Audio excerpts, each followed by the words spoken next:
Hey, what's up, guys? This is Star Vatif. How are you all? Please support to subscribe this channel for watching new interesting stories.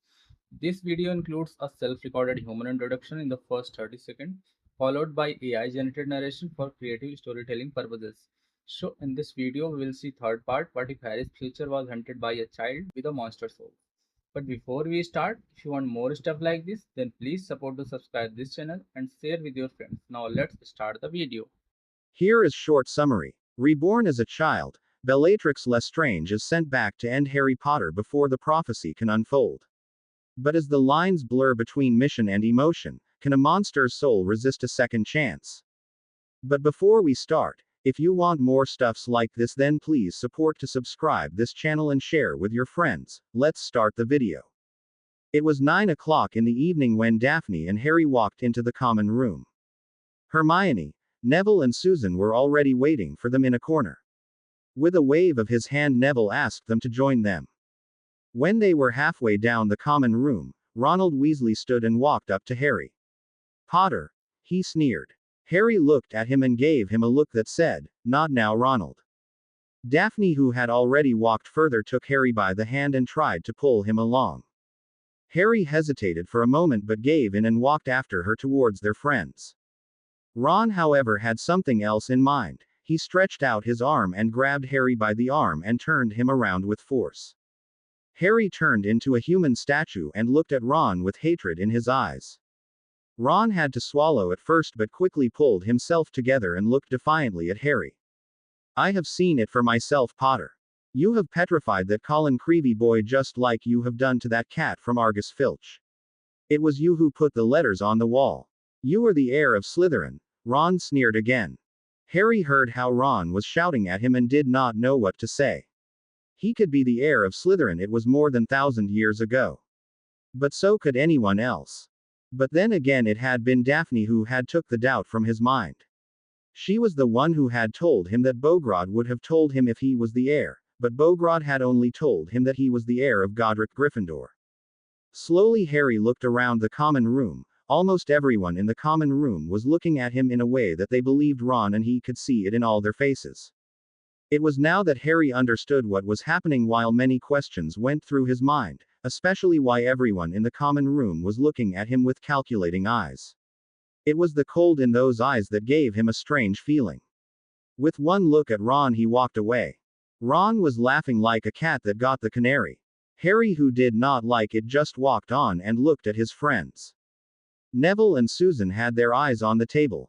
Hermione tried to look outside of the window, but her eyes were not really looking. Only Daphne was the one who was looking straight at him. Now it became deathly quiet around the table, but also throughout the rest of the common room. The portrait of the fat lady swung open, and it were Fred and George who stepped through while they were looking around themselves, looking for something or someone. When they saw Harry, they stepped up to him and said, "Harry, how could you?" Fred started. "Not wait for us," George continued. "Before you again," Fred went on. "Petrified someone," George finished. Harry and Daphne looked at the brothers in confusion. Fred and George, however, just walked towards them while they were laughing. "Harry, we believe in you and not in what they are saying," George told him. "And if you are the heir of Slytherin, then we can win every Quidditch match we have from now on," added Fred. With a little bow, they said their goodbyes and went up to their sleeping quarters. Harry again let his gaze fall on all his friends. "You are all believing in what Ron is saying, aren't you?" he asked with a little surprise in his voice. "You all believe that I'm the one who has done this, don't you?" Again Harry let his eyes rest on each of his friends. They were all trying to avoid his look by looking the other way. Daphne was the only one who was looking strangely at him. "I don't believe this. I thought you all were my friends," Harry stuttered while the tears were building in the corners of his eyes. Slowly and with shaky legs, he turned around and walked up toward his sleeping dorm looking for his bed. Ron, who was sitting on his own bed, just looked and laughed at him. "I told you," he said. "Just admit it, you phony. You are the one who has done all of this and everybody is now laughing at you." Ron just smiled at Harry while he closed the curtains around his bed. Harry sat down on his bed and started to think. Why was all of this happening to him? Why was it always happening to him? Harry, however, did not see the light that appeared in the corner of the room. Meanwhile, in the common room just after Harry had walked up the stairs, Daphne looked on while Harry walked up the stairs. His eyes were looking at the ground and his look was one of sadness, just like a beaten puppy who was looking for a place to hide. Slowly she looked at the wall and then back at her friends. With sadness she shook her head and looked penetrating at her friends. Hermione, who was now looking at her, wanted to say something. Daphne, however, stopped her before she could utter a word. With a deep sigh she wanted to walk away. But it can be the truth, can't it? She heard Susan say from behind her. Daphne turned around and looked with disbelief in her eyes at her friends. Daphne saw how Neville and Hermione were nodding in agreement. Daphne looked at them in disbelief and put her palms down on the table while she hung forward. "How can you even think that?" she shouted at them. "You all know exactly how he is. He would give his life for every one of you." Daphne took a breath and lowered her voice to a whisper. "Was it not he who helped you on the train when you walked by our apartment while you were crying?" Hermione looked at Daphne and said something about Bella in a small voice. Daphne, however, looked straight at her without blinking. "No, it was not Bella who asked you into the cabin with us. It was Harry who told her to do it. It was Harry who protected you, Bella and me when Draco stood in front of our cabin door." Hermione lowered her gaze and looked ashamed at the floor. It was now that Daphne turned towards Neville and said, "And how could you? How could you be sitting there while it was you who said House Longbottom will always stand next to House Potter? That was a load of hippogriff dung if you ask me." Daphne spat at him. "Was it not Harry and Bella who saved you from your first flying lesson? Was it not Harry and Bella who put their own lives on the line just to save your sorry ass?" Neville was looking desperately for a way out of this, but Daphne was on a roll and ignored him completely and went on. "Was it not Harry who entered the dream of Bella to save you from the Cruciatus curse you were under?" She again turned to look at the others. "Was it not Harry who gave you the order to help me? And was it not Harry who put the name of his own house on the line to save me from Slytherin?" Daphne, who was now pacing left and right in front of the table, was desperately trying to calm herself down. "And Merlin can only know how long it will take for Harry to put his life on the line to save you, Susan." "Oh no, wait, he has done that already." Now it was Susan who looked inquiringly at her. "It was only a couple of months ago that he saved us all again from Voldemort. He had done it when he was only 1.5 years old, and just a couple of months ago when he was 11 he did it again." Daphne looked straight in the eyes of Susan. She knew that she could hurt Susan with the words she was about to speak. But this was all for her Harry. Well, maybe he wasn't her Harry, but she would hold on to the words the Sorting Hat had spoken to her. She now knew that he was a lord over 3 houses, so there was a chance she could be the lady of one of them. Daphne again looked at Susan and went on. "I can still remember the stories my grandfather and father told me. I know that your aunt also told those stories to you. You remember those stories of how he who must not be named killed for the fun of it, how he did not care where your blood came from but whether you followed him or not. If it wasn't for Harry we would still be living in time of war, or we would be slaves for his beg and call." It was now that Daphne turned around to the others who were still standing in the common room. There was disbelief on their faces. There was, however, a 5th-year boy who said, "We have Albus Dumbledore here, so why would we need that Potter brat?" That was exactly the wrong thing to say to Daphne at that moment. Daphne, who was already very pissed off, was now beyond mad. She walked over to the boy and looked him straight in the eye. "We have Albus Dumbledore here," she said, provocative, while she was poking him in the chest. "Yes, then tell me, where was your Albus Dumbledore when Harry was 1.5 years old? Where was your Albus Dumbledore in the years of war we had before that? Tell me, where was your Albus Dumbledore when that troll came to the school, the one who Quirrell set loose on the students? So tell me, little boy, where was your Albus Dumbledore when it was Harry and his friends who defeated it, and where was Albus Dumbledore when Harry defeated Quirrell, who was possessed by Voldemort? Where was your Dumbledore then?" And she spat on the name of Albus. With big steps Daphne walked towards the stairs and made her way up to the boys' dormitory. When she opened the door she could hear Ron saying something. What he said she did not know, nor did she care. She lifted her wand and pointed it at Ron. "One word, Ron. Just one word, and I will curse you into oblivion." Softly she opened the curtains from the four-poster bed of Harry. She wasn't sure if he was asleep or if he was faking it. But if she was honest to herself, it didn't matter to her. Slowly she crawled into the bed after she slipped into her pajamas, which had been brought to her by a house elf. She thought that it had been Minnie because that little house elf was always in tune with what was happening with and around her master. After she had slipped under the covers, she crawled against Harry and whispered, "I believe you, Harry, and I know Bella does too."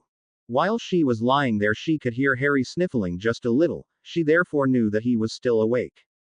Everything that had just happened in the common room went through her mind. The only thing now left to do was either tell Harry about it or to let him rest for a while. She pulled him closer and just lay there in silence. How long they had slept Daphne didn't know, but that it was until early in the morning that was for sure, because from out of the blue Bella stood in front of his bed and was looking at them. "So I'm away for just one night and you two are already sharing a bed together?" Bella asked while she was smiling at them both. Daphne was a little scared and immediately started to be remorseful to Bella. Bella didn't want to hear any kind of remorse whatsoever. She did, however, wanted to know why she was sleeping with him. Daphne looked questioningly at Bella. Just like Harry was doing at the same moment. Both of them couldn't see the difference. Bella laughed out loud and told them that there was a very clear difference between the two. "Daphne, that you are in one bed with Harry is not really a problem for me. You know it wasn't a problem when you both saved me in the Forbidden Forest last year. And if you were doing it behind my back, you wouldn't have waited so long. So it's clear for me that there has to be another reason for you to be doing this, and that is the reason I want to know." And Bella crawled under the covers on the other side into the bed next to Harry. The first thing Bella did was telling them how she was cured and demonstrated it by wiggling her fingers from both of her hands. But she also told them that she had a terrible night. Now it was Daphne's turn to tell Bella what had happened the night before. After they had left the infirmary, Daphne was too late to grab the robe of Bella when she had finished her story. There was just enough time left for her and Harry to see how the door closed when Bella had gone through it. Both of them looked at the other and at the same time they said, "I think we better go after her before she demolishes the entire Great Hall." Harry nodded and both of them hurried to pull their robes over their pajamas while they were stumbling to get to the door. While both of them ran into the Great Hall, breathing heavily, they looked around to see if they could spot Bella anywhere. Daphne pointed ahead at the spot where she saw Bella standing by their friends. Bella was waving her hand around and shouting at them, but the silent wall she had conjured around them kept the sound away. On the look on their faces, they both could see they didn't like what Bella was screaming at them. When Daphne and Harry were standing arm in arm by their friends, Bella took the other arm and looked at them. Neville stood up straight and went to stand in front of Harry. With a little bow he said, "I'm sorry, my brother. I had to know better before I started to believe the stories they were telling around the school." Hermione and Susan, who were now standing beside him, were nodding in agreement at what Neville was saying. "So, that's much better," Bella told them while she was pulling Daphne and Harry away from them and outside the castle, leaving their friends standing there to think about what they had done. Outside of the castle, Bella turned to Daphne and asked, "Tell me, Daphne, what is more comfy, his shoulder or his chest?" Daphne giggled and said, "I think I preferred his chest." Now it was Bella who started to laugh. "I preferred his shoulder. Ladies, I'm still here, you know," Harry said while his head was turning a shade of red. Both girls kissed him on the cheek, which made him blush more and more. During the week the lessons went on just like always. The difference now, however, was that everybody except the friends were throwing snide comments and remarks at Harry. Only the lessons from Snape were as terrible as they always were. Mostly it was Harry who received the punishment from Snape, but the last couple of weeks Bella got more and more of that treatment for herself. That was why Bella and Harry grew more and more together. Most of the time it was Daphne who kept things from getting out of hand by using her logic, something that was found irritating by most of the teachers. Only Minerva took it with a smile. One afternoon during the lunch in the Great Hall, Albus Dumbledore came walking up behind Harry and said, "Harry, my boy, would you be able to come by my office later this afternoon?" Harry swallowed the food he had in his mouth and turned around slowly and looked into the eyes of Albus. "What is it you want me to do when I come to your office, Albus?" Harry replied. Albus Dumbledore looked at Harry with furrowed eyebrows when he heard Harry questioning him. I asked if you could come by my office later this afternoon, and Harry, it's Professor Dumbledore or Headmaster Dumbledore. This was the answer that Harry expected. For a moment he thought about it and felt the hand of Daphne squeezing his leg to keep him calm. Bella, who was sitting on the other side of the table, looked approvingly at Daphne. Harry sighed before he gave his answer. It's all right, Albus, then I heard it correctly the first time you asked me that question. However, I will be there later this afternoon. Harry again turned around towards his food and continued eating. Bella, however, kept her eye on the headmaster because Albus did not walk away. With a small cough, Albus again asked for the attention of Harry. Harry again turned around and looked sternly at Albus. Oh, before I forget, Albus, it's Lord Potter, Peverell or Gryffindor for you. It was the third time that Harry turned his back at Albus and continued to eat. Albus could not help it, but in a moment of weakness he went for his wand and pointed it at the back of Harry. The question, however, was if Albus would curse Harry or not. But the friends did not know that there was something else that kept Albus from throwing a curse at Harry. Harry, who did not know that Albus had pointed his wand directly at his back, didn't turn around or even glanced at Albus. His gaze was fixated on the other side of the table. There he saw the same light that he had seen in the infirmary, and it again came towards him. Albus, who had also seen the light, turned on the spot and almost ran from the great hall. The light went straight through Harry, and it was again that he felt the warm feeling of a lady. It was 10 minutes later when Harry, Bella and Daphne walked out of the great hall. They were followed by their friends, who had once again become very close. That afternoon Harry, together with Daphne and Bella, walked towards the office of Dumbledore. Both girls had decided to accompany him. Bella had the feeling that the meeting between Albus and Harry could go good or really bad, only the good was something she doubted very much. And with the bad feeling she and Daphne would need every trick they had to keep Harry as calm as they could. After they had knocked on the door, Albus had asked them to enter, and with a jovial gesture of his hand he asked Bella and Daphne to leave them alone. Daphne wanted to get up and leave the office, but Bella had grabbed her arm and gestured her to stay. Sorry, Professor, but I and Daphne will stay here if you don't mind. Albus Dumbledore immediately began to change his tactics and said in a demanding tone. I would love to be left alone with Harry. And therefore you two are not consent to stay. Bella looked at him with many thoughts running through her mind. Harry did nothing and just kept sitting there. Bella, who quickly looked at Harry, knew that he was trying to remain calm, which at least was a good sign for her. It was also something that gave her the time to go through with what she wanted to say. Professor, we will remain with Harry until you asked Professor McGonagall to come here. I'm absolutely positive that she would like to know what it is you wanted from Harry. Now it was time for Albus to put things in the correct order. He did not tell Minerva that he was going to have a talk with Harry. He also knew that Harry or the two girls hadn't said anything to her, or she would have been here with them. He also knew that she was not within the castle walls at this moment. She and the other lords and representatives of the houses were at a meeting of the Wizengamot. He himself had to be there, but told them an excuse that he had other things to do. Of course there was nothing he had to do, he only told that excuse to have a talk with Harry without Minerva there, only to get Harry to listen to him.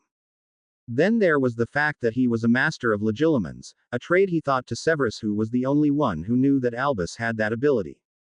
That was what he thought. While Albus was looking at the three friends, he folded his hand under his chin. Now who would be the first one by whom he would look into the mind? His first choice was Harry. With a silent spell he went into the mind of Harry. Albus landed on a gray street. In front of him he could see a big black hole. That would be the hole where the Horcrux of Voldemort in Harry's head would be. The one thing he would keep a secret for as long as he could. Behind him he saw a seamlessly endless street with the same house over and over again. It also looked like everything was death or dying. The first thing he thought was that Harry had some lessons in occlumency, and this would be his security wall. At one of the houses he stopped and went inside. There was a long hallway with an endless amount of stairs. Under those stairs he could see cupboards. In a room opposite of one of those cupboards he could see a fat man swinging a belt above his head. According to Albus, it must be an amusing story because the fat guy was laughing although he could not hear a thing that was said.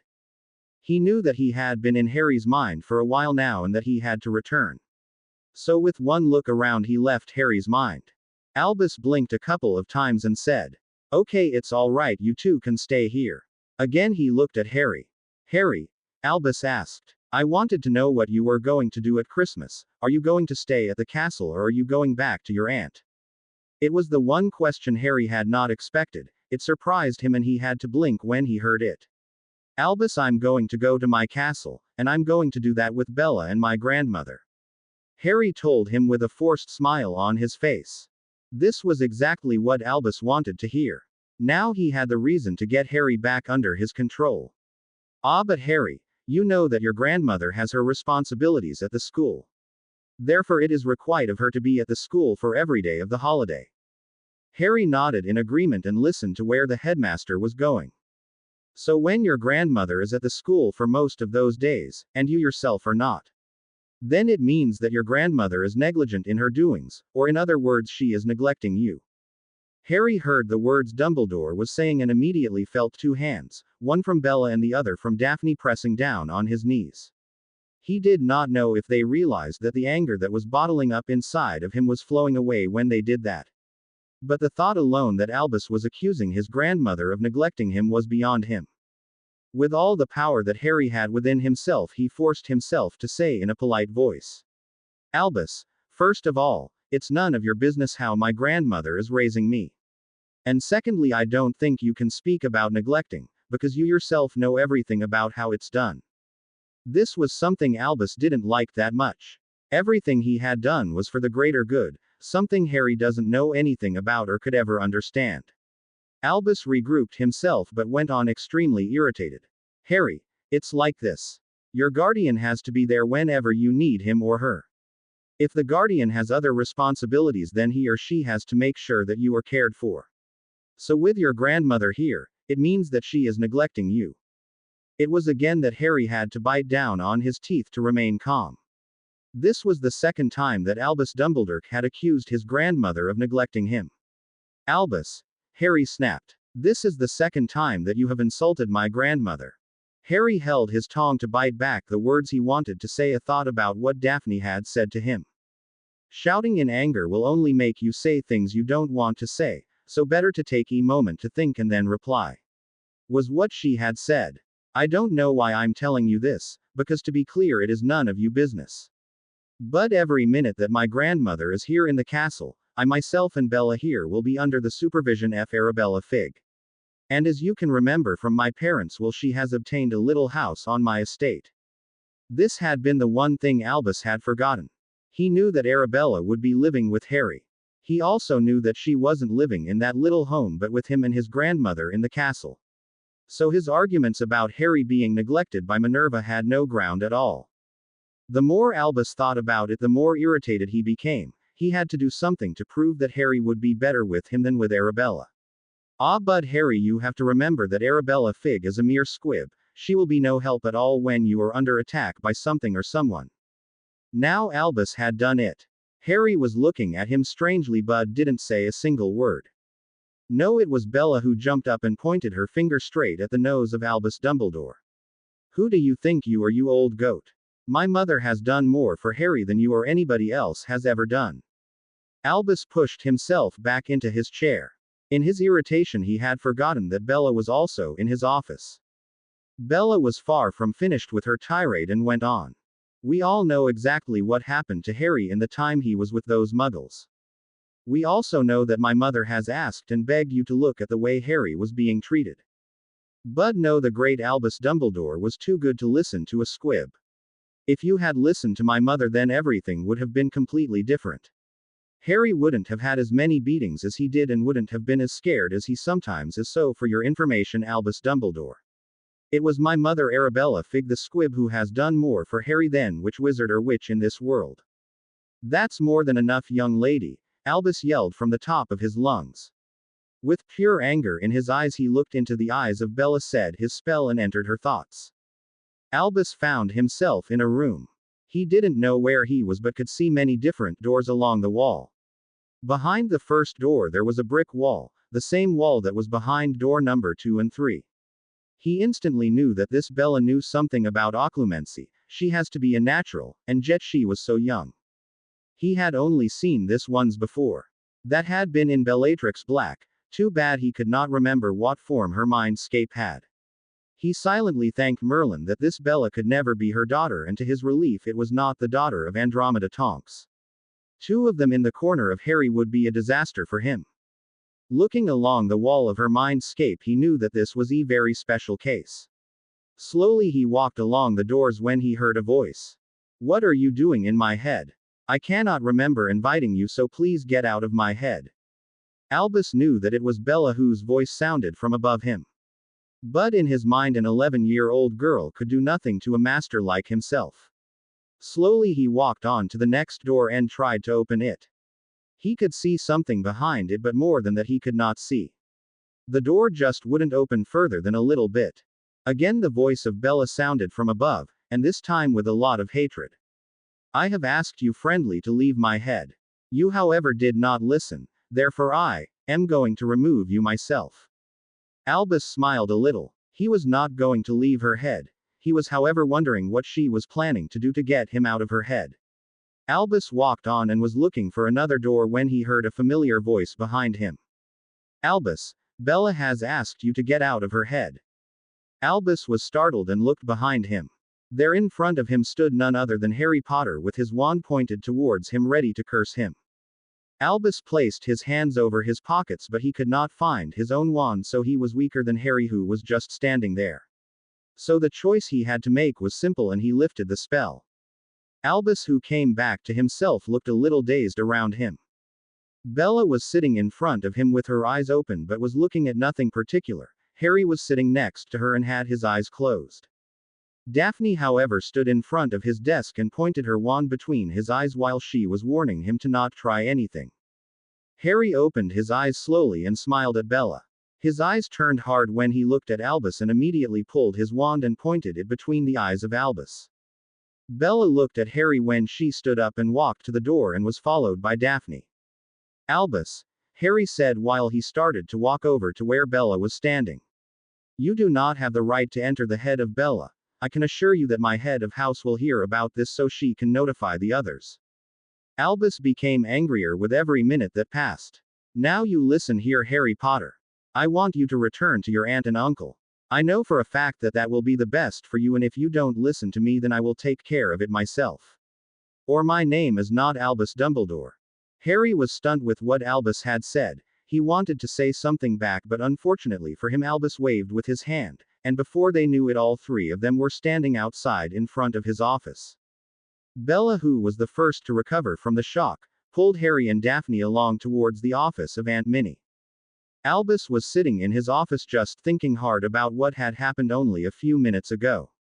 He never expected that Bella was able to let Harry appear in her mind just so that he could help her out. He wasn't mad about it, but he realized that he would have to deal with Minerva when she heard about it. And the one thing he was sure about was that she was no longer his friend. He realized that she had become very protective of Harry, but why that was he did not know. He now knew he had to do something. He had to find a way to get Harry back and under his control.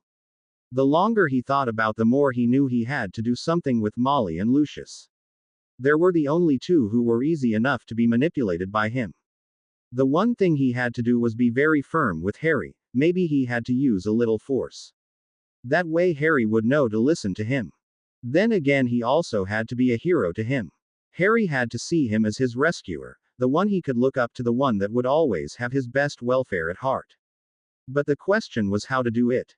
While Albus was thinking, Bella, Daphne and Harry were walking back to their common room. They had just been to the office of Minerva, who had returned from the Wizengamot session from earlier that day, and told her the whole story. That she would be mad was something that was for sure, and something they had suspected from her, but her doing nothing about it was something they didn't understand. She did tell them that although he had threatened them and that there was nothing she could do, it was their word against that of his. Sure, she believed them, but who else would, was her argument. The one thing she did promise them was to talk to the others about it. You could never know what they know or what they could think of. If you would ask them later about it, they would admit that they were disappointed at how Minerva had reacted. However, they themselves could also think of nothing they could do about it. Later that night, Minerva was walking her rounds through the castle. Her mind was on the fact that Albus knew Legilimens and that he was using it on her lions. She now knew that she had to talk to Pomona Sprout and Phileas Flitwick about it, because their ravens and badgers were in the same boat as her lions. The snakes, however, were a different thing. She was sure that half of them were helped by Severus. The other half, the ones from the neutral families, they were the one in danger if she would act on what her grandson had told her. It was while she was walking through the 7th floor corridors when she encountered Albus Dumbledore. She stopped in her tracks and just looked at him. Albus, who saw her now, was looking for a way to get out, but the only way was back, and he knew she would be following him if he did, so better to get it over with than to run away. Minerva just looked at him. The anger she was feeling was slowly rising up in her chest. With small steps she walked up to him and took her wand out of her pocket. What she was going to do she didn't know, but she would do whatever it was that came to mind. With a raised wand she stepped in front of Albus. "Albus," she snapped, "I have just heard what you did to my grandson and his friends. Now I know that there is no way to prove what you have done.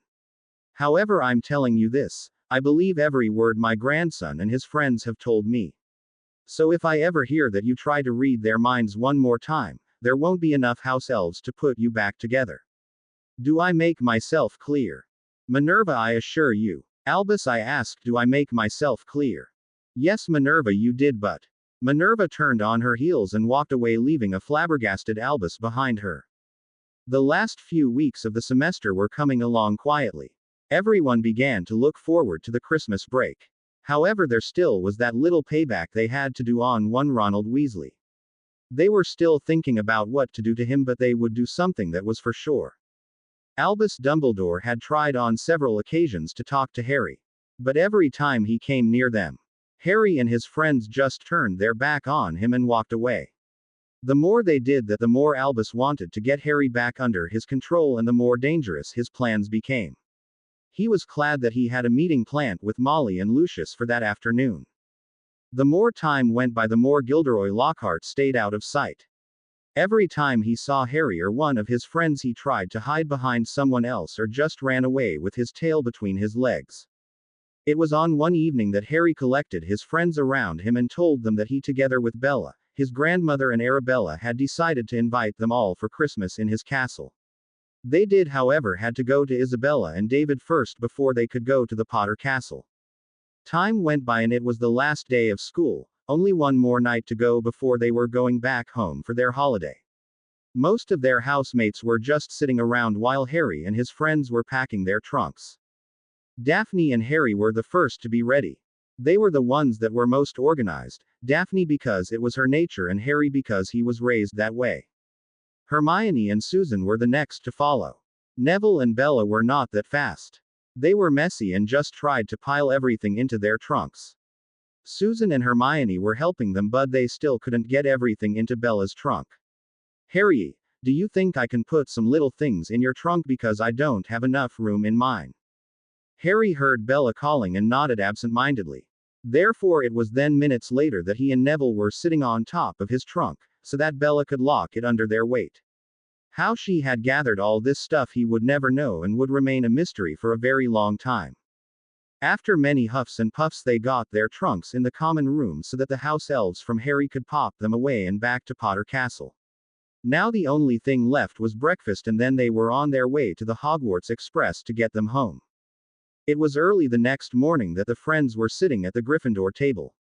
They all wanted to sleep in, but the noise the others were making by packing their trunks had drove them out of the common room. The only strange thing was that Daphne walked over to a Slytherin girl and pulled her into an empty classroom, a thing that she would be repeating with the twins only about 20 minutes later. When she came back, she had a smile on her face and only told them to not sit near Ron. Bella, who saw the whole thing, was just looking at the twins when Ron entered the Great Hall. She did not know who did it, but she saw how Fred. At least she thought it was Fred put a little potion into the goblet of Ron. "What did you let them put into the drink of Ron?" Bella whispered to Daphne, who was sitting next to her. Daphne just smiled. "Just watch. Ron did what he always did and filled up his plate with a mountain of food." Bella and Daphne, who were looking at him, shivered in disgust when they saw how he was stuffing his mouth full of bacon and eggs while he was trying to stuff a sausage with his other hand between his teeth. When he started to choke, Daphne knew her plan would not fail. Ron grabbed his goblet and started to swallow hard in an attempt to clear his mouth. Within minutes, Ron was covered in fur. His fur grew longer and longer. Ron was looking around him, afraid of what was about to happen, when he started to tremble. Suddenly there was a pop and Ron exploded into a ball of fur. He was spreading hairs all over the place and into the food of the people around him to start all over again. When they heard a scream coming from the Slytherin table, they could see that Draco was going through the same fate as Ron was. And then to think it would last 7 days and it would always happen when they would take a drink. The journey back was quiet and peaceful. Both Ronald and Malfoy had stayed at Hogwarts, so they didn't come by to bother them. Even Crabbe and Goyle stayed away. So they finally had a train ride full of fun and happiness. It was far beyond noon when they arrived at the platform of 9 3/4. Harry knew he was with his family, but something deep inside him made him afraid of what was to come. He looked around himself, looking for something Albus might have done. He didn't know what, but his uncle or someone else could be there to do something to him. Fortunately for him, he saw Davis and Isabella standing at the end of the platform. The next thing he knew, he was laying on his back looking up to the roof of the station. "Hi Harry, nice of you to let us stay at Potter Castle with Christmas. We are going to have so much fun." Harry blinked and looked into two very bright blue eyes. A small smile appeared onto his face. "Hi Astoria, nice to see you too." After Astoria stood up, Harry was helped on his feet by Isabella and taken into a hug. There was only one word for Harry to describe his feeling. He had never been held in a hug by his Aunt Petunia. He had often saw her doing it by Dudley and always wondered what it would feel like being held like that, and this time he was held by Isabella in a way he had always wondered about. He did not know why he said what he said, or if had even thought about it before he had said it, but the hug felt so good, so full of love, it completely overwhelmed him. He closed his arms around the waist of Isabella and said, "Thanks, Mum." Daphne was looking at him with big eyes, just like Astoria was. Bella, on the other hand, had a smile on her face. Isabella took both of Harry's cheeks into her hands and pulled his face a little up so she could kiss his forehead. Astoria wanted to ask why it was that Harry was calling her mother Mom. But Daphne was way ahead of her and stomped on her toes. Astoria screamed a little and looked angrily at her sister, but said nothing while she was rubbing her toes. Bella took the hand of Daphne and just looked at her. They didn't have to say a word to each other because they both knew how important this was for Harry. Harry himself had mixed feelings about what he had done. He had called Isabella Mum, but his real mother was at Potter Castle. He was going to see her later, and what was he supposed to tell her? That afternoon they were telling David and Isabella all about what had happened at Hogwarts, why Harry was calling Albus by his first name, and about a thing that was petrifying people in the school. Isabella did not know if it was such a good idea for Harry to aggravate Albus in that way, but said nothing about it. David was just laughing hard and yelling that he liked it. It was just after supper time when Minerva came to get Bella and Harry. She thanked Isabella and David for taking care of them and wanted to go home immediately because she was very tired and wanted to sit down. Isabella took Harry into the kitchen before they could go. "Harry, listen to me. I know that you are doubting yourself about what you have done, and you know I can feel it. But I would feel honored if you would call me Mom. I also know that you want to talk to your mother about it, but I tell you that I didn't mind it." Harry looked Isabella right in the eyes. He could clearly see that she meant every word and she really didn't mind it at all. But however he liked the hug, he still kept thinking about his mother. How could he call another lady Mum? He still had his own mother. Sure, she was a painting, but she was his mother. Then there was that hug he got from Isabella. It had been such a good feeling. With tears building in the corners of his eyes, he thought about his father and mother. This was something he could never ever do with them. This was something he could blame Voldemort for. There was so much he had missed. There had never been a Christmas with his parents. Never a hug from his mother. And never an kiss on his forehead from his father. His father that would never tug him in at night. Or his mother that would never look under his bed for a ghost. No, he had an aunt that would push him instead of a hug. An ant that would hit him instead of a key. He had a Christmas alone in the bushes. And the tug me in was a shove in the cupboard. He wasn't afraid of ghost. He was afraid of his uncle. He would never have a Mother or Father's Day. The only thing he could do was go to their graves. Then to think he never knew they had been buried. But on the second day of Christmas he would go there. For the first time in his life he would be able to show his respect. He gave Isabella another hug and left for his castle. The first thing Bella did when they arrived in the castle was running to her mother and embracing her in a hug of her own.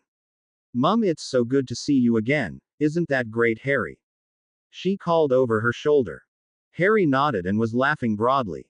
With lead in his shoes he walked over to the painting where his mother and father were waiting for him. While he was walking over to them the tears were again building in the corners of his eyes. At the moment he saw his mother the words came flowing out of his mouth.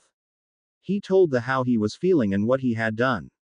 When he was finished he told them how sorry he was and asked them for forgiveness. Lily just smiled a little and told him that she wasn't mad but happy. Harry did not understand it and he didn't want to understand it because according to him, it was wrong. He again told them with tears in his eyes. Lily smiled again and told him to come and sit at the foot of the painting.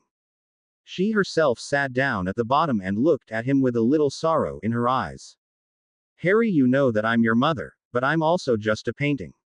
There is so much I want to do for you, but the only thing I can do is talk to you and give you advice. Just like it's the only thing your dad can do. Isabella can do so much more than I can. And if you want to call her mum, it is all right with me, and I will ask her to hug you twice as long just for me. Just remember, sweetheart, your father and I will love you just as much." James was standing behind his wife and just nodded. That night Isabella sat with her husband David on the couch. Isabella was sitting next to David and looked at him very intently. She doubted if she should tell him about Harry or if she would keep it to herself. David could clearly see that his wife was thinking about something. He knew something had happened on the platform. It was something he had missed. So he took her hand. "Honey, you can't bottle it up inside of you.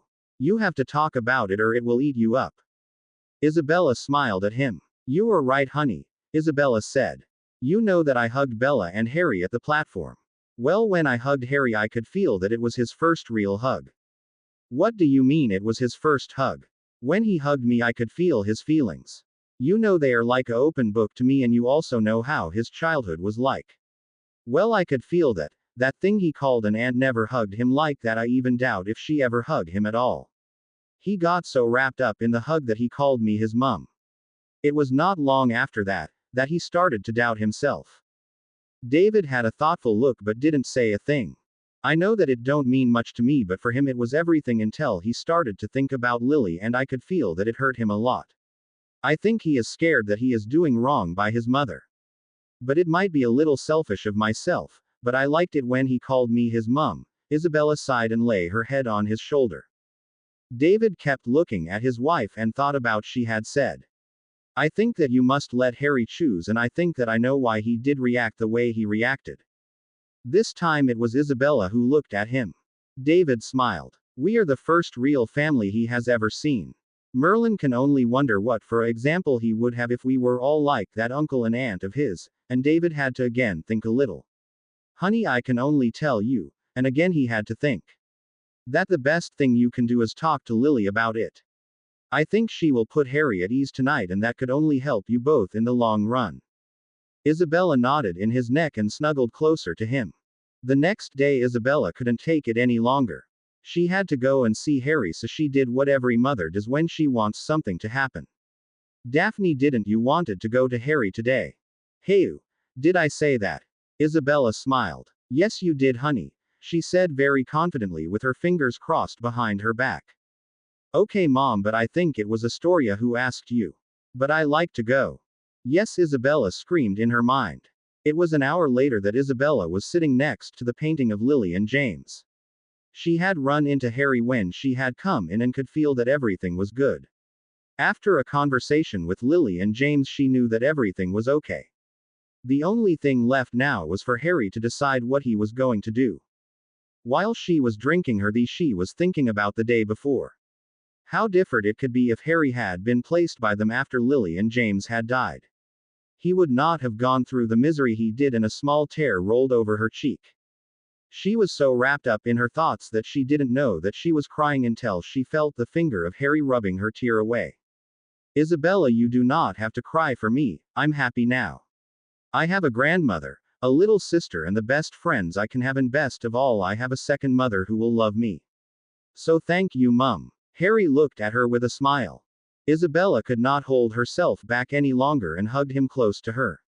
Behind her she could hear a little sniff. Lily was looking at her son and hid her head in the neck of James. She was happy for her son, but she would have loved to give him that hug. The days before everyone would come to the Potter Castle were coming along quietly. Tonks came by every single day to give him and Bella lessons in dueling. The spells she instructed them were simple, but they were picking them up in a very fast way she had seldom seen. Arabella was teaching them potions because they were learning nothing from Severus. Daphne and Astoria were there every day and were taking the lessons with them. Astoria could not join them with the spell work, but she could join in when Arabella taught them about potions. 2 times a week they would practice their Quidditch. On those days Susan and Neville were there to join them. Hermione could not be there. She had Muggle parents and could not come by so easily. But she would be there at Christmas. Harry did invite her parents, but Hermione had told him that she would come alone. He had a feeling that she was embarrassed about her parents, but he would talk to her about that when he had the time. The day before Christmas, they were back at Diagon Alley. It was that time of year when they had to buy presents for everyone, and just like the year before, they were walking along in groups. In this way they could switch in an hour and buy presents for the others. Harry had a list which had only took him an hour to buy. Bella on the other hand needed more time, just like Astoria and Daphne. Daphne because she couldn't decide what to buy, and Astoria because she was hanging on Harry's arm and wanted to stay there longer. Bella took it with a laugh, but Daphne became jealous when she saw her sister hanging on the arm of Harry. She could not help it and did not want it, but it was happening. Her mother Isabella felt the feelings her daughter was having and took her a little away from the others. By a window from a store she wanted to say something, but Daphne was beating her to it. Yes, I know, Mum. I just can't help it. I want to walk next to Harry. I want to be the one hanging on his arm, and yes, I'm jealous, and no, I'm not going to say anything or do anything about it. Astoria can walk next to him and I will let her. In a small voice she said, I'm sorry, Mom, it's just that I'm in love with Harry. Isabella looked shocked at her daughter. She knew that Daphne was in love with Harry because she could feel it. And she also knew that Harry had feelings for her daughter. The trouble, however, was that Harry had more feelings for Bella. And internally she was afraid that if Harry had to decide who to take, he would go for Bella. She did not know how to tell this to Daphne. Isabella looked into the eyes of her daughter. She was just about to say something when she felt a hand on her shoulder. A little irritated, she looked around and saw Bella standing there. Bella looked at her with a friendly smile and turned her eyes to Daphne. Before Isabella knew what was happening, Bella had taken Daphne into a hug. Daphne, I'm also a little jealous, and I understand what you are thinking, and I tell you this. Harry has to choose both of us or he will get none of us. Isabella heard every word Bella had said and could not help herself to ask her about it. It was when Daphne told her what the Sorting Hat had told her, that Harry would be a lord of 2 houses. And because of that he would be able to marry 2 women, she knew what she meant. It was when Daphne and Bella walked away that she had to swallow the lump she had in her throat. She knew that Harry was a lord over 3 houses. Would this mean he had to marry 3 times? Could she allow her daughter to share her man with more than just Bella, and why did she think it was a good thing when she thought about Bella Budd, not when there could be a third person in the mix? After a short meal in the Leaky Cauldron, they all went back to Potter Castle. There Harry and Bella would escorted their guests to their bedrooms. Astoria didn't want any of that and was trying to pull Harry to the swimming pool, while she was looking at him with puppy dog eyes. It was a lovely afternoon that they all had together. So now and then Harry called Isabella Mum, but for the most of the time it was just Isabella. And still every time Harry called her Mum, her heart would skip a beat from happiness. In Albus Dumbledore's office at Hogwarts.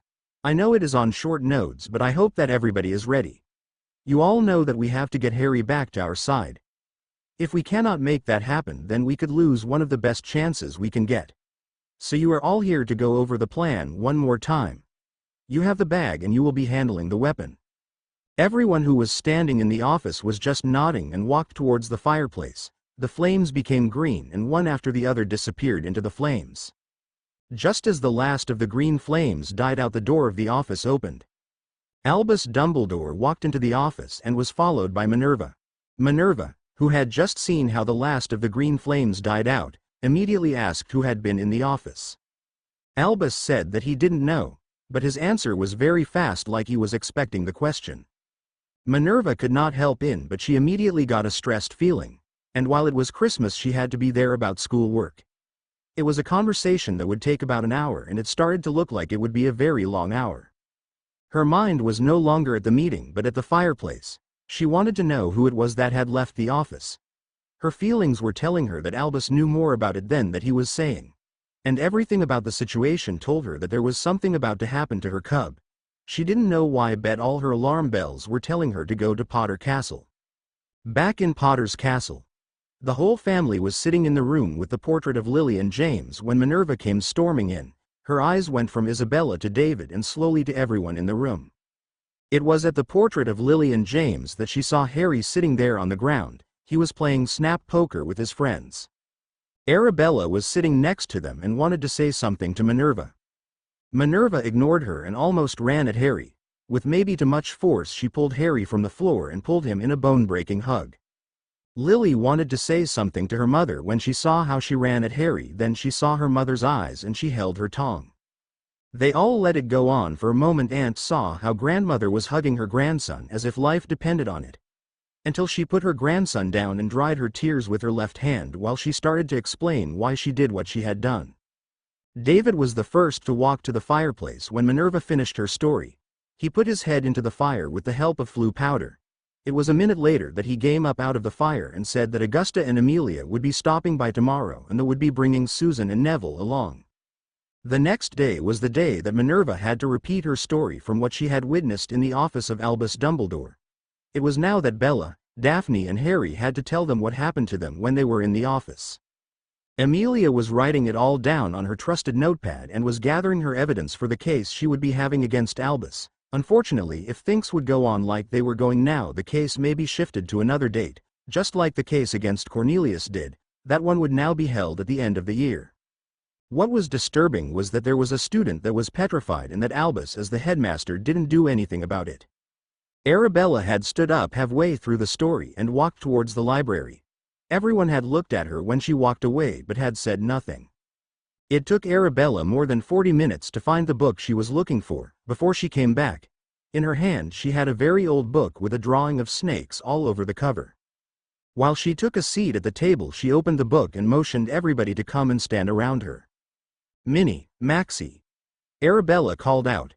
Two little house elves appeared in front of her and looked at her questioningly. "Minnie, would you be so kind to make us a big pot of tea, and Maxie, could you be so kind to get Poppy and Pomona Sprout here?" Arabella told the house elves. The two house elves disappeared and she now looked at Harry. "Sorry, Harry, for using your house elves like that, but I had to and will explain it in a moment." Harry looked at her and told her, "Arabella, this is your home now, just like it is the home of Bella, so it's okay for you to use my house elves because they're your house elves too. So there is nothing for you to be sorry about." "Thank you, Harry," was her simple answer. There was a Pop and Maxie stood in the middle of the room with Poppy at one hand and a disoriented Pomona Sprout in the other.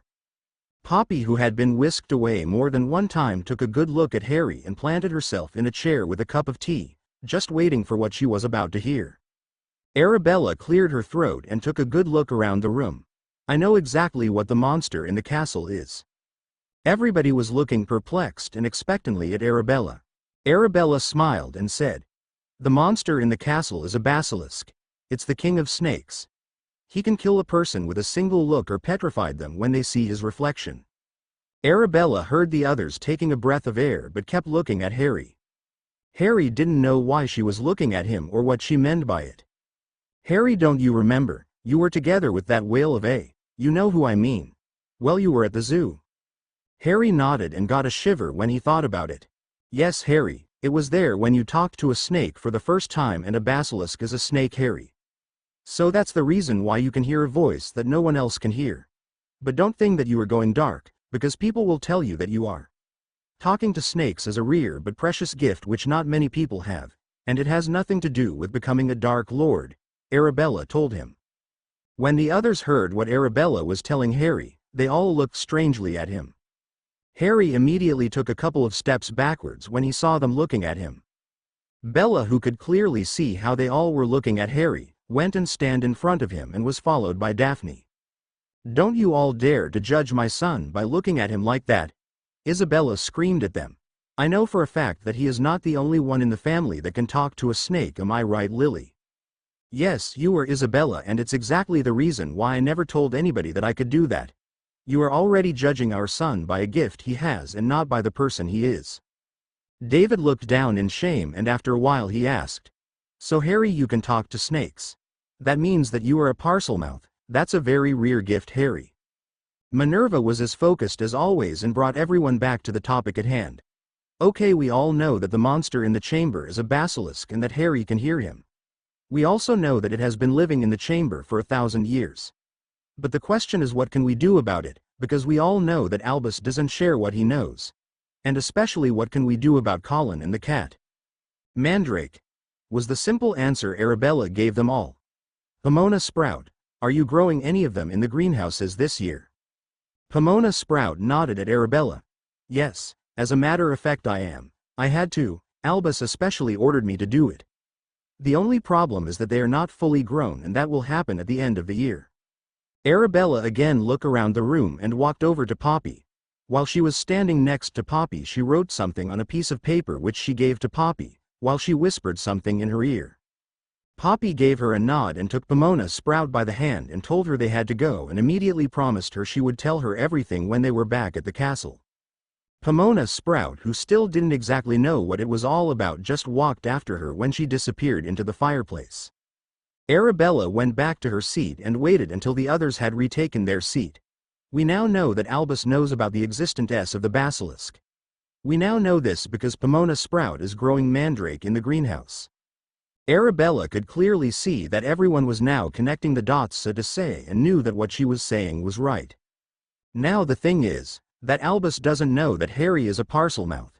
It's something we have to keep a secret, especially from him. Now the good part is that I myself do have mandragoras in my greenhouse, which will be fully grown at the end of the month." Amelia stood and immediately wanted to go to the school and give Albus a piece of her mind. Isabella stopped her just before she could enter the fireplace and shook her head no.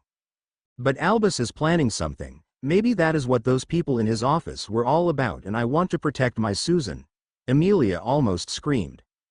They all understood what Amelia was talking about, but knew that they had to wait before they could give it to him. Everyone was still sitting around the table. Amelia, who sat at one end of that table, was sulking, and Susan was trying to keep her calm. David, who was sitting at the other end of that table, kept staring at Harry. Something inside him wanted to ask something from Harry, but he just didn't know if he could ask it. With another look at Harry, he took the plunge and went for it. "Harry, do you think it's possible for me to hear how it sounds like when you talk to a snake?" Harry looked at him and thought about it for a moment. He did not know why David wanted it. He just couldn't figure out if David wanted to hear it out of curiosity or if he wanted to be sure he was not another Dark Lord in the making. "Do it, Harry, it's only curiosity," Isabella told him from his side. Harry again looked at him and nodded. He wanted to say that he didn't have a snake when his grandmother conjured one for him. "Serpensortia," she said, and a snake appeared just in front of David. Just in front of the feet of David lay a little snake that was looking around himself in wonder and a little fear. Harry was now standing behind the snake and started to talk to it. "How's ISSS use? Use ISSS speakers als goose wels masters. Wils use gos SSSISSTTSSOS SSH his laps office thas masness." The snake started to crawl slowly onto the lap of David. David had heard Harry hissing at the snake but could not understand a word he was saying. But it sounded creepy to him, and his instinct told him to run, and to run like hell. The snake slowly crawled from the backside of his leg to the front and up to his lap. David kept looking at the snake, and his face started to turn into one of fright. The snake had crawled onto the lap of David and crawled into a ball. David remained as still as he could. He was frightened by the snake and didn't want to show it. All the others were watching him and started to laugh. It was also at that moment that Minerva vanished the snake from his lap and was just in time before the next guest arrived. The flames in the fireplace turned green and Tonks appeared skidding across the floor. She grumbled that she hated Flo traveling and that she didn't understand why they did it anyway. "Hi dear brother of mine," Tonks said while she got back upon her feet and spotted Harry. Just one step behind Tonks, Andromeda appeared in the fireplace and stepped out of it with grace. Now that everybody was in the castle, the holiday festivities could finally begin. The only one who wasn't there was Hermione, but she would be arriving later that evening. Tonks, however, had other plans. During her aura training she had learned something new and wanted to show it to everybody.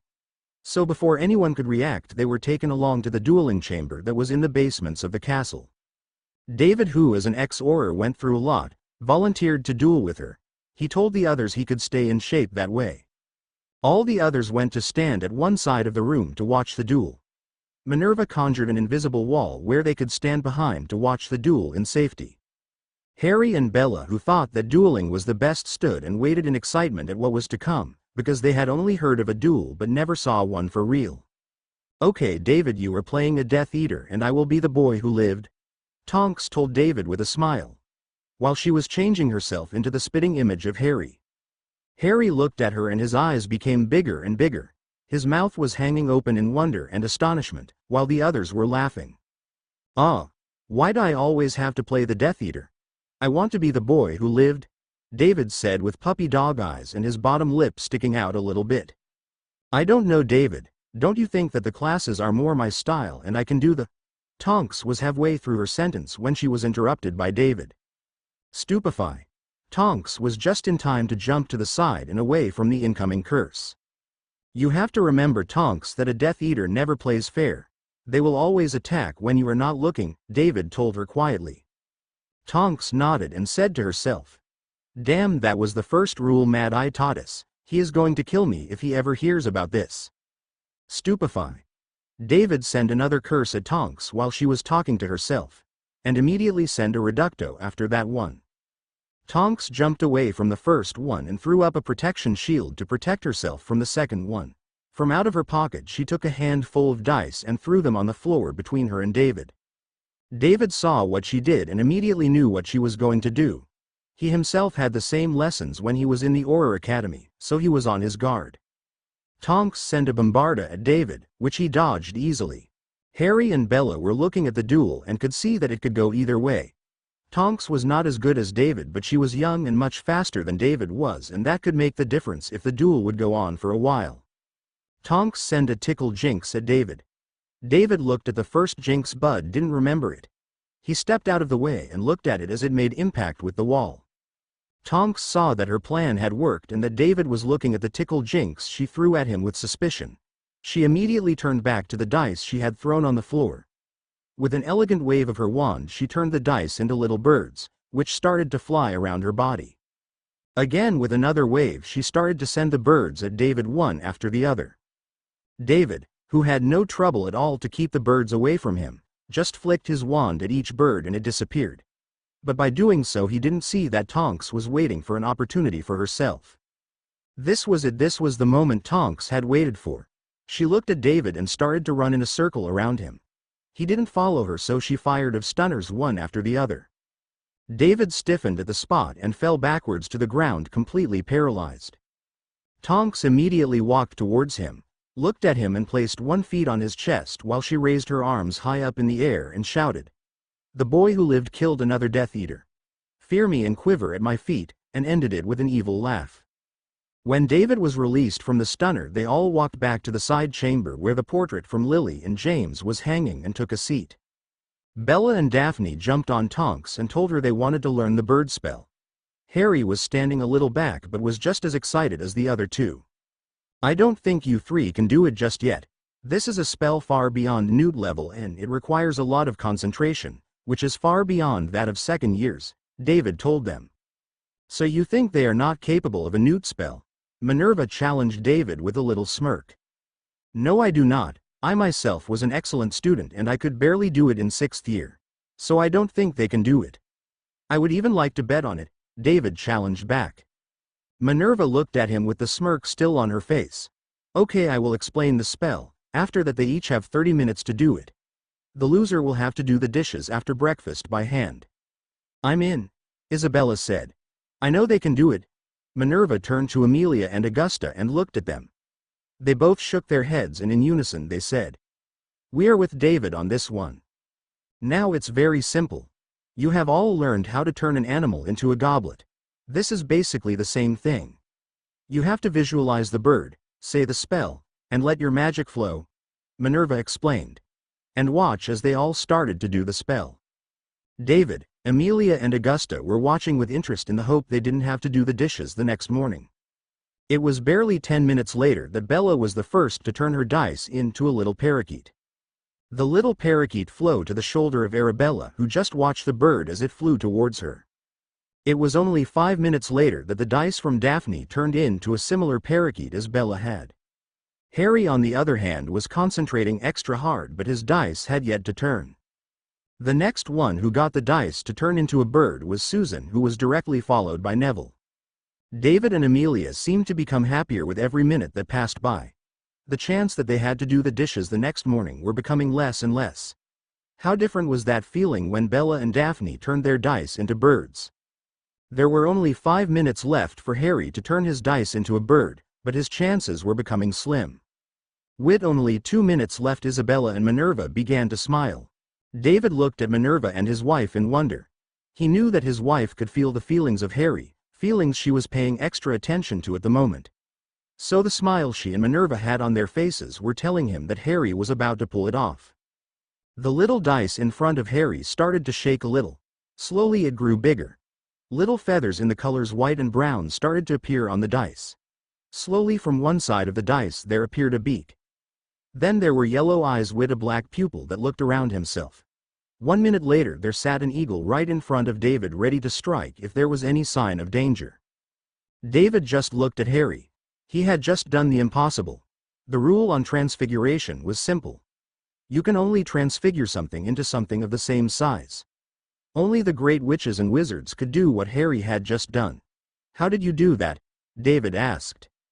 Harry shrugged his shoulders and said, I don't know, it's just the most beautiful bird I know, that's why I chose this one. David just shook his head in amazement.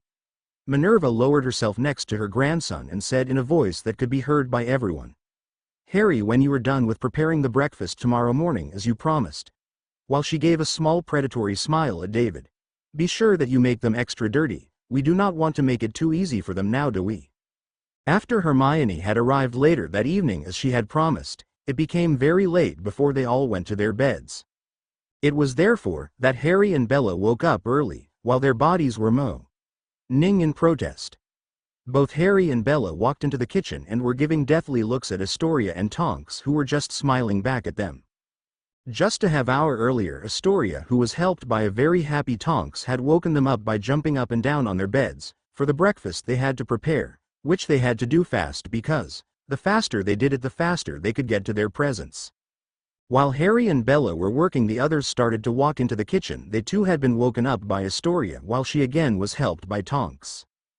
David told everyone that this had been the best breakfast he had ever had and started to walk towards the door, only to be stopped by Isabella when she coughed. David turned around slowly. Where do you think you are going, mister? You still have some work to do, and Isabella pointed at the mountain of dishes standing on the kitchen counter, while she herself left the kitchen with a smile on her face. It was an hour later that David, Amelia and Augusta sat down for their tea, while Astoria was handing out the gifts. You Harry, Astoria said in a very nice way. Harry, who did not know much about girls, knew that this could go very wrong if he didn't answer the next thing Astoria said in a good way. Harry, I know that you like Bella and Daphne very, very much. Harry pulled one eyebrow up but kept his mouth shut. Daphne and Bella, who were sitting next to him, were blushing when Astoria said that. Harry, I also know that you are calling my mother Mom. Again Harry nodded but looked at Isabella. Isabella looked at him and just shrugged her shoulders. Well, if my mom is your mom, then that will make me your sister. Slowly Harry nodded again and was fearful of what was to come. He did not know if it would be a good thing for him. So if Daphne and Bella are your girlfriends, and as I'm your sister, which is family. Harry wanted to say something, but Astoria had already stepped towards him. She placed both of her arms around his neck and went to sit on his lap. She looked deep into his eyes. So Harry, if I'm your sister, then that means that we are family, which is more than a girlfriend, and I know that you are very rich. Harry started to feel sick because he didn't know what Astoria was planning to do, and the sweat was slowly starting to pour from his body out of fear. So on my next birthday, my birthday present has to be very, and I say very big, or I will tell mommy you don't love me anymore. And she gave him a quick peck on the cheek. Everyone started to laugh. Even James and Lily couldn't hold it together in their painting. The only one who was not laughing was Tonks. She was thinking, and she was thinking hard. Wait a minute, Harry, you are my brother too, so my birthday present also have to just as big, Tonks all of a sudden shouted. Isabella took Harry into another hug and whispered in his ear. I think you now have a little sister in your own little family. Harry looked at Isabella. Yes, Mom, I think I do. But I'm afraid that it's going to cost me. Isabella just smiled and just hugged him tighter. After the tea and a lot of pleading from Astoria, it was finally time to unwrap their gifts. After a couple of hours, there were only a couple of gifts left. Harry had given everyone a necklace, and for the man he had bought a nice ring. I know it's not much, but it's also a port key. You only have to say Potter Castle while you're touching it and you will end up here. I finally have a family and I want to protect them in every way I can. It was after those words he was engulfed into a hug by all the women from his own and extended family. The only gifts left were the ones Harry had received. When he opened his fourth gift, it happened. Inside the box there was a miniature broomstick. He took it slowly out of the box and felt a hook behind his navel and was whisked away. Harry fell flat on the ground. Where am I? He asked in a whisper. Slowly he started to look around. It was very dark, but high on top of the walls there were little windows. It was dark, but he could see that he was in some sort of a warehouse. Suddenly it all went darker. From out of nowhere someone pulled a bag over his head and slammed him to the ground. He couldn't see anything anymore, but he could hear voices. 3 of them were male and 1 was a female voice. Harry could not hear what they were saying, but it sounded like they were laughing at him. Then there was a sharp pain in his side and he screamed out in pain. He knew that he was just kicked into the ribs. And he remembered how his uncle had done the same thing just before he went to the school for his first year. There was a sharp pain in his feet as if someone stomped on it, which clearly broke one of the bones in his feet. Harry felt fists hitting him and feet kicking him. Slowly the pain got the better of him and he started to lose consciousness. Then a fist landed on his head for the 7th or 8th time. Blood dripped from his nose down his chin. Another kick and he again felt something break. He coughed and tasted his own blood. Again a snap and he knew that one of his ribs snapped. How often he was kicked he didn't know. He lost his consciousness and knew no more. When he opened his eyes, the only thing he saw was white. Let's go back a little bit. Dobby. Somewhere in Hogwarts Castle. Dobby was walking the halls in search of a way to help Bella and Harry. From out one of the classrooms down the hall he heard 2 men speaking. He didn't know who they were, but he could clearly hear them saying the name of Harry Potter. We have left Harry Potter in the middle of the warehouse. Albus can go to him and be the hero he wants to be. I can tell you this. The beating Harry received today is one he will not forget in a long time. We have even sliced him open a bit on a couple of occasions. So don't let him be alarmed when he sees a little bit of blood on the floor. Dobby, who had heard everything, reached out with his magic to find Harry and disapparated on the spot. He appeared only a meter away from Harry. Dobby looked at the lying form of Harry in front of him. He could feel that Harry was still alive, but it was just that. Everywhere Dobby looked he could see blood and even some bones sticking out. Master Harry! Master Harry! Dobby squealed. Harry didn't answer him, he was only breathing heavily. Dobby stepped towards Harry and with one of his small hand he gently grabbed the arm of Harry. Dobby had to think about what he wanted to do. He knew he couldn't bring Harry to Hogwarts, so he did the next best thing. With a pop he reappeared in a white hallway.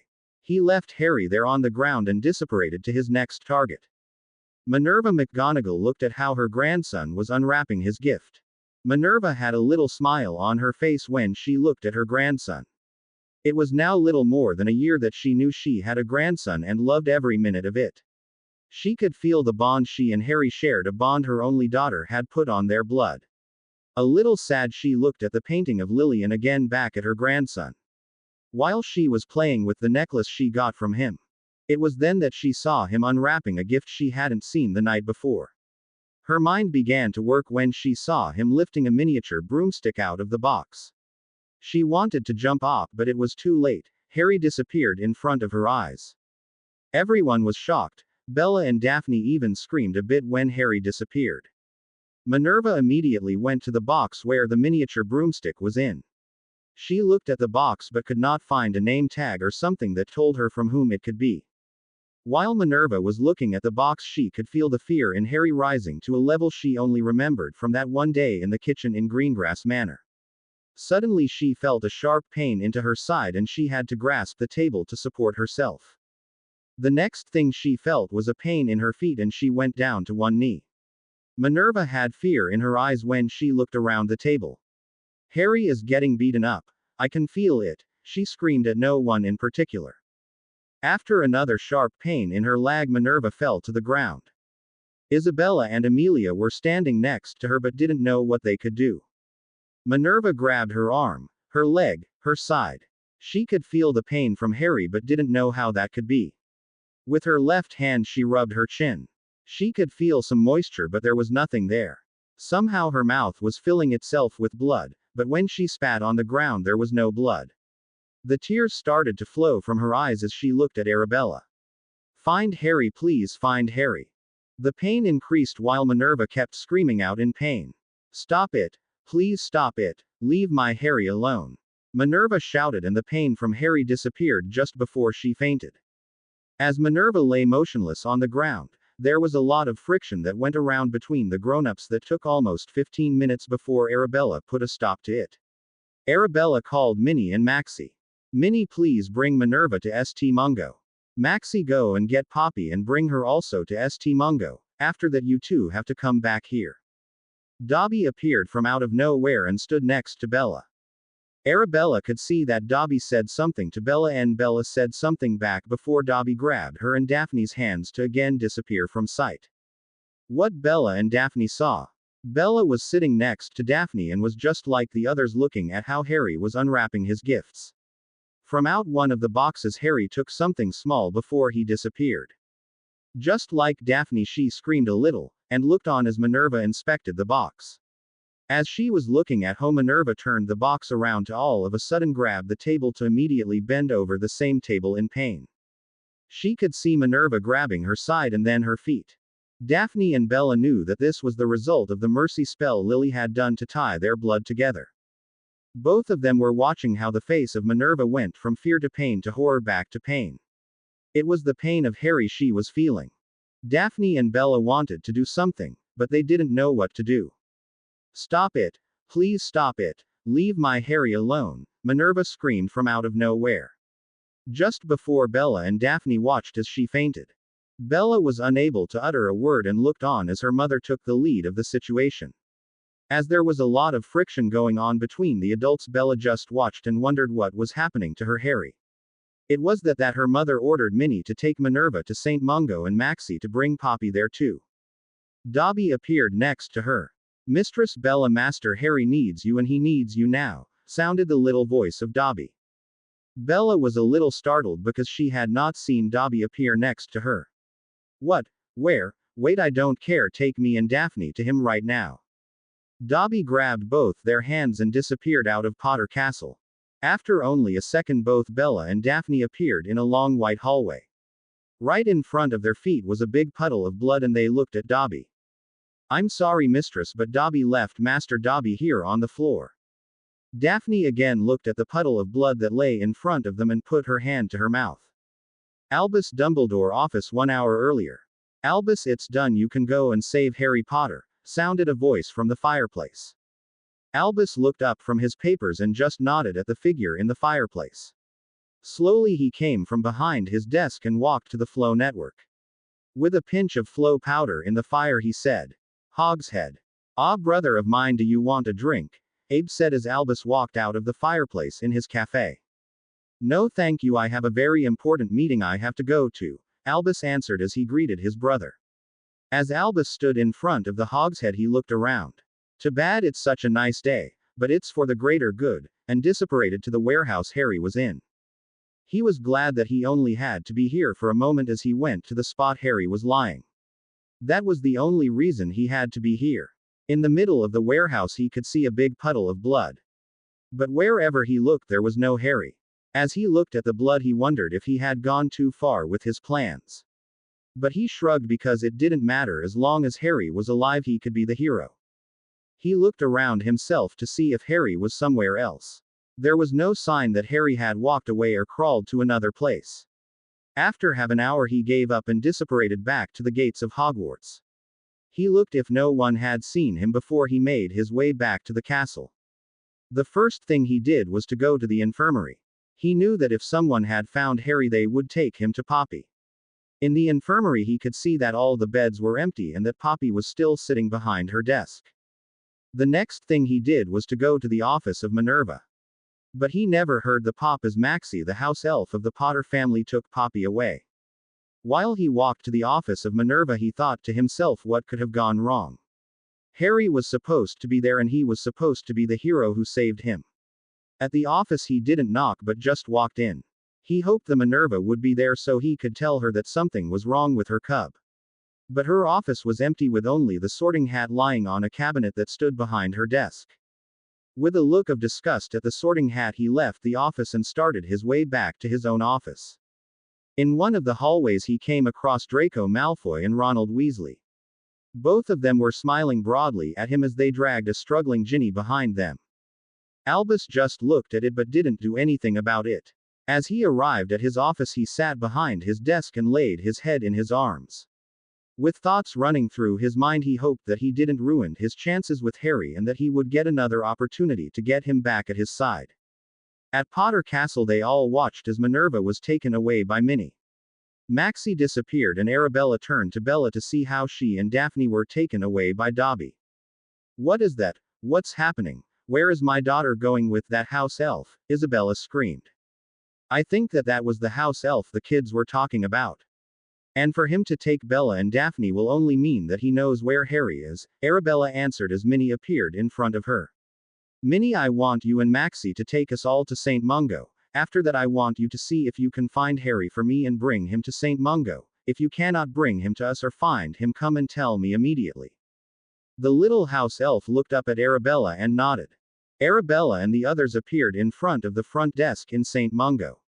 Arabella immediately walked up to the front desk and asked where Minerva McGonagall was being held and if Poppy Pomfrey was already with her. The receptionist behind the desk pointed her finger in the distance and told them to go through the doors, then go to the end of the corridor.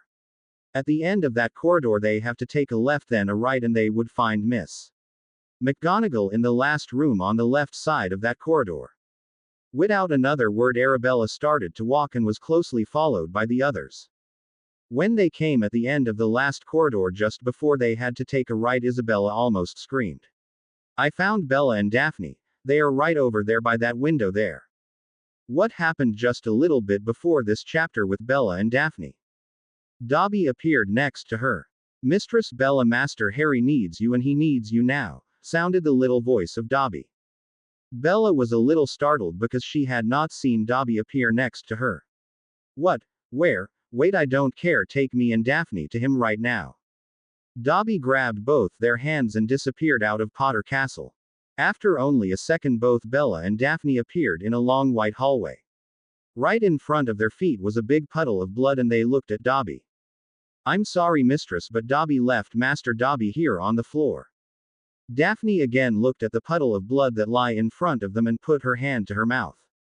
While both of the girls were looking in disgust at the puddle of blood in front of them, they hadn't seen that they had arrived at St. Mungo and that a nurse was approaching them. With a look of interest the nurse looked at them while she vanished the puddle of blood. Are you two young ladies here for the boy who has just arrived, and can you tell me why he's in the condition he was when he came in here? She asked, friendly but still with a little venom in her voice. Bella didn't hear the venom but responded right away. Yes, we are here for Harry Potter. Where is he? The nurse looked at Bella with big eyes. That W. Was Harry Potter. She asked while she took them both by the hand and pulled them along towards a window in one of the corridors of the hospital. On the other side of the window they could see Harry lying on a bed covered in blood with his eyes closed. They could see that he was still breathing, but they were small gasps like he was fighting for air. His face was black and blue, his nose was crooked, and there was a tear in his right ear. There were 3 healers walking around the bed, but none of them was doing something with or about Harry. Behind them they heard the voice of Isabella. Daphne immediately ran to her mother and pulled them to where Harry was being held. The rest of the adults followed them and became very quiet when they saw Harry lying on the bed. There is one point of view I have not addressed yet. Poppy was sitting behind her desk at Hogwarts. In her hand she had a necklace and a little note from Harry and Bella. To our dearest healer. Without your help we wouldn't have been where we are now. We have so much to thank you for, that we wouldn't know where to start. As you know, Bella and I do not have much family. That is also why we stick together so much. Now in the last year our family has grown into a big one. However, there is still one member missing from it all. That one member is you. It would be an honor for us if you would accept this necklace. And the title of favorite aunt and anything that goes with it. Bella and Harry. Peas. The necklace is a portkey that will take you to Potter Castle in case of an emergency. We will tell you the phrase when we see you after the holidays. Poppy never heard the door to the infirmary open. When she heard it shut she looked up and around but saw nobody. Then there was a pop in front of her. She looked over and behind her desk to see the Potter house elf standing there. I has come here to take you to St.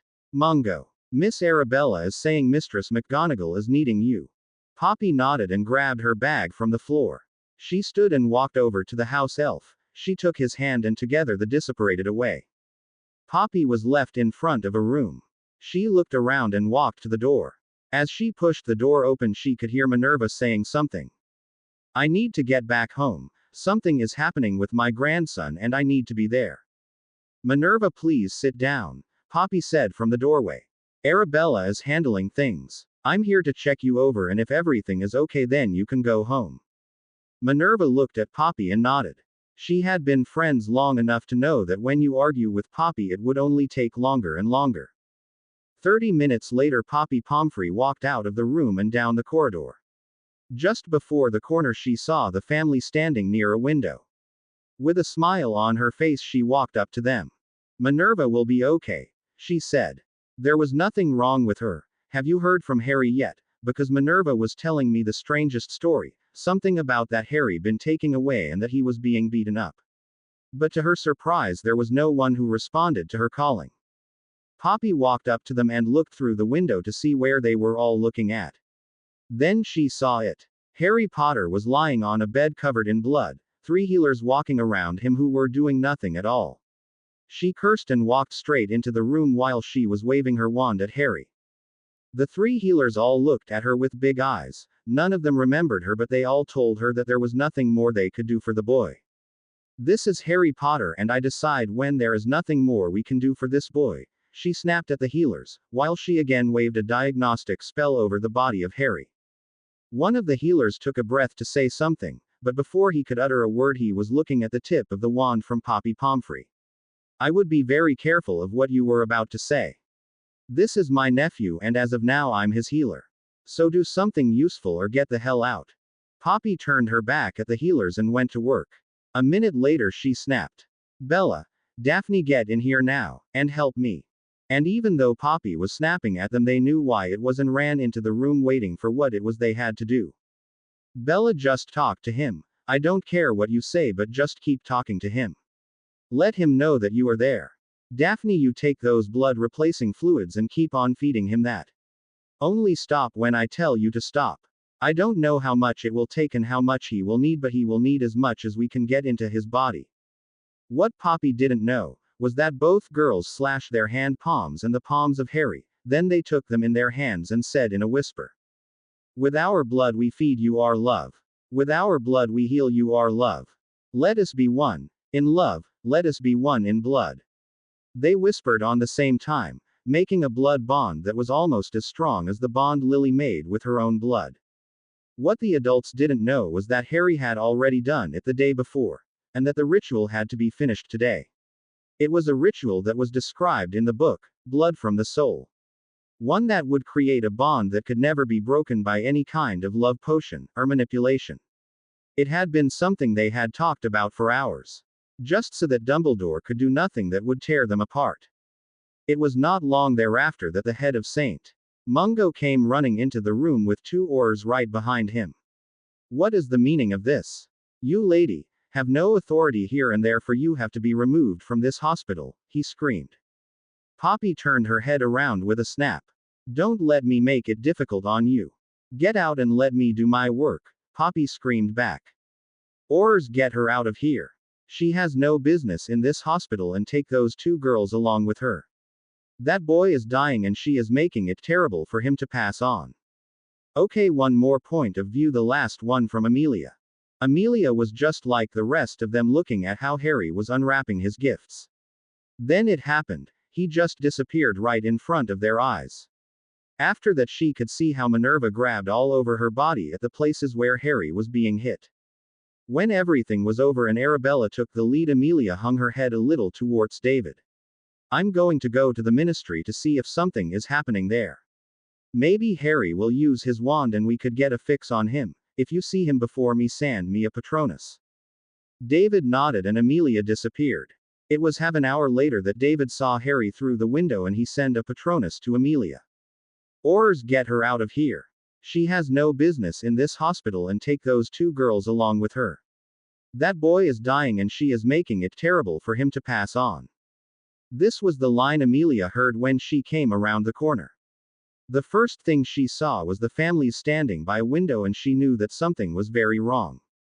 Stand down, Aurors, or you will be looking for a new job. And tell me what the hell is going on here. The director of the hospital didn't wait for the Aurors and said, I'm ordering them to remove that lady and those girls from my hospital. They are interfering with the work of my healers. Amelia looked through the window and saw Poppy working on Harry. You will stand down and leave healer Pomfrey alone or I will curse you myself. Is that understood? Both of the Aurors nodded and took off. Is that Poppy? The director asked while he himself was looking through the window. Amelia nodded. When the director saw the nod, he immediately went to work. Poppy, what do you need and what can I do? You yourself have done enough, but get me 3 nurses to clean up this mess, and get me all the potions you have in stock. This boy is going to need a lot of them. Poppy was working overtime to try and heal Harry as best as she could. All the wounds that were visible were nothing compared with the ones he had internally. There was nothing to do about it, but she had to give Harry more and more pain. And because he was in some kind of shock, Minerva could not feel a thing and she had no indication about what Harry was going through. His face suddenly relaxed as if everything was all right, to immediately turn back into one of immense pain. Daphne saw that Poppy was working hard on his body, so his facial expression didn't add up. And with worry in her eyes, Daphne looked up at Poppy. I'm sorry girls, but I have to do it. I cannot bring Harry into a coma at this point. If I would do that, then it would be fatal for him. Only in this way I can keep an eye on him. Both Bella and Daphne nodded and went on with what they were doing. The 3 nurses who were ordered to help them didn't do nothing else but remove dirty cottons with blood and replacing them with fresh ones. Every blood replacing potion that Daphne poured into the mouth of Harry seemed to be gushing out of his body from different places. It was to replace the blood that Harry had lost, but it only seemed to make him bleed faster and faster. Slowly, one after the other, wounds of Harry stopped bleeding. The hard ones Poppy had to stitch up the Muggle way, but it looked like it was working. It was 4 hours later that Harry was still lying on the table, but Poppy was no longer working on him. Poppy gave each girl a key on their forehead and walked outside to the others, where she sat down and started to cry while she laid her head into her hands. Isabella had tears in her eyes from the frustrating feelings Poppy was feeling. Minerva, who was held company by Arabella, because Arabella could just not look at Harry in that way again, came walking out of her room, followed closely by Arabella. The first thing she did was to go and look at her grandson. After that, she sat down next to Poppy and laid an arm around her shoulder. Poppy looked at her and sighed deeply. Minerva, I'm not going to go back to Hogwarts. Not until Harry is out of danger. At this moment he is fighting for his life in there. I know that I have done all that I can do for now and all that is left is up to him. I just can't shake the feeling that somehow Albus knows about all of this. Minerva gave a firm nod and looked through the window. Poppy, what is wrong with Harry? The question Minerva asked Poppy seemed to hurt her a lot. She stood up and started to walk circles through the hallway. Everyone looked at her but kept their mouths shut, and just watched her walking around. Then all of a sudden Poppy started to speak. Harry has a concussion. His liver is ruptured. One of his lungs is collapsed. He has a bruised kidney and his spleen is dying. Poppy took a breath and kept silent for a moment, wondering if she had forgotten something. These are the worst of his injuries and also the most troubling. All those injuries have been treated and his spleen is a matter of time, but the signs are good.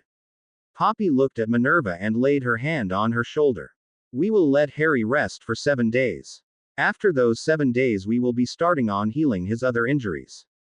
Poppy saw the looks from the others and went on. Harry has 4 broken ribs, a broken nose, foot and lower arm. His skull is fractured just like his jaw, but that is not so important and will be fixed in a minute. We are only hoping that he will pull through these 7 days. After that all will be okay. It was at this point that Poppy looked through the window at Bella and Daphne. If Harry is going to pull through this, then it will be because of those 2 girls over there. I have never seen a patient fight as hard as he did today. Too bad that we will wake him up after those girls are back at school, Poppy sighed. I wished that I could keep one of those girls here for him. I don't know how, but he seemed to know that they are with him. That night, Bella and Daphne stayed all night at the side of Harry. It was just 1 hour ago that he was put into a magically induced coma. They had both ed him goodnight and saw how he fell asleep. Now, however, it seemed that already after 30 minutes he was having a nightmare. Bella was now biting her lower lip. She wanted to help him. Now he was having one. Harry, who always helped her when she had one, something that happened almost twice a month now, but she herself could do nothing for him. While Bella was sitting there just watching Harry, she just could not understand why this was happening to him again. After Harry had his grandmother back, all of this should have stopped. He should have never been beaten again. But again, for Harry it was far from it. He wasn't safe before school, he wasn't safe at school, and now he wasn't even safe in his own home. She just didn't understand why Harry was not allowed to be happy. Bella was deep in thought when she felt the hand of Daphne on her shoulder. We have to find someone to sit with Harry when we are at school, she said. Bella looked again at Daphne while she was thinking hard. I can do it, Daphne, Bella responded. Daphne smiled at Bella and said, Sorry, Bella, but we have to go to school, so you cannot be here. Bella put her head to the side and again said, No, I'm serious, Daphne, I can do it. My other eye in Azkaban can do it. As a prisoner she could be with her intended when his life is in danger. And we both know that Harry is now fighting for his life. And with Amelia here we can keep it a secret from the ministry, and in that way Bellatrix can be with Harry when he wakes up. Daphne slowly began to smile and took her into a hug. That's a wonderful idea, and I will go and tell the others immediately. 3 days later both Bella and Daphne were still sitting at the side of the bed. They knew that there was nothing they could do for Harry but still remained at his side. Hermione, who went home a day later, returned with Neville, and together with Susan they replaced Daphne and Bella just as often as they did the first time when he was in the infirmary at school. The plan from Bella to get Bellatrix to St. Mungo was received with mixed feelings. That Bellatrix had the right to be with her intended, that was not the question, but she had to be there in public. Something a lot of people couldn't and wouldn't understand. Minerva, on the other hand, had a solution and explained it to them. It was an explanation they all could see happening. The one thing that was in their favor was that Andromeda was like a twin sister to Bellatrix. It was therefore that Bellatrix would be brought to St. Mungo under the invisible cloak from Harry and replace Andromeda as herself. Tonks would be the Auror to be with Bellatrix 24/7 so that she could still play the daughter of Andromeda while she was keeping an eye on Bellatrix. Early on the last day before school, David, Tonks and Daphne stood in front of the gates of Azkaban. Amelia had arranged for them to pick Bellatrix up on the condition that she would cooperate with what they wanted. Andromeda had said that if Daphne would explain it to Bellatrix, then there would be no problems. It was therefore that Daphne was the first to walk to the cell of Bellatrix. Bellatrix was standing at the bars just waiting for her Harry. She knew that he would come during his holiday and was starting to get impatient. So she especially looked on with distrust when Daphne stepped towards her bars. Bellatrix, we need your help, Daphne said without any hesitation. Bellatrix didn't respond and just kept looking at Daphne. Daphne started to get an unpleasant feeling about it all, took a deep breath and said, "It's about Harry. He has been taken away from us by Portkey. He was the mistreated, and it's very bad," she added quickly. Daphne now looked at Bellatrix and waited. How is Harry doing now and where is he? Were the two questions Bellatrix asked. Tears immediately sprang into the eyes of Daphne and slowly she started to tell Bellatrix about what had happened. Bellatrix sank down to her knees and started to sob. She immediately promised to do whatever they wanted just to be able to be there for her Harry. When David and Tonks had removed her from her cell, she asked for a wand. David hesitated, but Daphne immediately gave her her own wand. I, Bellatrix Black, swear on my life and magic that I will do everything they ask of me, up and until the moment that I'm back in my cell. So mote it be. David looked at Bellatrix and was astonished by what she had done. He had never expected that Bellatrix would do something like that. It was not long after that they arrived at the hospital. While Bellatrix was hiding under the invisible cloak, she walked down the hallways up to the room Harry was in.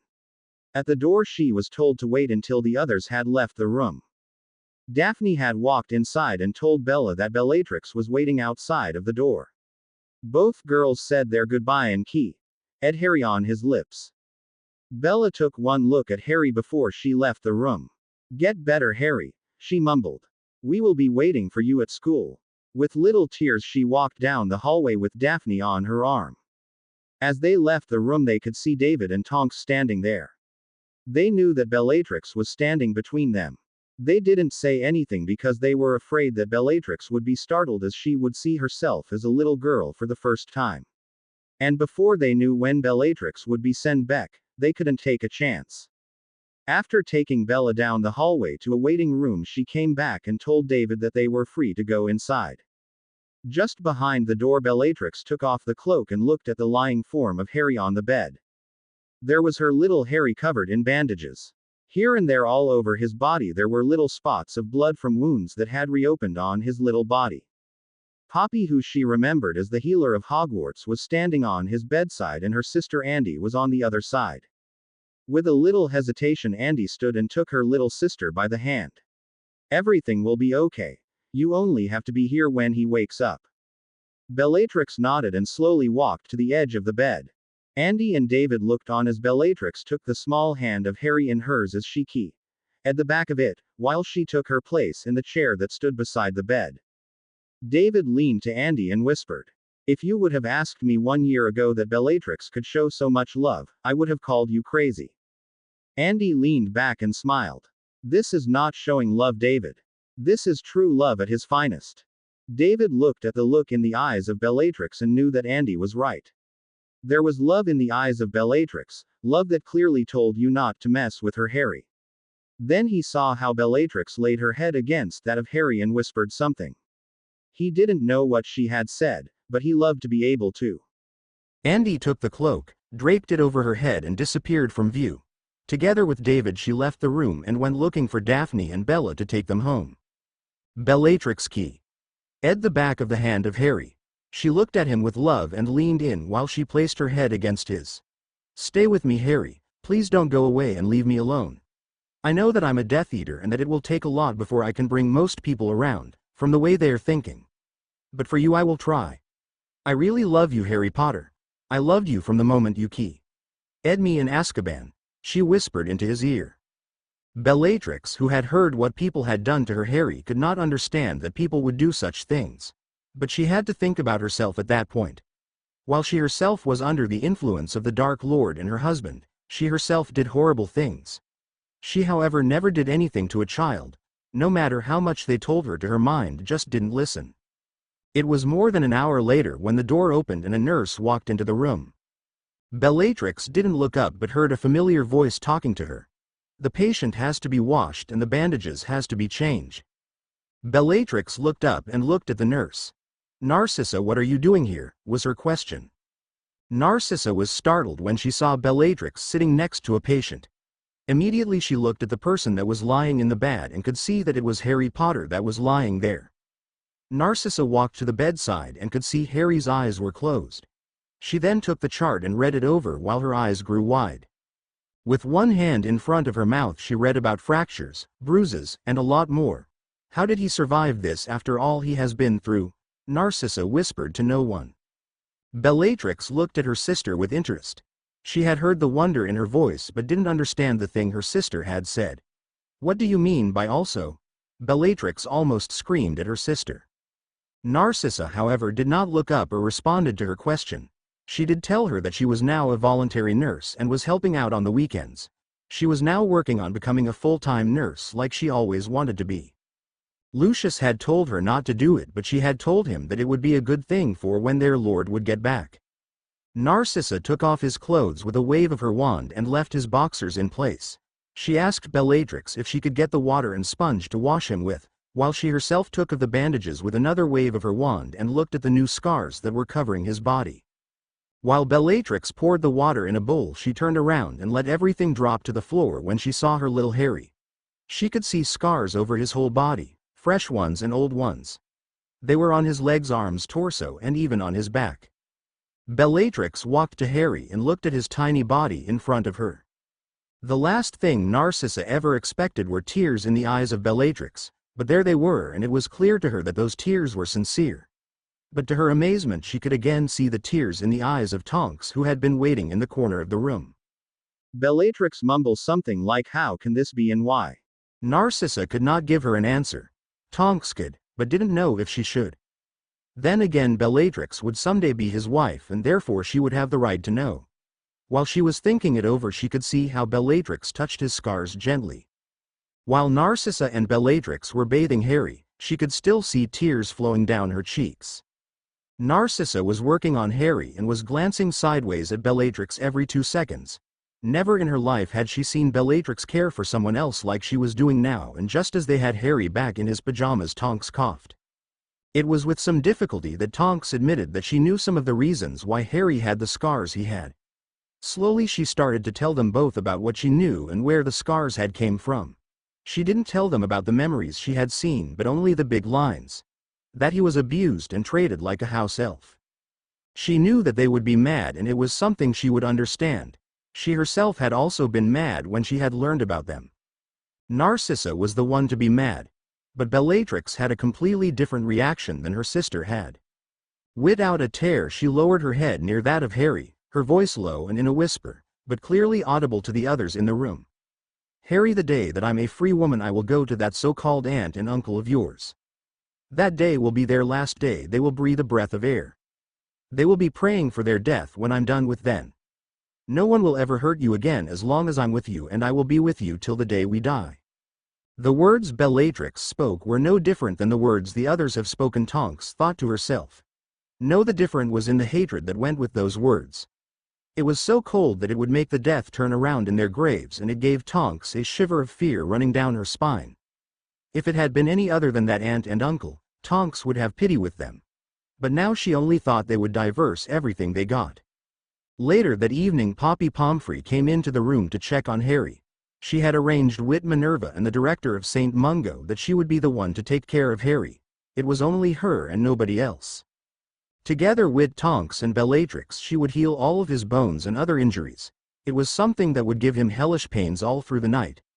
Only the three of them would do this so that it could be kept quiet for the rest of the magical world. After 2 hours she was finished and Harry could start to heal himself for that night. Bellatrix covered him up with the blanket and key. At his forehead. It was also on that time that the door opened and Minerva came walking into the room. Bellatrix stood and went to stand in her way. "I'm sorry, Professor McGonagall, but Harry is not allowed to receive visitors," Bellatrix told her while she looked her straight in the eyes. Minerva, who was not intimidated by that look, looked right back at her. "Bellatrix, let's get one thing straight. I know that you will be the wife of Harry when he becomes 17 or when you are free. When that happens I will give my cub to you, However, until that time and thereafter he is and will remain my grandson, which will make you my granddaughter. Now step aside and let me look at my grandson." Bellatrix's eyes widened when she heard Minerva call Harry her cub. While she nodded hard and fast, she stepped aside and went to the corner, looking down in shame.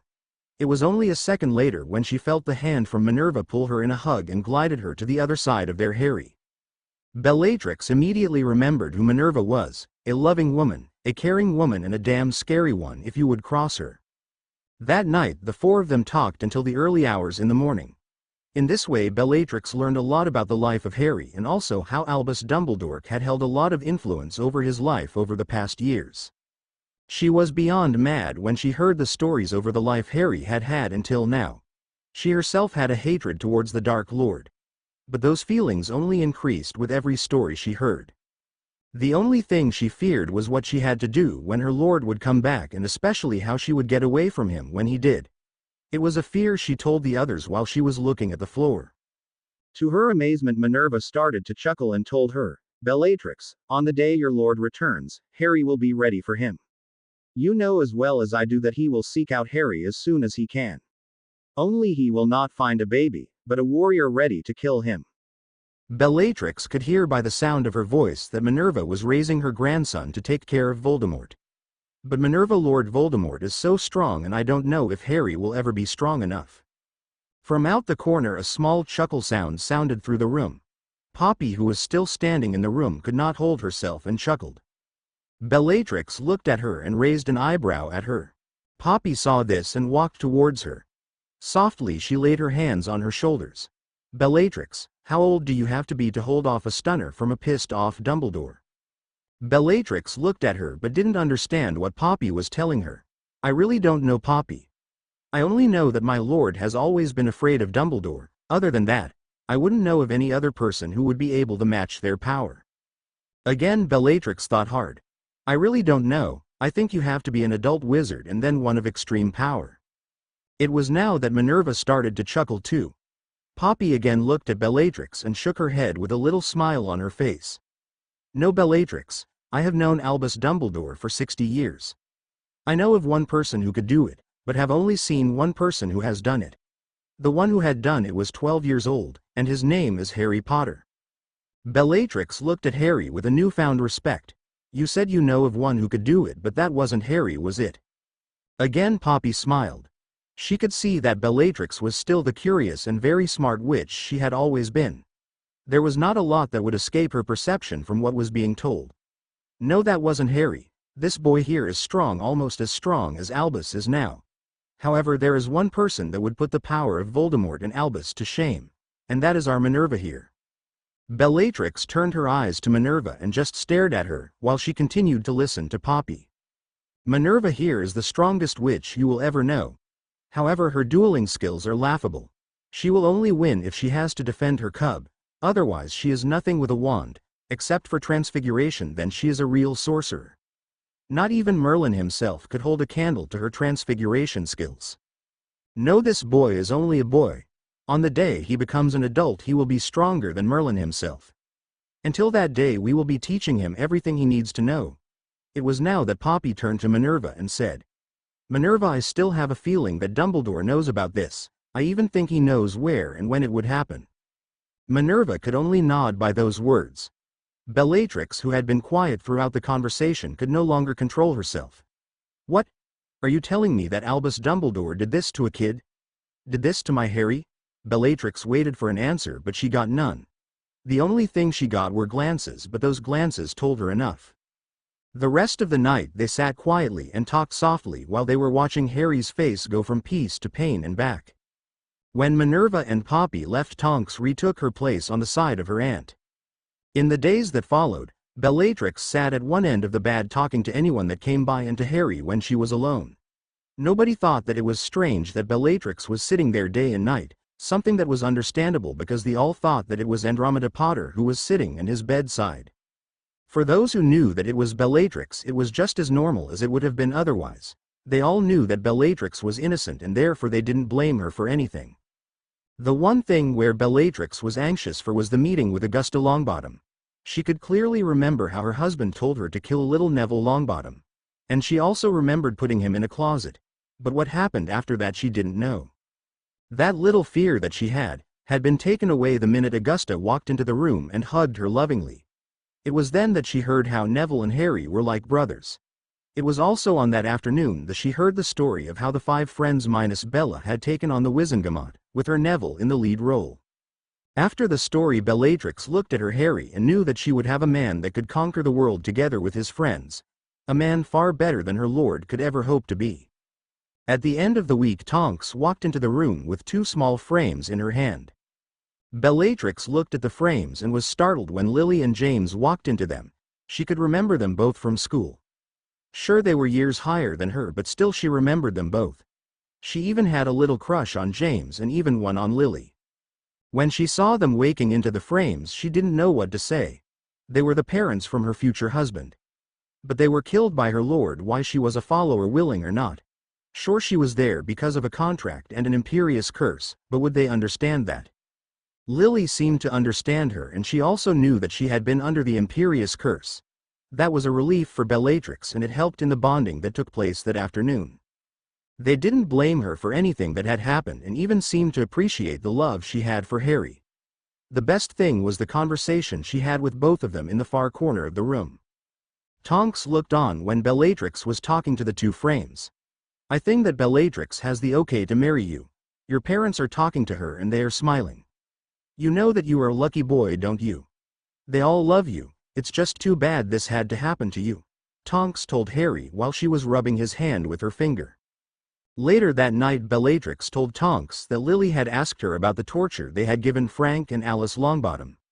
Unfortunately, she could not tell her a lot because she was not the one who had tortured them. She could, however, tell them the state they were in when they left. This seemed to make Lily smile. Bellatrix told Tonks that Lily had said that she was positive that she could bring them back. It was something Bellatrix and Tonks hoped she would be able to do. After almost 2 weeks in the hospital, it was time for Harry to wake up. Poppy had given him the wake-up potion and was now waiting for Harry to wake up. Slowly he started to stir and mow. Minutes started to pass, and it would be any moment that he would wake up. Bellatrix started to lean over him and was making sure that she would be the first one he would see. Slowly his eyes opened into slits. He tried to look around but couldn't see a lot. The light from the room was too bright and it made it difficult for him to open his eyes all the way. Slowly he started to see a silhouette from a person. He didn't know who it was, but he waited for his eyes to adjust a little. Now he could see that it was someone's head and the person had black curly hair. "Hi darling, how do you feel?" Harry narrowed his eyes a little. He remembered the voice and was sure he knew the person that went with the voice. Slowly the head became clearer and he could see that it was a woman. Then he saw the 2 brown eyes he remembered and loved. He saw the smile he had dreamed about. "Hi Bellatrix, am I in Azkaban too?" he asked with a raspy voice. Bellatrix smiled. "No sweetheart, you are in St. Mungo," she said in key. "Ed him on the lips." "I love you, Harry Potter," she whispered in his ear. "I love you too," Harry mumbled. Bellatrix smiled again and took him in a soft hug. It was 2 hours later that Harry understood why he was in the hospital, and also why Bellatrix was there with him. When Poppy told him 6 hours later that he still had to stay in St. Mungo for a week, it was time for Bellatrix to go back. With one last and very intense hug and passionate key on the lips, Bellatrix said goodbye. Andromeda retook her place and Tonks and David made sure that Bellatrix went back safely. The next day was the day the family came by to visit him. David didn't know what to think. His respect for Harry grew day after day. He had defeated death once again. And he only seemed to grow stronger each time he did. Harry, on the other hand, enjoyed all the attention he was getting. He himself could not remember anything from the attack, and if he was honest, he didn't care. The others seemed disappointed by this fact, but Harry was just happy he was still alive. Tonks told him that she would be teaching him and his friends more about fighting. And not only magical but also Muggle fighting styles. The same thing was promised by David. They would be teaching him and the others little things, and now they were going to step it up. When everybody was gone, Harry was left alone with the frames of his parents. His mother Lily was happy that he was still with them. James, on the other hand, had mixed feelings. He was happy that Harry was still with his grandmother and friends, But he was also angry at himself that he was not there to help his son with the struggles he would be facing in his life. Harry assured him that he was happy that he was with his grandmother, but also that he was still able to see his parents in this way and that they would be there to guide him with advice if he needed it. When Isabella came back to get the frames from Lily and James to bring them back to Potter Castle, Lily asked her to give him a motherly hug from her. Isabella nodded and took Harry into a hug and poured all her love into that hug. It was a feeling he would never forget. Let's go a little bit back. Bella sat on the train towards Hogwarts. It had been a couple of hours ago that she heard from Daphne what Bellatrix had done the moment she had walked into the hospital room. The first thing Bellatrix had done was to take his hand into hers. She could not help herself, but she became a little jealous of Bellatrix by just thinking about it.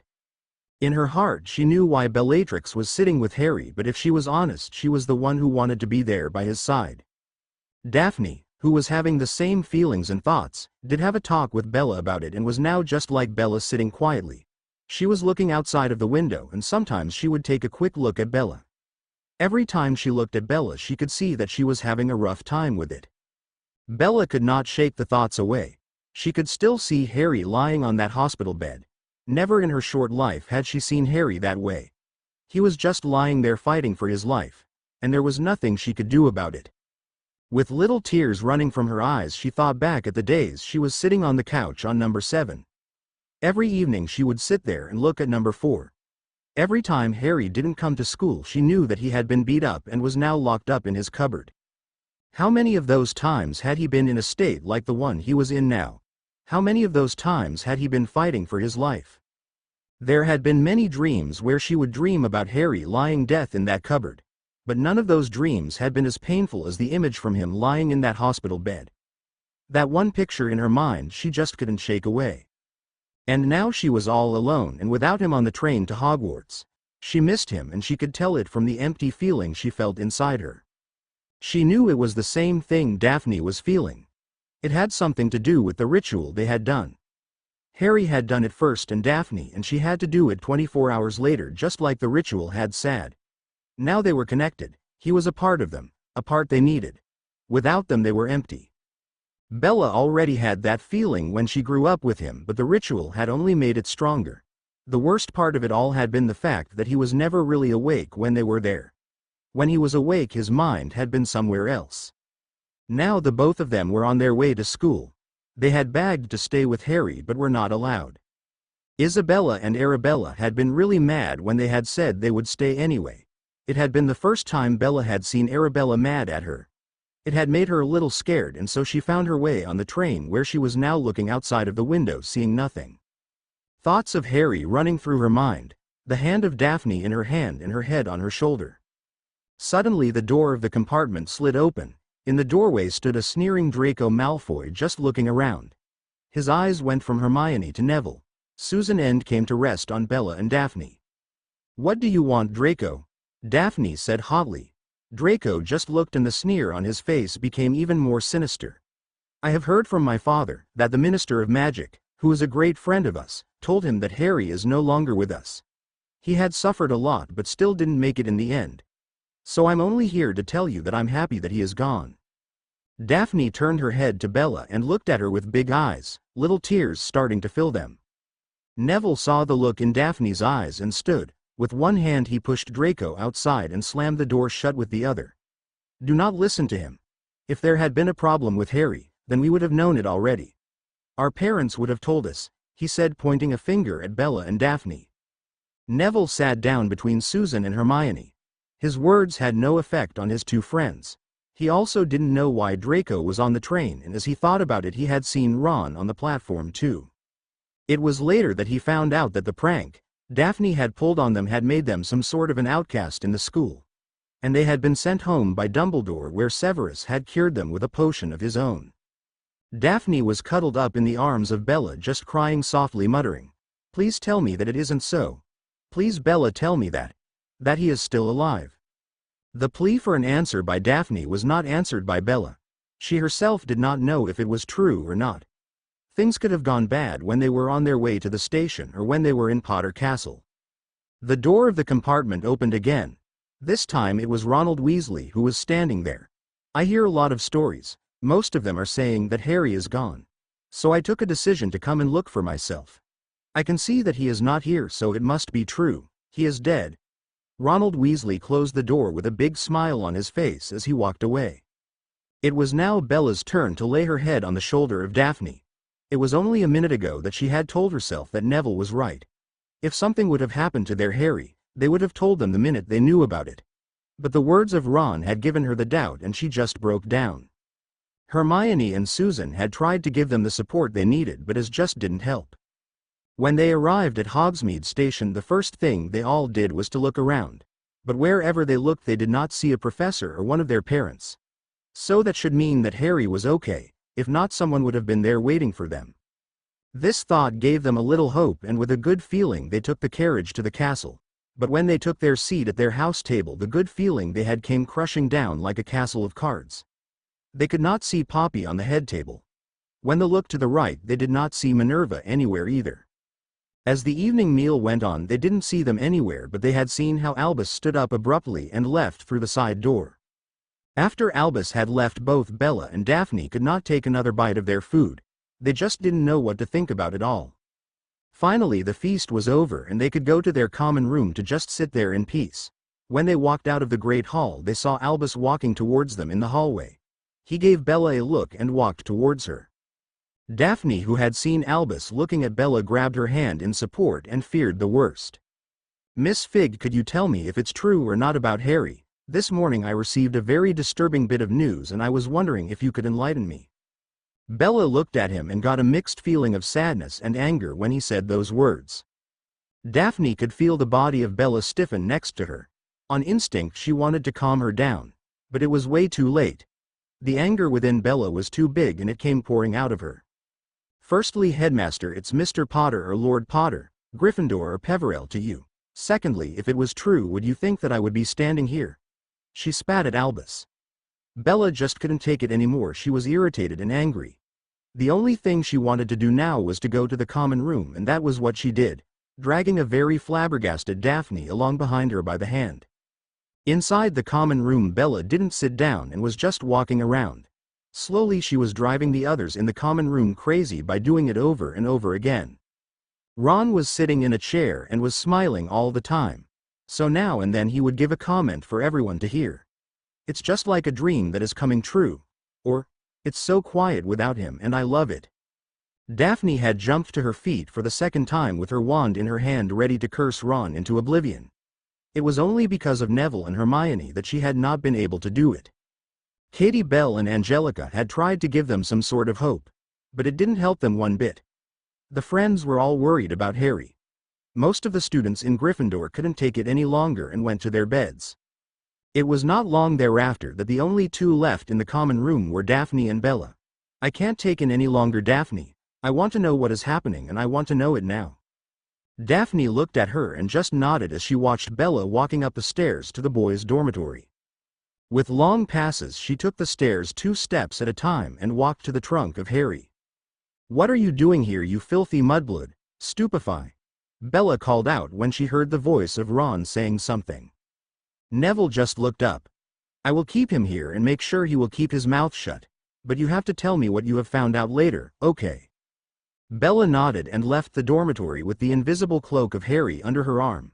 Down in the common room she took out the cloak and told Daphne to come along. It was now that they were happy that they had taken the cloak with them back to school when they said goodbye to Andromeda. It was just before midnight when Bella and Daphne were walking the hallways of Hogwarts. They were on their way to the office of Minerva and almost had a run-in with Severus Snape. Fortunately for them, he didn't see them and walked straight past them. At the door of the office from Minerva they removed the cloak. Bella took the cloak and slid it into her pocket. Together they knocked on the door and called her name. A little sleepily Minerva opened the door and just watched the 2 girls standing in front of her. Both girls just started to cry when she opened the door, while they were almost screaming the same thing at her at the same time. "Tell us it is not true. Please tell us that Ron and Draco are lying and that Harry isn't dead." Minerva did not understand what she was hearing and took the girls into her private chamber. Slowly the words the 2 girls had spoken to her were starting to make some sense to her. "I assure you both that Harry is okay." Sure, he is still sleeping, but he is alive, and Bellatrix is doing a great job by just being with him. After hearing how their day had went, Minerva knew that their day must been a hard one with not knowing if Harry was alive or not. She was sorry that she wasn't there for them. She then went on to tell them that she had been with Harry and had forgotten about the time because she was talking to Poppy and Bellatrix. She did promise them that she would give them an update every night before they went to bed, even if it was only that he was still sleeping. Inwardly she told herself that she had to have a talk with Amelia about this. She did understand that Amelia had to tell it to Cornelius, but that he told it to Lucius was something that was not acceptable. Albus was another story altogether. He either heard it from Lucius or he knew it from the start, but she didn't know which one it was. That night Bella and Daphne were allowed to stay with her that night, but they had to spend the night together in the bed of Arabella. It was something they didn't mind and quickly found their sleep in the arms of each other. The next morning they were the first in the great hall for breakfast. It was not long after that their friends joined them and asked if the stories were true. To everyone's relief, Harry was still alive. He was still fighting, but Poppy had more hope than she had the day they left. Daphne then told them that today was the day that Harry would be getting the first treatment for his body. Bones would be vanished to then be regrown by a potion. It meant that Harry would have a rough day and night ahead of him. So it was not surprisingly that the friends were not all there in the classes they had that day. And then it happened they had one more class, and it was double potions with Professor Snape. Miss Fig, Miss Greengrass, I do not care who is dying. You are here in my class to pay attention or you can go away. The anger after those words immediately took hold of Daphne and Bella. Snape had a sneer on his face when he saw both girls giving him a murderous look. Without missing a beat he went on with his lesson. I want you all to crush the beetles. Squeeze all the blood from the worms and break all the bones in the body of the grasshoppers. After you have done that, I want you to smash the snails to mush. Bella could not take it any longer. She pulled out her wand and shouted, Bombarda. The curse hit the shield Snape had just conjured in the nip of time. The Bombarda from Bella, however, did make him take a couple of steps back from the power he felt from the curse. You know what happened to him. You are one of them, aren't you? Bella shouted at him. Her wand still pointed at Professor Snape. Slowly she looked over her shoulder at her friends. She could see that Daphne was already standing at the door with both of their bags in her hand. Snape, who was still in shock, just stood there and watched as Bella and Daphne walked out of the room. They were probably on their way to Minerva, but he knew how to fix that. The words that Snape had said in class had been enough to send Bella and Daphne straight to Minerva. This had been proof for them. Snape knew about Harry and they had to tell Minerva. They had to tell her that he knew about it and maybe he had even been a part of it. Minerva was in the middle of her class when Bella and Daphne came busting through the door. We are terribly sorry, Professor, but we need to talk to you. Minerva didn't like it when her class was interrupted like that, and when she saw that it was Bella and Daphne, she didn't like it at all. Especially the way they had done it. You two go to my office and sit there and wait until I get there. It would take another hour before Minerva got into her own office. Bella saw her coming into the room and wanted to say something, but then she saw how Snape walked after her with that disgusting smile on his face. Bella, Professor Snape just informed me of how you have cursed him with a bombard while he was telling you what to do, Minerva said with a stern look in her eyes. Bella immediately understood that Snape had told Minerva his own version of what had happened in the classroom. It also told her that they would have a hard time to win this argument if they didn't have any proof. Bella had to think before she could give her an answer. She could say sorry or go with what her feeling was telling her. Yes, I did, and he deserved every bit of that curse he got. It was only a shame he conjured a shield to protect himself. The hatred that sounded in the voice of Bella was enough to make Minerva take a few steps back. It was just like the first day she met her. Harry was filled with raw magic like no other. And Bella had been close. After his block was removed, Bella should have been nothing in comparison. But here she was almost as magical as Harry was himself. Slowly the magic was starting to swirl around Bella and was even growing in power.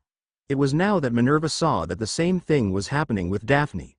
She had the same amount of power that Bella had, but a couple of days ago she was nowhere near their level of power. Snape, however, didn't feel the magic and just went on with his own story. Minerva, I'm telling you. Miss Fig over there just assaulted me when I asked them to pay attention. Snape looked at Bella with that sneer plastered on his face. Now Minerva, I expect that you punish them severely. If you ask me, you can kick them both out of Hogwarts. Even before Bella and Daphne could go off on Severus Snape, Minerva had her hand in the air to shut them up. Miss Greengrass, could you tell me exactly what happened in the classroom? Daphne looked at Minerva and then gave a dirty look at Snape with her own sneer on her face. Yes, Professor, I can tell you everything. Daphne gave another dirty look at Snape and said, if you have a pensive, I could even show it to you. It was at this point that Snape lost all the color in his face. With one look at Daphne, he began to stammer, something that didn't go unnoticed by Minerva. Well, maybe I was wrong. Maybe I could have handled it another way, Snape said while he was backing up to the door. With one hand behind his back, he opened the door and almost ran from the office. Minerva smiled. I thought it was something like this. But I'm sorry, I don't have a pensive. Maybe I can be of some help to you, sounded the voice of the Sorting Hat behind her. After that one night he came to her, he never went back to the office of Albus Dumbledore. Ah, I see, Minerva said. Daphne, would you mind putting the Sorting Hat on your head? Minerva asked. Daphne nodded. She immediately understood what Minerva meant.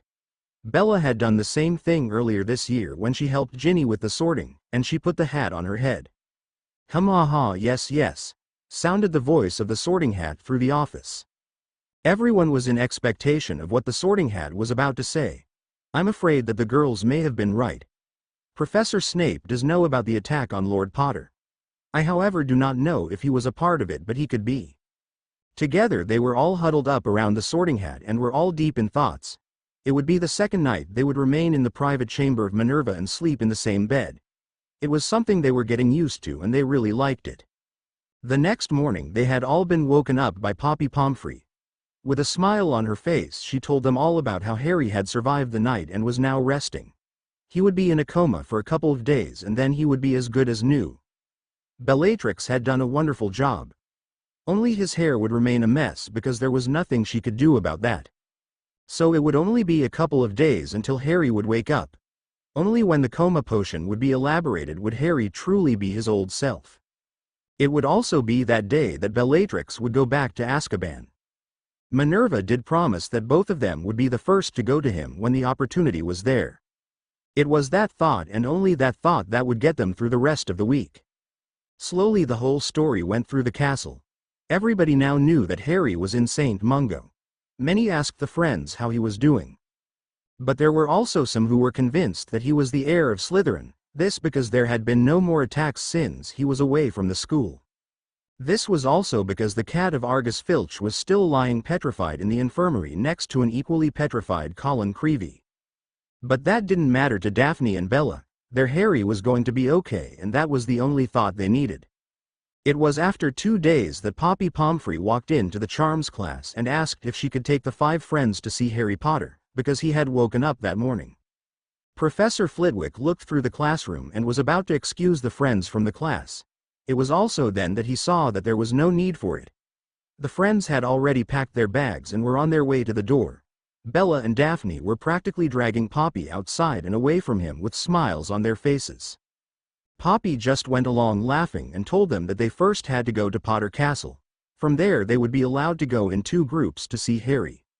Minerva, who was sitting behind her desk, looked up when Poppy and the friends came into her office. Even before she could say something, Daphne spoke. Harry is up and awake, and we can go to him.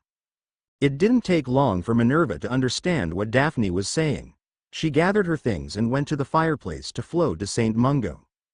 Just when everyone was waiting impatiently to go to the hospital, they heard a familiar voice behind them all. Would someone please tell me why these students are not in class, and also why they are going away? Something I know nothing about. As they all turned around, they could see Albus Dumbledore standing there. His eyes were twinkling and going from Poppy to Minerva. Minerva didn't know what to say and Poppy seemed to be searching for words herself. I'm sorry, Headmaster, but I, as heirs to the House of Bones and as Lady Bones, from the ancient and noble House of Bones. And Susan held her tongue for a moment. Daphne saw what Susan was trying to do and pulled Neville along with her to stand next to Susan. Susan looked at the left side of her and smiled at Daphne. I, as heirs to the House of Bones, think that it is my duty to be at the side of Lord Potter, Gryffindor, and Peverell. He is our friend and ally in all we do. This does not only count for me but also for Lady Greengrass and Lord Longbottom." It was now that Susan looked around herself a bit nervously. She didn't know what she could say for Bella and Hermione. After a moment she knew what to do. "Miss Figg will go along with us because Lord Potter is the lord of the house because she is living at Potter Castle. Miss Granger will come along for the support of her lord and protector, Lord Longbottom." The four friends were now all standing beside and behind Susan, nodding their heads yes over and over again. Dumbledore let his eyes go from one to the other. He didn't want them to go to Harry. He wanted them to go back to their class and just wait like the rest of the students for his return. It was about time for Harry Potter to come back to him and listen like he was supposed to do. So maybe if he would keep his friends away from him, the arrogant little brat would be starting to think that he wasn't loved as much as he thought he was. So by doing this, that little shit Harry Potter would be coming to him for his guidance. "It's very adorable from you, Miss Bones, and I admire the gesture you are trying to make towards Lord Potter. However, as headmaster of this school, it's my duty to keep you safe from any kind of danger, and there are a lot of things that could happen to you all when you go outside and away from this school, so it's with a lot of regret that I have to tell you, no, you cannot go to visit Lord Potter." Everyone was a little astonished after those words. Dumbledore couldn't mean this, could he? He knew how close they all were, and he also knew that they had been with him for most of the holiday. Hermione stepped forward and whispered something into the ear of Susan. Susan nodded and coughed loudly. Dumbledore, who was just about to leave the private chamber of Minerva, turned around, the irritation clearly visible in his eyes. "Headmaster, we understand what you are saying. Therefore you must understand that if we are not allowed to go to Lord Potter, we have to inform our lords. Lord Greengrass and Ladies Augusta and Bones have to go to him in our stead. I do not know what the others would say, but my auntie would not think too highly of you. I can assure you that they are all waiting for us at Potter Castle. They have all cleared this visit with our head of house. As you know, it is well in the right for Professor McGonagall to allow us to go. If it is not her right as head of house, it is her right as deputy headmistress of Hogwarts. And as you can see, Professor McGonagall and our nurse Pomfrey will be accompanying us until we are safe at the place we are going to. Just like Nurse Pomfrey has done for Lord Potter.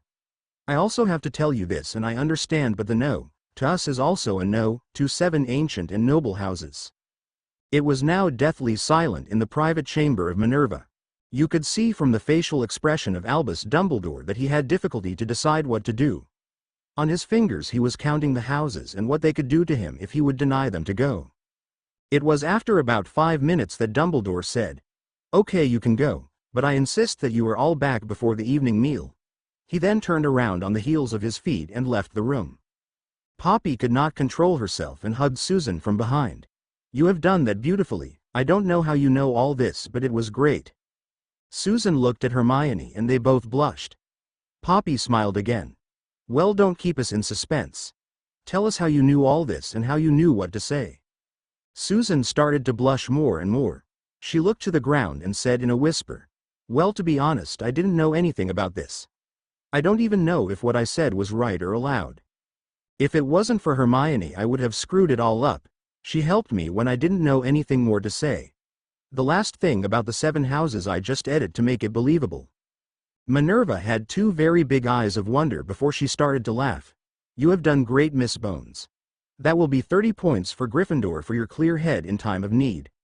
Even Poppy and I didn't know what to say to Albus. Together they appeared in Potter Castle.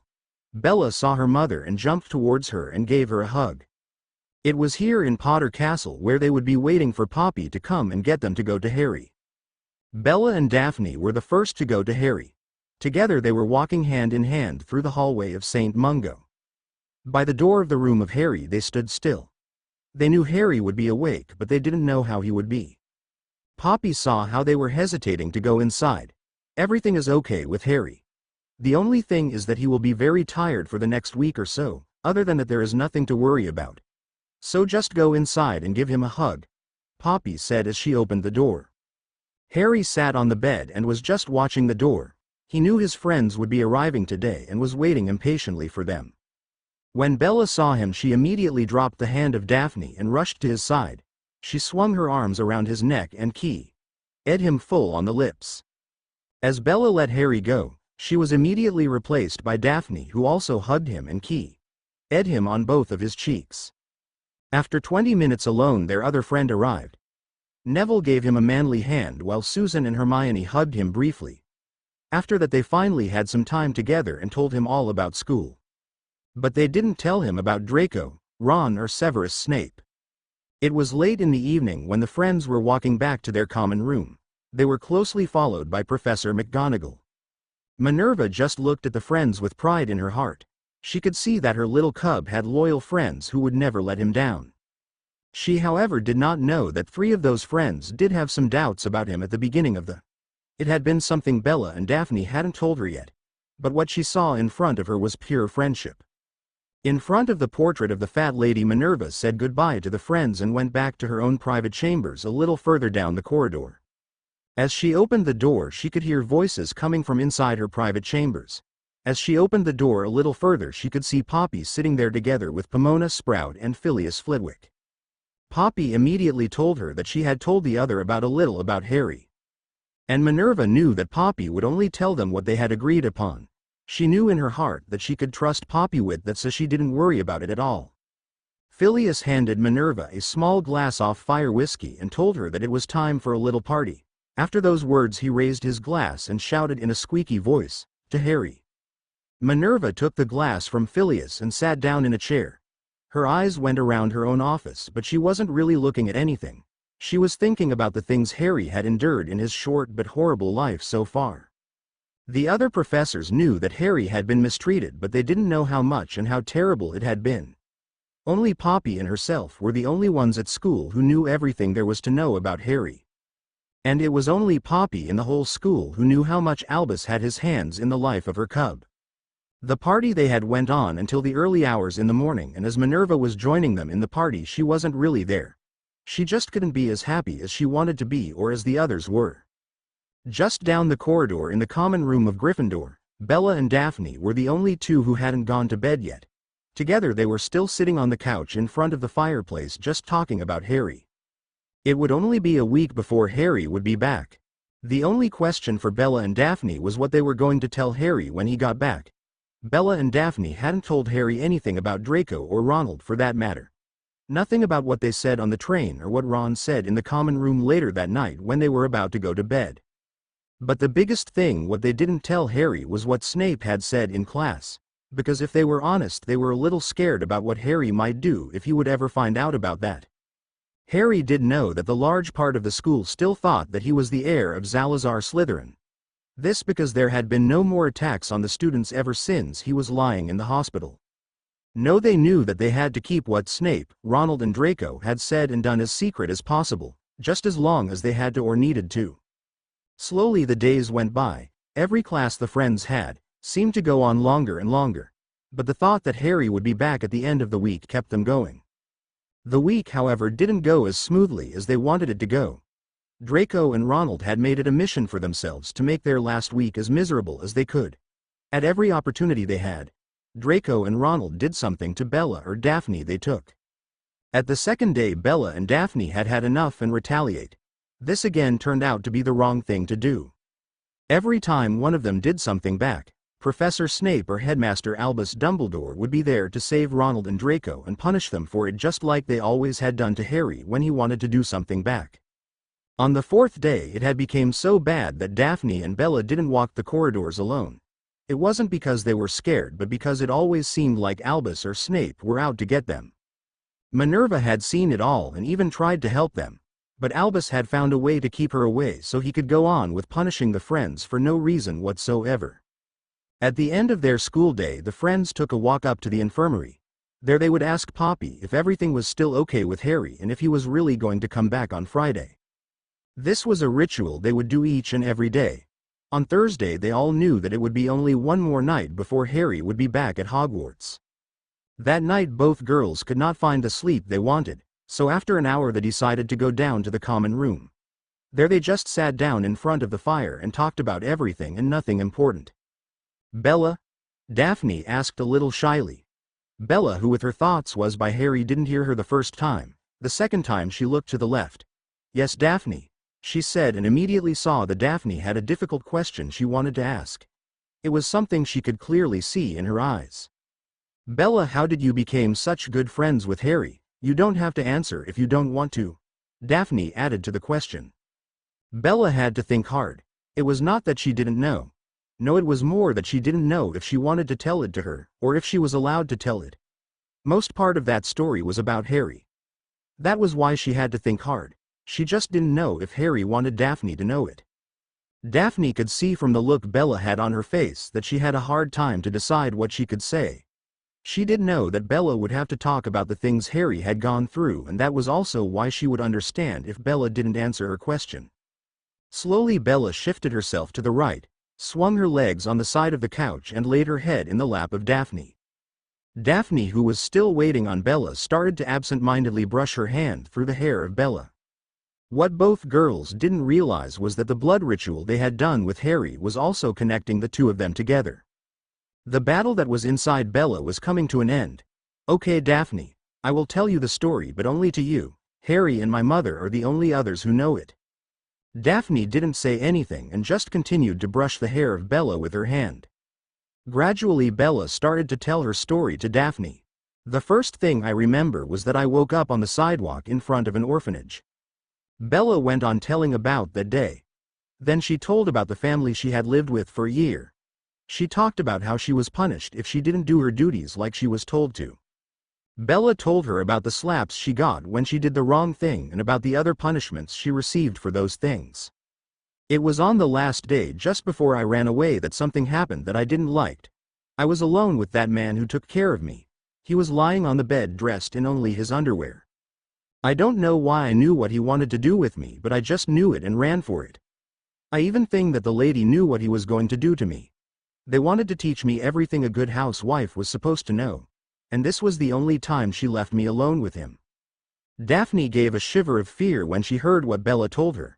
Daphne didn't know why, but the first thing she thought about was Gilderoy Lockhart lying next to her trying to take her innocence away. That day I ran and ran as far as I could.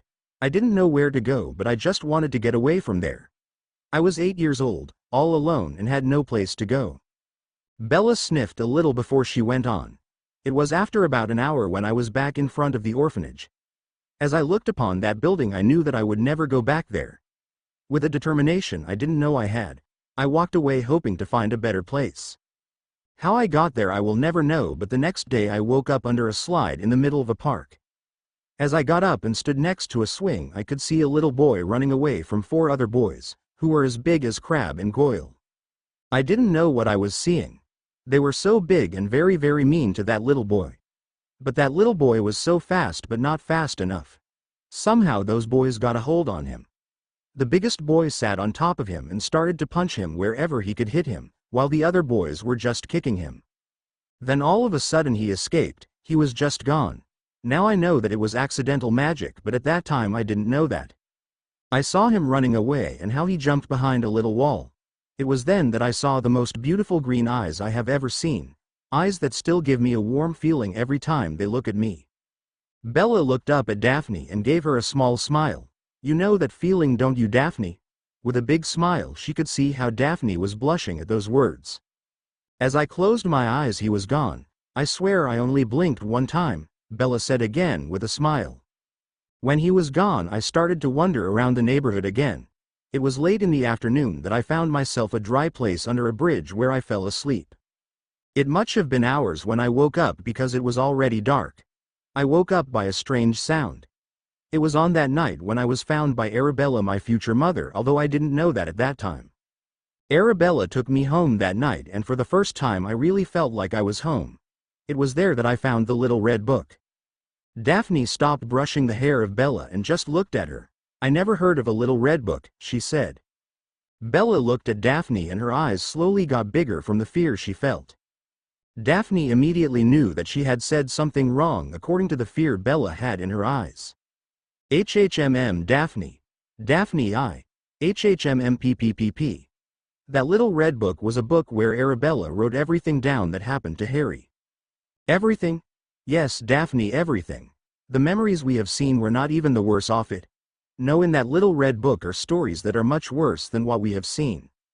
After a moment of silence, Bella went on with the story. Well, I found that book and started reading it. All the stories were about this boy named Harry. You will never know how much I have cried about the stories that were in that little red book. It was at that moment that I also started to see that man in my dreams. At that time I didn't know it was Voldemort. But in every dream he asked me to kill this person named Harry Potter. A Harry Potter I didn't know. The first day I was with Arabella, I saw a very big man across the street pushing a little boy out the door and onto the ground. After that he pushed that little boy into the car. That little boy he pushed was the same little boy that I saw in the park the day before. The next day Arabella told me that the little boy was Harry, at the same Harry as in the little red book. The day I decided to become friends with that Harry. Bella, who again looked up at Daphne, kept quiet for a moment. She had just told Daphne that she had been beaten just like Harry had. Even though you could not compare the two, it still was very similar.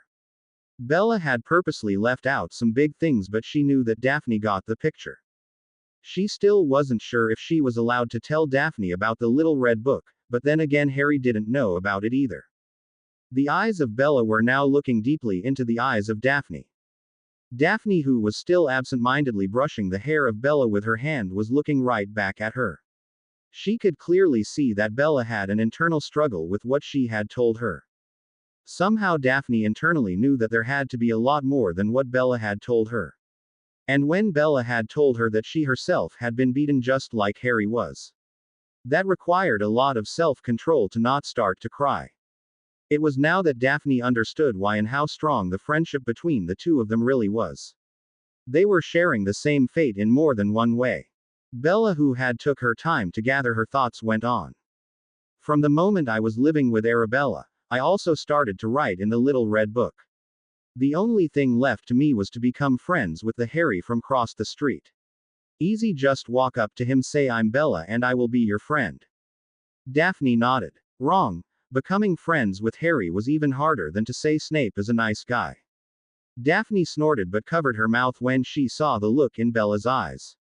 After being with Arabella for a while and with even less hope of finding my real parents, Arabella made it possible for me to go to school. When I saw that fat pig of a cousin of Harry, I knew Harry had to be there too, and I was hoping to be in the same class as him. When I entered the class, one saw him sitting all alone in the corner.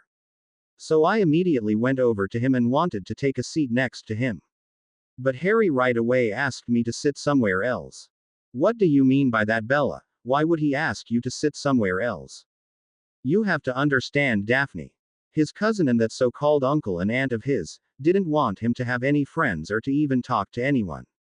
While his aunt and uncle took care of the neighborhood by saying that Harry was some kind of criminal, his cousin took care of the children in the school by bullying them or hurting them physically.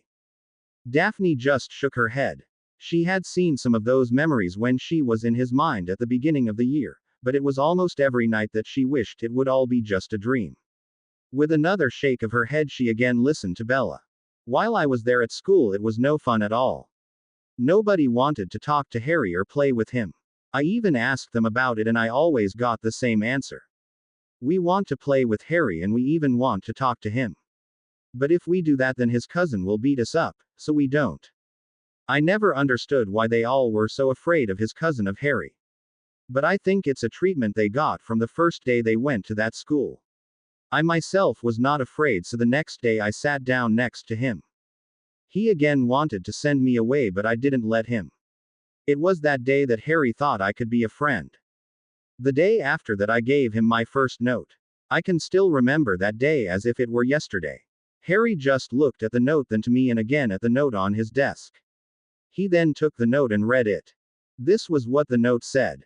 Harry, if we would talk to each other in this way, your cousin cannot hear us. In that way he will not know what we are saying. So he can't be mad at us. Harry, my name is Bellatrix Smith. Daphne looked at Bella with big eyes. Did you really have to talk to him through notes? Daphne asked. Bella looked up at her and nodded. Yes, Daphne, we had to do it through notes. It was the only way we could hide it from Dudley. I even think the teacher knew about it, but she never said a word. Really, Daphne, it had to be done that way. There was no other way, because I knew that if Dudley noticed something wrong on school, he would tell it at home and Harry would get another beating just for the hell of it. Yes, Daphne just talking to me would get him in trouble with his uncle. Daphne didn't know that it had been that bad. Sure, she had seen the memories and knew that he would get a beating for almost every mistake he made. But a beating just for a beating, that was something she didn't know. Bella instantly knew what Daphne was thinking and took her hand in her own. A little dazed, Daphne just looked back at her. Daphne. Harry would sometimes just get a beating for the fun of it, if his cousin and his friends had beaten up Harry. Harry had to tell that he had fallen down. If he would tell them the truth, his uncle would beat him up for lying and making Dudley look bad in front of his friends. It was now that Daphne understood and she just hated it. Bella again laid the hand from Daphne on her hair. Without a word, Daphne started to brush her hair again and waited on what Bella was about to say next. At school, Harry and I would keep on writing notes to each other. Dudley didn't see anything and he was too stupid to know. After a little time, Harry would become happier, and that was not good at all. Bella sighed. Harry becoming happier was one of the things Dudley didn't like.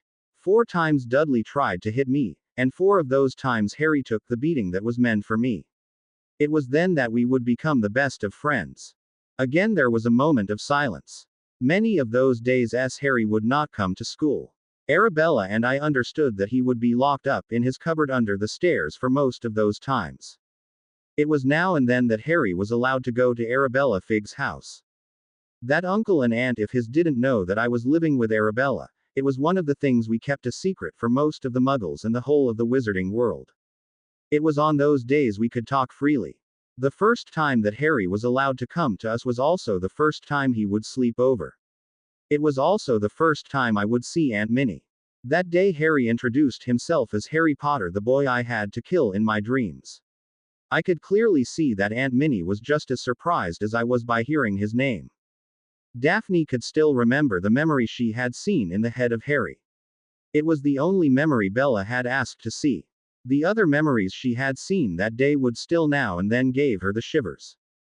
That night I had the worst dream I had ever had thus far. The next morning I woke up with Harry lying next to me. I myself could not remember what had happened, but Arabella told me that Harry was the one who had calmed me down within minutes. Daphne, who had listened to it all, opened her mouth to ask something but closed it immediately after opening it. She just didn't know what she could ask after the story she had just heard. She did understand that Bella had suffered the same thing Harry had. Maybe not in the same amount, but it were the same punishments. It made her think of her own youth, a youth that was heaven in comparison to that of Bella and Harry. Then again, if she were honest, it only got better when she became friends with Bella and Harry. Daphne hung her head down and looked intensely at Bella. Bella, I swear on my life and magic that I will always stand behind you and Harry. Whatever happens, I will stand behind you. Daphne didn't say so, mote it be because Bella didn't give her the chance to finish. She just looked back at Daphne. With one hand she stretched out and took Daphne by the back of her neck. Slowly she pulled her down towards her, their lips inches apart from each other. Bella tilted her head and slowly she kissed the waiting lips of Daphne. After a second she deepened the kiss and rubbed her tongue over the lips of Daphne. The eyes from Daphne went big when the lips of Bella touched hers. After a moment she felt the warmth from the kiss going through her body. She felt the tongue of Bella asking for entrance and she willingly gave it to her. Slowly, and after a minute, Bella let go of Daphne. Daphne, I know that you will always stand behind us, but that is not what I want from you. I want you to stand beside me and Harry like it's supposed to be. With a shy smile Bella went on. I know that Harry loves you as much as I do, even if he himself doesn't know it yet. Daphne knew that her feelings were the same for Bella as it was for Harry. After the ritual they had become stronger and she loved it. She, however, hadn't realized that Bella thought the same way about it as she did. She smiled back at Bella and pulled her into another kiss. Again they could feel the love from each other and they loved it. After the second kiss, Bella went on with her story. The time after they weekend only became more difficult for Harry. Every time he was with us I had a dream, and each time he was there to help me. And always on the next morning I woke up with the arms of Harry wrapped around me like a warm blanket of hope and protection. Harry never asked a question or made a comment about it. He just came and helped me like it was the most normal thing in the world. It were those actions that made Harry a special friend, a friend that's more a part of me than anyone could ever be. I myself have only asked Harry one time why I was allowed to be his friend. His answer was therefore very special and one I to this day still do not really believe. With little tears in her eyes, Bella looked up at Daphne. He told me, Bella, you are my own little angel. My only friend, one that I never thought I would get. It was a simple answer, but I could see the feelings in his eyes when he told me, a feeling that would kill him if he ever lost it, just like that feeling would do to me if I lost him. It was after that day that we became the friends that we are today. I own him more than he will even know, and I will love him to the day I die, just like you are doing now. Bella closed her eyes and fell into a deep but peaceful sleep. Daphne, who was still brushing the hair of Bella, had to think about what she had just heard. She now had a friend who was going to share Harry with her. A friend she was going to share with Harry. And then there was herself, who would be shared by the both of them. The more she thought about it, the bigger her smile became. She just hoped that the Sorting Hat would be right and she would get a place at his side just like Bella had. With a little smile she said, on my life and magic I swear that I will always stand beside you and Harry until the day I die, so mote it be. She kept on brushing her hair until she also fell into a peaceful sleep. Finally, it was Friday, the day Harry was coming back to Hogwarts. Every time Bella and Daphne looked at the clock, it seemed as if it was standing still, especially when they had potions. At that time, it almost seemed as if the clock was running backwards. When they were in charms, they couldn't hold it any longer. Professor Flitwick finally had enough and sent them to the Great Hall to wait on Harry. He knew how close they were to Harry, so he could understand why they were acting the way they were. At 4 o'clock, after the final lesson for that day, they all went to the infirmary. They knew that that would be the first place where Harry would be when he came back to Hogwarts. As they looked around the infirmary, they only saw empty beds. When they looked over to the office, they could still see Poppy sitting behind her desk, therefore they knew that Harry was not back yet. They knew this because Poppy was the one who would get him. A little disappointed, the friends all walked back to the Great Hall. There was nothing left for them to do but to wait at the Gryffindor table. In the meanwhile, the Great Hall was filling itself with the other students. So every time the doors opened, they all looked up, but every time they looked, they didn't see Harry. The only thing that kept them in their seats was Minerva, who was still sitting at the head table. It was the only assurance they got, because Aunt Minnie would never let Harry come to Hogwarts by himself. When the meal started at 7 o'clock in the evening, there still was no Harry. It was now that they saw that Poppy was not at the head table, and even Minerva had left her spot. It could mean that they went to get Harry. But it could also mean that something was wrong. Many of these thoughts that something was wrong would crawl into their minds. It was at 7:30 when Bella got up and wanted to walk out of the Great Hall. I'm going to see Poppy. She has to take me to Harry. I'm scared, she almost screamed. Daphne was barely able to pull her back on the bench. Just wait a moment, Bella. If they are not back at the end of the meal, then we will both go to Poppy. Let's give them until 8 o'clock, okay? Bella knew that Daphne was right, but she just could not help herself. She was scared that something was wrong with Harry. Bella didn't know how good it was for Daphne to pull her back, because it was not more than 5 minutes later that Harry was brought into the Great Hall. The only one who had seen him was Neville. Both Bella and Daphne were looking to the other side of the hall. Look, there is Harry, Neville screamed. Both Bella and Daphne turned their head around so fast they both strained their necks. And yes, he was finally there. Harry was walking between Minerva and Poppy. They could not say that he was looking good, but he was at Hogwarts. He was finally back. Bella, who already had tears from happiness trickling down her cheeks, ran towards him at full speed. Just a step away from Harry, she was stopped by Poppy. Slowly, Bella. Harry is still weak, so you have to be careful. Bella nodded and went to stand in front of Harry. She didn't know what she could do. It was then that Harry pulled her into a hug himself. Daphne, who was now standing next to them, waited patiently. She wanted to jump into the hug, but she also wanted to give Belle her space. Both Harry and Bella were thinking differently than Daphne was. They both stretched out an arm and pulled Daphne into their hug. Daphne sighed when Harry laid his head between them and hugged both of them a little closer. Bella, Daphne, I don't know why. But I want to have you both. We have to find a way to make it work, Harry whispered in their ears. Poppy then told them that Harry would be joining them in class, but he still had to take it easy for a while and had to stay in the infirmary when he was not in class. It was not long after that Bella and Daphne pushed him back into his own bed near the window and next to the office of Poppy. As both of them crawled in bed with him, their friends just sat around them and were having a little celebration for his return. It was 9 o'clock when Poppy came out of her office with Minerva to put an end to the party. Just as the friends were about to leave, Albus Dumbledore walked into the infirmary. Albus Dumbledore walked into the infirmary. He didn't look to anyone and walked straight over to Harry. Harry looked sideways at his grandmother and saw how she walked over to intercept him. She had a frown on her face that told him she didn't want him there. But he didn't know why that was. Albus wanted to walk past Minerva but immediately found Poppy Pomfrey standing in his way. Albus sighed and gave Poppy a look that clearly said, "Poppy, I'm your boss, so step aside." But to his amazement, it didn't work like it had always done before. "What are you doing here, Albus? I didn't ask you to come now, did I?" was the question Poppy asked him with a little venom in her voice. Albus looked at Poppy with surprise clearly written all over his face. "Poppy, I'm here to see how one of my students is doing, and if we are honest, Harry is a special person for us all. So I was wondering."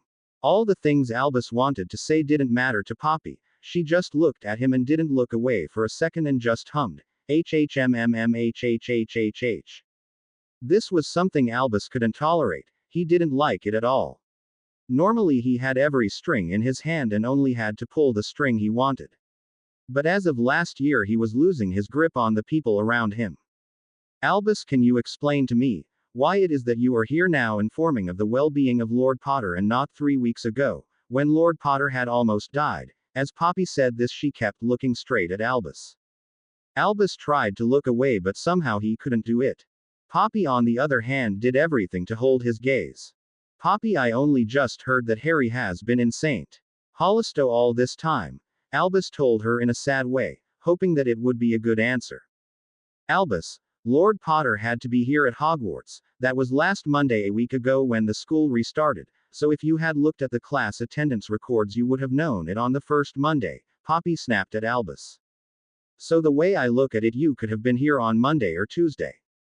But still you dare to tell me that it's only now that you hear about Lord Potter." Slowly she shook her head. "Sorry, Albus, I don't believe you for one tickling curse." Poppy looked over her shoulder and let her gaze go from Harry to Minerva. When her eyes gazed into those of Minerva, she knew enough. Poppy snapped her head back to Albus. "No, Albus. I'm convinced you knew about my nephew all along. I'm sorry to say, but no. You cannot come in here or be with my patient. I'm almost convinced that you had a part in all of this. If that is so, then I will come after you. And now get out of my infirmary," Poppy said while she was pointing her finger at the door. Albus knew he shouldn't push his luck with Poppy when she had made up her mind. He did the only thing he could do and left the infirmary with his head hanging down. Daphne and Bella, together with their other friends, left a couple of minutes after Albus and left Harry so he could get the rest he needed. The next morning Harry was allowed to go to breakfast with his friends. The same friends that had been by his bedside from first light. While Harry was helped by Bella to his place at the Gryffindor table, Daphne was filling his plate with food. They had both decided to take good care of him for as long as he needed it. Harry, who just didn't know how to deal with all the attention, just let it wash all over him and was hoping that it wouldn't take too long. It was not long after Harry sat down on the Gryffindor table that Draco was standing behind him. "Potter," he sneered, "I'm really sorry that you're still alive. You see, me and my father." "My father and I, you nitwit," Hermione corrected him. As she, Neville and Susan sat down by their friends, Draco gave her a dirty look and again turned his attention to Harry. "You see, my father and I had a bet. I have unfortunately won the bet. You see, he said that you would die and I said you wouldn't." None of the friends, however, had seen Ron slip in behind them. Harry, Bella and their other friends only had eyes for Draco. They were all waiting for something to happen. But they also knew that they couldn't say anything about it or they would get punished. It was the story Bella and Daphne had told Harry the evening before. They had told him about the week they had when he was still in St. Hollistow, especially how Snape and Dumbledore had treated them. With the warning still in his mind, Harry turned his back at Draco and shrugged his shoulders. Ron saw how Harry turned around again and quickly walked away from them all. Daphne, who saw him walking away from the corner of her eye, knew that Ron had done something, but by looking around she couldn't see what it had been. Harry, who hadn't seen Ron walking away, was just happy to be among his friends again. Just sitting among them was the thing he had missed the most. While he was listening to them talking, he stretched out his right hand and took his goblet full of pumping juice and lifted it to his mouth. While he pulled the goblet closer, he turned his head and looked over to his grandmother and his brand new Aunt Pomfrey. He put the goblet to his lips and wanted to take a sip. "I'm sorry, Harry. I really am, and I can't allow this to happen," sounded the voice of Ginny in his ear. The next thing he felt was something hitting his hand that slapped the goblet from it and onto the table. The complete content of the goblet spread itself over the table. Hermione, who was very fast, immediately summoned the pumpkin juice back into the goblet and looked, just like the others, how Ginny ran from the Great Hall. Harry wanted to grab the goblet again, but Susan was holding him back. She took the goblet from his hand and sniffed at it. "We all have to go to the infirmary. Neville, go get Aunt Minnie and Aunt Poppy. I think they want to know this." Neville ran to the head table, and within a minute he was followed by Aunt Poppy and Aunt Minnie. In the infirmary, Susan handed the goblet to Poppy and asked her to sniff it. "Miss Bones, how did you know that someone had done something to this goblet?" Poppy asked her. Harry looked questioningly at Poppy. "I'm very sorry, Harry, but someone has placed a love potion into this goblet, and if I'm not mistaken, it is keyed to one Ginevra Molly Weasley." Harry still didn't know what really happened and put his attention to Susan. Susan first looked at Harry and then she looked at her other friends. "I'm not really sure, it was all so strange. First Draco came to where we were sitting. He was talking about a bet he had with his father. Hermione put him on his number and I think Harry had enough of him and turned around. It was then that some of us saw Ronald walking away. So generally we all know that we had to watch out for anything. But as they were walking away we still didn't know what they had done. It was on the moment that Harry took the goblet that Ginny walked up to Harry. I could clearly hear her say sorry before she slammed the goblet from his hand. I don't know what it is, but I think she didn't do it. I think Draco and Ron had done it and she was preventing them from it. My only question would be how they got a hold of her hair or something alike," Susan explained. Flashback. BSC 2C17, C47. With a look of disgust at the sorting hat, he left the office and started his way back to his own office. In one of the hallways he came across Draco Malfoy and Ronald Weasley. Both of them were smiling broadly at him as they dragged a struggling Ginny behind them. End flashback. All the friends were nodding at what Susan had said. They all knew how Ginny was behaving all year. From the start of it she had trouble speaking to Harry, and when she spoke it was sorry and then she would run. But it was always a sorry for something they didn't understand. They also remembered the start of the year when Harry was hit in the back from a curse Ron had thrown at Bella. Just because he thought that she was responsible for Ginny being put into another house. Something he was basically right about. "I want to kill, maim and torture." Again the voice sounded through the castle. Harry immediately said that he wanted to go there. Poppy held him back and told him that he had to wait. She could see in his eyes that he was determined to go to the spot where he heard the voice, but she knew she had to hold him for a while longer. It was not long after that she let Harry go. It was again proving at how close the friends were because they were only one step behind him, struggling to get in step with him. Poppy and Minerva were following the group of friends closely as they ran through the corridors. In one of the corridors on the 4th floor they saw a bunch of students standing together. Harry, who was now standing behind his friends, remained in that spot and didn't want to go the front. It was not long after that Susan was elected to be the one to go and look what all the mumbling was about. Harry looked to his side straight to Bella and asked her without a sound if she could see something. Bella shook her head and without a sound told him he had to wait for Susan to come back. From within the group of students they could see someone making their way back to them. Still a little out of breath, Susan made her way over to her friends and tried to say something, while she was breathing hard. Hermione told her that she first had to calm down so she could tell them slowly. Susan nodded and calmed herself down enough to answer them. It's Senior Nicholas. The ghost. I don't know how, but he too has been petrified and is now floating around aimlessly. The friends looked at each other in bewilderment. Even the ghost weren't safe anymore, not even from a basilisk. From out the group of students, Draco made his way to the front. Well, look at this, if it isn't Potter, the heir of Slytherin. Potter is back in the castle and there has been another attack. You all wouldn't believe me, and now you can all see that I was right. Draco turned his attention to Harry. Now it will all be different, Potter. Now they all know that you are the one who was doing it. Harry first looked at his friends and saw compassion. They all looked worried. They knew that Harry hadn't done it, not only because he was their friend and because they would believe him no matter what. 3 of them had already made that mistake and didn't want another disagreement with an angry Bella and Daphne. The other reason was that Harry had been with them all morning. However, the looks of all the other students was a completely different story. It was clearly visible that they were all believing the things Draco was telling them. On the moment, Harry felt a hand pressing down on his shoulder and instantly knew that it was the hand from his grandmother. Harry looked up at her and saw her motioning her head that he had to follow her. He nodded, and with heavy feet he walked on behind her and was again followed by all his friends. From all sides he heard mumbling. Some were calling his name and whispering about dark wizard and evil doings. One of the loudest voices was that of Ronald Weasley and Draco Malfoy.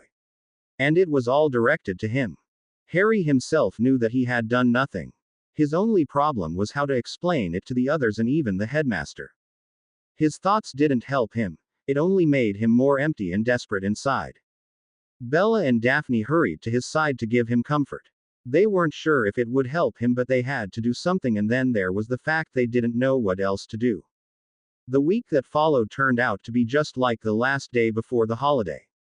Everyone thought that he was the heir and would turn out to be the next Dark Lord. The only difference was that now even the professors were thinking he did it. The only one who believed him were his friends, his grandmother and new Aunt Poppy. Without them he wasn't sure he would make it. At dinner time 8 days after the petrification of nearly headless Nick, Lucius Malfoy strode into the Great Hall like he was the next Minister of Magic. He was waving his hand up in the air holding a piece of paper, striding like a peacock all the way to Albus Dumbledore. Lucius handed Albus the paper and smiled at the group of friends like he knew something they didn't. Albus was sitting bent over reading the piece of paper very closely. Bella, who was sitting at the Gryffindor table with all her friends, was looking closely at what Albus was doing. Something inside told her that something was wrong, very wrong. She could just feel it.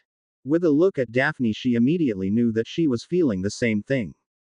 Harry gave them a look that told them he was thinking it too. That look alone set off more alarm bells than they would ever know. Daphne stood up from her seat when she saw the look in Harry's eyes and walked around the table. With only a few steps to go, the doors to the Great Hall opened again. Daphne didn't know why, but the next thing she saw was her father standing inside the doorway.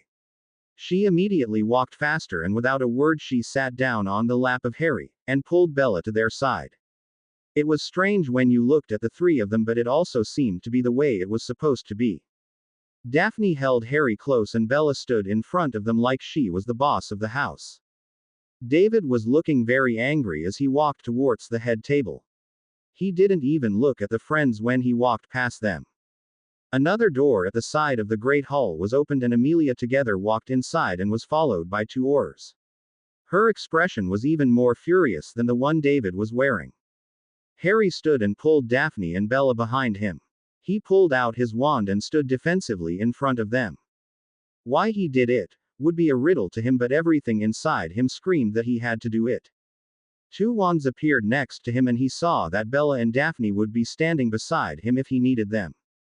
Amelia walked straight at Albus to then pass him to go straight to Minerva. Amelia bent forward and whispered something in her ear. The eyes of Minerva became big and glided over to Harry.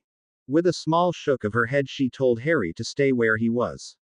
She then stood and walked over to Amelia.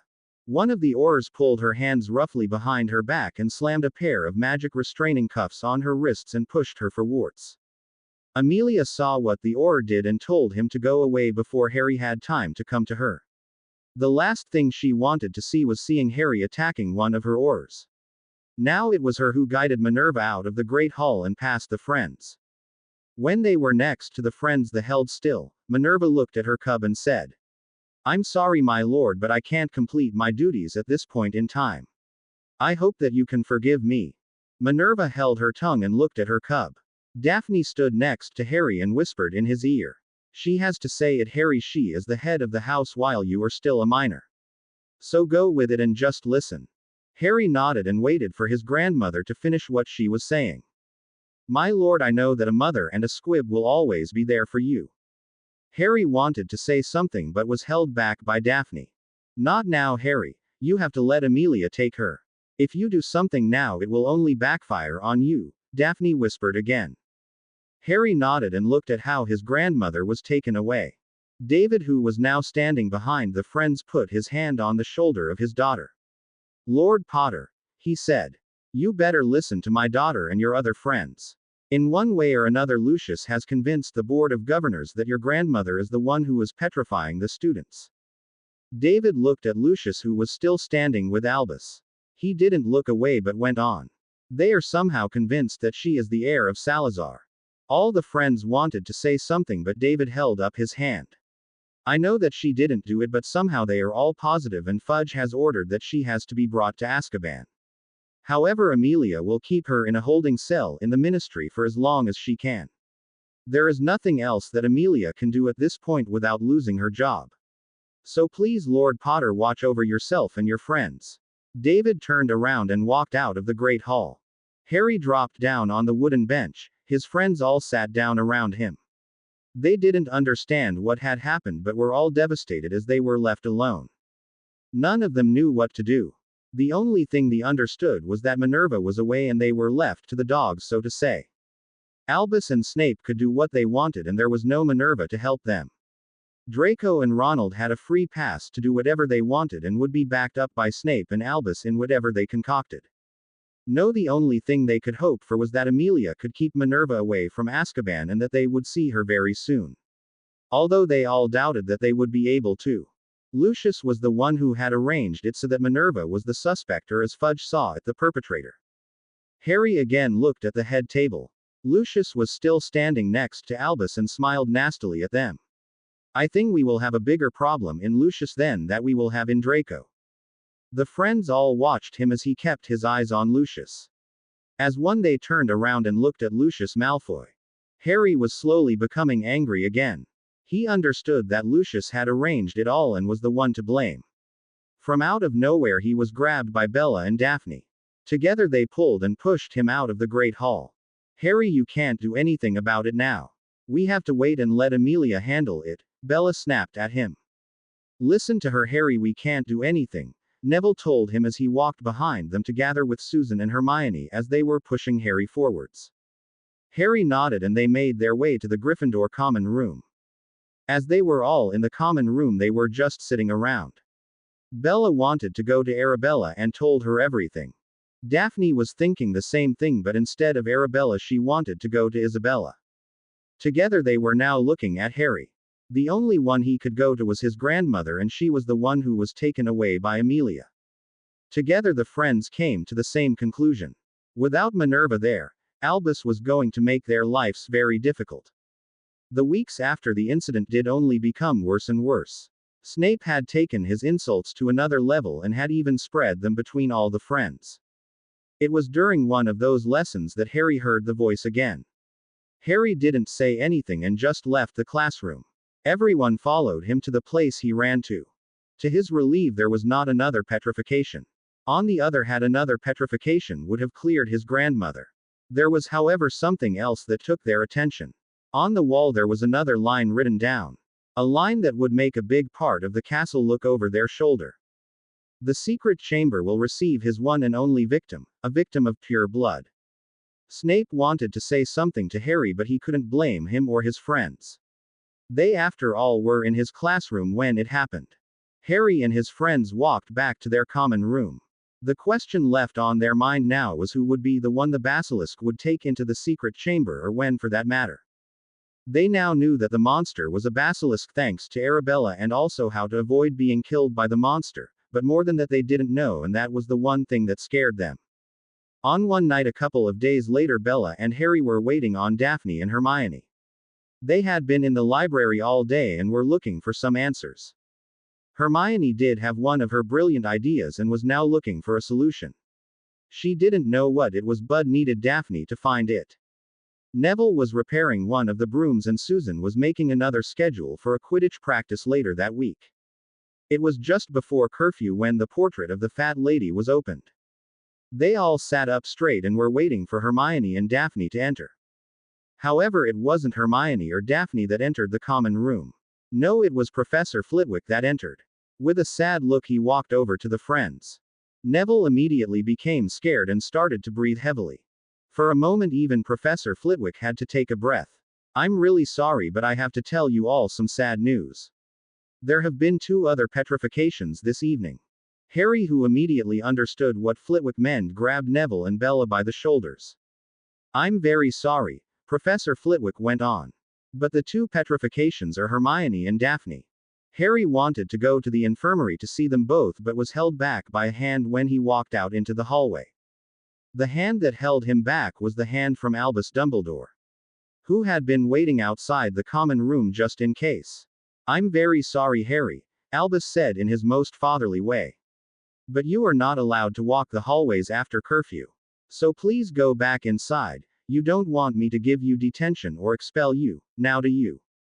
The next thing that happened went very fast. Bella's eyes became very big after the words Albus had spoken. Her hands were clenched into fists and about to go at Albus with all the fury she had inside her.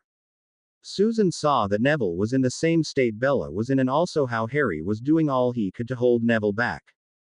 It was also now that she understood that she had to do it to Bella because Harry had his hands full with Neville. It took her some time, but finally she got Bella up to the girls' dormitory. In the girls' dormitory, Bella immediately called for Harry. Just like all the other times, Dora, the personal house elf of Minerva, popped into the boys' dormitory and popped both Harry and Neville into the girls' dormitory. Harry, we have to do something. I am positive that the old goat was waiting for one of us just to do that. Just like I know that he will do other things to us now that Aunt Minnie is away, was what Bella told Harry the moment Dora popped him inside. Harry could only nod in agreement at what Bella had said. Just like her, he knew that there was nothing he could do about it if Albus would try something, especially now that Daphne and Hermione weren't there anymore. With a little plop, Isabella appeared in the middle of the girls' dormitory. She was brought there by Maxie and was just looking around the room. Almost within a second, Arabella appeared next to her at the hand of Minnie. Bella didn't notice it at first, but when she saw her mother, she got up and ran towards her and hugged her around the middle. Isabella was still looking around herself, but wherever she looked she couldn't see Daphne anywhere. The feet of Harry became heavy as he walked over to Isabella, just looking sadly at her. Harry, what happened? How come I can't see Daphne anywhere? She asked, getting a little frustrated. Harry let his eyes fall to the floor and mumbled something about Daphne and Professor Flitwick. Harry, look at me, Isabella said as she pulled Harry's face upwards with her finger under his chin. What happened, Harry? Please tell me what happened. As Harry told her what Flitwick had told them, he and Neville were just in time to catch her before she fell to the floor. Together they placed her on the bed of Daphne and sat down next to her. Slowly everything started to dawn on Isabella and Arabella. And with every thought they were becoming angrier and angrier. The worst thing was that they themselves also couldn't do anything about it, or anything for the 2 girls for that matter. That was the important thing to them. Isabella and Arabella stayed until late in the night. They wanted to know everything that had happened and what they could do. It was at 2 in the morning that Poppy entered the girls' dormitory. I was sent here by Albus to look if the boys were sleeping in their own beds. He himself didn't dare to come himself, so he asked me to do it. And I can see the boys aren't here, so it's okay, Poppy said with a smile. When Poppy had entered the room, she immediately saw Isabella and Arabella sitting there. When she saw Minnie and Maxie, she also understood how they had come to Hogwarts. After a minute or so, Poppy found out that they only knew that Daphne and Hermione were petrified. They didn't know how or when. So Poppy took it upon herself to tell them how it had happened. She told them that Daphne was holding a mirror when they left the library and that was how they were petrified. Poppy, however, didn't tell Harry and his friends that Hermione had a stack of papers in her hands when she was petrified. She wanted to wait until she knew what was in those papers before she would tell Harry and his friends. Something inside her told her that whatever was in those papers, it was something Harry shouldn't know. She did, however, tell the friends that they had to come to her, first thing in the morning. In that way they could see Daphne and Hermione before Dumbledore would be in the Great Hall. The thing that troubled Poppy was that the mandragoras of Professor Sprout were far from ready. They still had months to grow before they were good enough to be harvested. Then and only then would they be able to wake up the ones that were petrified.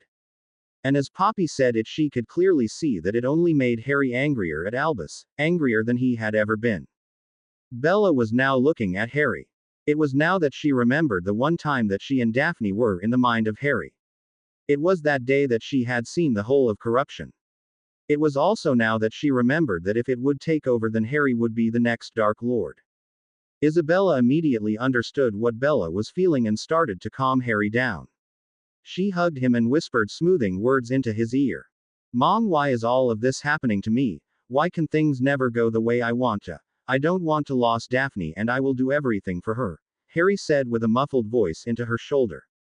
The promise Harry just made was a priceless one for Isabella.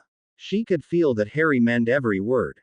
It was now that Harry would have it very bad when he would see Daphne lying petrified in a bed in the infirmary. In the girls' dormitory of Gryffindor. Poppy had been with them and told them that she would tell Dumbledore that they were all sleeping in their own beds, so there would be nothing to worry about. After that she left the Gryffindor Tower and went back to her own chamber next to the infirmary. Isabella and Arabella stayed to talk some more with the friends. Just before they had to go, Isabella went over to Harry and took him to the side of the room. She knew that he would blame himself for the petrification of Hermione and her daughter Daphne. "Harry, please do not worry about it. You have done nothing wrong and you are not to blame for this. Just keep yourself safe and look after the others, okay?" she had said to him.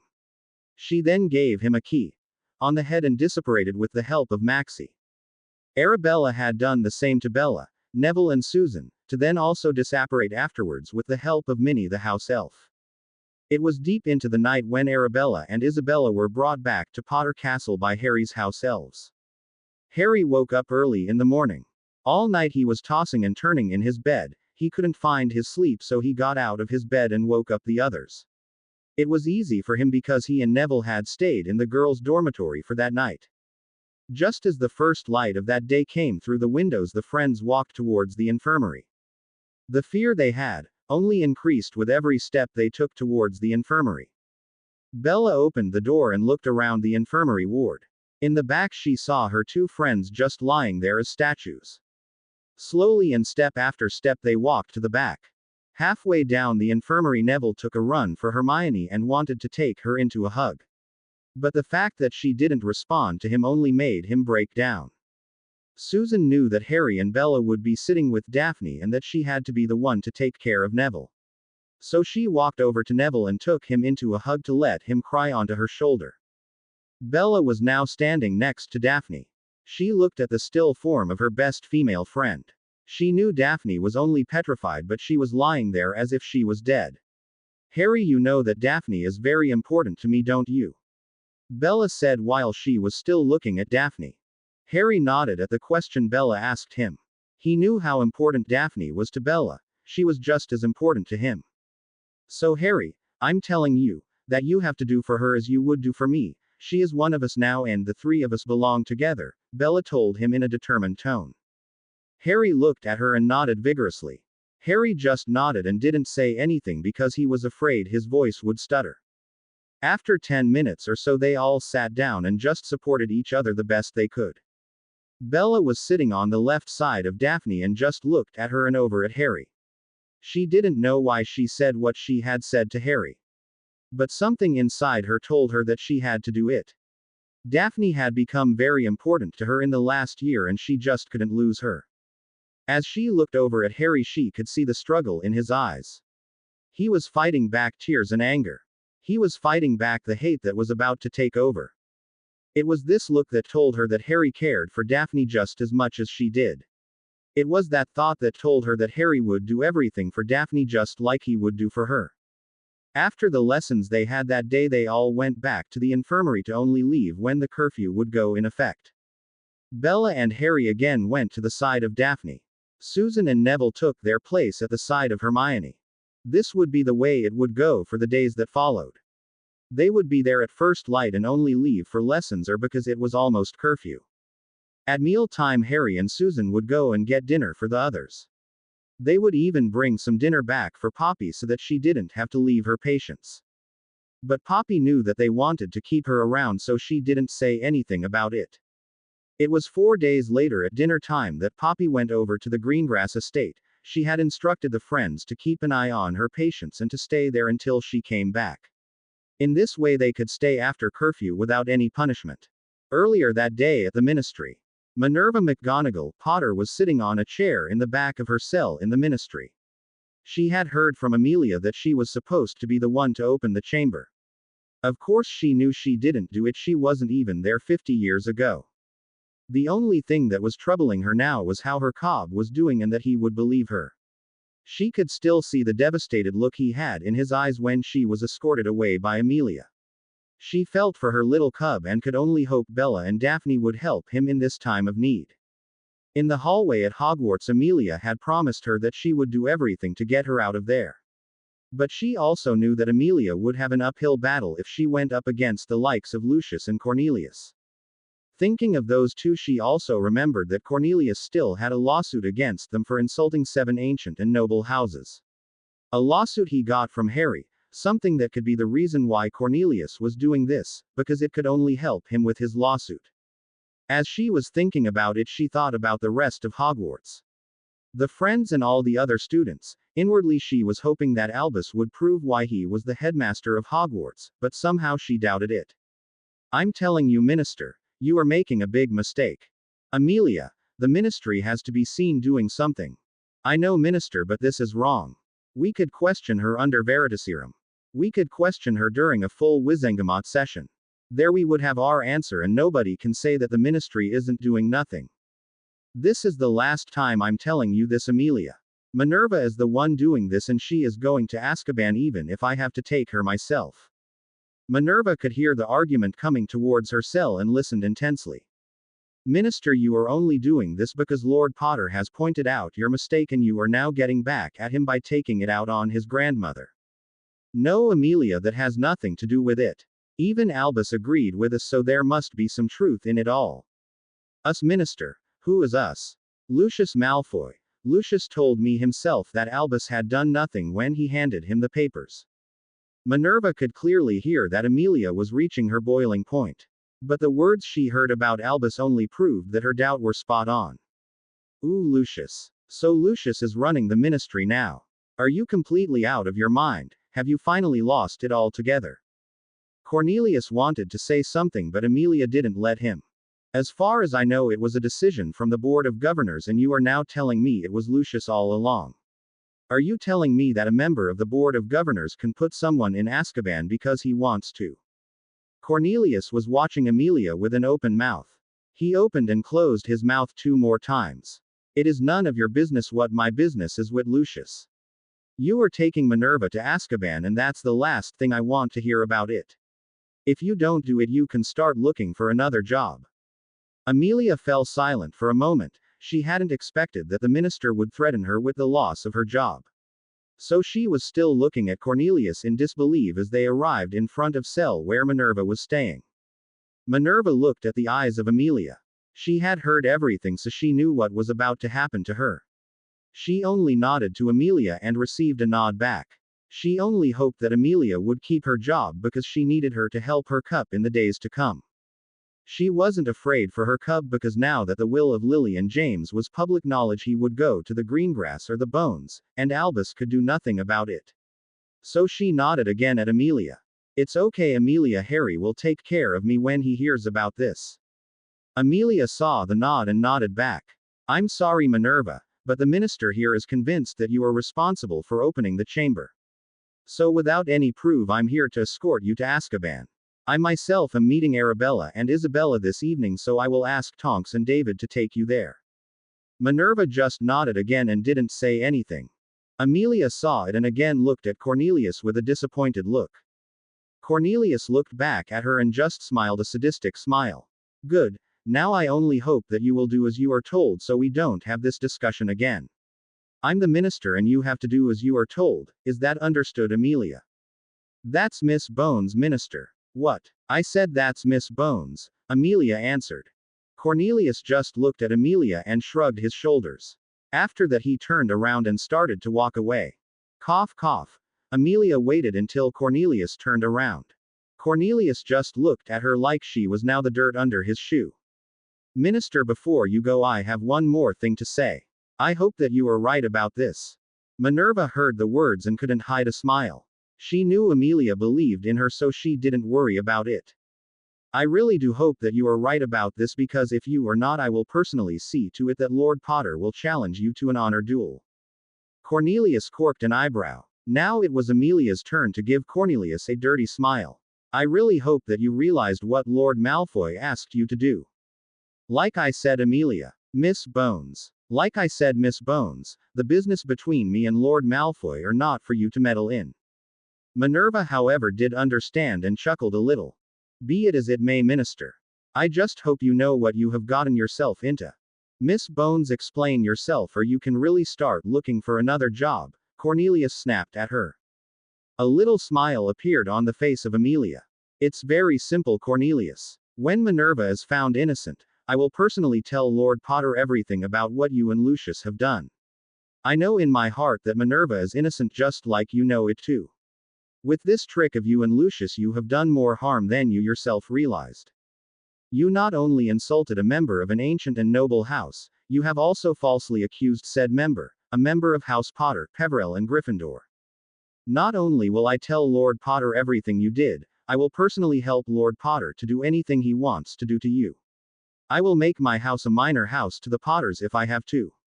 I will even marry Lord Potter if that would help him to challenge you to an honor duel." Cornelius just looked at Amelia and started to laugh. "Do you really think that I'm afraid for a little boy of only 12 years old?"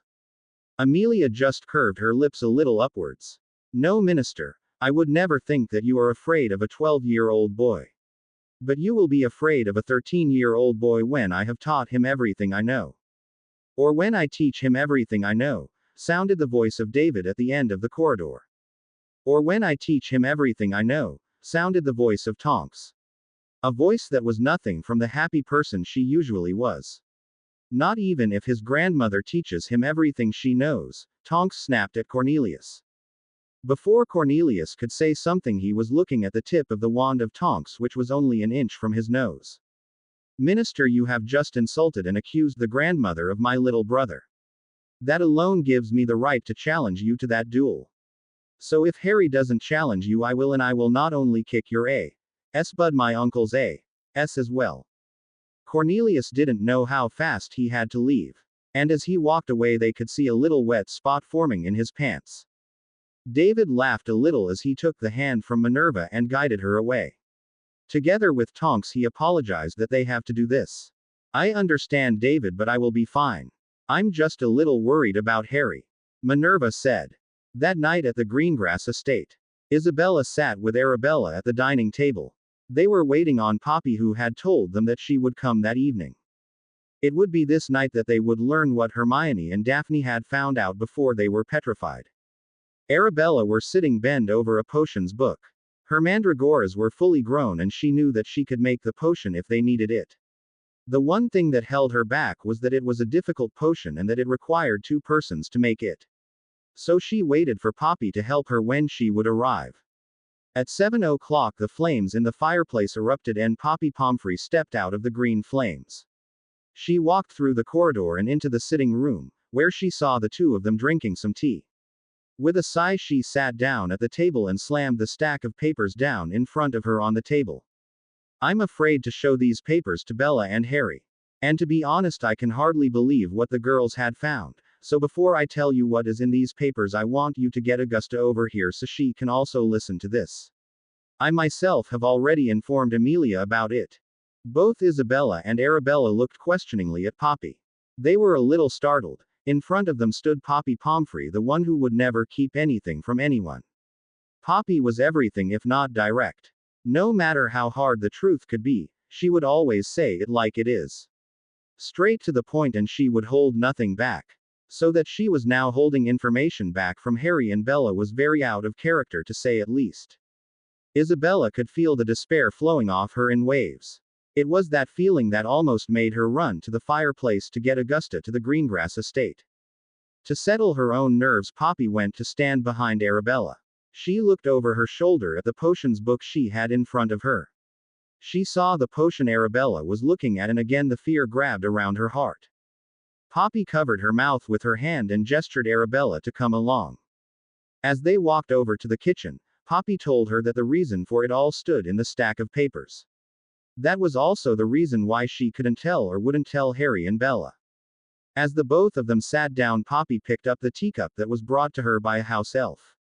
Her hands were shaking terribly as she tried to take a sip. She almost dropped her cup when Augusta entered the room.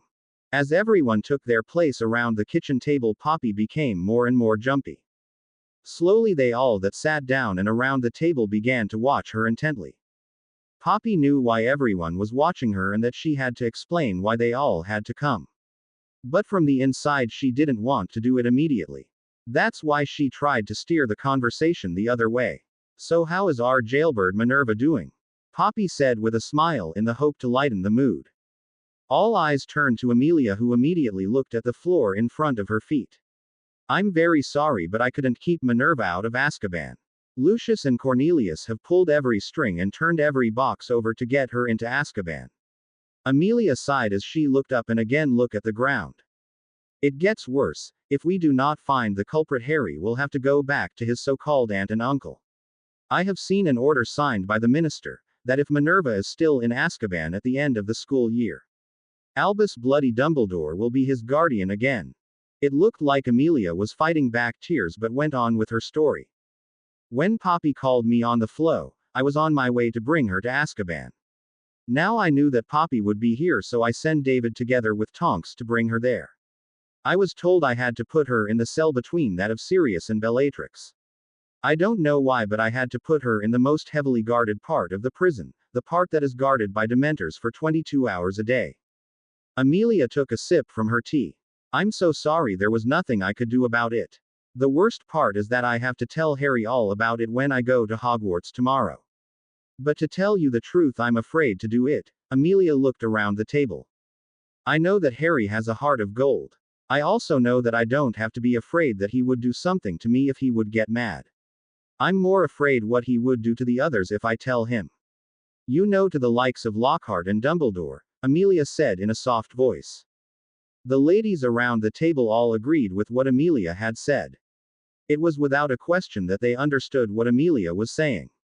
So they all turned back to Poppy, who crawled a little into herself. It was not often that Poppy had to look for words. But at this point she was opening her mouth and closing it multiple times. So the others knew that it was very big news that Poppy had to share with them. Poppy pointed to the stack of papers at the table and hesitated to speak. In that stack over there is everything Hermione and Daphne have found out about the secret chamber when they were in the library. Now Poppy took another sip of her tea. Last night I again looked at those papers in the hope I saw it wrong, but no. That also why I don't want to show it to Bella and Harry. If I'm honest, I don't want to show it to you either, because the things that are written in those papers is bad, very bad even. Poppy looked over at Amelia and went on. Amelia, I know that you don't want to tell Harry about Minerva. But if you read those papers, I would advise you to not tell Harry anything. The problem at the school is bigger than we thought. Again Poppy looked at Amelia and then at Augusta. She went on to tell them about how Daphne and Hermione were also petrified. But the good news was that she was there to make the potion to free the petrified students. It did cheer up the others around the table a little, but not much. Especially when she told them that she theoretically could wake up the petrified student the next evening, or soon thereafter. It did, however, bring her back to the point why she was there. So the first thing she did was take the teapot and pour them all a full cup, before she would start telling why she was there. If I take that stack of papers and summon up what is in it, I come to this little story. 50 years ago, the Chamber of Secrets was opened for the very first time. At that time, Armando Dippet was the headmaster of Hogwarts. Then, the same as this time, nobody knew anything about the chamber. They also didn't know where it was, but it was then that they knew it existed. The only question that remained was what kind of monster did Salazar put in that chamber? That year was the same as the year we are having now. There were things happening that are not supposed to happen on a magical school. Just like this year, there were texts appearing on the wall, and just like now, they were all written in rooster blood. Purebloods would rule, and dead to the mudbloods was written on the wall. Some students were petrified, and it was all in the name of the heir of Salazar Slytherin. Poppy took another sip of tea and waited for a moment. Fear was the thing that was ruling the castle for most of the year. Purebloods were becoming arrogant, and Muggleborns feared for their life. The one thing that was different from this year was that after Christmas, one girl was killed by the monster. The others around the table all looked like they were waking up from a nightmare. Are you telling us that 50 years ago a girl was murdered by that monster? Augusta asked. Poppy nodded. Yes, that was one of the things the girls found out in their research, Poppy said. After the murder of that girl, Headmaster Dippet decided to close the school. It would remain open for one more month, and then it would be closed for an unknown time. But as you know, the school was never closed. A student named Tom Riddle told them that Hagrid had been the one to keep an illegal animal in the castle, and that animal went around petrifying the students. Hagrid never denied that he had an animal, but he kept on telling that it wasn't a killer. But because there was not enough evidence, Hagrid was never found guilty. He was expelled but remained as the groundskeeper. After Hagrid was expelled, there were no more attacks, and the school returned to normal, until this year when it was again opened by someone or something. All the ladies were now looking at Poppy. It was Amelia that broke the silence. It's all good and well, Poppy. But it still doesn't explain why you are keeping this from Harry. It's only a history lesson. Poppy looked at Amelia but said nothing. Augusta, who was the only one who was looking into her teacup, suddenly snapped her head back up and looked piercingly at Poppy.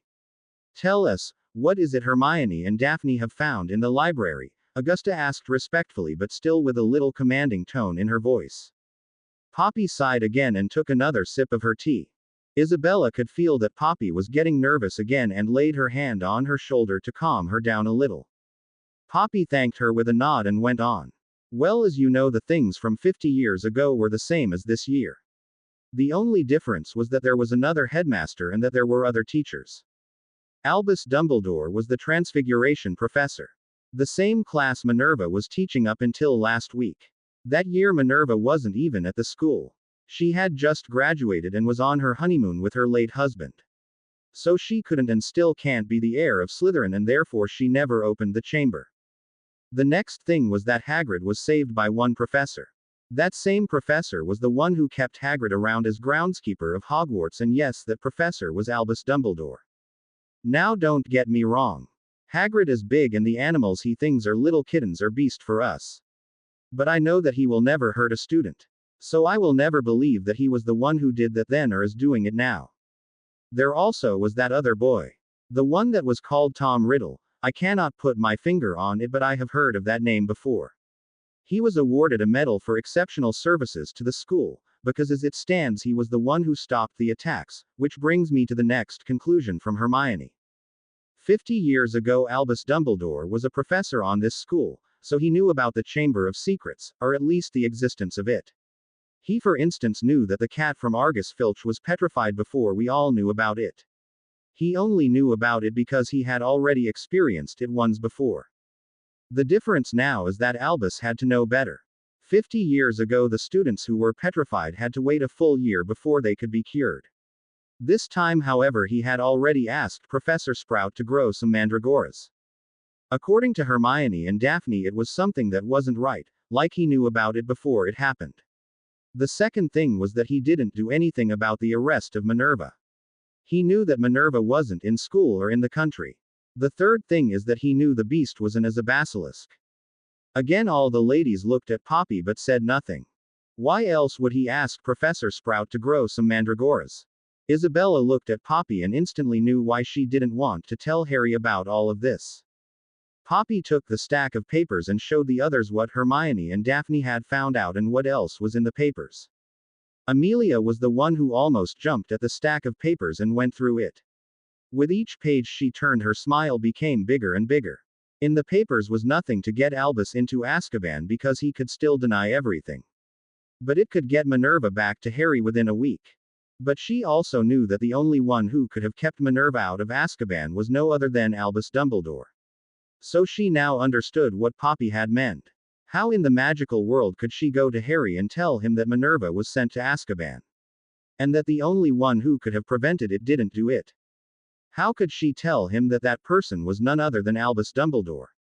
Albus Dumbledore, the one person who was already responsible for so many problems in his little life. No, Amelia knew that she could only tell Harry about it when she got Minerva out of Azkaban.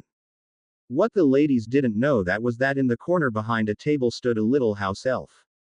That little house elf was listening to everything that was said. At the end of the evening, Dobby the elf went back to Hogwarts. The friends were all doing their homework in the infirmary. None of them knew what was happening in the Greengrass estate. Bella was sitting next to Harry and was looking around the infirmary. It was really weird when you saw a cat in one bed. Next to it was Colin Creevey with his camera still in his hands. They were the first to be petrified. It was now that they were sitting next to Daphne and Hermione. It was something they never thought would happen. The only good thing about this all was that nobody believed that Harry was the heir. But she also knew that he would turn everything around if it would bring both of them back. Suddenly from out of nowhere Dobby popped into the infirmary and appeared next to Bella. He looked at her with big eyes, bigger than he usually had. "Mistress Bella," Dobby squeaked. And Dobby went on explaining what he had heard at the Greengrass estate. "Dobby, why are you telling me this?" Bella asked. "Dobby is doing what Mistress Sissy is asking me. Dobby is good house elf. Dobby is helping great Harry Potter, sir.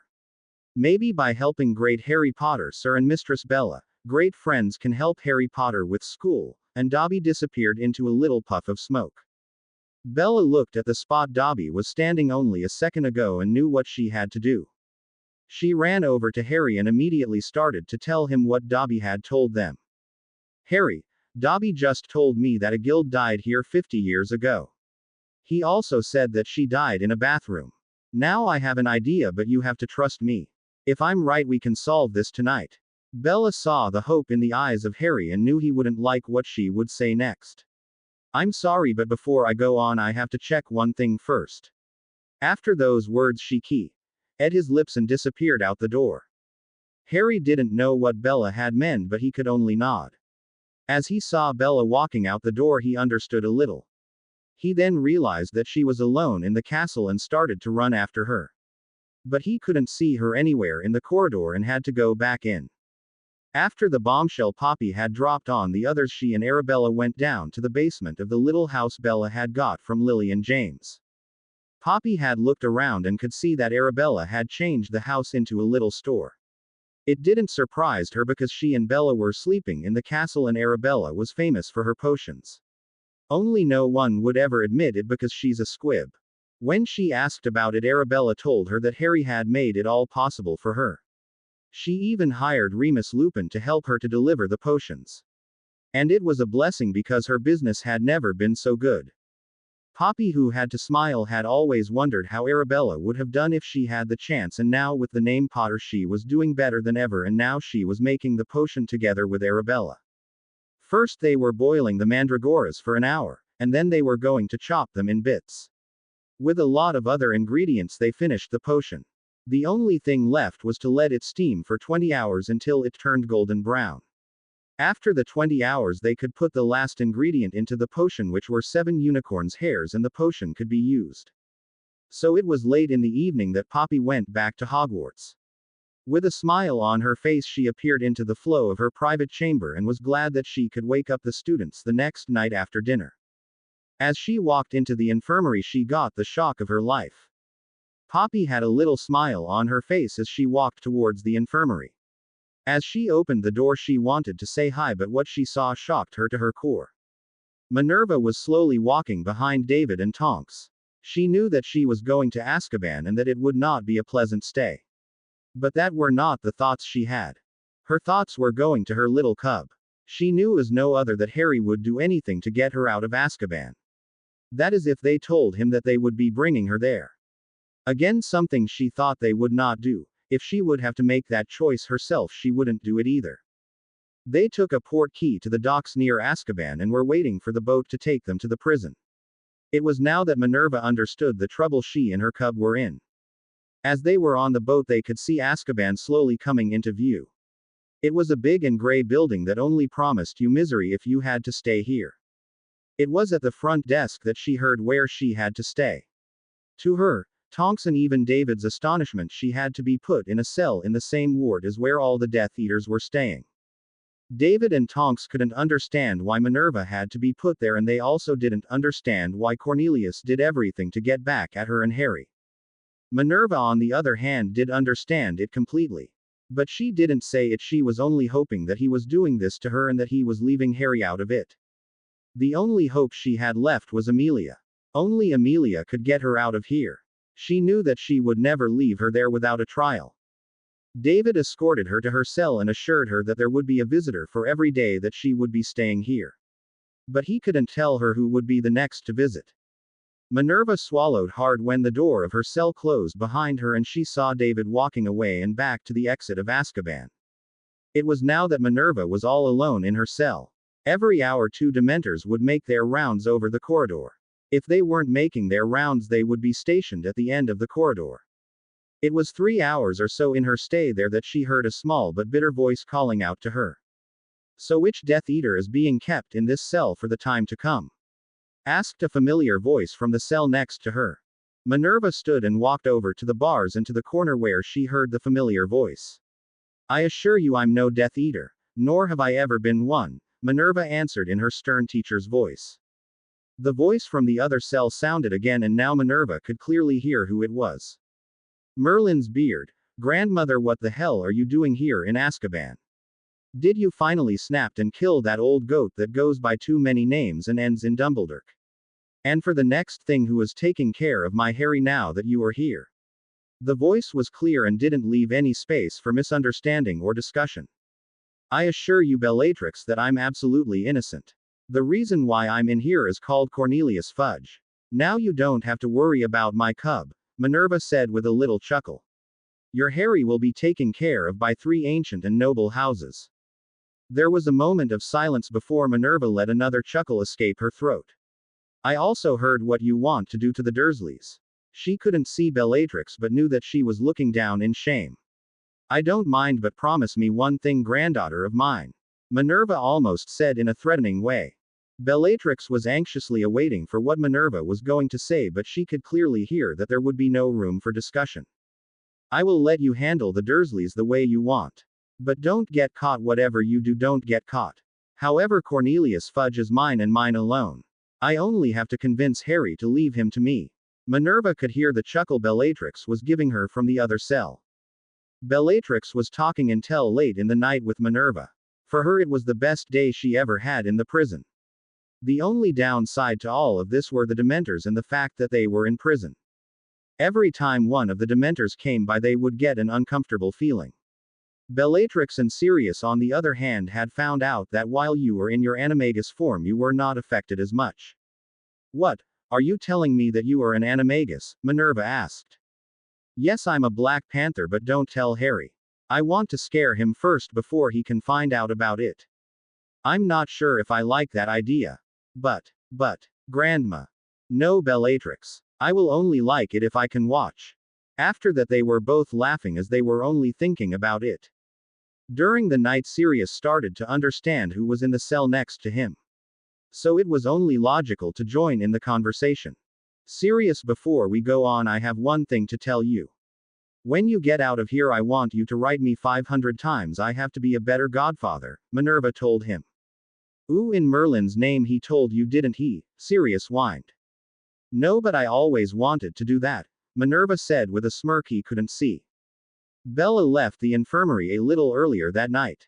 She had told Harry to wait for her because she had to check something. Harry didn't understand what that could be and wanted to stop her, but unfortunately for him he was too late. So there was nothing else for him to do than to wait. He did, however, saw Dobby standing with Bella just before she ran away. So it was obvious that Dobby knew something and told her about it. It only made him wonder more about what it was that Bella had to check out. As time went on, Harry began to get worried. He knew that Bella could take care of herself, but it didn't mean he had to like it. He wanted to protect her just like he did with the others, and there would be no one who could hold him back if he had to. Suddenly there were screams that went through the castle that made everyone tremble from fear when they heard it. Harry didn't hesitate and ran for the place he heard the screams. He didn't even hear Poppy arriving in her own office. As he was running out of the infirmary, he also didn't see Susan and Neville following him closely. With squeaking shoes, he ran through the corridors to the place where he thought the screams were now coming from. When he arrived at the corridor where he knew the writings were on the wall, he saw a girl sitting on the floor. Next to her was another person who was obviously petrified. With a closer look, he could see that it was a girl and he almost couldn't breathe. Poppy stepped out of the flames and knew that she had to bring the students back to their dormitory. The first thing she did, however, was to put her things away and made herself presentable for the students. She had a little smile as she walked towards the infirmary. As she opened the door, she wanted to say hi, but what she saw shocked her to her core. Harry was standing like a rock. As he looked at the girl who was lying petrified on the floor, he could only hope that it wasn't his Bella. With little steps he went closer and closer to the girl. Each step he took, he became positive that it was his Bella who was lying there. Angelina, who was the one who screamed, looked over her shoulder and saw Harry coming towards her. She stood and wanted to stop him from going any further. Harry didn't let her and quickly stepped around her. With only 4 steps to go, it was clear that it was his Bella who was lying there. He saw the eyes that would always look at him with that smile that would melt his heart. Only this time those eyes looked at him with no feeling at all. Little tears started to well up in his eyes. First there was his Daphne and now there was his Bella. When did it become his Daphne? He didn't care and sank down next to Bella. He took her hand that didn't move at all in his and just hold her. While he was sitting there, students started to fill the corridor. They all wanted to know who the one was who had been petrified this time. They all saw Harry sitting on the floor holding the hand of a petrified girl. They didn't have to ask who it was because they could see it all in the eyes of Harry. Harry was looking around himself, but his eyes didn't see anything because they were filled with tears. His eyes focused on the writing on the wall and especially at the new line that was written below the others. Her skeleton will be lying in the chamber forever. Somehow it looked like nobody saw the new lines that were written on the wall. For Harry, however, it was the only thing he could see. Behind him he could hear a cold voice saying something with a little bit of humor. Harry didn't know if he heard it correctly, but the look Angelina gave next to him told him that he heard it correctly. But he wanted Draco to say it again and he wasn't disappointed. It's too bad, Potter, that you are not the one who has been taken into the chamber. It's also sad that she would be the one who had to be petrified.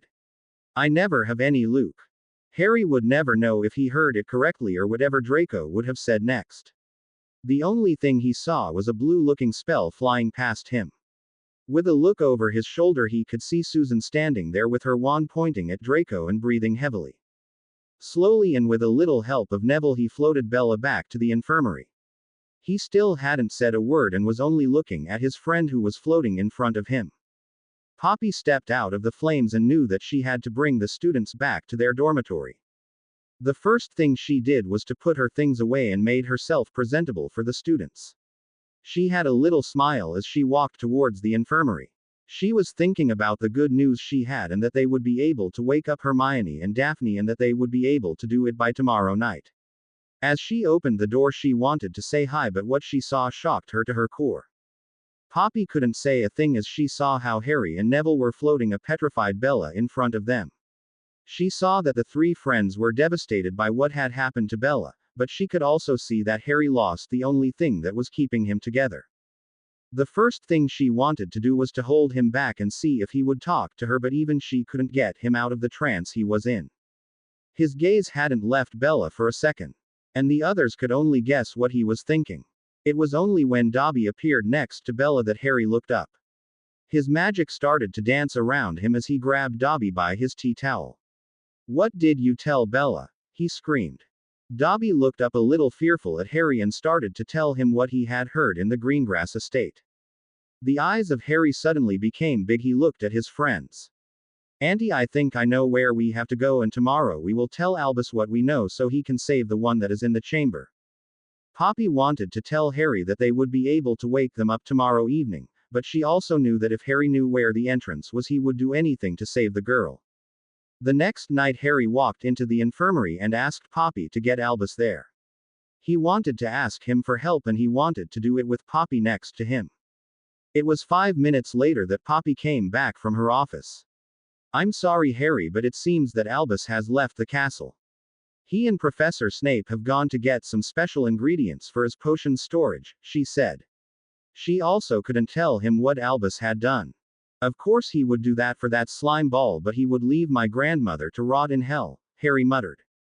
Poppy knew that Harry didn't think highly of Albus, and this wasn't helping him at all.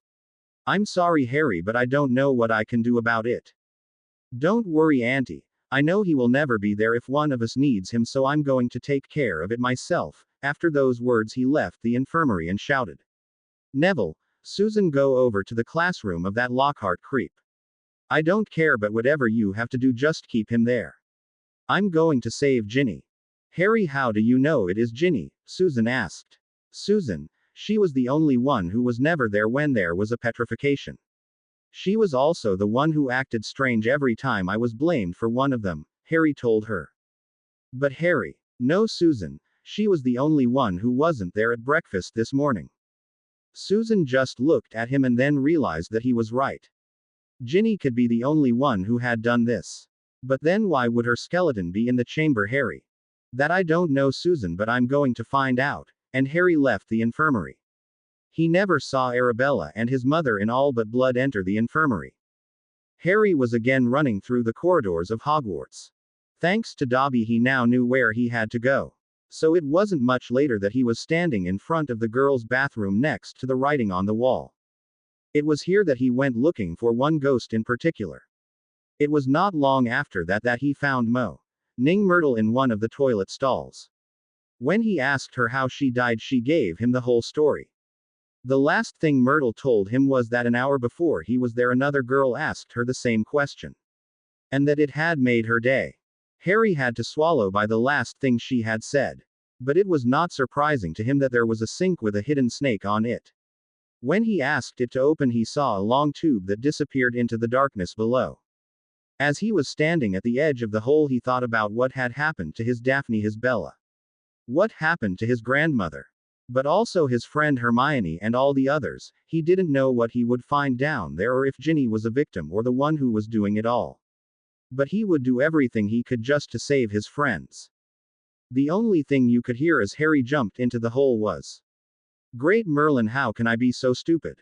Arabella and Isabella saw how Harry just ran out of the infirmary. Even before they could shout anything after him, he had already disappeared around the corner. Isabella did shout something, but he would never hear her. She knew that she had to go after him because everything in her shouted that he would need her. But something else inside her said that she had to go and wake up her daughter and the others first. The next thing Isabella saw was Poppy bending over a fainted Arabella.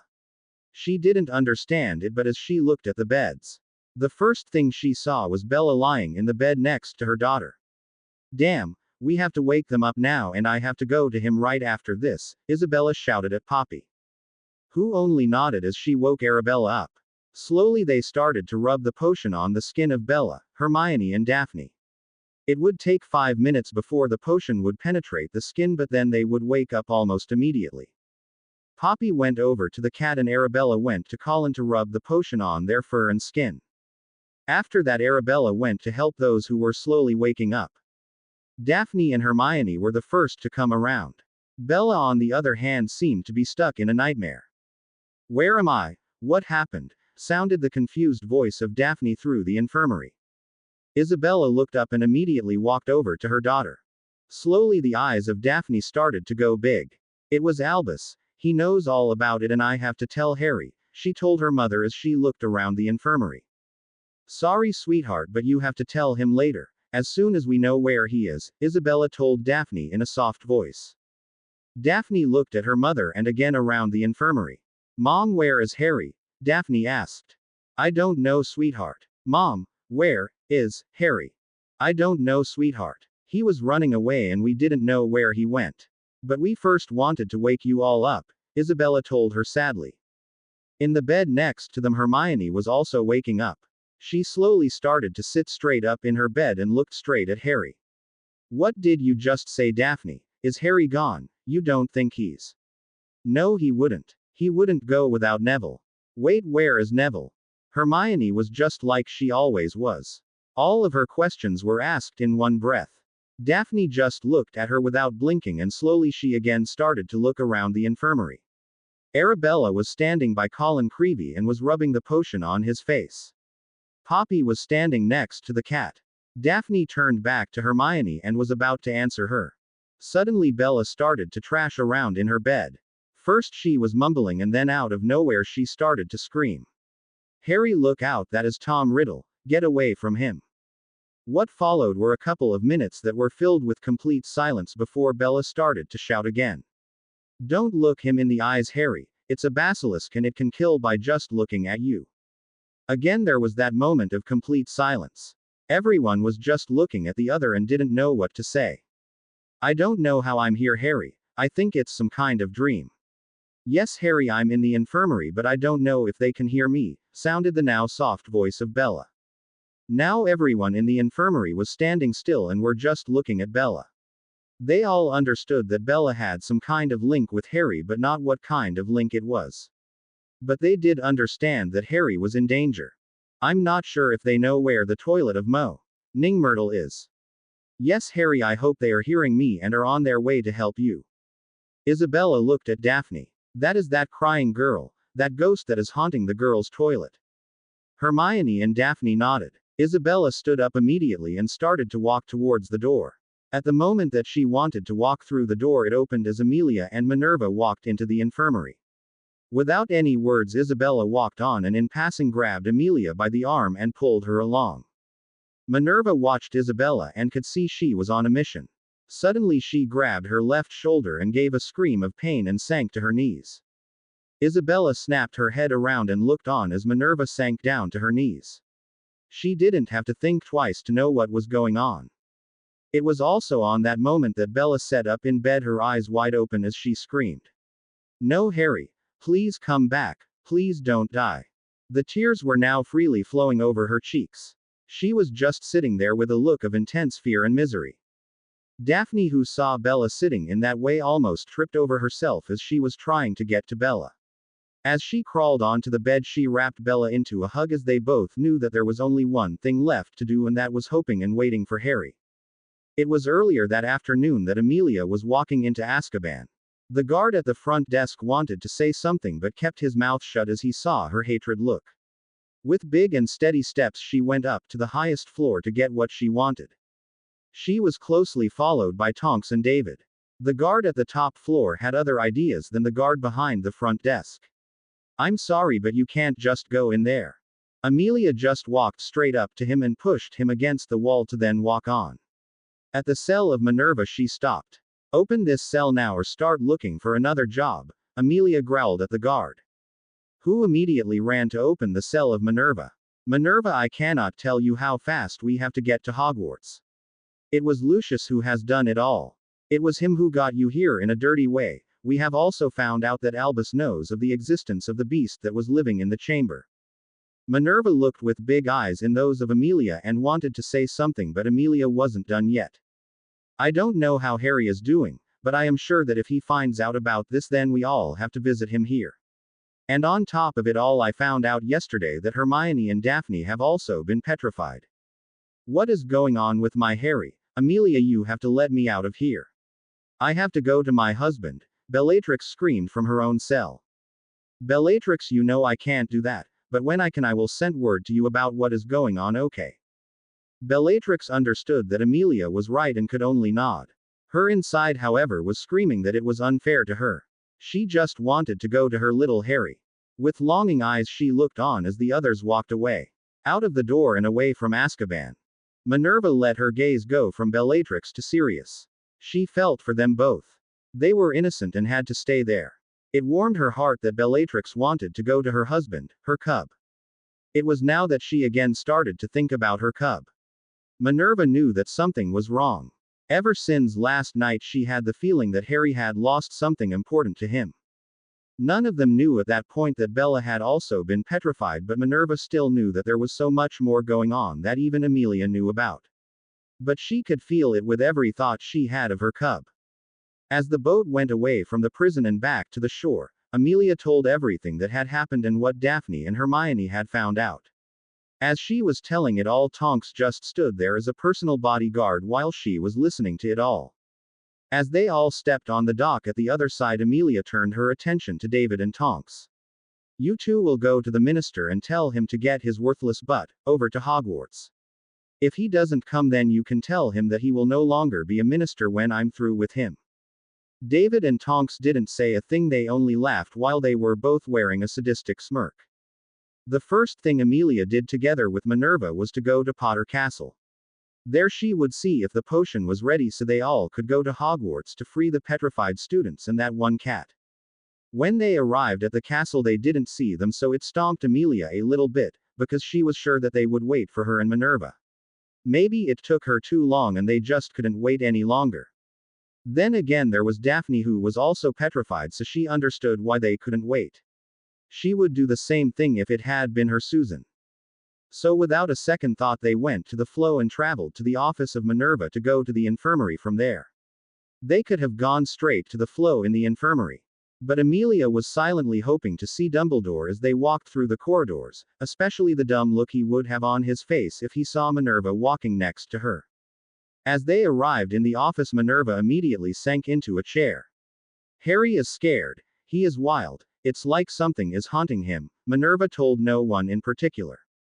Amelia just looked at her with a look of "where have I seen that look before?" Together they walked through the corridors towards the infirmary. As Minerva opened the door, she and Amelia were almost ran over by one Isabella, who was storming out of the infirmary, taking Amelia along with her. It was also on that moment that Minerva grabbed her left arm and gave a scream of pain, as she slowly sank to the ground. Poppy ran over to Minerva and was looking for what she could do and to take her over to an empty bed in the corner.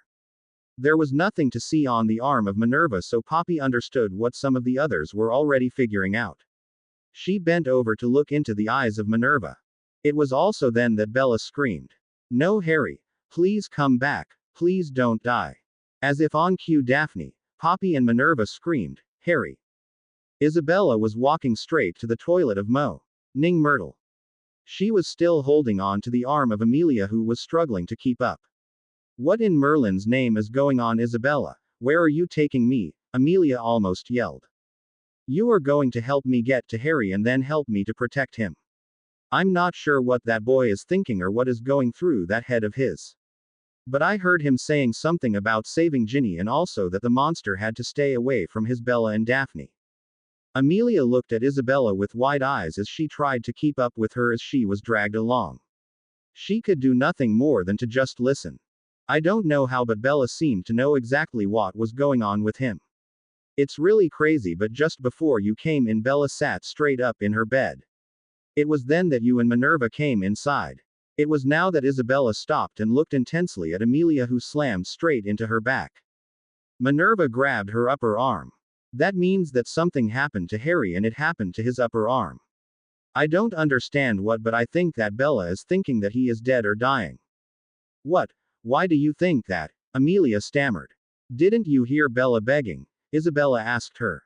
Amelia just looked into the eyes of Isabella and shook her head.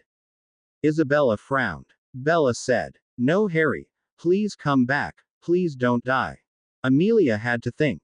"Ah, yes, I remember, that was when you dragged me out of there." Together the two ladies walked around the corner and straight into the toilet. The ghost of Moaning Myrtle was floating above a big hole in the floor. "Is that the hole where Harry went into?" Isabella asked the ghost. Myrtle nodded and watched as the two ladies jumped into the hole. As the two ladies went down the hole, they were shivering from the dirt they were picking up along the way. When they arrived at the bottom, Isabella looked around. I hope that boy is in real danger or he will be grounded for a whole year, making his mother walk through this filth, Isabella said as she looked at all the rat bones, spiders, and dust around her. Amelia didn't say anything, she just smiled at Isabella as she listened to her resentment. Isabella and Amelia were walking slowly and step after step through the underground passageway. They had their wands outstretched in front of them, waiting for whatever there was to come. The further they got through the passageway, the more afraid they became. Neither dared to say something, they were too afraid for what it could do. At the end of the passageway, they saw a little light getting brighter and brighter. They stopped at a big metal door that was covered in snakes. This was it. This was where Harry had gone. This was the secret chamber, and this was where they had to help him. The only thing between them and Harry was a 1,000-year-old basilisk. With their eyes focused only on the ground, they made their way into the chamber, hoping that they would not see the eyes of the basilisk. There was no sound at all in the chamber, so Isabella started to look up. What she saw made her heart stop for a second. In the distance there were two little figures lying on the ground. Next to it sat a phoenix, and she thought that it could be that phoenix of Albus. As Isabella started to walk faster, Amelia looked up. Are you two all right? She screamed from behind Isabella. After 2 seconds that took forever for the two ladies, Harry finally answered. We are okay. Isabella couldn't hold it any longer and ran straight at him. She scooped him up and took him in a hug he had never felt before. Harry, my son, is everything all right with you? She had just said those words and was now looking at him with a little fear in her eyes. Because for the first time she had called him her son while he was there. She wondered if she had crossed the line by saying that. The only thing left for her to do was to look in those emerald green eyes and wait for what he would say, or if he would push her away. Yes, Mom, everything is all right.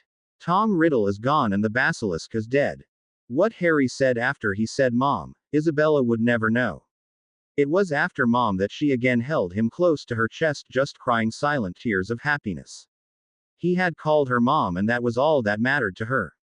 It was after that hug that Isabella saw Amelia pointing over her shoulder with her jaw hanging wide open. Isabella turned around and saw where Amelia was pointing at.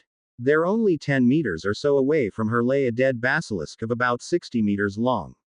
Isabella was shocked and was looking with wide eyes at the size of that beast. Slowly her eyes turned to the door, and there was a low growl that escaped her throat that sounded like, Ooh, Albus Dumbledore, you will pay for this. Nobody leaves my son and daughter in a school with a beast like this without paying for it. She hadn't realized that she was saying it out loud. Amelia, however, did hear her and was looking at Harry from out the corner of her eye. When she heard Isabella say my son and daughter, she saw his eyes look at Isabella with hope and pride. All he ever wanted was a family, and now he had the closest thing to a mother he could hope for. With a smile of her own, she started to follow Isabella and knew that all would be all right. She would love Harry like her own, so he definitely had a mother. Amelia bent over to pick up Ginny from the ground, who was just looking around in a shocked way. She then had to hurry because Isabella was walking faster and faster, and the one thing she didn't want to miss was Albus getting his from Isabella. A little smile appeared at the corners of her mouth. He deserved it, and she would do the same if it had been her Susan, who was also like a daughter to her. Isabella and Amelia were walking towards the infirmary. They were ahead of Harry and Ginny, who were only walking a few steps behind them. Ginny, who had grabbed the arm of Harry, was holding on to him like he was her teddy bear, the teddy bear she would hold on to when she was just a little girl, just because she was scared of the dark or a nightmare, or even for one of her brothers. The whole way back she was telling him over and over again that she was sorry. Harry, on the other hand, didn't want to hear anything about it. It's okay, Ginny. You only have to tell my grandmother about it, but it will all be okay. Ginny nodded slowly while she was pressing the side of her head a little harder against the upper arm of Harry. Harry, on the other hand, only wanted to know one thing, and so he asked about it. Mom, where is my grandmother now, and can you tell me how Bella and Daphne are doing? Isabella turned around and could barely keep the smile of her face, because Harry had called her Mom again. She swallowed and almost stuttered as she gave him an answer.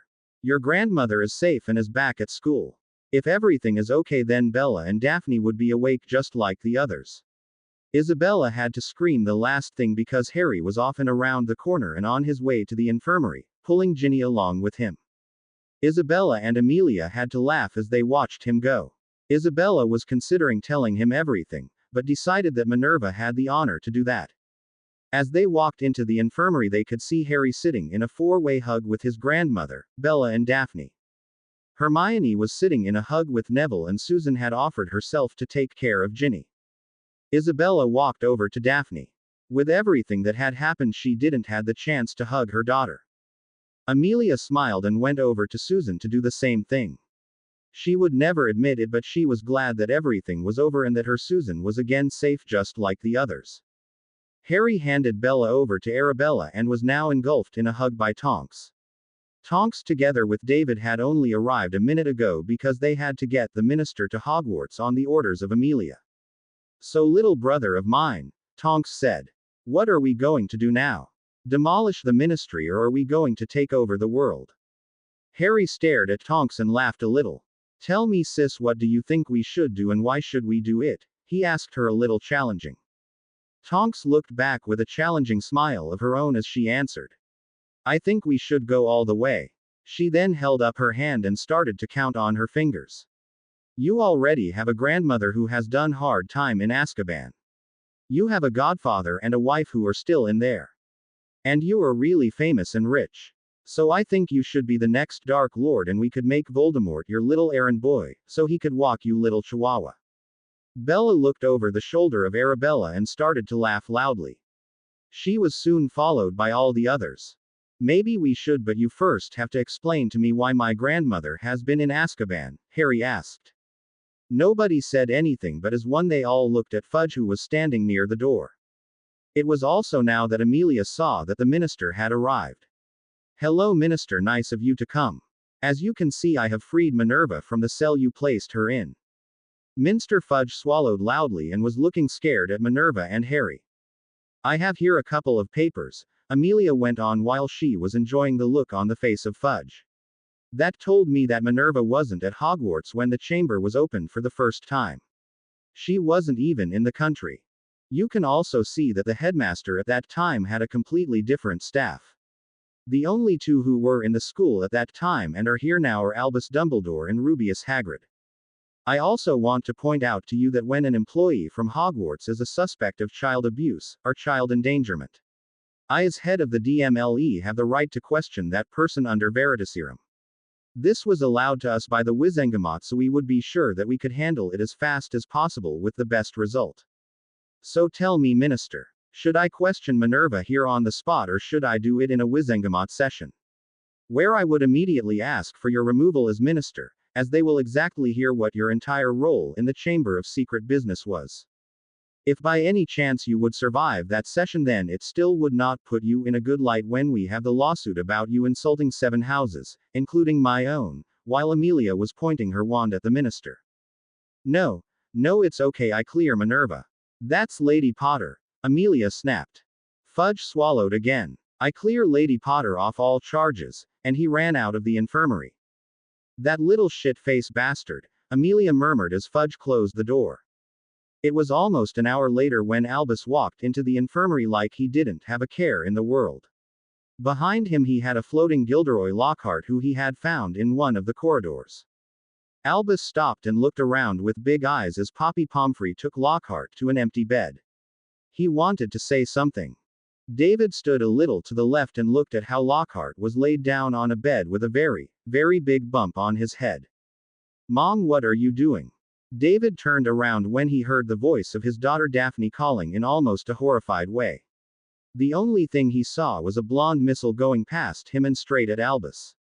He realized that it was his Isabella who passed him and that she was already standing nose to nose with Albus Dumbledore. Albus just looked at the eyes of Isabella and said nothing. David went to stand behind Isabella and took hold of her arms. He wanted to pull her away. Normally he wouldn't have any problem to pull Isabella away, but this time it was completely different. Effortlessly she shook her husband from her arms. David wanted to grab her again but was stopped by Amelia and Tonks. Their looks told him to back up or else, and like a good boy he did as he was told. Isabella, who was still standing in front of Albus Dumbledore, hadn't said a word. She was only looking into his eyes without blinking and pushing her anger down. The look she was giving him would have driven Voldemort on the run. The suspense was slowly rising and the magic in the air began to crackle. Albus took a big breath and opened his mouth to speak. "If I were you, Albus Dumbledore, I would keep that thing closed and not make a sound at all," Isabella snapped. Bella and Harry were both coughing loudly just to mask their laughter, something that was repeated by the others who were also struggling not to laugh. "Albus Dumbledore," Isabella shouted at him. How could you leave my daughter, my son and all those other children here at the school? You knew there was a basilisk loose in the school and you left them all in danger for what? So you could be the hero." Everybody was looking at Albus in disbelief. How could you come in here thinking everything is okay while you yourself are responsible for everything? But because of you there were 5 children petrified. And it's only because of Arabella here they are awake and not because of you or your puppy called Snape. Isabella was shouting at Albus but was not feeling the magic that was building up behind her. Albus, who was still opening and closing his mouth, wanted to say something but every time Isabella just went on. "No, Albus, I'm the one who was talking here and you just shut up and listen. You have been the one who put the grandmother of my son and in extension of that, my adopted mother in Azkaban." Albus wanted to say something again but Isabella held up her finger. "No, Albus, I'm the one who was talking here. You are the one who could keep her out of Azkaban, but no, little Albus Dumbledore here had to lie. You know and I know that Minerva was never here 50 years ago. But you are the one who was here. It was at that time that you know about the basilisk for the first time, exactly like you knew it was a basilisk at the start of the year. Still you just sat in that stupid throne of yours and did nothing. After the cat had been petrified you could have done everything to stop it but you didn't." While Isabella was talking, while Isabella was shouting, Albus had tried to intervene a couple of times but with no result. The argument was one-sided and everyone in the room was listening to it with open mouth while they were slowly stepping away from Harry. Harry was getting angrier and angrier by the minute as Isabella went on. Only Bella and Daphne were trying to calm him down with sweet little words of love, but with every syllable Isabella said he would only become more agitated than he was before. Bella started to hiss that he had to calm himself. Daphne, who was standing next to her, was telling him that it was no good for him to become angry. Again they tried everything to get him to calm down, but again nothing they did seemed to work. "Again, Albus, I ask you why. Why didn't you do anything when the first student got petrified? If that wasn't enough you had to play along when Lucius handed you that little piece of paper." Albus swallowed a little and looked over at Minerva. Isabella saw it and hid a little smile. She had the big Albus Dumbledore rattled and it felt good. "Yes, Albus, that little piece of paper told you all you had to know. It was there that you had an honest choice. You could have told them the truth. You knew the truth. You could have said that Minerva had never been in Hogwarts 50 years ago. But no, you didn't. You went along and dumped Minerva in Azkaban." Isabella felt a tremble go through the castle just like everyone else did. She immediately held her tongue and turned around. Her eyes became big as she saw the eyes of Harry starting to glow. As the castle started to tremble, it was now that Minerva turned around and looked at Harry. His eyes were glowing, something that made her shiver from the inside. The link she had with Harry made her feel everything he was feeling and she wondered why she hadn't felt it before. What she did feel was that he was doing everything he could to keep his feelings down. So slowly she started to make her way over to where Harry was standing. Albus also looked at Harry. He didn't see his eyes glowing but he could see his lips moving very slowly. Now he couldn't hear him but he could read his lips very clearly. "You let my Bella be petrified. You let my Daphne be petrified. You just sat there and did nothing. You have pulled my grandmother away from me and let her go to rot in Azkaban, while she was innocent. Please get out of here now. Away from my grandmother, away from my Daphne and Bella, and away from me." Harry couldn't help himself. All he was feeling was hate. Hate he felt for Albus, and it was flowing of him in waves of magic. Everything the others were telling him didn't have any effect. He didn't care, he only wanted the blood of Albus and he wanted it now. He just didn't care what happened to him, he just wanted Albus. Minerva was almost standing in front of Harry. Just like Albus, she had read his lips. She couldn't help herself, but she was proud of her grandson. Harry, please calm down for me. I'm here and I'm not in Azkaban anymore. Again the castle started to tremble. Minerva saw how Harry's eyes started to glow even brighter than they were a minute ago. With her hand she gestured Albus to go away from here and that he had to do it fast. Minerva looked Harry deep in the eyes as she sank down in front of him. Harry James Potter, she screamed in her strict professor's voice. Slowly his hatred eyes went over to the eyes of his grandmother. He started to doubt himself. He saw a fire that was growing more and more. He was feeling her magic rising and it was more powerful than his own. He couldn't help himself, but he was impressed with his grandmother. Harry, she now asked in a more friendly tone than she did before. Harry, calm down. I know that Albus has made a lot of mistakes, but killing him won't help you. I understand your friends have proof about it all and it will help us if we go up against him. However, you can't do anything now, you just have to wait. Minerva could see that she had his full attention and smiled a little. As she laid her forehead against his, she whispered, "It does not mean that we can't have any fun if we see an opportunity to humiliate him a little, something you or I will certainly do."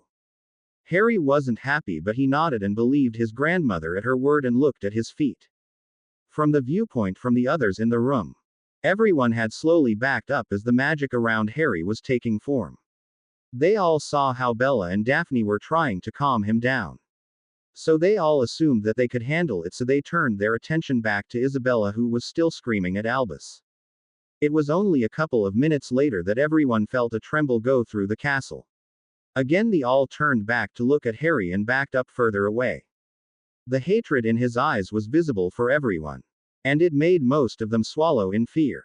They could all see how his magic was building up and was starting to show around him. Minerva was the only one who was making her way over to him, as she sank down in front of him. "Harry James Potter," she screamed in her strict professor's voice. Nobody really understood what was happening, but they could see the battle of will that was taking place. The magic was swirling around Minerva and was becoming more and more. It was just like two school kids showing who was the strongest. Finally Minerva gave a burst of magic and it overshadowed that of Harry. The battle was over and they all were looking in awe. Minerva was the strongest they had ever seen, but Harry was still growing. There wasn't any doubt in their minds. Harry Potter was the grandson of Minerva McGonagall and the magic was the proof. Poppy Pomfrey had the smallest of smiles on her face. Finally, after all these years, Minerva had shown her true power. It was bigger than any other and even bigger than that of Albus. As she made her way over to Albus, she could see from the corner of her eyes that grandmother and grandson were in a loving hug. With a little push of her hand, she pushed Albus out of the door. It was clear to her that half of the Board of Governors could handle it.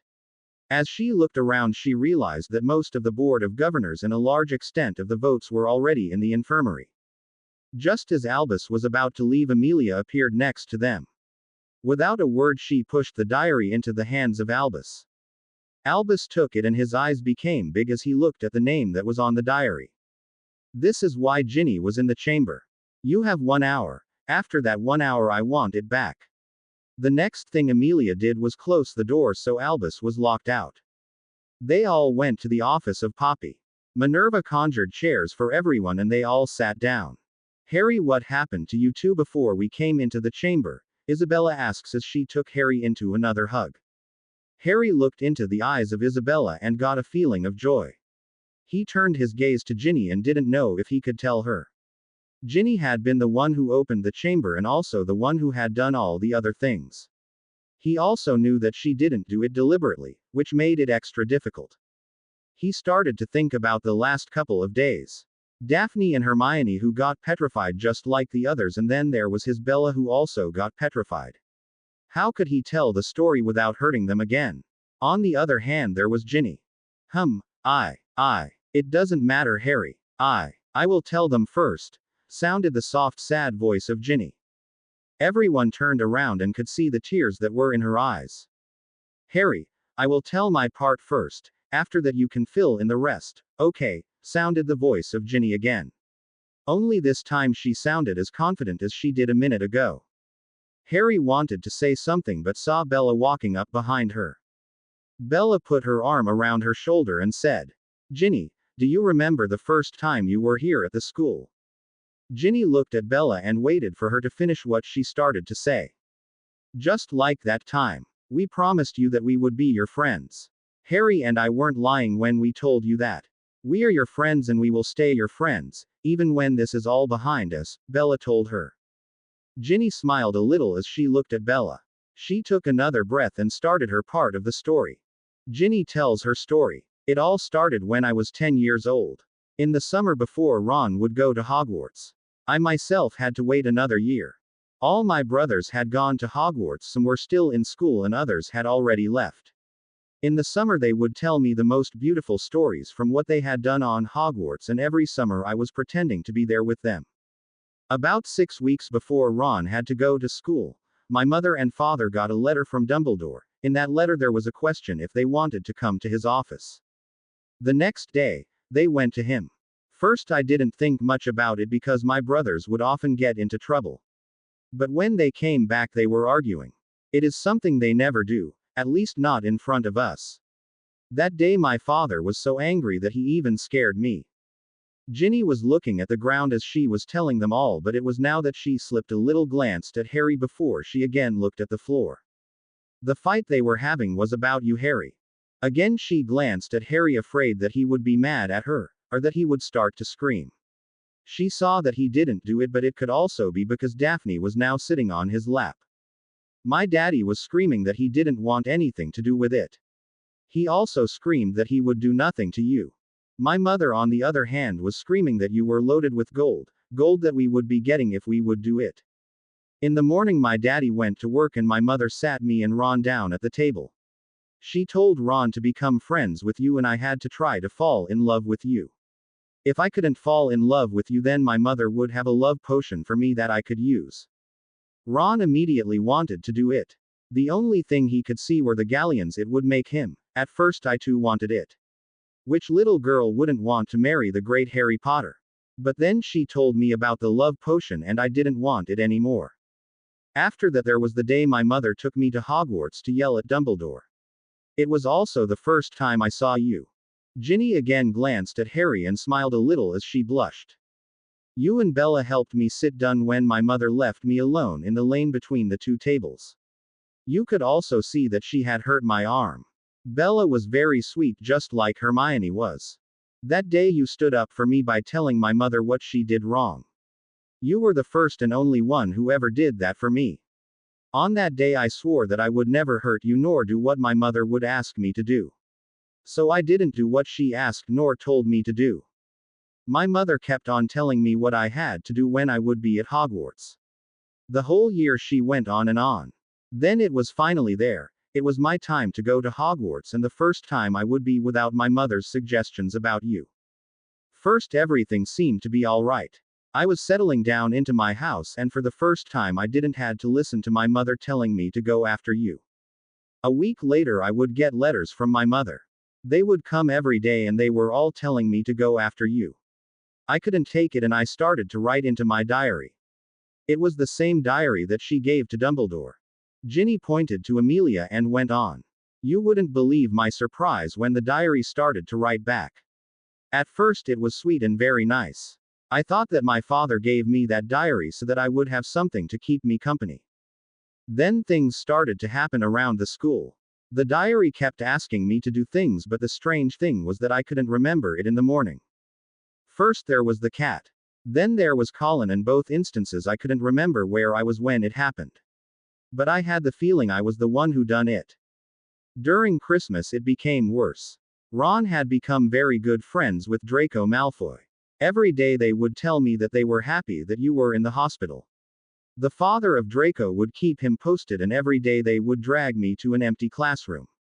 In that classroom they would tell me all the things that happened to you and how you were going to die.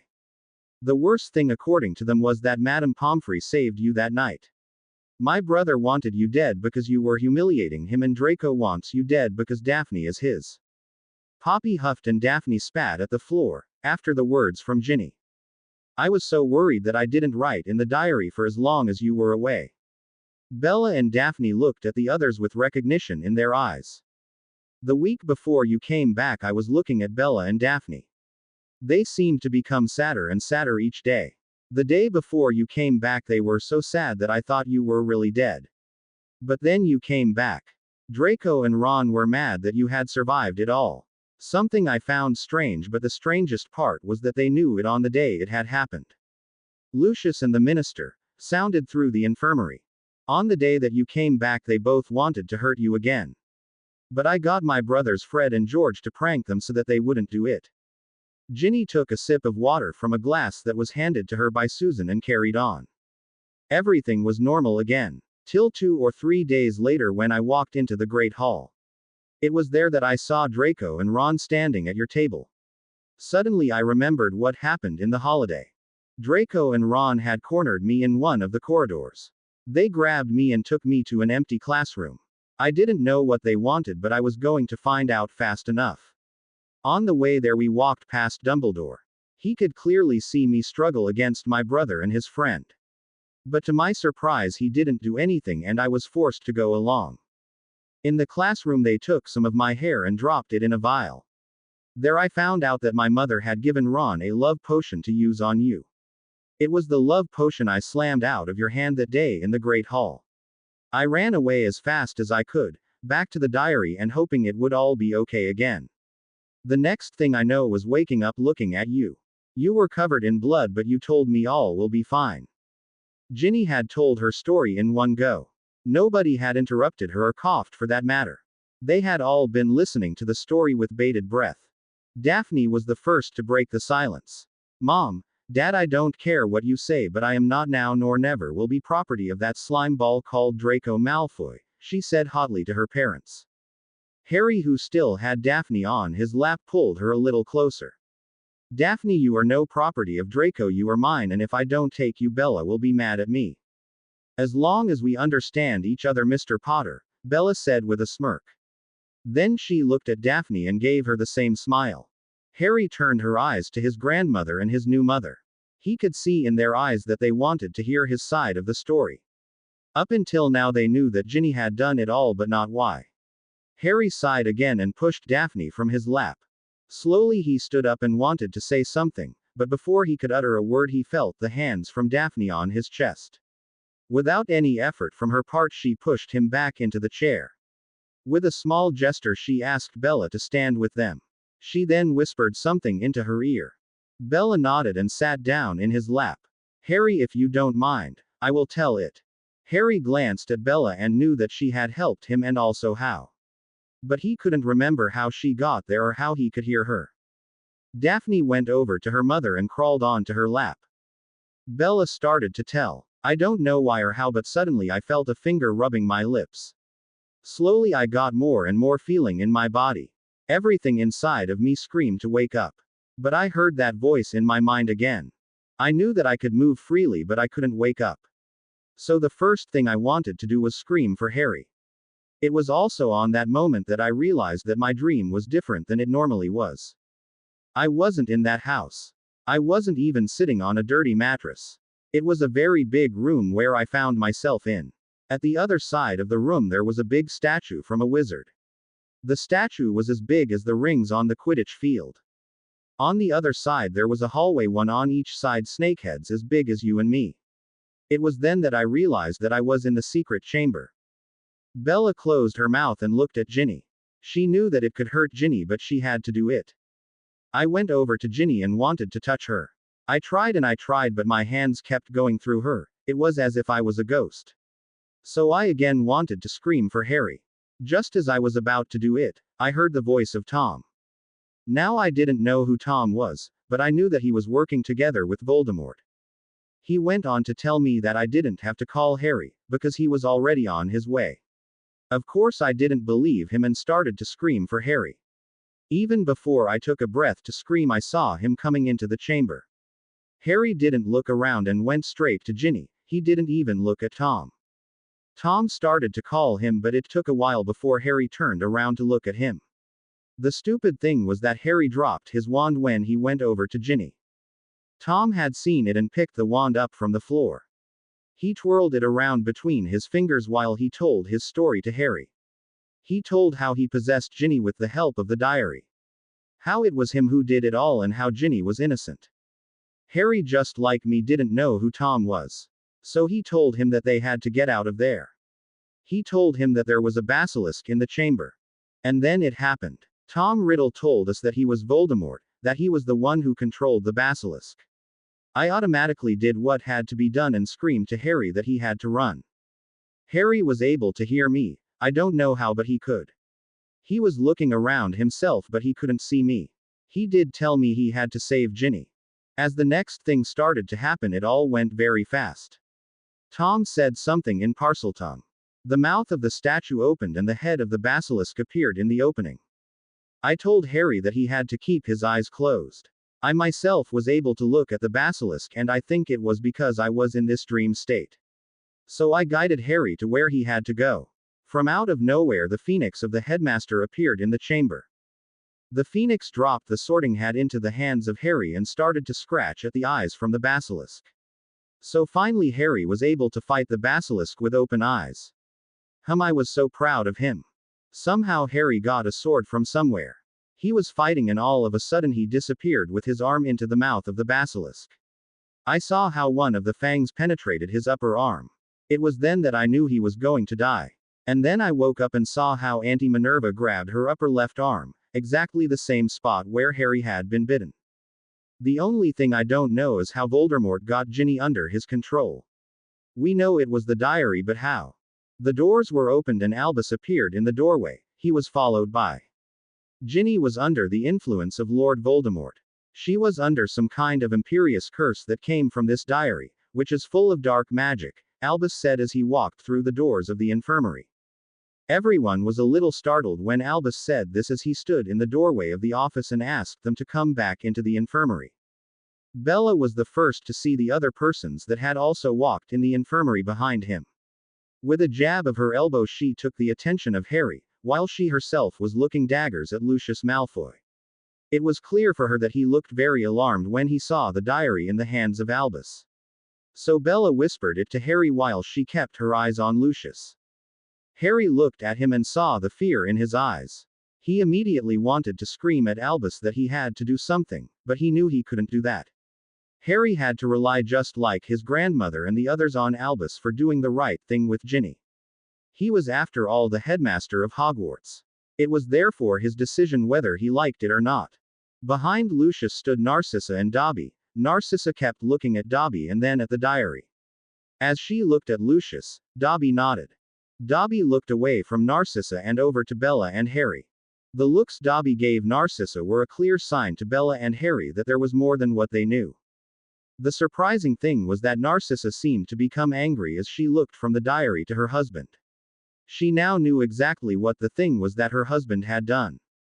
It also gave her a very big problem. It was because of her marriage contract that she couldn't do anything about it. She had to stand by him, in whatever he did. Something that became harder every day. Albus Dumbledore conjured a throne-like chair in the middle of the infirmary and asked, "I would like all of you to leave me alone except for Harry and Miss Weasley." Everyone just looked at him but didn't move an inch. Albus looked up and saw the hatred in their eyes. He coughed a little before he started to say what he wanted to say to Ginny and Harry.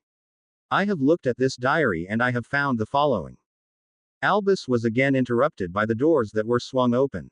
5 people stormed into the infirmary and went straight for Ginny. Molly Weasley was the first who was at Ginny's side and took her into a hug. The look of fear that was directed at Bella and Harry was something that didn't escape the notion of Daphne, who was looking intensely at the things that were happening around her. In her mind she was immediately wondering if there was something they could do for her. She could hear the voice of Albus ringing in her head, so Daphne shook her head and again turned her eyes to Albus Dumbledore. It was after all him who had to decide about the fate of Ginny. She or her friends couldn't interfere with what the headmaster of Hogwarts wanted to do. So just like the others she waited for what it was he was going to tell them all. Molly, who was still hugging Ginny as if she was the only thing in the world, didn't care that Ginny was doing everything to get out of her grip or that she started to turn blue from the lack of oxygen. And while Molly was acting like she had all the love in the world for her only daughter, It was Arthur, the father of Ginny, who was standing on the side and was just looking on quietly. In his eyes there was the real love for Ginny, the love that only a father could have. It was nothing new for Harry and Bella. They had witnessed it firsthand on that one day Molly came to Hogwarts. It was the same fake love the Dursleys had for Harry or the first foster parents had for Bella. It was the only love they showed when there were others around. It was overly sweet and very much exaggerated. Finally, after almost 15 minutes, Molly let go of Ginny, who took a breath of air and let the color return to her cheeks. Slowly Ginny walked over to her father, who immediately took her into a real soft hug, a hug that was returned by Ginny. Daphne again looked at everything that was happening, and now she saw a different look in the eyes of Ginny. It was nothing like the one she gave when she was hugged by Molly. This was one of love and not of fear, something that was made very obvious as she saw Ginny looking at the others around her. In the arms of her father she was safe and happy. Everyone in the infirmary was enjoying the moment of happiness that daddy and daughter were having. Ronald Weasley, on the other hand, was having some kind of trouble with it all. He was giving dirty looks after dirty looks at Harry and Bella. It was now that the silence was again broken by Albus. Like I said before, Lord Voldemort had Ginny under his control with the help of this diary. I know it's very strange, but it's the only thing I can think of at this point. Arthur wanted to say something but held his mouth when he saw Albus holding up his hand. Arthur, I know what you are thinking, but you can't blame Ginny for this. Many older and smarter wizards and witches were tricked by him. So therefore it is no wonder that a first-year student could not resist him, Albus told him directly. These were the words Harry was waiting for. It was now that the others knew that Ginny was not to be blamed for what had happened. After a moment to gather his thoughts, Albus went on. The one thing I don't know, but also the one thing that troubles me the most, is that I can't think of a way Ginny could have known about this diary. So therefore someone else must have given it to her, he said with a questioning look at everyone in the infirmary. Bella and Harry were immediately looking at Lucius. And from the corner of their eyes they could clearly see that Narcissa was doing the same thing. But while Bella and Harry had a look of suspicion, Narcissa had a look of disgust. It was this look that made Bella and Harry wonder what it was that Narcissa was thinking of, or what she knew about the diary. Then again they could not ask her. Albus again broke the moment of silence. Now the next part is that I don't know how Harry has done it. But the curse that was resting on this diary is broken and the whole school owes him their lives. But most of all it's Ginny who owes her life to him. Lucius was now openly looking at Harry with hatred in his eyes. I only did what I had to do, and I did it with the help of my family and friends, Harry said as he gestured with his hands to the friends he got around him. Lucius snorted a little as he looked at the friends who were standing behind Harry. Well, let's hope that the family and all his little friends will be there if we ever need them again to save the world. Harry clearly heard the sarcasm in the words of Lucius and wanted to react. However, Bella was faster and looked defiant at Lucius as she said, "You can count on that we will always be one. Can you say the same of the people around you when it comes to it?" Lucius looked at Bella as he was throwing his nose up in the air. By doing this he didn't see the mean little smile Narcissa threw at him from behind his back. It was now that Lucius turned his attention to Minerva. "I can see that you are also back at the school. I am only wondering what you have paid or what favor you have done to get back here." Harry had already pulled his wand and was going to point it at Lucius. It was Isabella who prevented him from doing something he would regret. David and Amelia, on the other hand, had free range. David went to stand right in front of Lucius and looked him straight in the eye.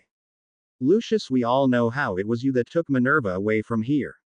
You have manipulated the votes from the other participants in the Board of Governors. I know this because my signature was on that paper and yet I can't remember ever signing it. You also used the names of the 4 founders of Hogwarts on that paper. One of those founders was from the start of this year represented by his heir. So tell me, how did you get Harry Gryffindor to sign the arrest warrant for his grandmother? However, we do know that the name Malfoy is very important on the Board of Governors. So we have all decided to do no more business with you personally. So if you want to stay on the Board of Governors, then your seat must be represented by Narcissa, or we will find someone else that will." With that he handed Lucius a paper that was signed by the other governors. Lucius again didn't see that Narcissa was giving him a dirty smile as she was looking intently at the back of his head. Bella and Harry did see it because they had been keeping an eye on her from the moment she walked in. It was on that moment that Lucius couldn't take it any longer and stormed out of the infirmary. On his way out, he kicked Dobby literally out of the door. Harry could see how Dobby landed on the cold stone floor and probably broke his arm. What he was going to do he didn't know. But something very deep inside his gut told him he had to do it. So he gave into his gut feeling and went after them. As he walked past Albus, he grabbed the diary from his hand. While he was running, he took one of his socks and placed it into the diary. It was after 3 corridors that he caught up to Lucius. Everyone in the infirmary saw how Harry ran after Lucius. Minerva looked at Bella and smiled. Isabella, who looked at them both, had to smile also. Her feelings were telling her that it would all be okay. The Weasley family were standing at one side of the room. They were huddling together. On the other side of the room were the friends and the family. Minerva was looking at the other beds and was wondering if the recipients of those beds were listening in. Poppy Pomfrey, who had seen her look, laid a hand on her shoulder and said, "Don't worry, Minerva. They are all under a dreamless sleep potion. They will be asleep for another 7 hours." Minerva smiled and nodded. Daphne, who was standing with her friends, didn't say anything. The only thing she did was to look at the Weasleys, and she was especially looking at Ginny. Molly was starting to make her way over to Ginny again. With little words of love, she was starting to push Ginny towards the bed that was appointed to Harry. Daphne, who turned her eyes on Molly, knew whatever Molly was thinking of, that it wouldn't be good for Harry. "Headmaster Dumbledore," she asked, "what is going to happen to Ginny now that it is all over? Is she going to get punished? I mean, it wasn't really her fault, so there should not be any punishment, or should there?" Albus looked over at Daphne. He smiled his grandfatherly smile at her. "No, Miss Greengrass, there isn't going to be any punishment for Miss Weasley. I think the best thing we could do is let Miss Weasley go home to her loving and caring mother, to help her through all of this." Daphne again looked at Ginny and saw the horror that were in her eyes. It was clear that the last thing Ginny wanted was to be alone with her mother. With a little hesitation, Daphne made her way over to Amelia but kept her eyes on Molly.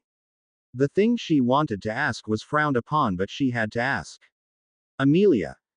Well, the thing is. Know what I wanted to ask?" Amelia looked at her. "Daphne, just say it." "I don't know what it is, but I can't help you if you don't say it."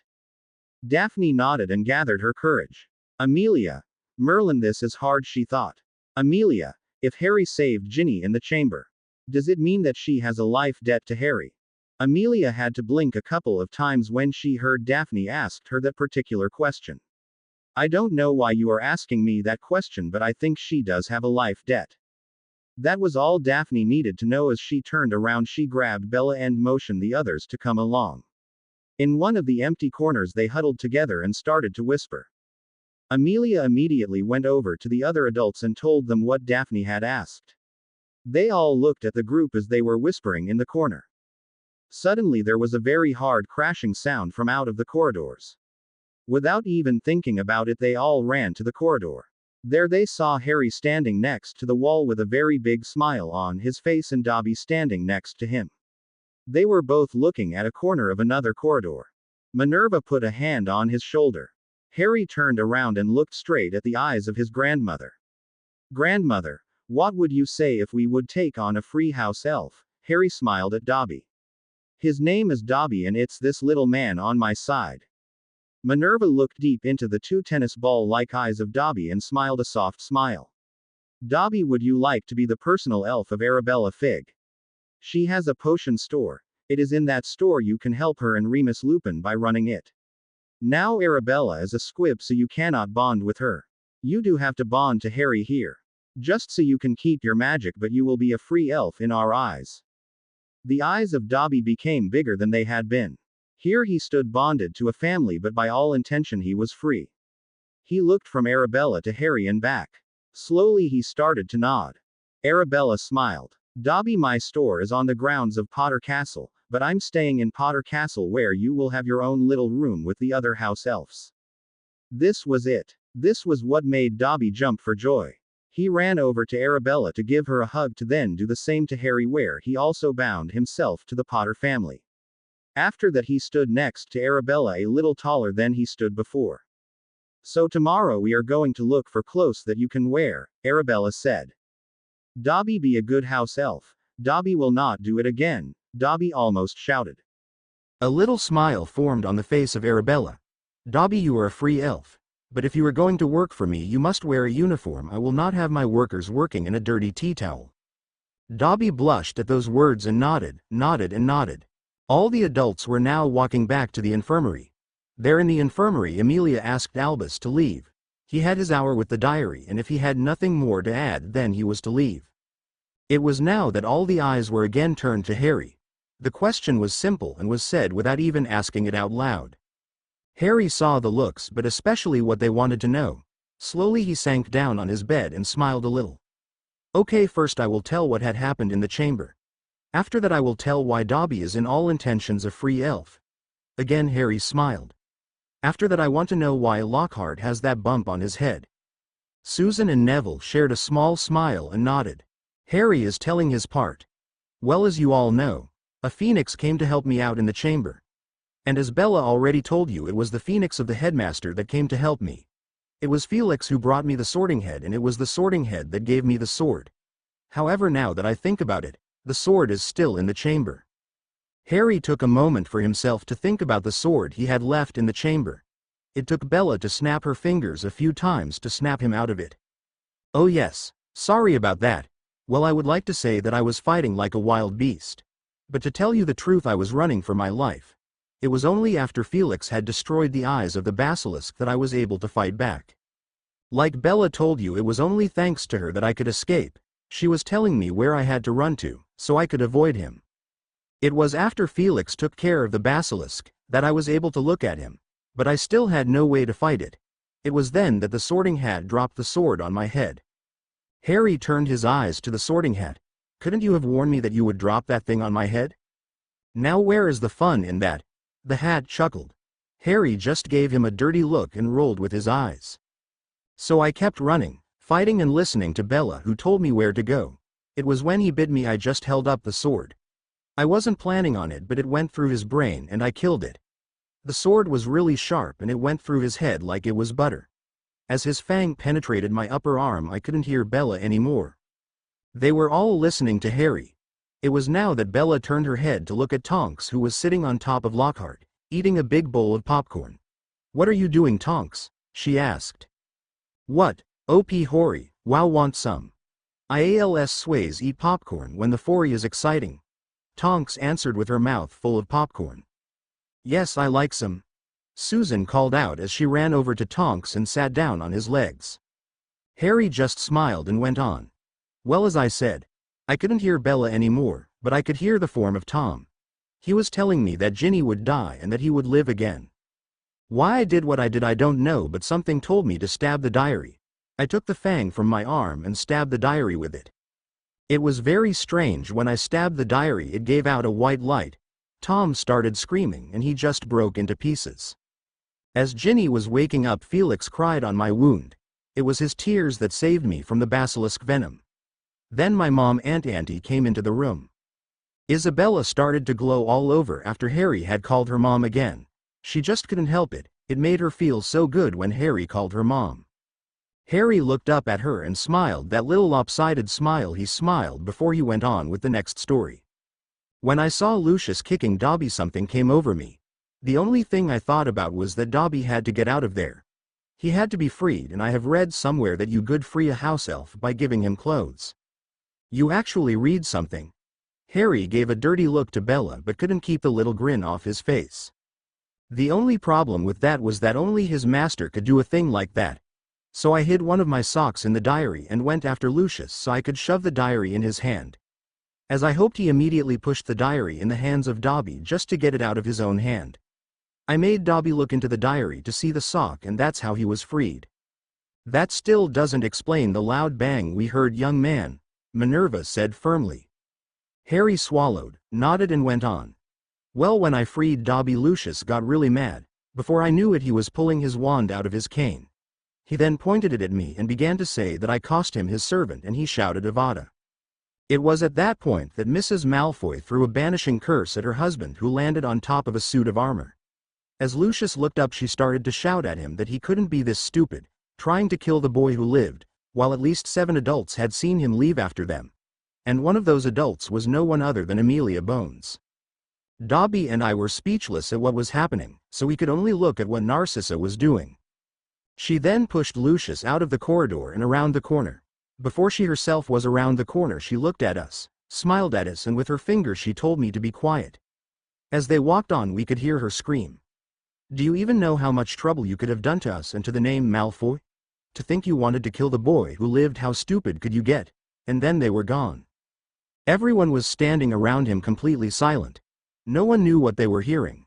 Did Narcissa Malfoy just prevented Lucius from killing Harry? The friends of Harry were coming out of the corner. What they were mumbling the adults didn't know. They did see Daphne and Bella take Harry by the hand and pulling him back into the corner. The adults were flabbergasted and could only watch. They couldn't hear everything, but now and then they heard Harry saying, "No, really, I can't do that, can I really, and I'm allowed to do that?" It mostly the voice of Harry that sounded with disbelief, that came from the circle of teens. As Harry came back, he held his head down. Bella and Daphne had their eyes focused on Ginny. It was clear to everyone that there was something about to happen. Daphne cleared her throat loudly. She then gave a pointed look at Harry, who took the floor in front of them all. "I, Lord Harry James Potter, from the most noble and ancient house of Potter, do ask Ginevra Molly Weasley to pay back her live debt. She owns the House of Potter. I do hereby ask Ginevra Molly Weasley to become a slave to House Potter." Harry took a breath and ignored the gasp he heard from around him. According to the old ways, Lord Potter will set the rules for her enslavement with the head of House Weasley. Minerva and Isabella didn't like what they were hearing and wanted to protest. Molly was screaming that he couldn't do it. He could not take her baby away from her. Only Amelia and David knew that Harry was in his right, and even they didn't like what he was doing. Harry looked at all the looks he was getting and knew that he was letting them all down. The only thing he could hope for was that Daphne was right, especially when he saw the disappointed look from David. It was the one look he couldn't handle, and he looked away. With his head down, he turned to Mr. Weasley. "Lord Weasley, would you please follow me to an empty classroom?" He himself took Ginny by the hand and pulled her along. Molly saw the 3 of them followed by Bella and Daphne walking out of the door and wanted to follow them. At the door, however, she was stopped by Susan and Hermione, who stood in front of the door with Neville at the other side. Minerva immediately understood that it was a power play from the houses, and also that Daphne was the mastermind this time. So she took Isabella by the hand and waited as they sat down on Harry's bed. David also seemed to realize it by now. Only he was thinking about how he could reprimand Harry for what he was doing to that little girl. "Susan Amelia Bones, please tell me what they are doing in that empty classroom." Amelia almost snapped at her niece. The only thing Susan knew was what Daphne and Bella were planning to do. She, however, didn't know what it all meant. The only thing she could hope for was that Harry would go along with the idea. "Auntie, I don't know if I can say anything. I only know what the reason is, and the only thing I can tell you is that it all has to do with the chamber," Susan told her aunt. Amelia understood that she was just handed a very important clue. She also understood that it was for her to know what it was.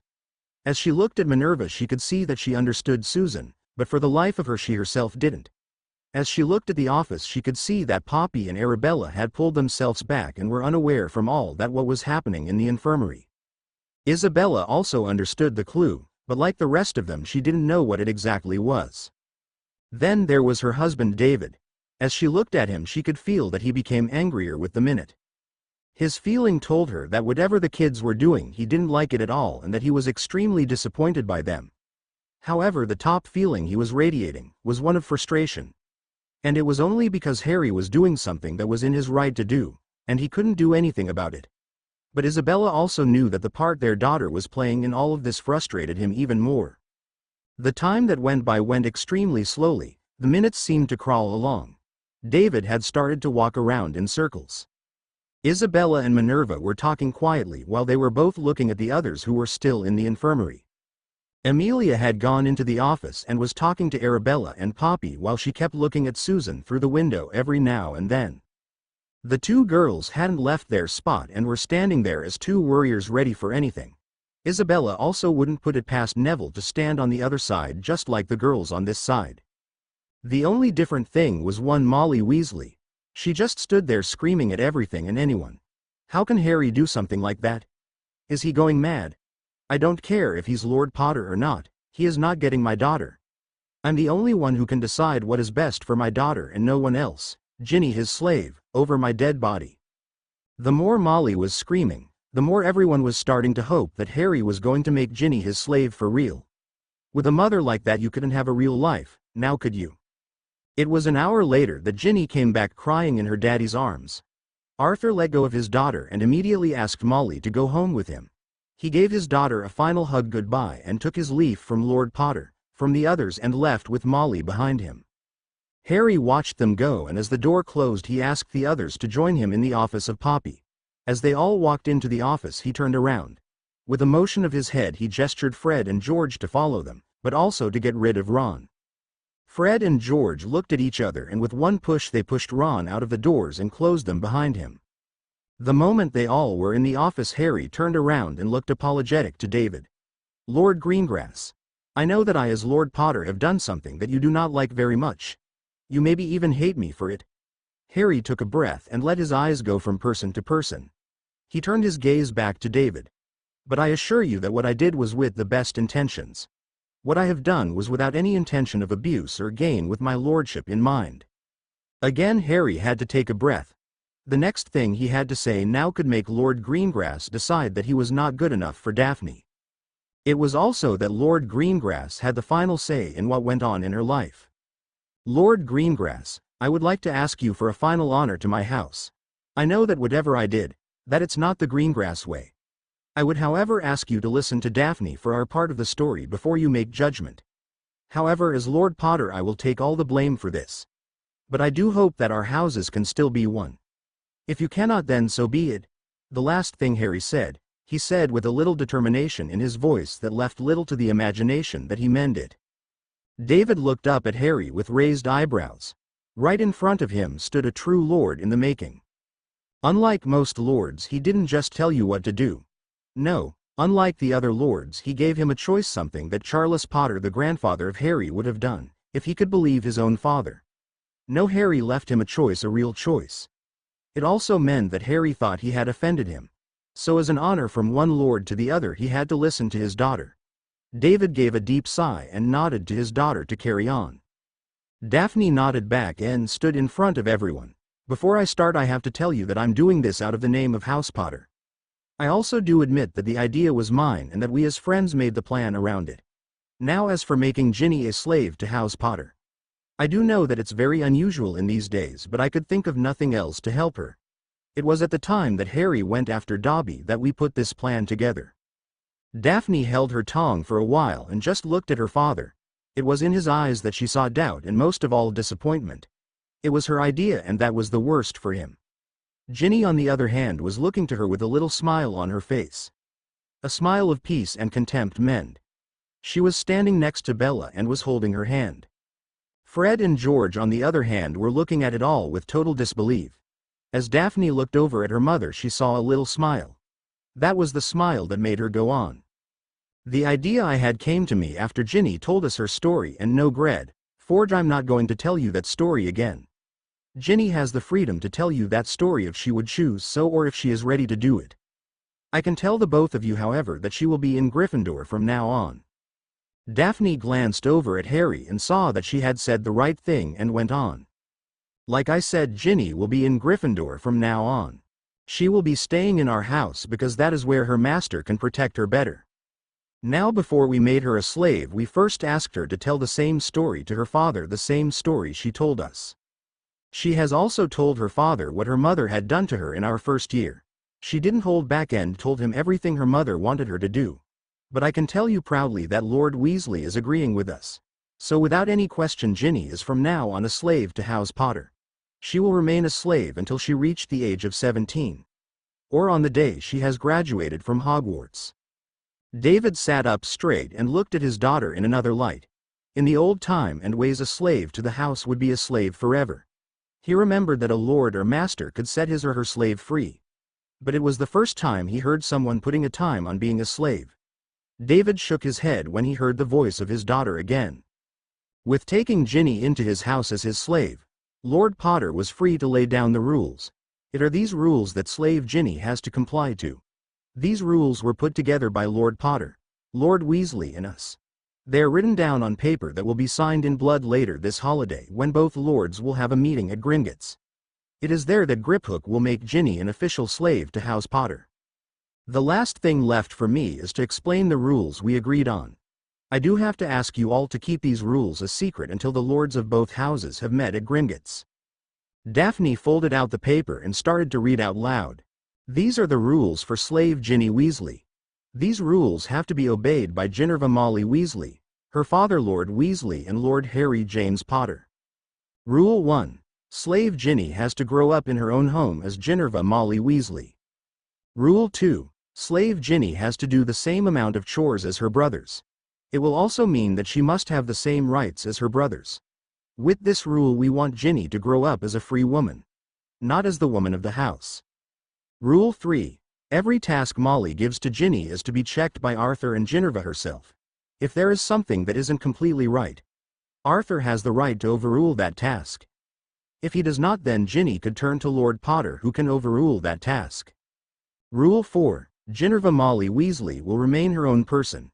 As payment for being slave Potter, Ginevra Molly Weasley has to be the best Ginevra she can be for herself. Rule 5. Lord Potter has the right to ask Ginevra to come to wherever he wants her to be. During that time she has to be in the company of her father. Rule 6. These rules will be in effect until she reached the age of 17, or on the day she has graduated from Hogwarts. These are the rules that Lord Potter and Lord Weasley have put together for slave Weasley. According to all slave contracts, the rules will be final. If one of the rules are broken according to the agreement, then Lord Potter has the right to take Ginevra Molly Weasley into his home. We have done all of this to secure a safe place for Ginevra to live in and to grow up. Lord Potter also has to set up a vault for Ginevra Molly Weasley. It will be a vault that has a monthly donation provided by Lord Potter. This vault will be filled with money for the years at Hogwarts, her school supplies, and extra expenses. Daphne stopped with her story and looked over at her father. She knew that he wanted nothing to do with slaves, especially if that entitled human slaves. It was now that Daphne could only hope that she had done well and that her daddy could forgive her for what they had done. David stood and walked over to his daughter. As he stood in front of her, he looked her in the eye. Slowly he moved his gaze over to Harry. He closed his eyes for a second and opened them again as he looked at Ginny. "Ginny, are you okay with all of this?" David asked her slowly. Ginny nodded. "Yes, Lord Greengrass. In this way I have protection from the manipulative ways of my mother. This was also something my father found the worst of it all. So after all of that, nothing really changed for me. I can still grow up at home, and Lord Potter will be something like a big brother that is watching over me." David again looked at Daphne and Harry. He knew that it was Daphne's idea, but that it was Harry who actually did it. "Lord Potter, Heiress Greengrass, I have to be honest here, I really thought that you were going to make a real slave of Ginny. But as I know you all, I should have known better, so as Lord Greengrass I have to say sorry for my misjudgment." David looked at his wife and went on. "This only shows that even an old lord as me can learn something from the youth.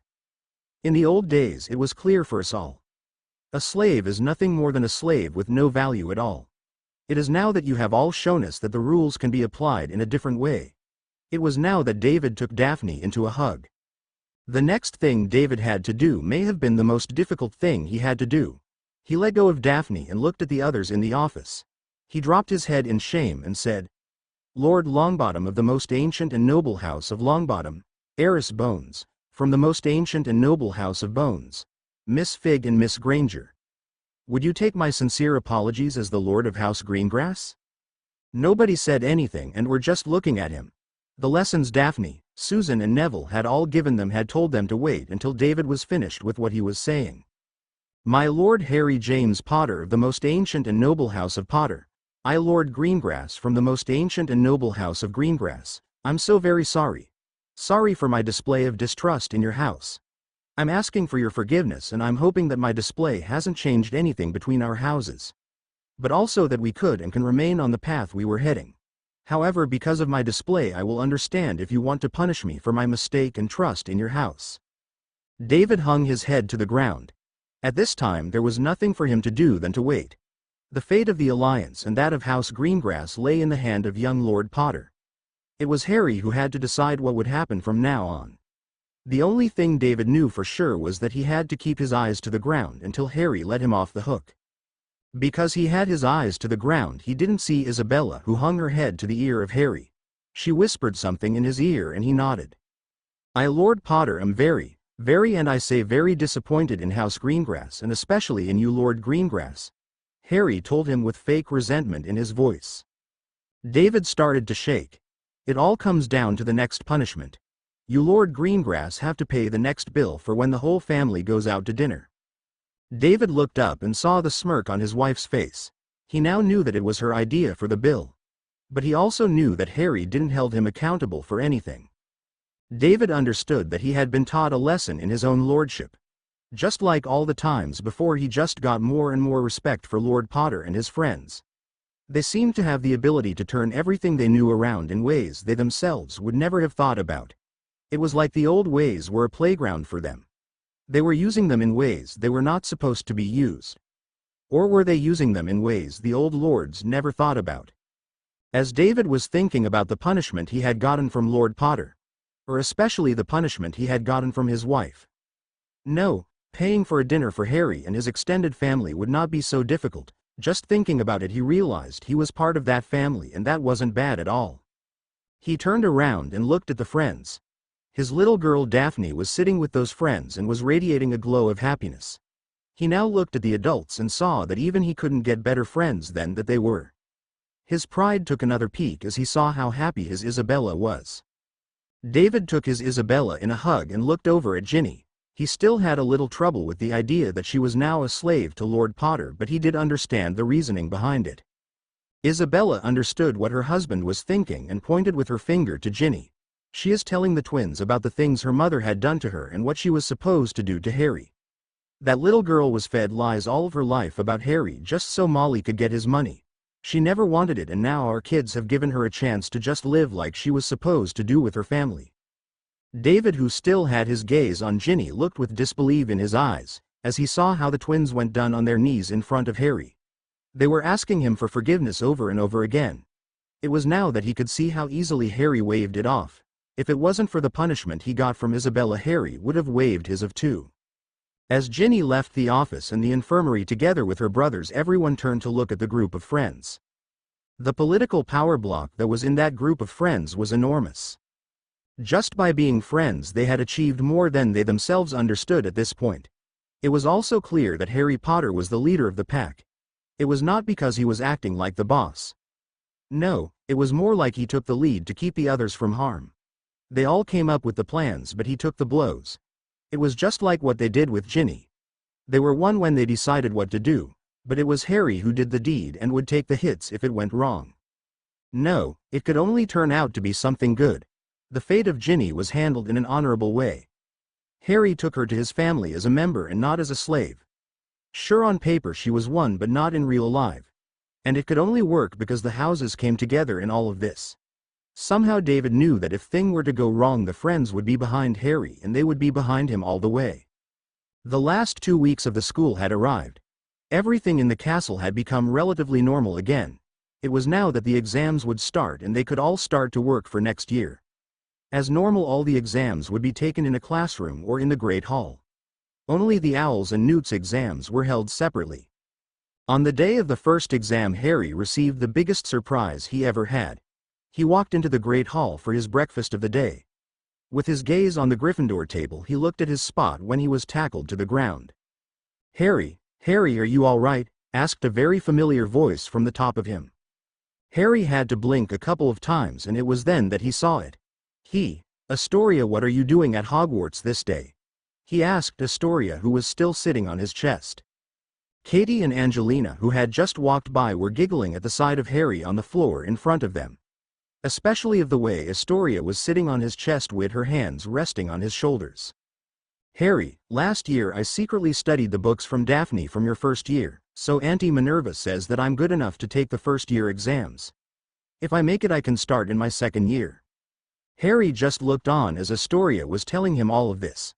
Okay, I understand you studied the books, but how did you practice the magic and who taught you the spells? Astoria looked a little shyly at Harry and answered him in a small voice. Auntie Minnie told Tonks and me that we could practice in Potter Castle. It was the only place the ministry can't watch. So I was free to do magic there. Harry just laughed. That's really great. Mommy and Daddy did help me with the tests I had to make. Arabella taught me all I had to know about potions and herbology. Every time I did a test, Auntie Minerva had the other teachers looked at them just so they could mark them. Harry just looked on. He could clearly see that she was overspilling with excitement, and all of a sudden she changed. Her face turned from happy to one of intense pain and she started to cry. Harry didn't know what to do, so he did the first thing that came to mind. He gathered her up in a hug and struggled to get to his feet. Astoria laid her head on his shoulder and started to sob more and more. Daphne and Bella, who had walked behind Harry, had seen it all. First the tackle Astoria did to Harry and the way she sat on his chest. They also couldn't hold their giggle at the look Harry had. But as the face of Astoria started to change, they knew that it had to be something bad. Together they helped Harry to his feet as he held Astoria close to him while she sobbed in his shoulder. They just looked at each other. Neither of them knew what was happening or why it was. But the only hope they had was that they could do something for Astoria. As Harry got back on his feet, he held Astoria a little closer and started to walk out of the Great Hall. He was again followed by Daphne and Bella, who were only one step behind. Harry went fast and around a couple of corners to the only place he could think of. It was only 1 minute later that he walked into the classroom of his grandmother. Minerva, who was sitting behind her desk, was a little startled when Harry walked into her classroom with a crying Astoria in his arms. She didn't say anything, but it surprised her a bit. It had only been half an hour ago that she got Astoria to the castle, so she decided to just look at it all as she conjured a glass of water for Astoria to drink. Bella and Daphne guided Harry into a chair and went to sit beside Minerva to just watch on. It took another 10 minutes before Astoria was calm enough to look at the others. She took a couple of drinks from her glass of water. Okay, Astoria, can you tell us why it was that you broke down in the middle of the Great Hall? Harry asked her softly, but with a little smile on his face. By the look of the smile on the face of Harry, she almost started to cry again. She just couldn't help it, but she could barely hold herself together. Huh? Harry, I was so scared when you disappeared in the holiday. The next thing we knew, we were on our way to the St. Mungo with Auntie Minnie, not knowing you would also be there. Astoria sniffed and took a couple of deep breaths. You were lying there fighting for your life. Aunt Poppy said you would be okay, but I didn't know when. The weeks after that you were just there sleeping. Finally I had a brother, and then that had to happen to you. Every day I came by with my mother and you were just lying there. It always looked like you were in a lot of pain and there was nothing we could do. Astoria sniffed again and dried her tears with the back of her hand to just let them flow again. After a week, Bella and Daphne had to go back to school. They wanted to stay with you, but they couldn't. I was only allowed to stay with you for an hour a day every 2 or 3 days. But there was that other woman that was with you. Her name was Bellatrix. She was very nice and looked a little like Bella. Suddenly Bellatrix and you were gone. Again, Astoria had to wipe away a couple of tears. I hear you were back in Hogwarts, but I couldn't see you and I didn't know how you were doing. I heard what everyone was saying about you. Then a couple of days ago I found Mama crying to Daddy that Bella and Daphne had been petrified and that you were almost all alone. The last thing I know was that I had to go to my aunt and had to stay there because you were saving the school again from Voldemort. It was only today that I saw you and knew that you were okay again. That Astoria was able to save Voldemort was miraculously. A lot of adults just couldn't do that. But Astoria was not yet finished with her telling and went on. I was so scared that I was going to lose you for real this time. You are my brother and I love you. I just don't want to lose you, Harry. After those words, Astoria started to cry again. Harry, who now understood what Astoria meant, started to calm her down again. He now had a little sister and she loved him. It was again someone for who he would move heaven and earth to keep her safe. Over her shoulder he could see that Daphne and Bella were crying a little. Even his grandmother had little tears in her eyes. The rest of the week was study, study and study. None of the friends wanted to fail their exams and were doing a lot to just pass them. Astoria, who was staying at Hogwarts, studied with them until late in the evening. Every evening she was brought to her bed by Daphne and Bella. Harry always walked with her to the foot of the stairs because as a boy he wasn't allowed into the girls' dormitory. After that he would run to his bed to be called by Bella so he could say goodnight to her. Early in the morning she was woken up by them and went to the Great Hall holding the hand of her new brother.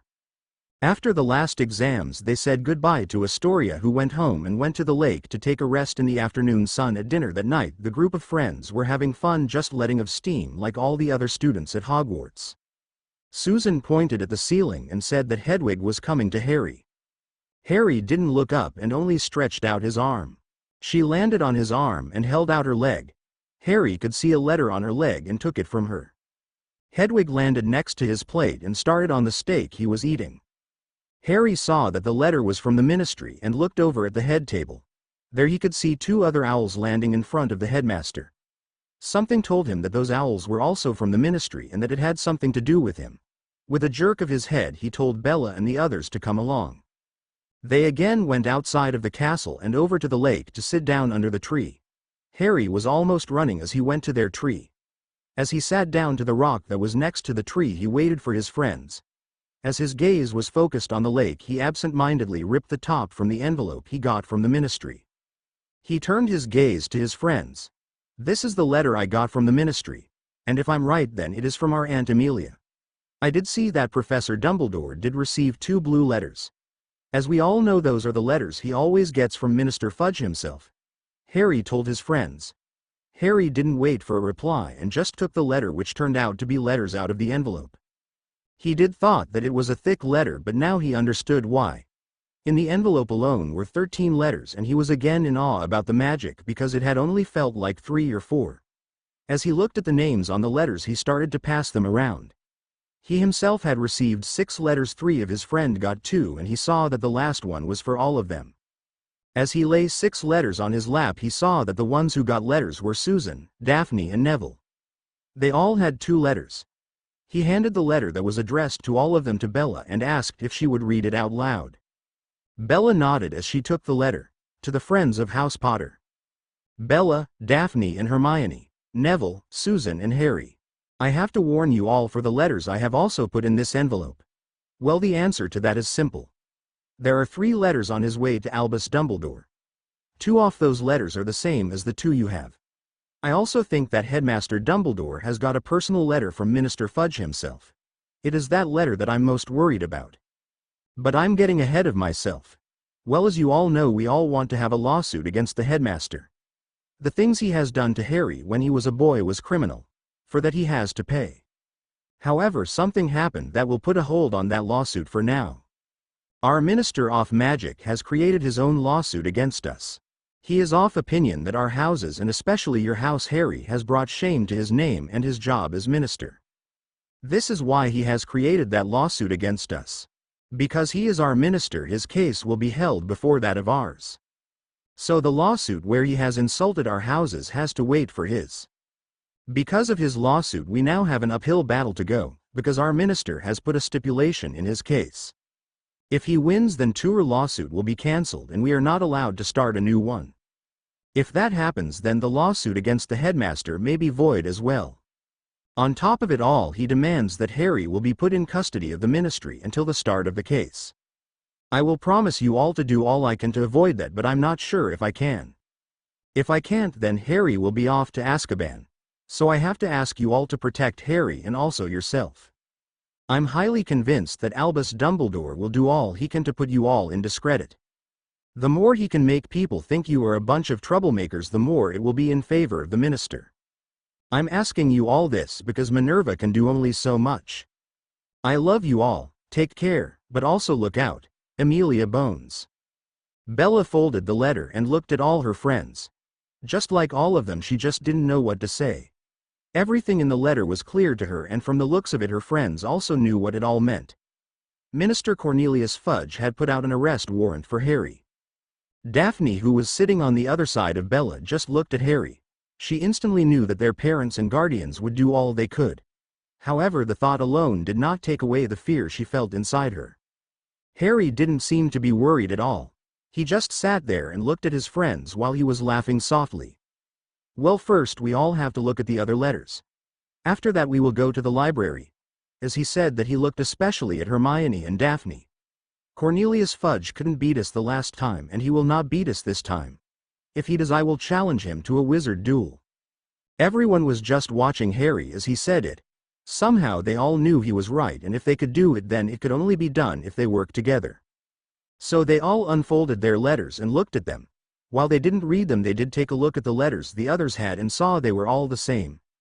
Harry had 6 of those, and they were for House Potter, Gryffindor and Peverell. So because they were all the same, they decided to only read the letters for House Gryffindor. They loved the irony of it because they were at Hogwarts. They had a little laugh about it and told Susan to read the first letter. Lord Gryffindor. On behalf of Minister Fudge and the head of the Wizengamot Chief Warlock Albus Dumbledore. I, the Under-Secretary of Magic Dolores Umbridge, do inform you that you are expected to report yourself at the Ministry. The reason for this are the following. You are being charged for the following crimes. 1 is the assault on the Minister and in extension the Ministry of Magic. 2. For the assault on the Chief Warlock Albus Dumbledore. You are being charged with the following people. Daphne Greengrass, from the ancient and noble house of Greengrass. Susan Bones, from the ancient and noble house of Bones. Neville Longbottom, from the ancient and noble house of Longbottom. Harry Potter, from the ancient and noble house of Potter. Harry Potter, Peverell, from the ancient and noble house of Peverell. Minerva McGonagall, from the ancient and noble house of Potter, McGonagall. And you, Harry Potter, Gryffindor, from the ancient and noble house of Gryffindor. If you are found guilty, you are fined 100,000 galleons. That fine has to be paid immediately, or you are charged for 3 years in Azkaban. This amount is separately for Potter, Gryffindor and Peverell. So the amount will be 300,000 galleons or 9 years in Azkaban. Was signed by the Minister of Magic Cornelius Fudge, Chief Warlock Albus Dumbledore, and Under Secretary Dolores Umbridge. Susan signed and looked at the letter that was addressed to her. That's not fair at all. If I lose, I only have to pay 1,000 galleons within 30 days, she said. Daphne and Neville both looked at their own letters. I also have to pay 1,000 galleons if we lose, Daphne said. Me too, came the voice of Neville. As they all looked at the letters Harry had received, at seeing the 100,000 galleons he had to pay for each house, they understood that Minister Fudge wanted to make it personal between him and Harry. Harry, who had heard it all, wanted to pull back into his own thoughts. But unfortunately for him, it was Hermione who saw it and prevented him from shutting them out. Harry, I could be wrong here, but maybe this could be the best thing that ever happened, she told everyone. Everyone just looked at her as if she had grown a second head. It was Susan who found her voice first and asked Hermione to explain herself. Well, I can't really explain it just yet, but if I have a little time. After those words she stood and headed to the castle. The friends looked at each other and started to laugh. They didn't need any explanation about what Hermione meant as she walked towards the castle. I will read the second letter when we are all in the library, Daphne said as she also stood and started to walk towards the castle. As they were all sitting at their own table in the library, Daphne opened the second letter and started to read it out loud for the others. Lord Gryffindor. On behalf of Minister Fudge and the head of the Wizengamot Chief Warlock Albus Dumbledore. I, Under Secretary Dolores Umbridge, do inform you that the lawsuit you put forward against Minister Cornelius Fudge for insulting your house will be held after the lawsuit from the minister. However, that lawsuit will be held at a later date, but if you lose the lawsuit from the minister, that lawsuit will be void. If this is not the case and you do win the lawsuit, then the ministry has to pay you a compensation of 100 galleons. You will be keeping that lawsuit with the following people. Daphne Greengrass, from the ancient and noble house of Greengrass. Susan Bones, from the ancient and noble house of Bones.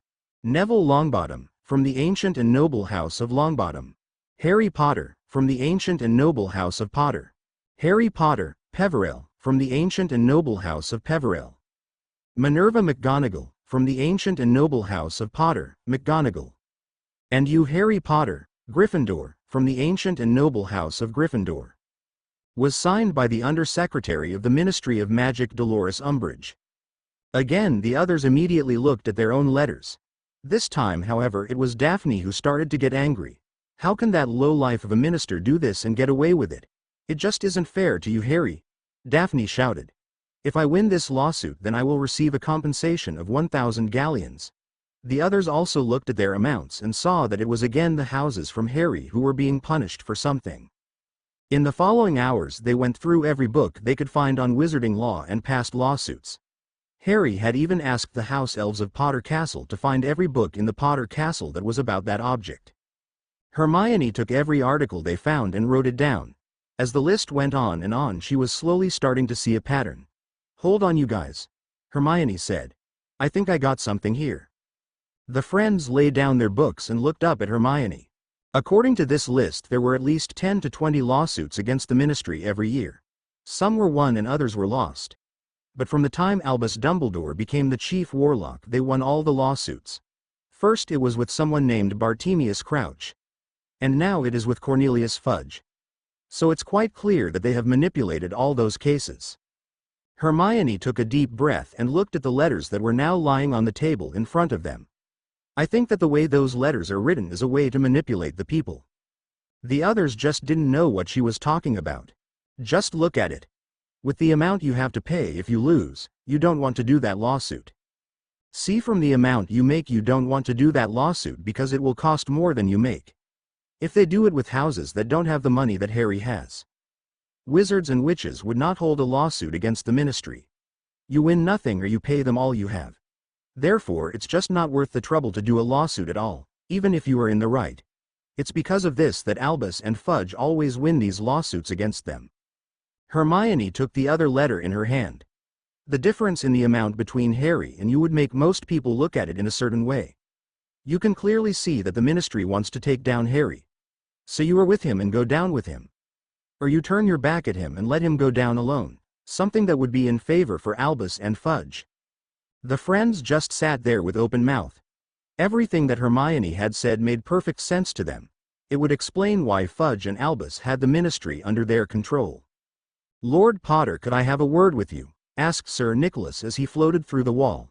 He came halfway through the table and looked at Harry. Young Lord Gryffindor, I have a message for you. I have to ask you if you would go to meet the lady in the office of Minerva.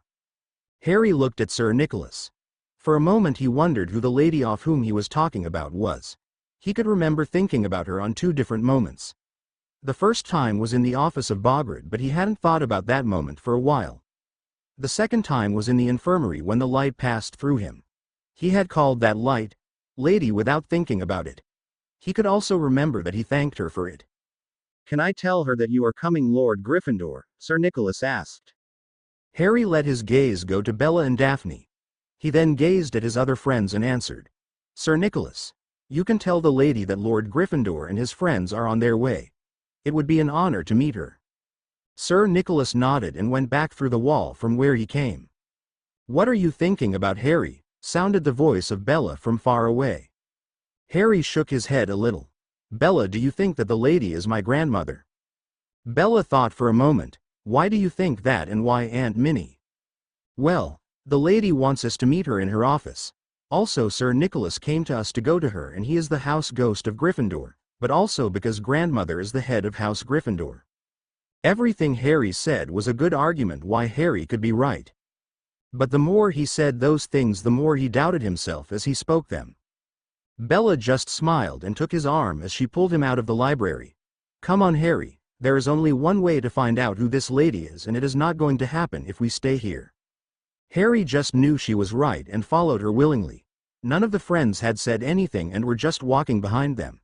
It was also the first time that Harry saw how they were doing that. Together with Bella, he was walking in front to the group. Daphne was behind him and a little to the right. Susan was walking behind Bella and a little to the left. Hermione and Neville were walking behind them and back in the middle. They were all walking in a diamond shape. It was also now that Harry understood what the others were seeing. They were walking like the Roman army. All sides were protected. It would only take a one turn and they were back to back, ready to fight and protect. No, they were one strong group and could handle anything. The office of Professor McGonagall was at the end of the corridor. Harry could already see her standing there waiting for them and motioning them to hurry up. She had a look of joy and could hardly wait. Harry quickened his pace, and his friends just followed him. From out of a corridor to the side came Albus. He pointed his wand at Harry and shouted, "Stupefy!" Albus threw a spell at Harry from out of nowhere. Harry, who had seen the spell coming at him, wanted to throw up a protega, but he knew that he would never be on time. His gaze went from his grandmother to Bella.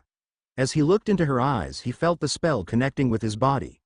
He kept on looking into the eyes of Bella as he flew backwards against the wall. His lights went out and he knew no more.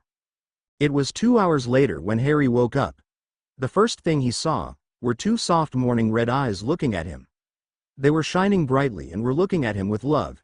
He could not only see the love, but he could also feel it. It was another kind of love then that he felt from his Bella, Daphne, or even his grandmother. But it was still love that he was feeling.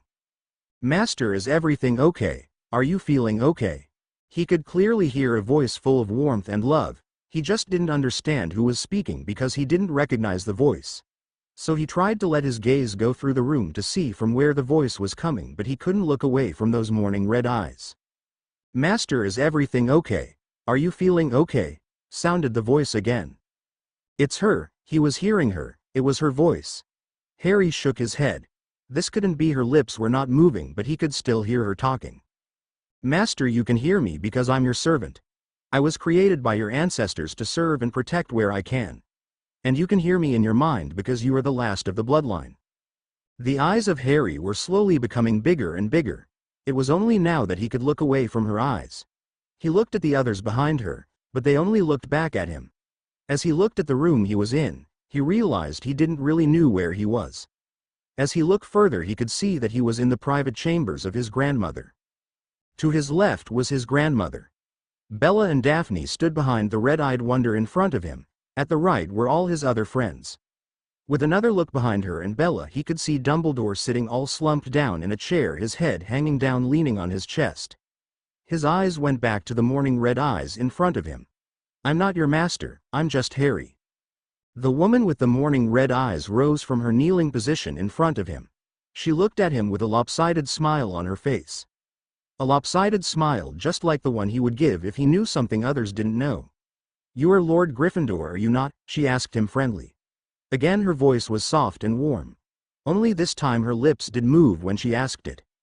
Harry again looked at the others and started to nod slowly. "Now, if you are Lord Gryffindor, then that means that you are my master. So because you are Lord Gryffindor and you are my master, that makes me your servant," she again told him sweetly, but with a firm way of saying that's it and no buts about it. The disbelief Harry was feeling inside of himself was clearly visible through his eyes. "But I don't want to have a servant. And you don't have to be my servant." Again the lady smiled at him. "I do appreciate the thought, master, but it does not matter to me. I'm really your servant and I'm happy about it," she told him. Harry just didn't understand what was happening in front of him, so he again looked at his grandmother with disbelief all over his face. He was looking for an answer, but there was none. The lady walked back to him and again kneeled in front of him. Her morning red eyes crossed themselves with his emerald green ones. With one of her hands she motioned Bella and Daphne to come to her. Harry looked at it and wondered why they did it without questioning her. They didn't know her, just like he didn't know her. Who was this lady and why did she keep insisting that she was his servant? Harry shook his head. It was all becoming too much for him. On the other side of the room Albus started to groan as he was waking up. As one they all turned their eyes on Albus and were looking at him as he slowly lifted his head. The lady on the other hand didn't look at Albus. She kept her eyes locked on Harry. Albus opened his eyes and sat up straight. He saw Harry sitting with a woman in front of him, a woman who looked like a figure made of fog. This cannot be, he thought. Harry could not talk to this woman. He would lose his hold on Harry if she would help him.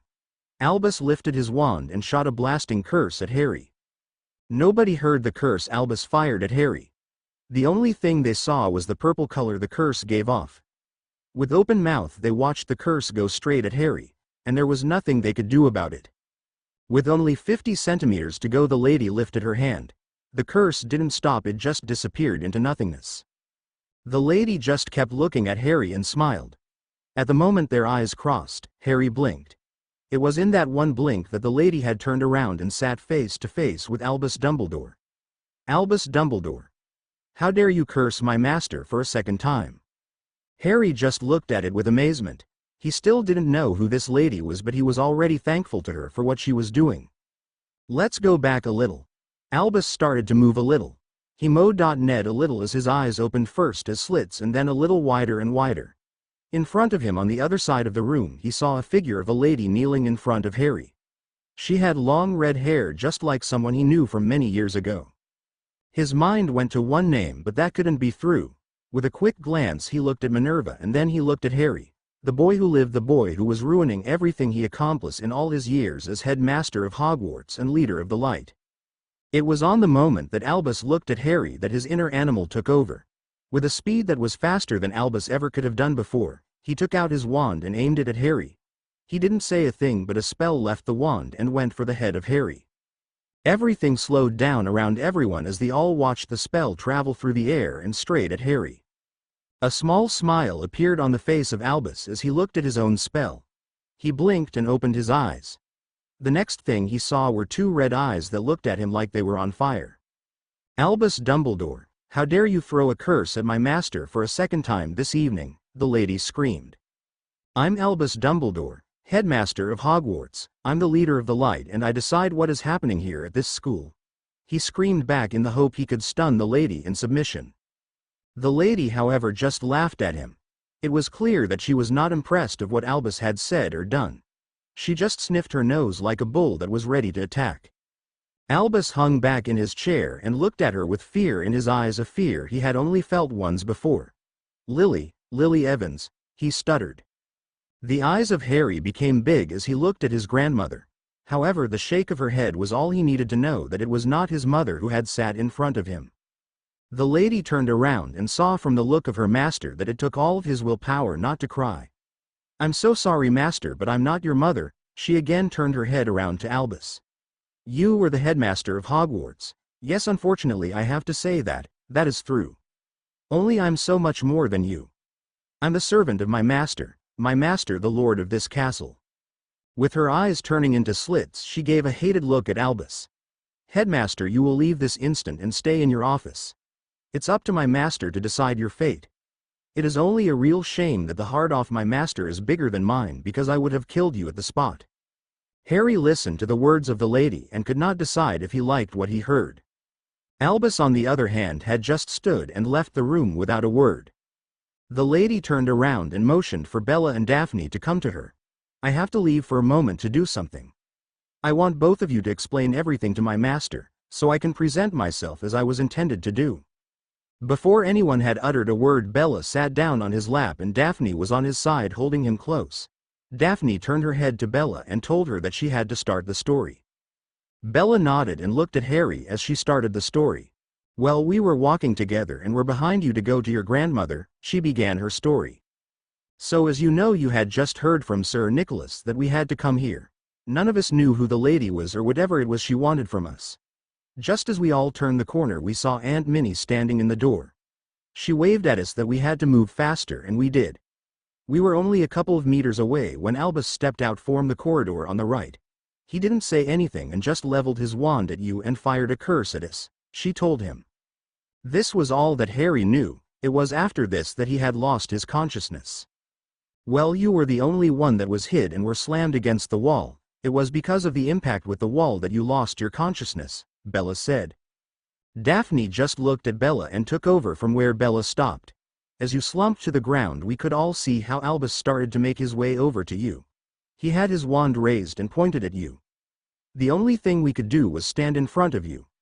We didn't know if we could stand up to him, but we were willing to try," Daphne said with a sly smile.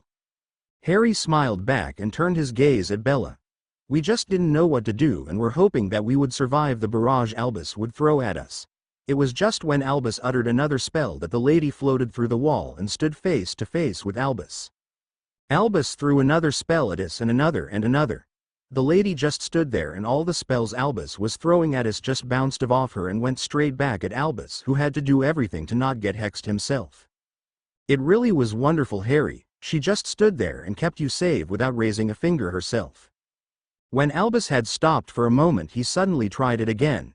It was when she saw that curse coming that she lifted her hand and sent the curse straight back at him. It was so fast that he couldn't protect himself and was hit by his own curse. He went down like a bag of potatoes. She looked at him for only a second and asked us if we could bring him and you inside and to wait there for her. The moment she came back, she sat down in front of you and waited. It didn't matter what we asked, she didn't answer us, she only kept her gaze at you. It was only when you woke up that she told you that she was your servant. Harry just looked at Daphne with big eyes. He now knew what happened when he was out for the count, but it wasn't that much and he still had no answer as who this lady was. He also didn't know why she kept saying that he was her master. Bella, who was still sitting on his lap, just looked and laid her head on his shoulder. She did say one thing in the time she was looking at you, Bella said suddenly. Harry sighed but said nothing. He instantly knew it had to be something big or difficult because Daphne had not said it. With one arm on the waist of Bella and the other on the shoulder of Daphne, he gave them both a one-arm hug. In this way he told them it was okay and they could tell him what it was. Bella nuzzled her head a little deeper on his shoulder and told him what she had said. This is my lord, but also that of you. He will be stronger than the strongest wizard ever known. But he will also be the weakest and most hated wizard there ever was. You are his power. He cannot live without you or your magic. Use the book of Rowena, the book of blood. Make my lord great or let it all be destroyed while you are looking from the outside. Bella had told him the words or riddle, whatever it was, and explained that they also didn't understand one thing about it. The word were meant for all of us but not for you, she told him. Harry just lifted his shoulders and let them slump down. He looked at everyone in the room. They were all looking at him to see if he knew what it meant. The only thing he knew for sure was that he had someone else to look over his shoulder for him. Someone who would be there for him if he needed it, only he couldn't explain how he knew it. It was after 1 hour that the lady appeared back in the middle of the room. She held her head high as she floated towards Harry. In front of him she went down on one knee, hung her head a little and asked, "My lord, my master, what is it I can do for you?" Harry looked at her and started to shake his head. "Sorry, I don't understand. Why do you think I'm your master, and if so, how can I release you? Because I don't want to be a master over a, Sorry, but who and what are you?" Harry asked. The lady looked at him. She wanted to speak but could not find the words she wanted to say. Slowly she nodded and asked if the others would be so kind to come closer. She herself floated up and started her speech. "Lord Gryffindor, my name is Lady Hogwarts. I'm 1065 years old." Everyone looked at her a little shocked. The looks were so amusing to her that she could not help it but laugh. "I'm an entity of pure magic. I was created from the magic in and around Hogwarts. I was given this form by Lord Gryffindor, Lord Slytherin, Lady Hufflepuff and Lady Ravenclaw." She kept her mouth closed for a second so they could think about what she had said. "In this form I have made an oath to protect and serve the bloodline of my creators. You are the last surviving heir, the last of the bloodline, and this is why I'm your servant." Again she took a moment of silence. "My lord, there is so much that you don't know. There is so much that has not been told to you." Harry didn't say anything. It all reminded him from when he was still with the Dursleys. He was always kept in the dark, only this time he was not the only one. "It is like this, my lord. You are the last of Gryffindor. You have responsibilities to uphold. You also have rights that are only allowed to you. You as Lord Gryffindor have the right to his section of the castle. But as the only surviving heir, you are also allowed in the sections of Lord Slytherin, Lady Hufflepuff and Lady Ravenclaw. It will also give you access to their private libraries." Daphne and Hermione let out a squeal when they heard about the private libraries. The lady smiled. "You also have the right to make the school into what you think is best. You do not stand above the board, but you do have the 4 votes of the founders." Minerva strode over to her grandson and stood at his side. She put her hand on his shoulder and squeezed it a little. Harry looked up and smiled a little in thanks. "Well, that is about you, master, but about me. As you now know, I'm an entity of magic. The magic that is me is all of Hogwarts. This means I can control the magic in Hogwarts. As you now know and seen, I can manipulate the magic spells that are thrown inside the castle. I can bend them or send them back. I myself cannot do magic, this because I don't have a body of my own. I do, however, can supply you with all the information that you will need." Harry had to admit that that would be a very useful thing to have. Especially if it could help him with Ron and Draco. However, what else would he do with it? He just watched her as she went on. "I know all, and I can see all that goes on in the castle. I will not tell you all the secrets of the professors or the students of Hogwarts. But I can tell you when you or the castle is in danger. It's because of the bloodline that I'm able to make myself visible for longer than just a couple of minutes. It's your magic that has awoken me last year, and it's your magic that will make me grow strong again. It was a shame I could not do much about the basilisk. The only thing I could do was send Felix to you so he could assist you in the battle. I do hope that it was the right thing to do." Harry raised his eyebrows and asked with a little disbelieving tone in his voice, "You were the one who sent Felix to me?" The lady looked as if he doubted her about that. It was now that she understood that what Harry was thinking about. "Ah, I understand, Master. You still believe that the headmaster was the one who sent Felix to you. He also thinks that Felix is bound to him and him alone." She let out a little laugh. "I'm sorry to say, but that is not true. Felix is bound to the castle and to me. The hat, on the other hand, has bound himself to a person." It was now that she looked at Minerva. "I do not know why, but he has chosen you. According to him, you are the real headmistress of Hogwarts. I do not understand why, but I will find out. The hat was made before I was, so some things about him are even a mystery to me," she told them, and especially Minerva, with a little smile. Minerva looked over at the cabinet where the hat was lying on. She did not understand why the hat had chosen her, but she did find it an honor. "Thank you," she mumbled. "So, my lord, you now know who I am. You can always ask me for anything. You only have to say Lady Hogwarts and I will be there to help you in all you want." Harry just couldn't help himself. He just didn't want a servant or a slave of any kind. Ginny was the exception in his mind. She was a slave on paper but not in his mind. He only did it to help her, and only because Daphne and Bella had told him why. The lady seemed to understand what he was thinking and again sat down in front of him. "Lord Gryffindor, I'm entirely made out of magic. I was created to serve the founders and the bloodline of the founders. You can do with me as you please." For Harry, it didn't matter what she was or what she was made of. He just didn't want a servant or a slave. "Is it possible to create a body for you so you can be more your own person?" he asked suddenly. The question stunned her a little. It was one of her deepest desires to have a body of her own. A body of herself so she could leave the castle and look around. A body so she could go to the Three Broomsticks and have a butterbeer. The drink where all the students always talked about when they would come back from their first visit there and on their first visit to Hogsmeade. "My lord, I know of a ritual that is described in a book. Only I don't know which book it is. However, it would be a dream come true if it were to happen on of these days."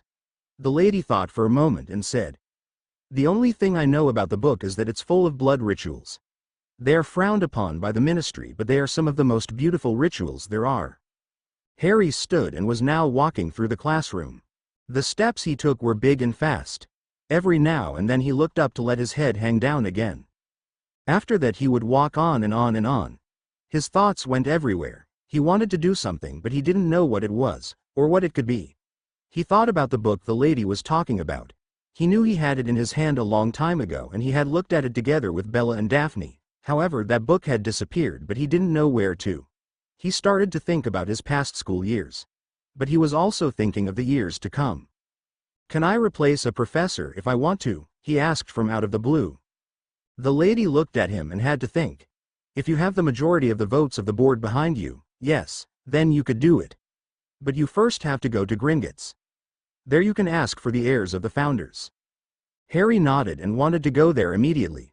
"My lord, please wait. I know that you are the only one left. It is only in Gringotts that they can give you the proof that you are the last survivor.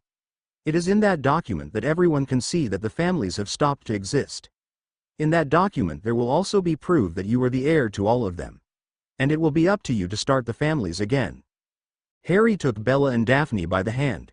With his head he motioned for the others to follow him. In a corner of the room they all huddled together to discuss what was happening. The Lady Hogwarts and Minerva just looked at it all and were wondering what the kids were doing. Minerva hung a little closer to the lady and whispered, "I think your lord will not do it alone." It was 10 minutes later that the friends came out of the corner. "Grandmother, can I do this as Lord Gryffindor?" Harry asked his grandmother. Minerva smiled and nodded yes. Harry was happy that he could do it like Lord Gryffindor and felt how Bella and Daphne squeezed his hands. "Okay, Lady Hogwarts, we are going to do the following. I know it's only a formality, but the first thing I'm going to do is go to Gringotts. There I will get the votes of Lord Slytherin, Lady Hufflepuff and Lady Ravenclaw. It will be nice hearing them again among all the other voices. Minerva didn't know what her Harry was thinking about but instantly knew that it would all be okay. Just like always he took the decision together with his friends. 6 people always knew more than one. Together they always knew what was right and what to do. So it was with a lot of excitement she was waiting for what was to come. Harry looked at his friends and saw the nod of Bella that he could go on. First we will see what we can do with the votes of the Board of Governors. Then we will start to tell them about the changes and the new professor of history. Together we are of opinion that you would be an excellent history professor. Who else than the one who had seen it all? The transparent morning red eyes of Lady Hogwarts became very big. You want me a mere servant to teach history at this school? She asked with a lot of doubt in her voice.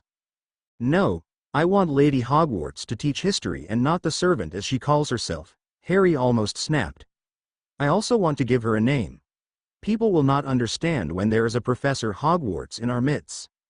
Lady Hogwarts just looked in astonishment to all the friends. She just didn't know what to say and just stammered a small and almost silent thank you. The next thing she did was leap forward at Harry for a hug. For a moment she forgot that she was magic and did not have a body. It was something she was glad about, or otherwise she would have crashed into the wall behind him. And that will be the next thing we will be going to do. In the summer we will look for that one book so we could give you a real body. So Lady Hogwarts, I ask you, would you like to become the next history professor of Hogwarts? Not my servant but an equal colleague of my grandmother.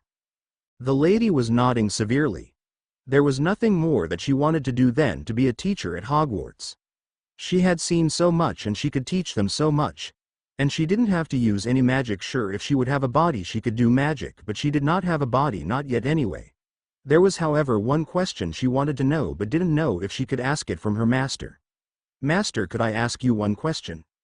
No, you cannot ask your master a question. You may ask Harry a question, Harry said. The lady looked him in the eyes and smiled.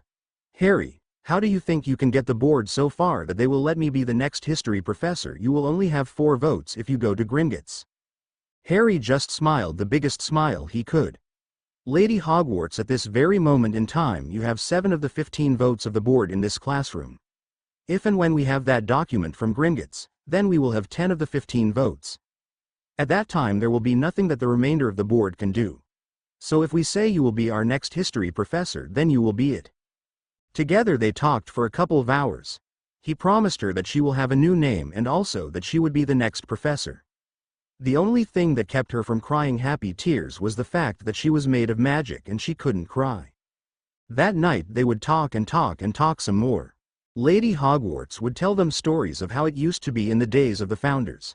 But most of all she told them that it hadn't changed that much over the century, something she was sad about because she had heard so many good things coming from the Muggleborns, like ballpoints and notepads. Although she didn't know what they were, they sounded to her like a real progress for Hogwarts. After that she would go on and tell them stories about their parents. Daphne really enjoyed the stories about her father and mother. It was now that she knew that her father, who was now very strict, was a real naughty boy, as Lady Hogwarts called him. Her mother, on the other hand, was a real picture of perfect, a real model student, who now had a real prank side to her. For Harry, Susan and Neville it was another story altogether. They never knew their parents, so everything was new for them. So they just sat there with their mouths hanging open, just listening to all Lady Hogwarts had to say about them. They all had a laugh when Lady Hogwarts told them that even Professor McGonagall had a couple of detentions because she was found in the corridors after curfew. Or the pranks she had pulled on other students. I never did such a thing, Minerva said with a little air. Ooh, yes you did, and that was also the line you would use when you were caught. You even used it when you were caught with the prank potion still in your hand as you were pouring it into the professor's goblets. The lady said with a smile. Ooh, in Merlin's name. Don't go telling them that, before you know it they'll want the recipe of that potion, Minerva said with a blush on her cheeks. The most astounding thing they heard was that all of their parents were as tight as they are now. Sure, they had kept their friendship a secret because of the house rivalry between Gryffindor and Slytherin. Even Bellatrix belonged to the group of friends, but something happened to her that she had to leave the group. The only 2 persons that were older than that group were Amelia and Minerva. It was early in the morning that Minerva brought the friends back to their common room. As the friends went to their bed, Minerva went to the kitchens to get a cup of tea. She was followed by Lady Hogwarts. It was there that Minerva sat down on one of the tables and saw how Lady Hogwarts floated next to her. Lady Hogwarts, could you explain to me how this group of friends is different from their parents' group of friends? Lady Hogwarts smiled a little. Minerva, do you remember when you were among those friends? Minerva nodded and was thinking back at that time with mixed feelings. She remembered that she became a part of that group thanks to Lily. It was also now that she understood why she became a part of that group. The lady smiled again. Minerva, as I look upon the group of Lily, and I say Lily because she was the leader of that group, I can see one thing that is very different from the group of Harry. Both of the groups had friends outside of the group itself. Both of the groups were very close to each other. However, the main difference is the unity in the group. The group of Lily didn't talk like the group of Harry does. Harry has more control without trying all because he takes all his friends like they are. He does not see them as light or dark, but he sees them as equals. In the group of Lily you had three sides. Light, dark and gray, but there was no acceptance of each other or for the beliefs of the other side. It's something that the group of Harry has that will make them stronger than the group of Lily ever was. Minerva nodded again. In her time it had been James and Sirius who stood across from David and Isabella. It was only in the time of war that they became as close as they were in the end. Lady, how different is Bella compared to Bellatrix? The eyes of the lady became big. You know that Bella and Bellatrix are the same person. Minerva just looked at her. Yes, was all she said. Bella now has a group of friends she didn't have the last time. Now she can come to her full potential, a potential she was not allowed to reach when she was here as Bellatrix. As Bellatrix she had to be placed in Gryffindor, but her daddy had paid Headmaster Albus Dumbledore 1,000 galleons to put her in Slytherin. This time around she can play Quidditch, something she could not do the last time. There were no girls allowed on the Slytherin team, just like it has always been. But at night she broke into the shed to go and just fly around. Unfortunately it was James Potter who put a stop to it in their 6th year because he went and complained to the headmaster about what she was doing. He only forgot to tell him that he and his 3 friends did the same thing. That is one of the reasons I never showed myself to James. He was really arrogant and thought he was the next Merlin. Harry is more Lily in that way. He will first look at why someone is doing something before he makes a decision. Lady Hogwarts looked at the ceiling.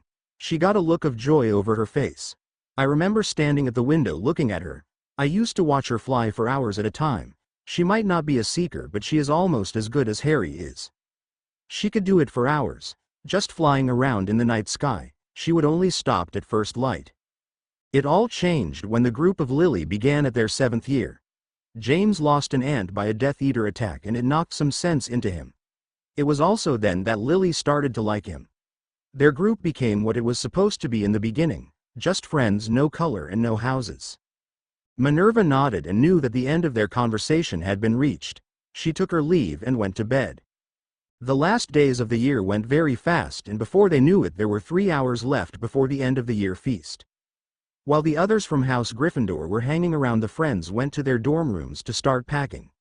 It was done in this way so they could go for a walk after the feast and have a little extra sleeping time in the morning while the others were running around to pack their things for the trip home. It was a half hour before dinner that Harry was sitting on his bed looking at Neville, who was still packing. The door to their common room was opened and Bella and Daphne walked in.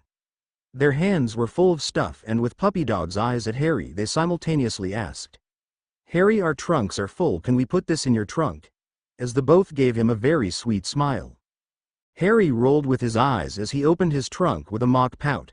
When they had all their stuff in the trunk, it took Harry and Neville to sit on the trunk for Daphne to close it. Both of them gave a key on his cheek and left the room. At the table of Gryffindor sat Harry with the biggest smile he ever had.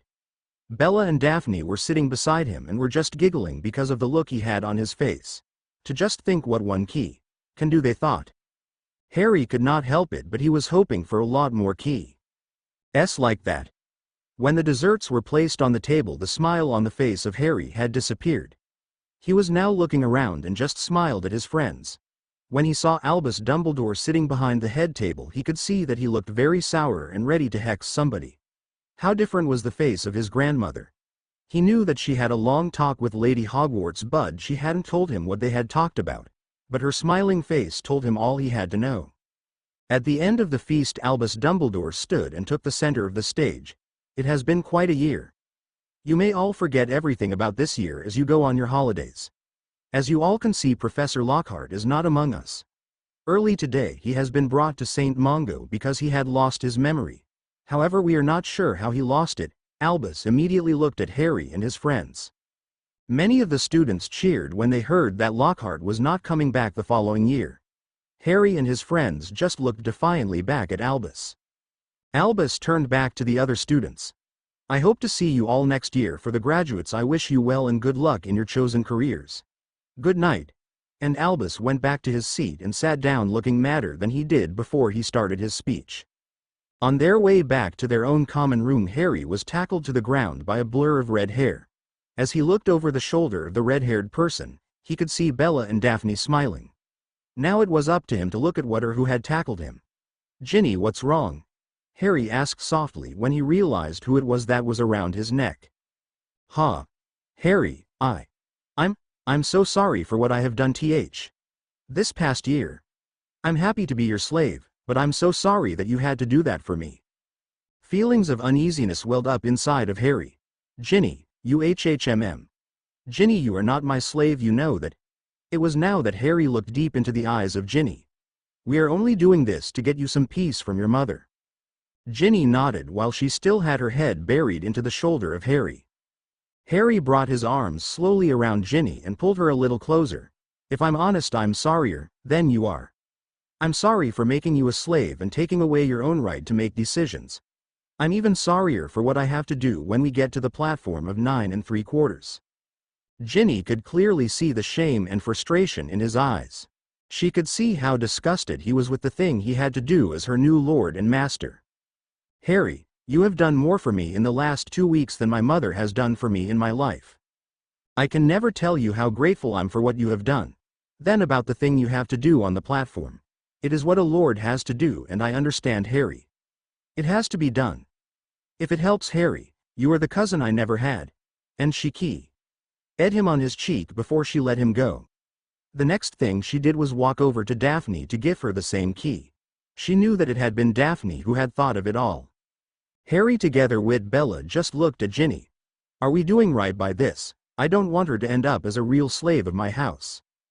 Bella and Daphne could hear the fear in his voice. So it could be no one else than Daphne who had to make him feel at ease. Harry, as long as we are with you, there will be something that will never happen. We will all take care of her, you know that. Harry squeezed both of their hands and gently pulled them both for their last night in the castle. Because of that moment with Ginny, they never took their walk around the lake after dinner. It was why they took it early the next morning. They took it so early in the morning that they were the first to sit at the Gryffindor breakfast table in the Great Hall. Then suddenly, in an instant, Lady Hogwarts appeared standing next to them at their table. Well, actually she was floating next to their table. Master, I have to warn you. Harry and his friends were a little startled when Lady Hogwarts appeared like that and waited for what she had to say. I have just been in the headmaster's office when I overheard the headmaster on a flow call. He said that he will take the fight to you when you all have your day in front of the Wizengamot. He, together with the Minister of Magic, that despicable little skunk just like he was when he was here at Hogwarts, made a plan to get you out of your lordship at the trial you have with Minister Fudge. If they succeed, I can no longer help you. Bella was the first to understand what the lady was telling them and wanted to learn as much as she could. Lady Hogwarts, what exactly have you learned when you were in the office? The eyes from the lady went over to Bella. I'm sorry, Miss Fig, but I only learned a little bit. As I floated through the wall, I heard Albus telling Minister Fudge the next thing. Cornelius, listen to me. If we do it all in front of the Wizengamot, then I can have Harry back under mind control. The others won't be a problem after that. But Albus, Minerva. Minister, I can handle Minerva like I have done all those past years, and I can do it again. I'm telling you, Cornelius, this is the way. Just read the paper I have sent you and you will understand. That was the end of the conversation I heard, and I immediately came to you to tell it all to you, Master. Harry thanked her and told her she could tell everything to his grandmother when she would come to Hogwarts in the summer. Again he promised her to do everything he could to get her a body of her own, and especially to get her the job of professor. The lady just wanted her master back at Hogwarts next year just so she had someone to talk to again. Finally it was time to go. With a key to his grandmother and a hug from Minerva for the others, they said their goodbyes and told her they would see her again that night as they boarded the train. The ride back was as enjoyable as ever. It was halfway to the ride that Harry asked the question they all wanted to know from the moment Lockhart was brought into the infirmary. Susan took Neville by the hand and whispered something in his ear. Neville looked at the door and whispered something into the ear of Hermione, who nodded and went to sit next to the door of the compartment. Susan smiled and started her story as she took out her wand. "Well, Harry here told us to go to Sir Gilderoy and make sure he stayed away from the chamber. However, as we got there we saw he was packing up all his stuff and trying to get away from the castle as fast as he could. Well, Neville here, the hero that he is, stood in front of him and asked him what he was about to do." Susan looked over at Neville and could see how he was blushing. "Well, Sir Gilderoy gave us a dirty look and said he had some important business to attend to and he could no longer be at the castle.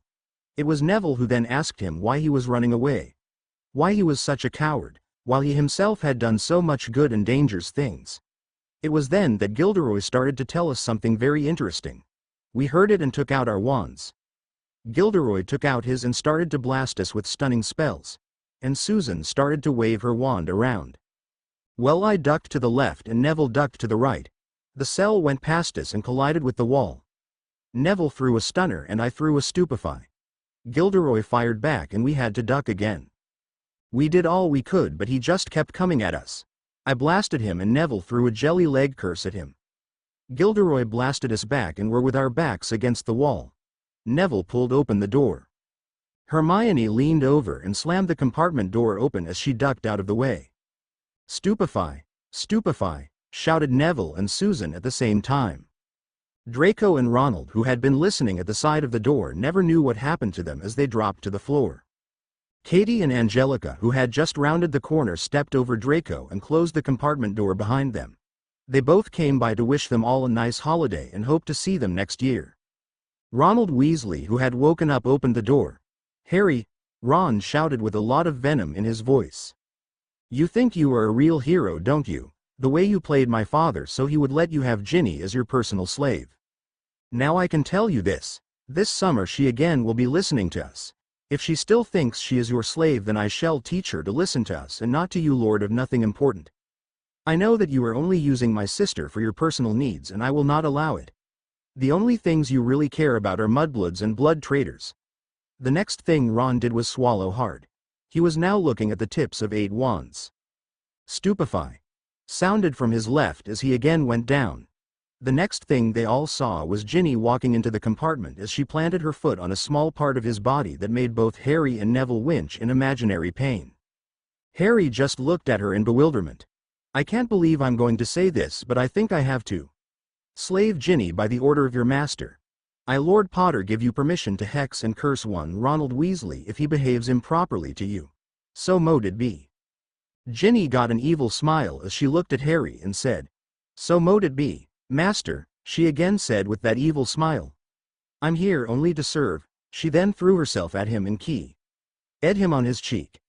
"Thank you, Harry, I will not disappoint you." She then left the compartment smiling like the cat that got the pixie.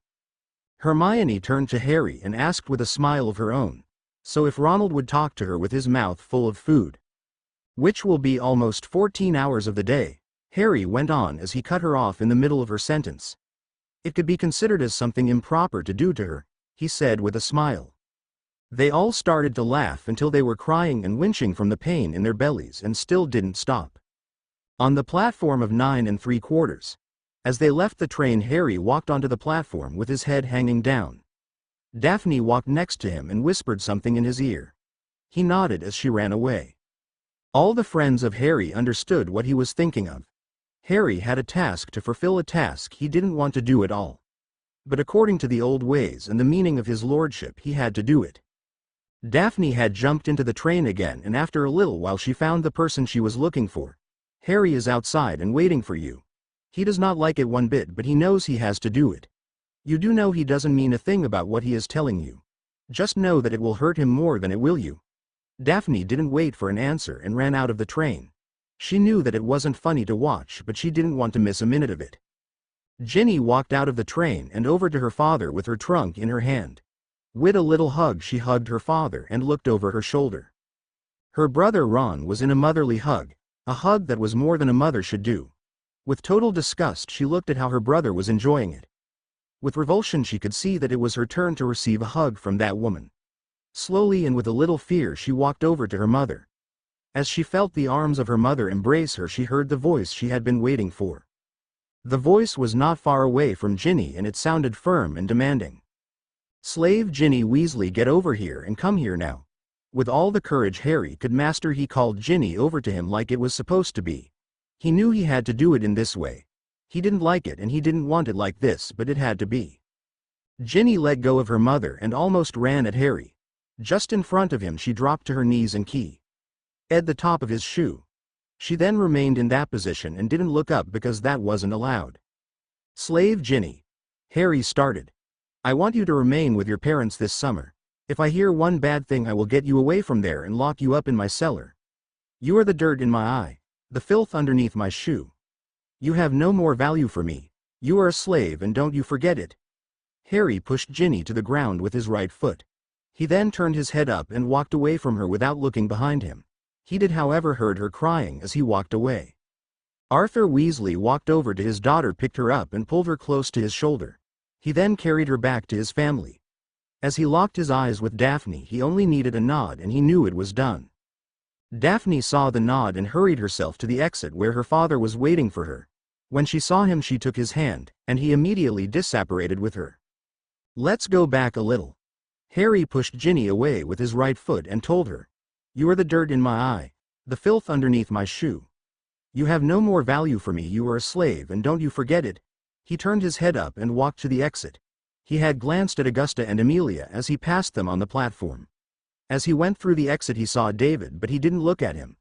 The moment he saw Isabella standing there, he almost ran the last meters.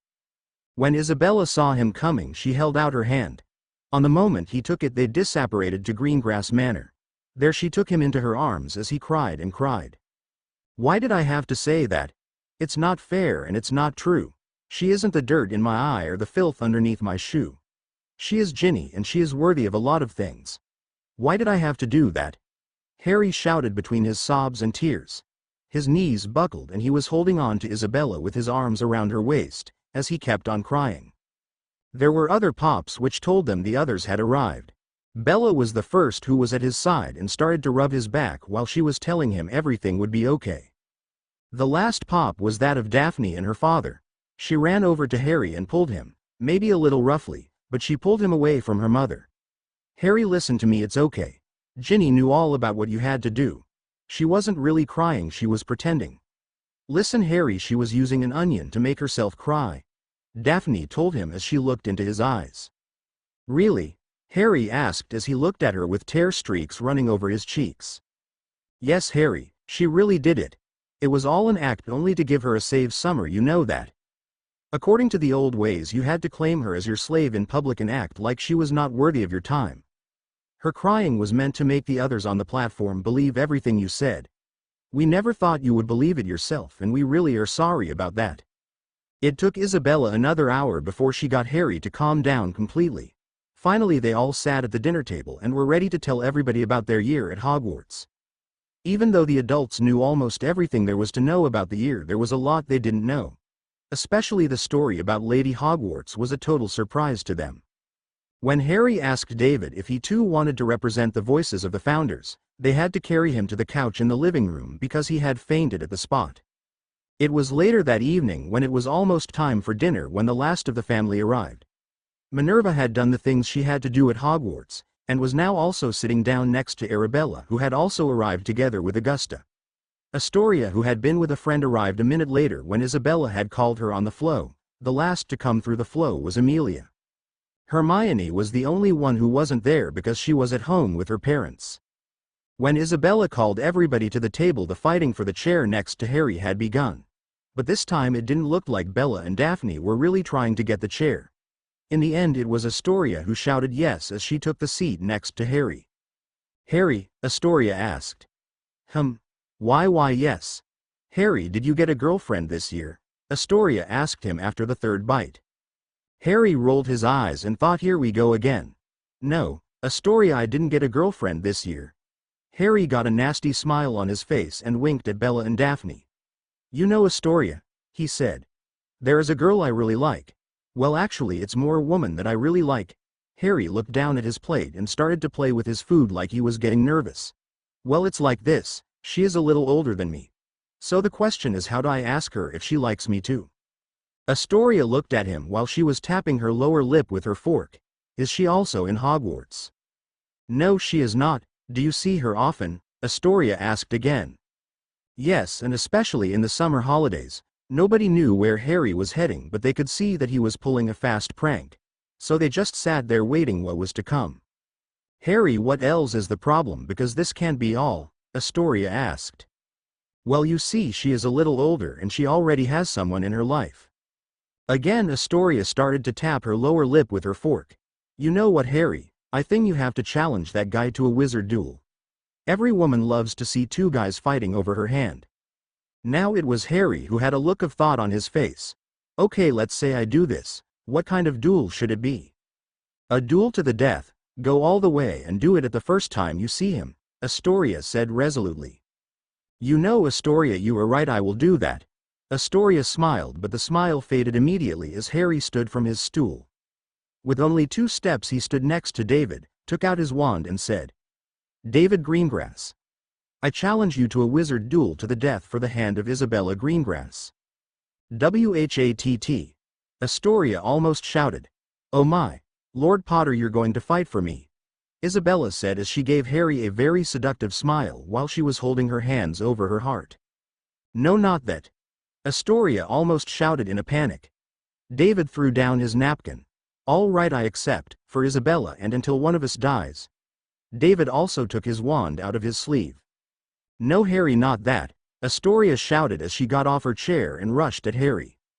Yes, do it, Harry, then I will get a new daddy, Daphne said from her side of the table. Astoria was now standing between Harry and her daddy, her arms wide. You're not helping Daphne, she said hotly. It was then that the whole table started to laugh. Astoria looked wide eyes at everyone and then turned to Harry. You, she attacked him as she started to tickle him. They fell to the ground and Harry shouted after about 10 minutes. No, I gif you win, David, you can keep her. As they all calmed down, Bella looked over at Susan. So tell us what really happened with our dear Professor Lockhart. Susan smiled at Bella. Okay, well, it all started when Harry here told us to go to Sir Gilderoy and make sure he stayed away from the chamber. However, as we got there, we saw he was packing up all his stuff and trying to get away from the castle as fast as he could. Well, Neville here, the hero, that he has stood in front of him and asked him what he was about to do. It was Neville who then asked him why he was running away. Why he was such a coward when he had done so much good and dangerous things. But also why he let children down who could not defend themselves. Neville blushed. Gilderoy then told us that he never did those things. He went to the witch or wizard who did it. Recorded their stories with an autoquill and then he obliviated them completely because he was good at obliviating spells. After that he took their stories and changed it here and there. That's how he became the greatest wizard that we all know today, Gilderoy the fraud. We then saw him go for his wand. We pulled our wands and held it to his face. He stepped back and held out his hands. We then thought we had him and looked at each other. He started to tell us that nobody ever found the chamber and he just had something else to do. He was wasting his time at Hogwarts. Neville then told him that Harry was on his way to the chamber and that he was doing what Gilderoy was being paid for. Suddenly he turned around and threw an obliviation spell at us. We ducked out of the way and ran for it. Susan looked at the others who were looking at her with questioning eyes. What? He was a professor. Sure, he was terrible, but still had 50 more years of practicing more magic than us. Most of the others nodded. So we ran from him, but he followed us. At every corner he bombarded us with obliviating spells or stunners. After another corner Neville blew out a water pipe which made the corridor flood with water. Gilderoy came around the corner, slipped on the water and he went down. He stood up and saw us standing against the wall in the third corridor, the one with the dead end. We had nowhere to go as he lifted his wand at us. He then said obliviate and he slammed backwards at the wall. He obliviated himself because he was holding his wand backwards, but because he hit the wall he was knocked out and that is why he got that big bump. Susan finished with a smile. They were at Greengrass Manor until late in the evening. The idea that there had been a basilisk loose in the school did curled many toes out of fear. Especially when Amelia told the others how big that animal had been after all those years. Early next morning Harry woke up with Bella in his arms. How he had gone to bed he didn't remember. He also didn't remember how it was that Bella was lying next to him. With a quick look under the covers he could see that they were still wearing their pajamas, so nothing happened. Even if Harry was a boy of almost 13, he had a mind of that from a boy of 15. His mind sometimes screamed that he had to go for it. His body and heart told him he wasn't ready. No, for now and the next years his fantasy had to take care of the problem, even if it was Bella and Daphne who were the stars in those fantasies. "Bella, why are you lying in my bed again?" Harry asked her softly. "Sorry, Harry, but I was just scared to sleep alone. I was scared to get another dream," she told him honestly. Harry instantly knew what she was talking about, so with a simple movement of his arm he pulled her closer to him. With this simple act he reassured her he would be there for her. As they were walking hand in hand to the kitchen they could hear his grandmother and Arabella talking. The words they heard made them stop on the spot and look at each other with big eyes. "Next year is going to be another difficult year for Harry if I'm not mistaken," Minerva said all of a sudden. "How do you mean, Minerva?" Arabella asked. In the kitchen of Potter Castle just before Harry and Bella were listening. Arabella poured another cup of tea for the both of them when Minerva started looking at her in a strange way. Minerva had one letter in her hand and another two letters were lying in front of her on the table. "Next year is going to be another difficult year for Harry if I'm not mistaken," Minerva said all of a sudden. "How do you mean, Minerva?" Arabella asked. Minerva looked up and didn't realize she had said it out loud. Again she looked at the letter and gave it to Arabella. Arabella took it and read it fast but intently. As she came to the end she just looked up and shook her head. Is it ever going to be easy for him, was the simple question she asked her friend but didn't really expect an answer. No, the letter of Amelia Bones, which he can read for himself later, is very clear on the matter. Sirius will get a hearing in front of the Wizengamot. He will get it without Pettigrew there. Now that is what the minister has told us. However, and this is the kicker off it all. The case of the minister against Harry has been pulled forward by a week. I only hope that it also means that we are all in the same hearing. It's only when we are all together that we have the best chance. Especially now that Albus will be leading the Wizengamot, a task he got from his friend the minister. Arabella could see that Minerva was getting really mad as she was telling her what had been in the letters, but I thought that Amelia would take the lead.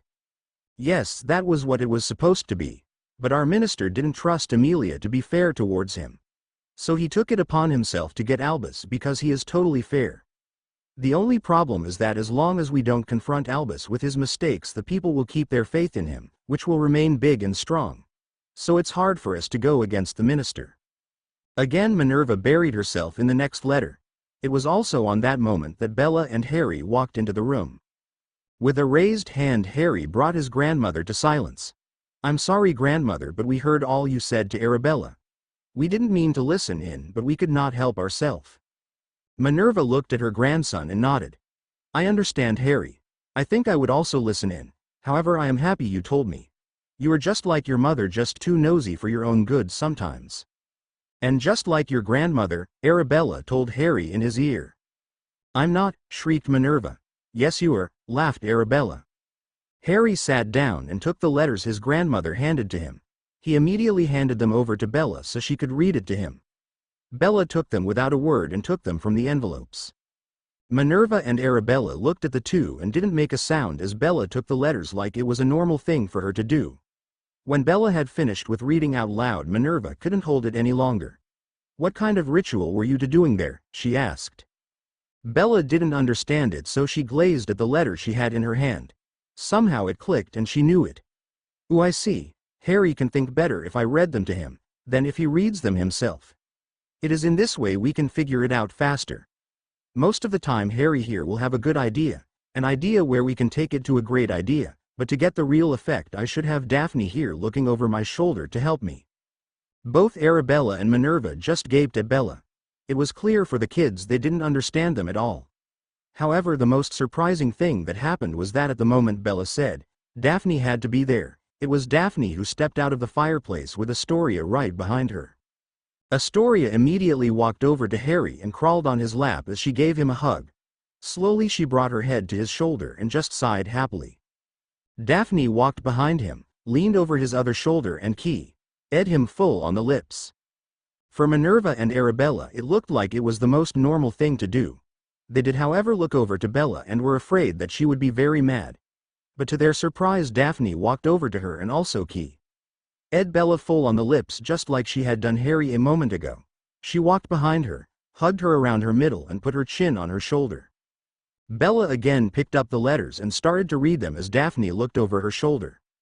Harry sat on the other side of the table and it didn't really look like he was paying any attention to what Bella was reading to him. He was just messing around with Astoria. That was what Minerva and Arabella were thinking. Harry heard that Bella had stopped and he sighed out loudly. We have a lot to do this summer. First we have to shut up Fudge and we have to step on Albus while we are doing it. He has to say sorry and if we can get it we have to get him to do it on the wireless. After that we have to try and get Sirius out of Azkaban. I know Fudge told us he would get his hearing but I would not put it past him to come back at his words. Then I have to go and kiss my wife and pray to Merlin she does not go crazy in Azkaban. After Harry had said what he wanted to say first he looked at Daphne and back at Bella. We have to find that book to help Lady Hogwarts. While we are doing that we have to keep Albus out or away from us when we are in the castle. Now Harry looked at his grandmother and smiled. But most of all I want to spend some time with my family. Make up the time I lost with my grandmother. I just love you all so much. It was after those words that Harry was buried under a big pile of hugs from everybody. That night they decided to hold a big party. Let's start by going a little bit back. Harry heard that Bella had stopped reading and he sighed out loudly. We have a lot to do this summer. First we have to shut up Fudge and we have to step on Albus while we are doing it. He has to say sorry and if we can get it we have to get him to do it on the wireless. After that we have to try and get Sirius out of Azkaban. I know Fudge told us he would get his hearing but I would not put it past him to come back at his words. Then I have to go and kiss my wife and pray to Merlin she does not go crazy in Azkaban. After Harry had said what he wanted to say first he looked at Daphne and back at Bella. We have to find that book to help Lady Hogwarts. While we are doing that we have to keep Albus out or away from us when we are in the castle. Now Harry looked at his grandmother and smiled. But most of all I want to spend some time with my family. Make up the time I lost with my grandmother. I just love you all so much. It was after those words that Harry was buried under a big pile of hugs from everybody. That night they decided to hold a big party. Harry was sitting with his grandmother at the breakfast table at Potter Castle. Arabella had already gone to her little house on the Peverell estate where she was working on one of her potions. Bella together with Daphne took their place under the painting form the parents of Harry where they could learn everything from Lily Potter about their studies. Isabella and Minerva were smiling when the girls would do that. Lily was the smartest witch of her time and a fountain of knowledge. So everything the girls could learn was a plus in their books. For Arabella it didn't matter. She loved Bella like she was and if this made her happy, then she was happy too. Astoria was just playing with the cats of Arabella and was having the time of her life. She didn't have the urge to learn everything she could. There was time enough for that when she was at school. In the meantime in the kitchen. Harry, what was that between you, Bella and Daphne you know just a moment ago? His grandmother asked him out of the blue. I don't know but it's just like we are one when we do things like that. It all started that day in the Forbidden Forest. You know that day with Quirrell and Voldemort. And whatever it was it only got stronger when I was at St. Mungo last year. Minerva knew exactly what her grandson was talking about. She remembered that day like it was yesterday. The red sparks Daphne was sending to the castle were the brightest she had ever seen. At first she had thought that they came from beneath the tower. But when she saw that they came from the Forbidden Forest she had to go there. Never in all of her career had she seen a kid throw red sparks so bright and so far. It was also the night before she openly connected her house to the House of Potter, the house of her grandson. Yes, I can remember that day. Minerva told him. But Harry, I was talking about that key. That you gave Daphne but also about the key she gave Bella after that. Harry just looked at his grandmother and nodded. Daphne and Bella love me. They both do, just like I love them. Now Bella has told me that I had to choose them both or I would not get either one of them. Minerva nodded at his words and listened to what he said. Now, the three of us do not know if this will work or if we will feel like this in a year or two. So we decided to just try it like this for a while. We also know that we will not go further than a key. Here and there. We are not ready for the next step, none of us are. I also think Daphne and Bella are okay with this. Minerva looked at him with calculating eyes. I think you are right, Harry, they do seem happy. There was a moment of silence before Minerva broke it again. Now Harry, what are you going to do about the letters I received today? Harry let his gaze go from the letters to his grandmother and back. If he was honest, he didn't know what to do about them. The only thing he knew was that he wanted to give a party. Something in the lessons that he got from Neville, Daphne and Susan about being of noble standards told him he had to do it. But he also knew that he needed the help of the others, even more that his friends could give him. Grandmother, give me a minute and I will tell you all that we have figured out. Okay. I only know that we will be having a very big party tonight. Harry stood and was about to walk away when he again looked at his grandmother. Could you invite the professors who could keep a secret and who we can trust, but also those who are willing to help us in the school? Let's have a late lunch first for the special guest before we have the party. Minerva just shook her head. She knew that if Harry wanted something it had to be done. She knew she had to sit him down and talk to him some more, but she just couldn't. She just loved him too much to go against him. She had also learned that if Harry did something it almost always turns out to be a good thing. Just as Harry was about to walk out of the kitchen door, Minerva called. Harry, how many people do you think will be at this party? That I don't know yet, but I'm going to find out in a minute or so. First I have to talk to Bella and Daphne about it. Harry ran out of the kitchen into the room where Bella and Daphne were. He was followed by his owl Hedwig. For Minerva it was clear that Harry had a solution in his head, and that it only took Bella and Daphne to work it out. The only thing she knew that it would be a hell of a party tonight. She only didn't know if it would be a fun one. It was 1 o'clock in the afternoon when the first guest would start to arrive. They would be having a late and warm lunch. This way the guests for the party later that night could come at 6 in the evening. It was at 10 in the morning that Bella, Daphne and Harry had started to write the invitations. It was 15 minutes later that Amelia and the others arrived and had sent them away with the words that the adult women would write those invitations. They had told them that they knew more about the parties that needed some standards. They also knew who to invite and who not. This was all said after the kids had explained what it was they wanted to do. Harry and Bella didn't like it at first, but after Isabella had said that they could help them with the next party when it wasn't on such a short time before the actual party. That they would teach them all what these parties were all about. It was after all a party to make a statement that would last for a long time. Isabella would never know how big that statement would be at the end of the night. The only hope they had was that nobody would decline the invitation because it was on such a short notice. Now it was 1 o'clock and Harry, Neville, Daphne and Susan were standing in the hallway waiting for the arrival of their first guest. Bella, Hermione and Astoria were standing to the side. While the kids were standing in the hallway, the adults were waiting in the side room with the painting of Lily and James. David, who had just brought Emma and Dan Granger to Potter Castle, was looking at how they were talking to Lily and James.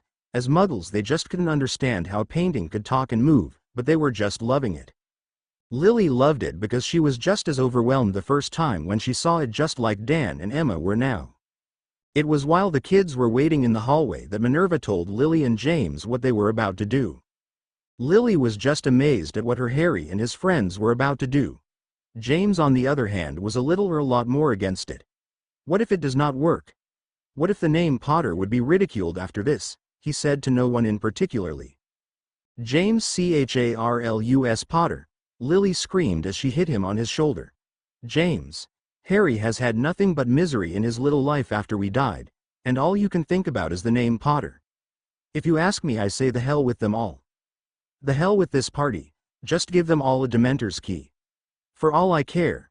He is a much better kid than we were. The words of Lily brought a shiver to all of those who were sitting in that room. Only Minerva and Augusta were smiling. The way Lily screamed was as if they were hearing their own husbands again, like they both were in the Wizengamot chamber. Nobody would dare to take them on if they were together, a trait that was also noticeable in the group of friends that were now waiting in the hallway. Lily, you don't know how much I see off you and Harry. He is just as smart and as cunning as you were in your days at Hogwarts. If I didn't know any better, I would have thought you would have been in Slytherin, Minerva told her daughter with a little pride in her voice.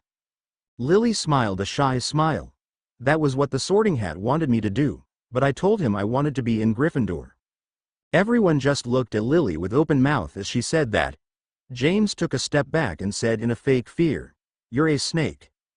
It was at that moment that Harry came walking in to tell them that all the guests for the lunch had arrived.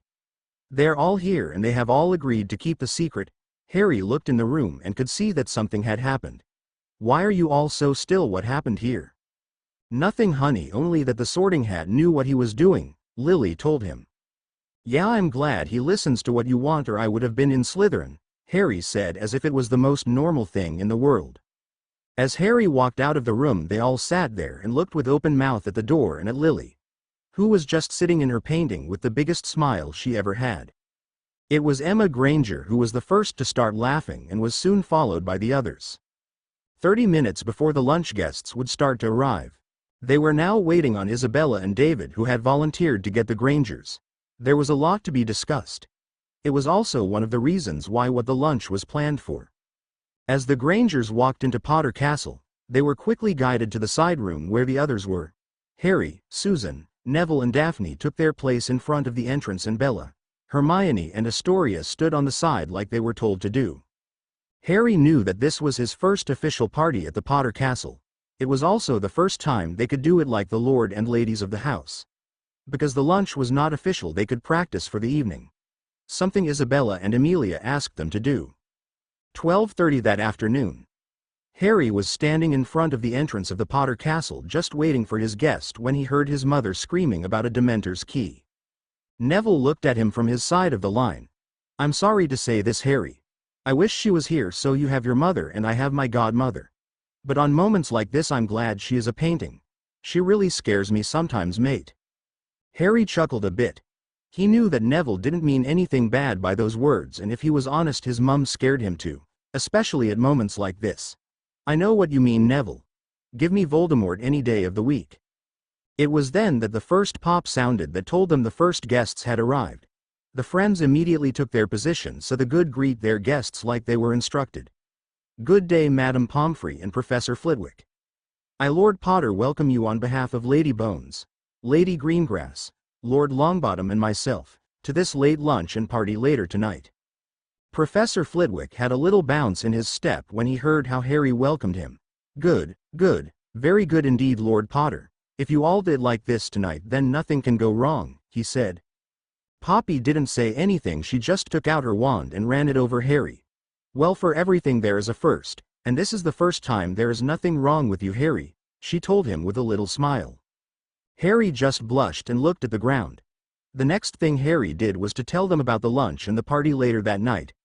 They were then escorted to the dining room by Hermione, where she would show them their place to sit and give them their first drink. Hermione hadn't left the hallway, or there was another pop. Harry looked and started his speech but was interrupted by an angry Mr. Weasley. Harry, what is the meaning of this? We are only home for one night and you already ask for your slave to come and clean for you. I thought you would only do that if I asked you to do it so that Ginny could have a day of peace. Harry swallowed and looked at the ground. He knew he had forgotten to tell Arthur that he would sometimes ask Ginny to come to the castle. I'm sorry, Mr. Weasley. I didn't invite Ginny to clean for me. I would never do that. No, the reason I invited you and Ginny is because we have a party tonight. A party where you and Ginny are invited to join. However, if I would have asked you to come to a party, Miss Weasley would have wanted to come along. And I'm sorry to say this, but I don't want her here. So by telling you that I wanted my slave to clean for me and that I wanted you to be here to observe, I could get you both here without your wife knowing about the party, Harry said as he was looking for a hole to crawl into. Arthur turned to Ginny and looked at her. You knew about this? He asked, a little disbelieving. I'm sorry, Daddy, but Harry told me he could do it sometimes if he wanted to. I only forgot to tell you about it too. But tonight we are here for a party. Ginny looked at her father and smiled a shy smile. And if you're honest, don't you want a night off from Mom, who is constantly yelling at you that you sold out your own daughter to the next Dark Lord? Arthur didn't know what to say, so he just nodded.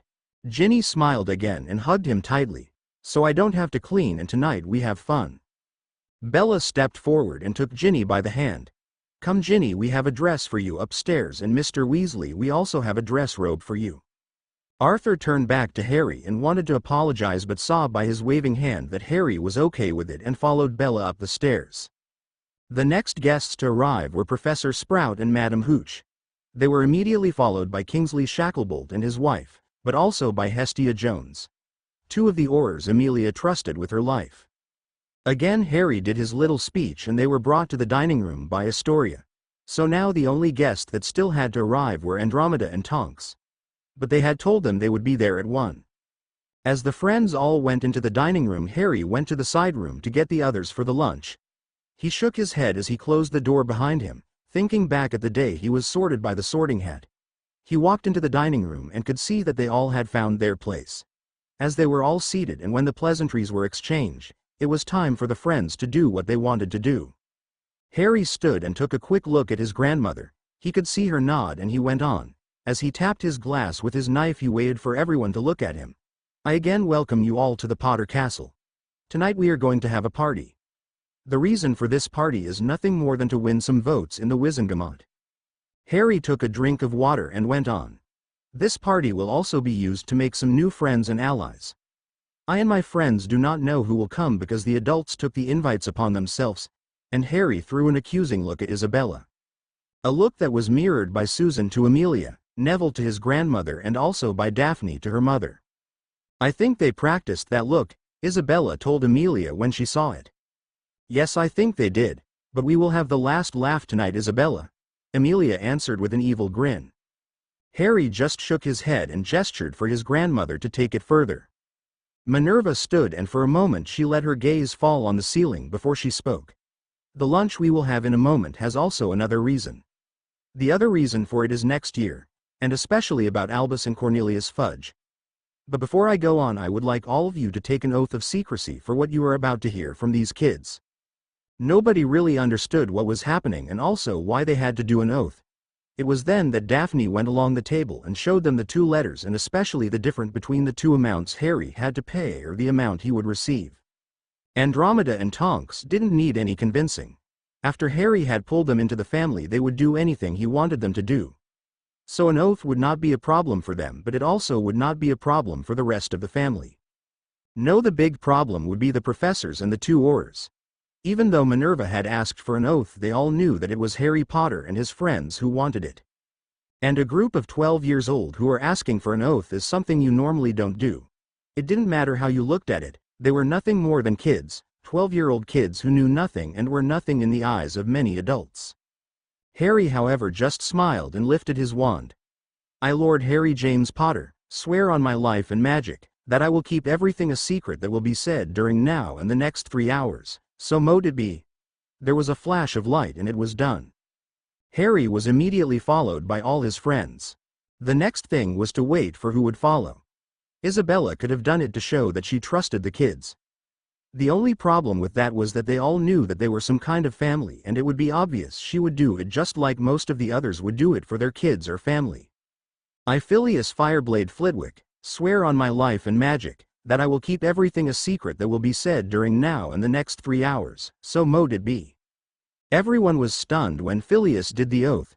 He himself already knew some of the things thanks to Minerva, and that's why he didn't hesitate to do the oath. I, Amelia Susan Bones, swear on my life and magic, that I will keep everything a secret that will be said during now and the next 3 hours, so mote it be. It was after Amelia took the oath that the others started to do it too. Only Dan and Emma Granger couldn't do the oath because they were the only 2 muggles among them all. Hermione wanted to do the oath for them, but that was waved off by Amelia because most magicals didn't want to be seen with a muggle, so there was no real risk for the secret to come out. Lord Potter, if it is the same with you, I would like to ask you and your friends to begin with what it is you wanted to say, so we can have that behind us before we eat, Amelia said as she looked directly at Harry. Kingsley Shacklebolt couldn't hold it any longer and almost screamed.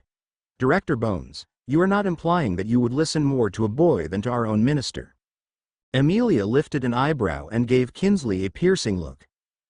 Kinsley, I have more faith in Lord Potter and his friends than I have in all the adults in this room, and I'm not trying to be insulting in any way. David and Augusta immediately told them that they agreed with Amelia. As Harry started the story of what had happened in his first 2 years, he found out that Headmaster Dumbledore had kept a lot from the professors, but almost all of it from the Ministry. Sure, Amelia did know everything there was to know, but she had kept it to herself only to get Albus into a bigger hole than he already was. Most of the guests around the table promised him that they would help or train him and his friends. You could never know when he who must not be named would return. According to Harry, he had already tried it 2 times before. The things that happened to him before Hogwarts he kept to himself. He only confirmed that he had been abused, because a lot of the professors had seen the scars on his back at the start of the year. But beyond that, he didn't tell them anything from the time before school. However, he did admit that Minister Fudge and Headmaster Dumbledore were responsible for a lot of it, especially for the way they kept him and his grandmother apart. This declaration brought a lot of gasps from a lot of them. It was also hard to believe for the most of them that Albus and Fudge could be responsible for it. Just when everybody was calmed down again, he went on. He started by telling them how he and his friends started to get House Potter back under the control of the Potters and not from Dumbledore. There were a lot of laughs when he told about the event in the Wizengamot chamber. It was also now that he again showed the letters to the people around the table. He pointed out the differences between the amount he had to pay compared to the others, or the amount he would get if he won compared to the others. That did it. Finally, he could see that all the people around the table started to believe him and also understood why he wanted the help at Hogwarts or at the Ministry. The most of them said that they would spy for him. But the friends just wanted them to listen without any risk.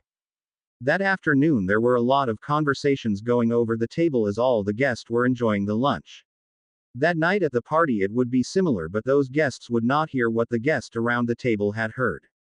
Bella and Daphne were sitting by Harry just like their other friends.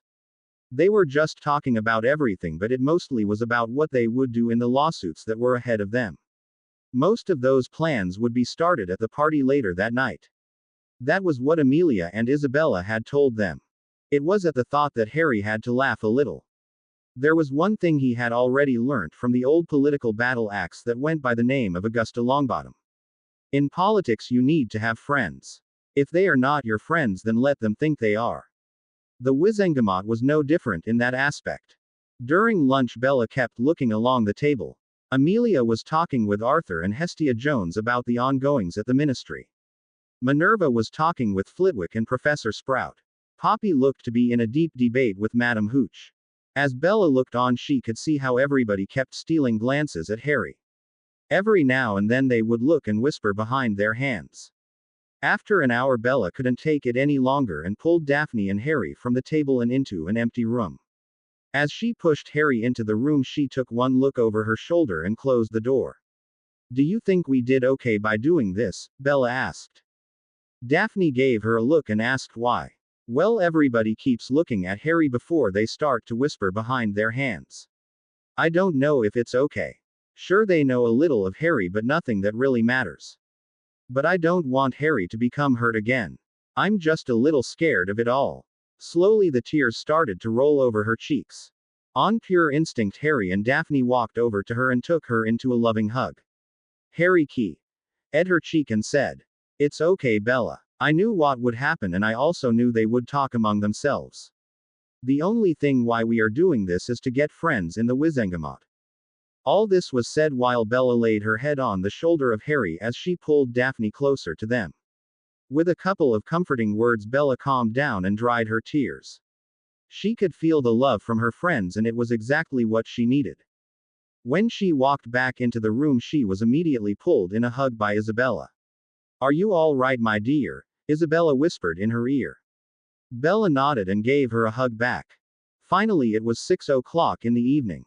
Harry was again standing with his friends in the hallway in front of the entrance and was waiting for the first guest to arrive. They had planned the whole party, but the invitations were done by the adults. So after everything, they still didn't know who would be coming or why they were invited.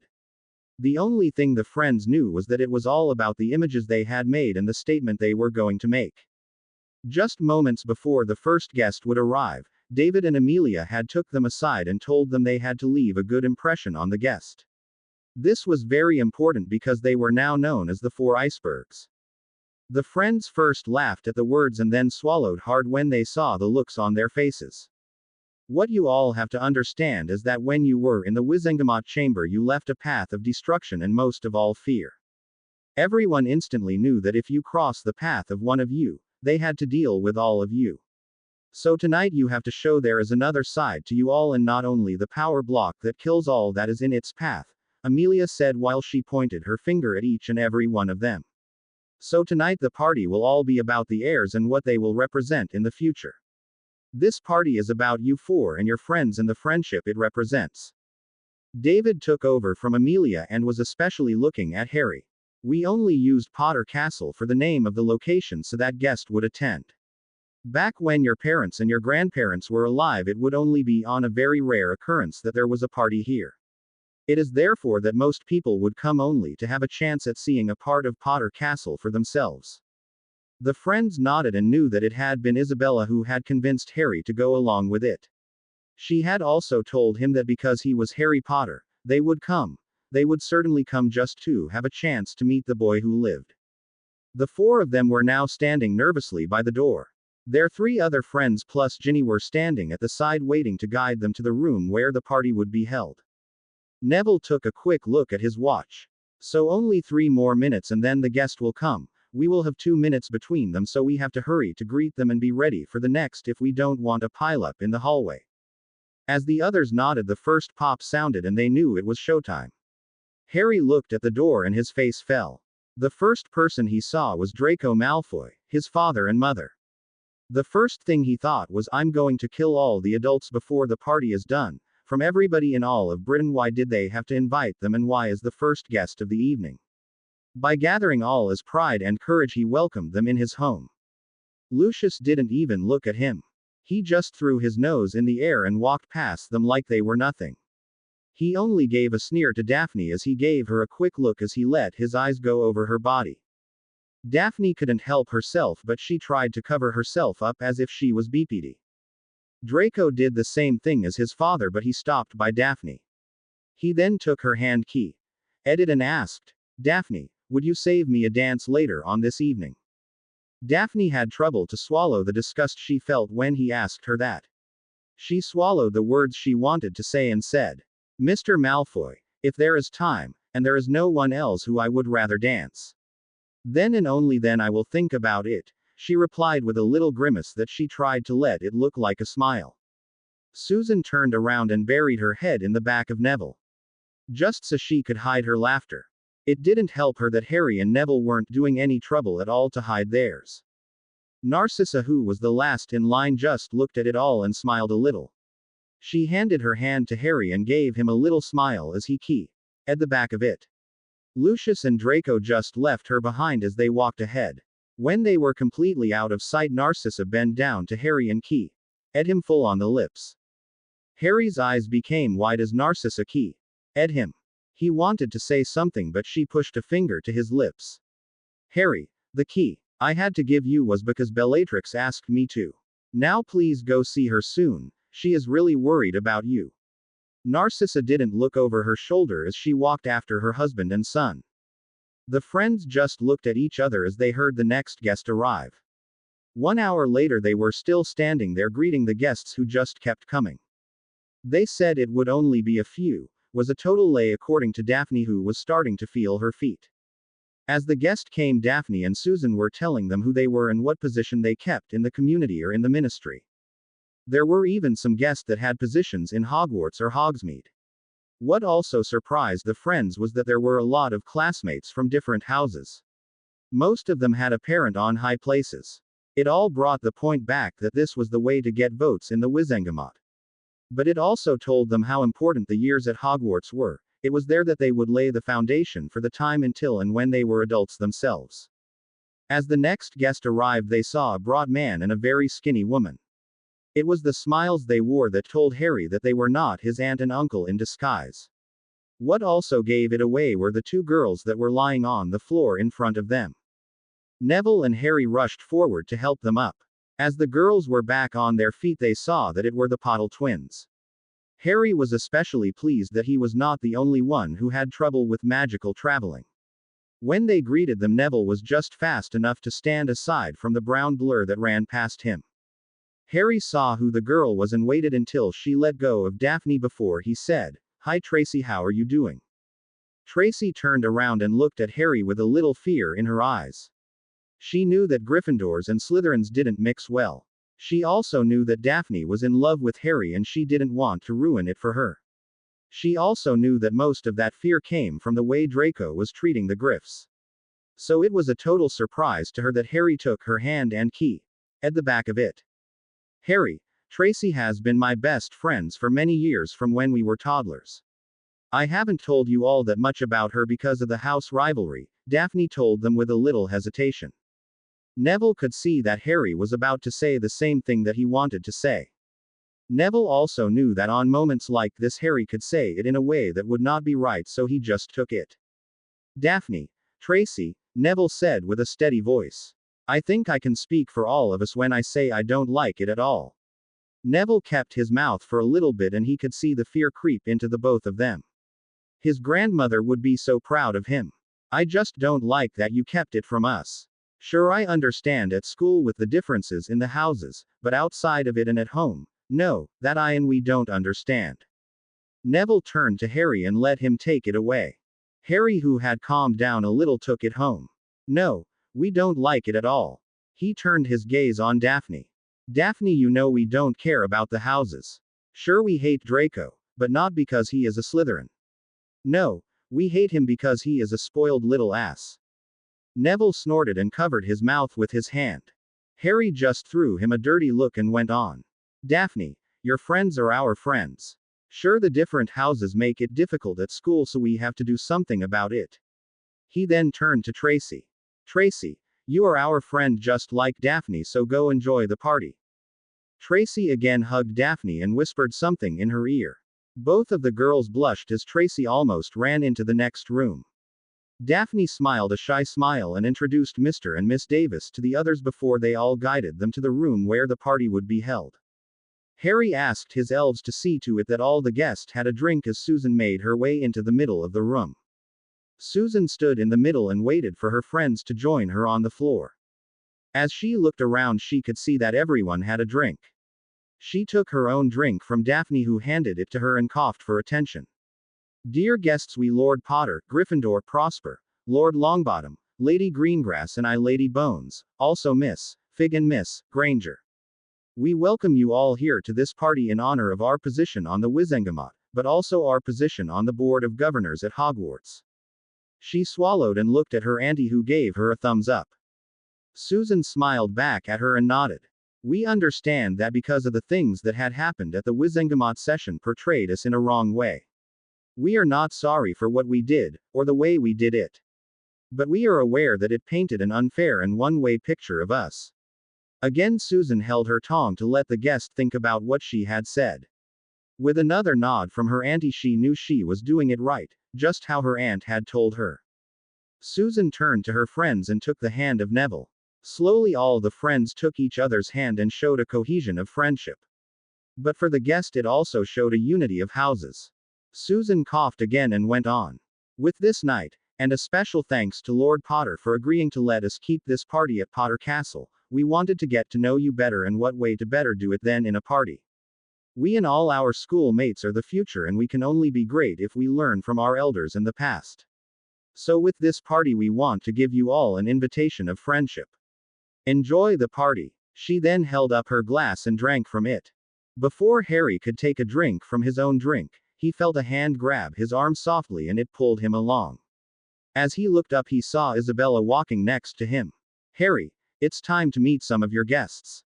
Most of the guests are here to meet you, so we have to take our advantage from this." Harry was not really happy with this, but he could understand the advantage it would give them. Just as Isabella was about to introduce him to Mr. and Mrs. Davis, there was a big pop in the middle of the room. Everyone turned around and looked at who had arrived. The whole room became still. You could almost hear a pin drop from the fear they were all feeling. Suddenly from out of nowhere there were 6 war goblins standing in the middle of the dance floor. They were all dressed in their war armor and were armed to the teeth and were looking around. Just like everyone else, Harry also looked at the 6 goblins that were standing in the middle of the room. He saw their shining axes but wasn't afraid of the larger goblins. He, as the host, did the only thing he could do. He excused himself by his second mother and the Davis family, so he could go to the goblins that were standing there. As he made his way to the middle of the dance floor, he could see 2 other goblins standing in the middle of the circle of war goblins. His smile grew as he went to the smaller goblins and saw how the war goblins stepped aside for him and were now standing behind the smaller goblins. As Harry walked to the little goblin, the guest at Potter Castle beeped in a breath of fear because the war goblins lifted their axes high in the air. Some of the guests, like Lucius and Draco Malfoy, were hoping to see the death of the boy who lived, while the others were wondering who would save Harry from the slaughter that was about to happen. Harry stood in front of the goblin, concealing the smaller goblins from the vision of his guest. He smiled a little when he heard his guest beep in their breath. He just knew that the goblin in front of him was enjoying the fear of the wizards and witches around them. With only one more step to go, he went down on one knee and again heard gasps from the guest around him. Harry took the hand of the goblin and held it against his forehead. The goblin waited and looked around. He saw the guest looking to Harry in fear. They knew you can never show the back of your neck to a goblin. But Harry was doing it, so it would only be seconds before his head would be chopped off. The goblin smiled, and to the shock of the guest, he pulled Harry to his feet and into a hug. All the guests that were standing around them with their mouth hanging open from astonishment. Never in their life had they seen a wizard hugging a goblin. It was only when Harry let go of the goblin that they could all see that it was none other than Bogrod, the leader of the goblins. Not only had Harry done what no other wizard would have dared to do, he had done it to the leader of the goblins. Harry looked at the goblin that stood next to Bogrod and saw that it was a female by the dress she wore. Harry also knew that he had to wait for Bogrod to introduce her. If he would ask her himself, then he could offend Bogrod. Of course he knew that Bogrod wouldn't be offended, but the guest would thought otherwise. Bogrod knew why Harry was waiting and kept his mouth on purpose. As he looked at the guest, he could see they were all getting scared, and he waited just a little longer, and the longer he waited, the more he enjoyed it. Lord Potter, may I introduce you to my wife Harriet? Harriet, this is Lord Harry Potter, a friend of the goblins.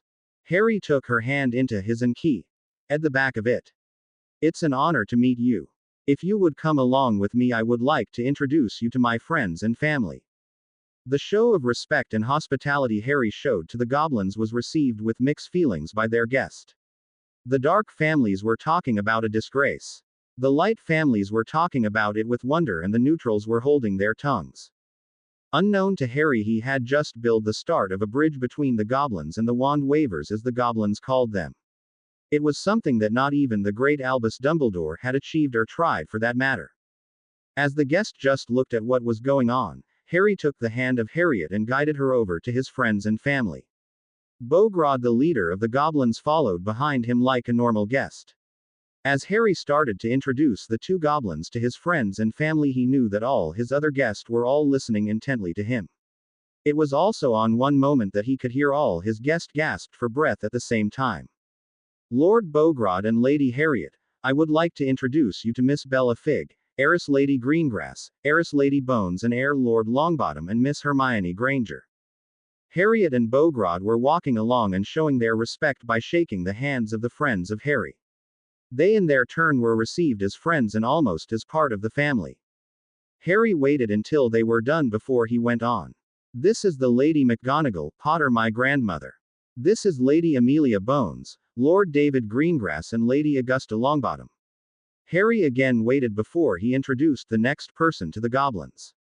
Here we have my aunt and healer of Hogwarts, Poppy Pomfrey, Miss Andromeda Potter, Tonks, and her daughter, my sister Nymphadora Potter, Tonks. Tonks wanted to scowl at Harry but refrained herself because he had just introduced her to the leader of the goblins. Harry gave her a dirty smile and went on. This beautiful girl is my little sister, Miss Astoria Greengrass. Bogrod walked up to Astoria, took her hand and key at the back of it. Astoria blushed and gave a little curtsy before she tried to hide herself behind her mother. Harry smiled again and said, The last person I want you to meet is my second and adopted mother, Isabella Greengrass. Mom, this is Bogrod, the leader of the goblins, and his wife Harriet. This was when all the guests gasped for breath. In the background, you could hear a lot of whispered conversations that were going on. Some were talking about the outrage of it all. Some were talking about the next great thing.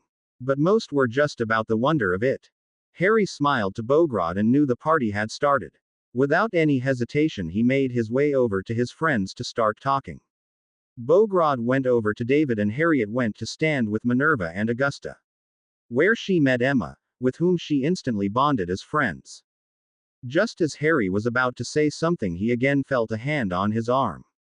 As he turned his head, he was expecting to see Isabella again, but to his surprise he saw Amelia, who took him back to the Davis family. Mr. Davis extended his hand and said, "Lord Potter, it's an honor to meet you.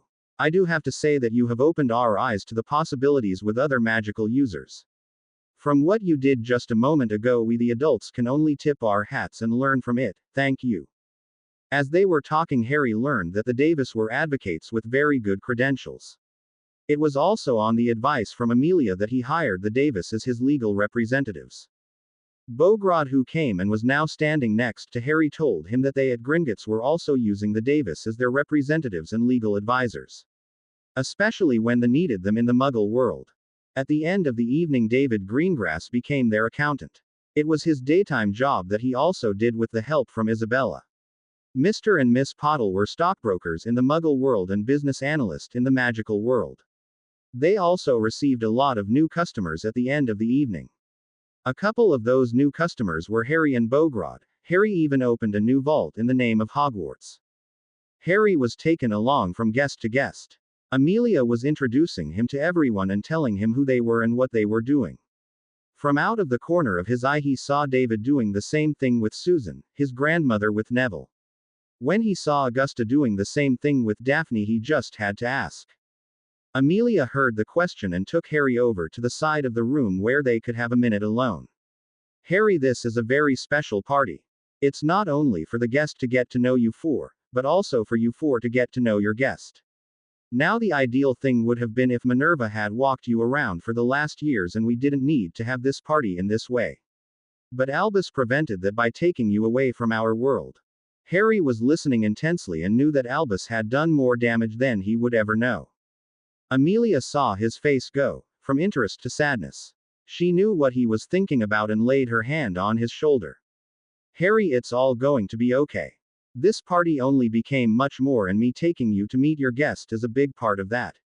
Look, I'm the head of the DMLE. In the ministry, I'm almost as high as the minister. Me taking you to meet your guest shows the guest that the Potters are standing next to the Bones. That is what the guest will see." Harry had to think about that and nodded that he understood it.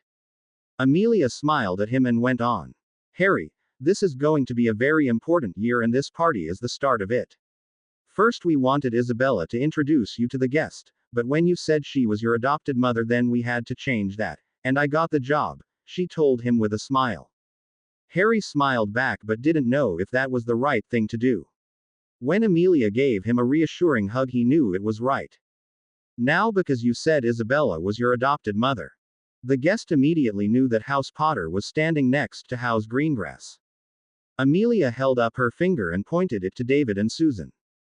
David is guiding Susan to show that the Greengrass family was also standing with the Bones family and vice versa. Now she pointed to Augusta and Daphne. Augusta is telling that House Longbottom is standing next to House Greengrass and vice versa. Because Augusta is a very respected and feared witch in the Wizengamot, this way she is also telling the guest that Daphne has her blessing. Amelia had to laugh a little and pointed over to Minerva and Neville. Now your grandmother is doing the same thing with Neville. Her post as the deputy headmistress gives her a knowledge of most of the guests here at the party.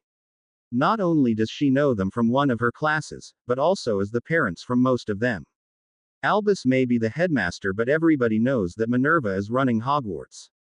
Harry heard the words Amelia was telling him and he was starting to see his grandmother in a completely new light. He already respected his grandmother, but it was only growing with everything Amelia was telling him. Now Minerva is walking with Neville, as Deputy Headmistress Potter. She is guiding Neville Longbottom around, and that makes the circle of your friends complete. As Harry nodded at her words, Amelia was looking around the room. Harry, Amelia started, then swallowed and went on. Harry, you are the last of the Potters. You build a group of friends around you that will have more power once you are all grown up, that hasn't been seen since your grandfather and the grandfather of Neville were in the Wizengamot. You have even more power with the name Gryffindor. Harry looked at the ground and mumbled something. Amelia didn't hear him correctly, so she asked what he had said. I said I'm not Lord Gryffindor anymore. Well, exactly, but I'm also Lord Hogwarts. According to Lady Hogwarts, I inherited everything from the 4 founders, Harry mumbled again. Amelia just stared at Harry with wide eyes. She was trying to get her mind around what Harry just mumbled. You are Lord Hogwarts. She immediately held up her hand. Don't answer that. We will have to talk about this later tomorrow. If you are really Lord Hogwarts, then you have more power than you know. Harry nodded and let himself be guided to the next group of guests. After an hour, Harry and his friends were finally released to enjoy the party. As the friends were coming together, they began to smile. This was what they wanted, just some fun. The only thing that was left to do was to start the feast with a dance. As the 4 young lords and ladies looked around for their first dance partner, you could hear the silence in the room. Like everything this L's evening, this dance would also be a statement. And for the guest, it was waiting for what statement the 4 would make this time. Neville was the first of the friends who walked on to the dance floor and over to his choice for the first dance. He held out his hand and asks, Tracy, would you do me the honor to have this first dance with me? Tracy didn't know what was happening when she saw everyone looking at her. With a little encouragement from her mother, Tracy took his hand and followed him onto the dance floor. Neville keyed her hand and knew that his point was made. Flashback. Neville, Minerva said as she took him to the next guest. You know that you and the others have to open the dance, right? Neville nodded and looked up at her to see what she wanted him to do. Minerva smiled at him. Now for the first dance, I want you to ask Tracy for your first dance. With that dance you can show that there is no animosity between the houses in Hogwarts. At least not to you 4, and Minerva gave a quick nod to Malfoy. Neville looked over at Draco and knew what Minerva wanted him to do. He nodded and followed her to the next guest. End flashback. Susan was the next to walk onto the floor. She didn't hesitate and walked straight to Mr. Davis. She knew that Mr. Davis was the legal representative for many of the guests that were on the party. It was in this way that she got many guests looking at her in a new light. The next one to walk the dance floor was Daphne. Just like Susan, she had to make a stand to the other guest. One way to do that was to take someone who makes money for the most of them. So with a little curtsy she took the hand of Mr. Pottle and guided him to over the dance floor. Now the only one who hadn't had a dance partner yet was Harry. Amelia had gave him a suggestion but had also told him to make it seem like he was still making his choice. As he was looking around, he could see that everybody was waiting impatiently for what he was about to do. Suddenly his eyes found her and he walked up to her. With a little bow he asked, Miss Harriet, would you do me the honor of this dance? Harriet smiled at him, gave him a little curtsy and answered, Yes, my lord, it would be my honor. As Harry took her hand, he felt a tingling going through his body. As he took her other hand, he asked her what she had done. Harriet smiled again at him as she said, Harry, let me ask you something first. Is this going to be your first dance? Harry blushed and nodded. Yes, sorry, I totally forgot that I can't dance. Harriet smiled again. That is what I thought. Now what I just did was a spell that gave you the knowledge of every dance in the world. Now it does not mean that you can dance every dance. But it means that you know how to do it. So it only takes time and a lot of dancing. As the music started and they took their first step, Harriet hung a little to Harry and whispered, That spell I just did was taught to me by a young girl. That girl was your mother. Harry just smiled bigger and bigger as he heard Harriet talking about his mother. As it turned out, they had been friends when she was just out of Hogwarts. Minerva and Isabella were standing together with Amelia and Augusta to the side of the dance floor. As one, they were looking at the friends who were laying down the foundation for the future to come. And each one of them were doing great. Bogrod walked over to them and stood between Isabella and Amelia, As he stood between their thighs and looking at his wife, he asked, "And do you think our plan worked to let the others see that it could be different between our species?" Amelia looked down and nodded. "I'm sure it worked. Harry didn't know that you were coming. His natural gift to make everybody see things in another way is phenomenal. The best part of it is that he doesn't even know he does it. The way he greeted you was exactly what we needed. Harry Potter, what in Merlin's name are you thinking? Why are you dancing with that monstrosity?" From the point where Isabella, Amelia and Bograd were standing. In the doorway to the dance floor were the last 3 guests who were invited for the party. Amelia, who stood next to Bograd, hung a little over him as she whispered to Isabella, "Did I hear it correctly? Did he just call Harriet?" She didn't finish the sentence but placed a reassuring hand on the shoulder of Bograd. Isabella just looked at the doorway and shook her head as she heard Amelia whisper in her ear. Just as Amelia was about to say the same thing, Isabella spoke up. "Yes, he did. I knew he was not all there in the head, but that he was this stupid I didn't know." Slowly Isabella lowered her hand on the hand of Bograd and pushed it down. Bograd heard the word and looked over to the doorway.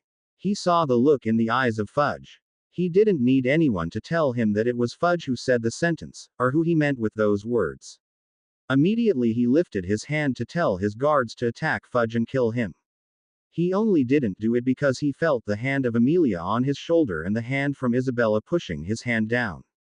"Bograd, I'm very sorry. I know you want to behead our dear minister, and if I'm honest, I would love to see it. However, we are here at the invitation from Lord Potter and his friends, so I think you should let them handle it. And from the look of it, they are about to do it.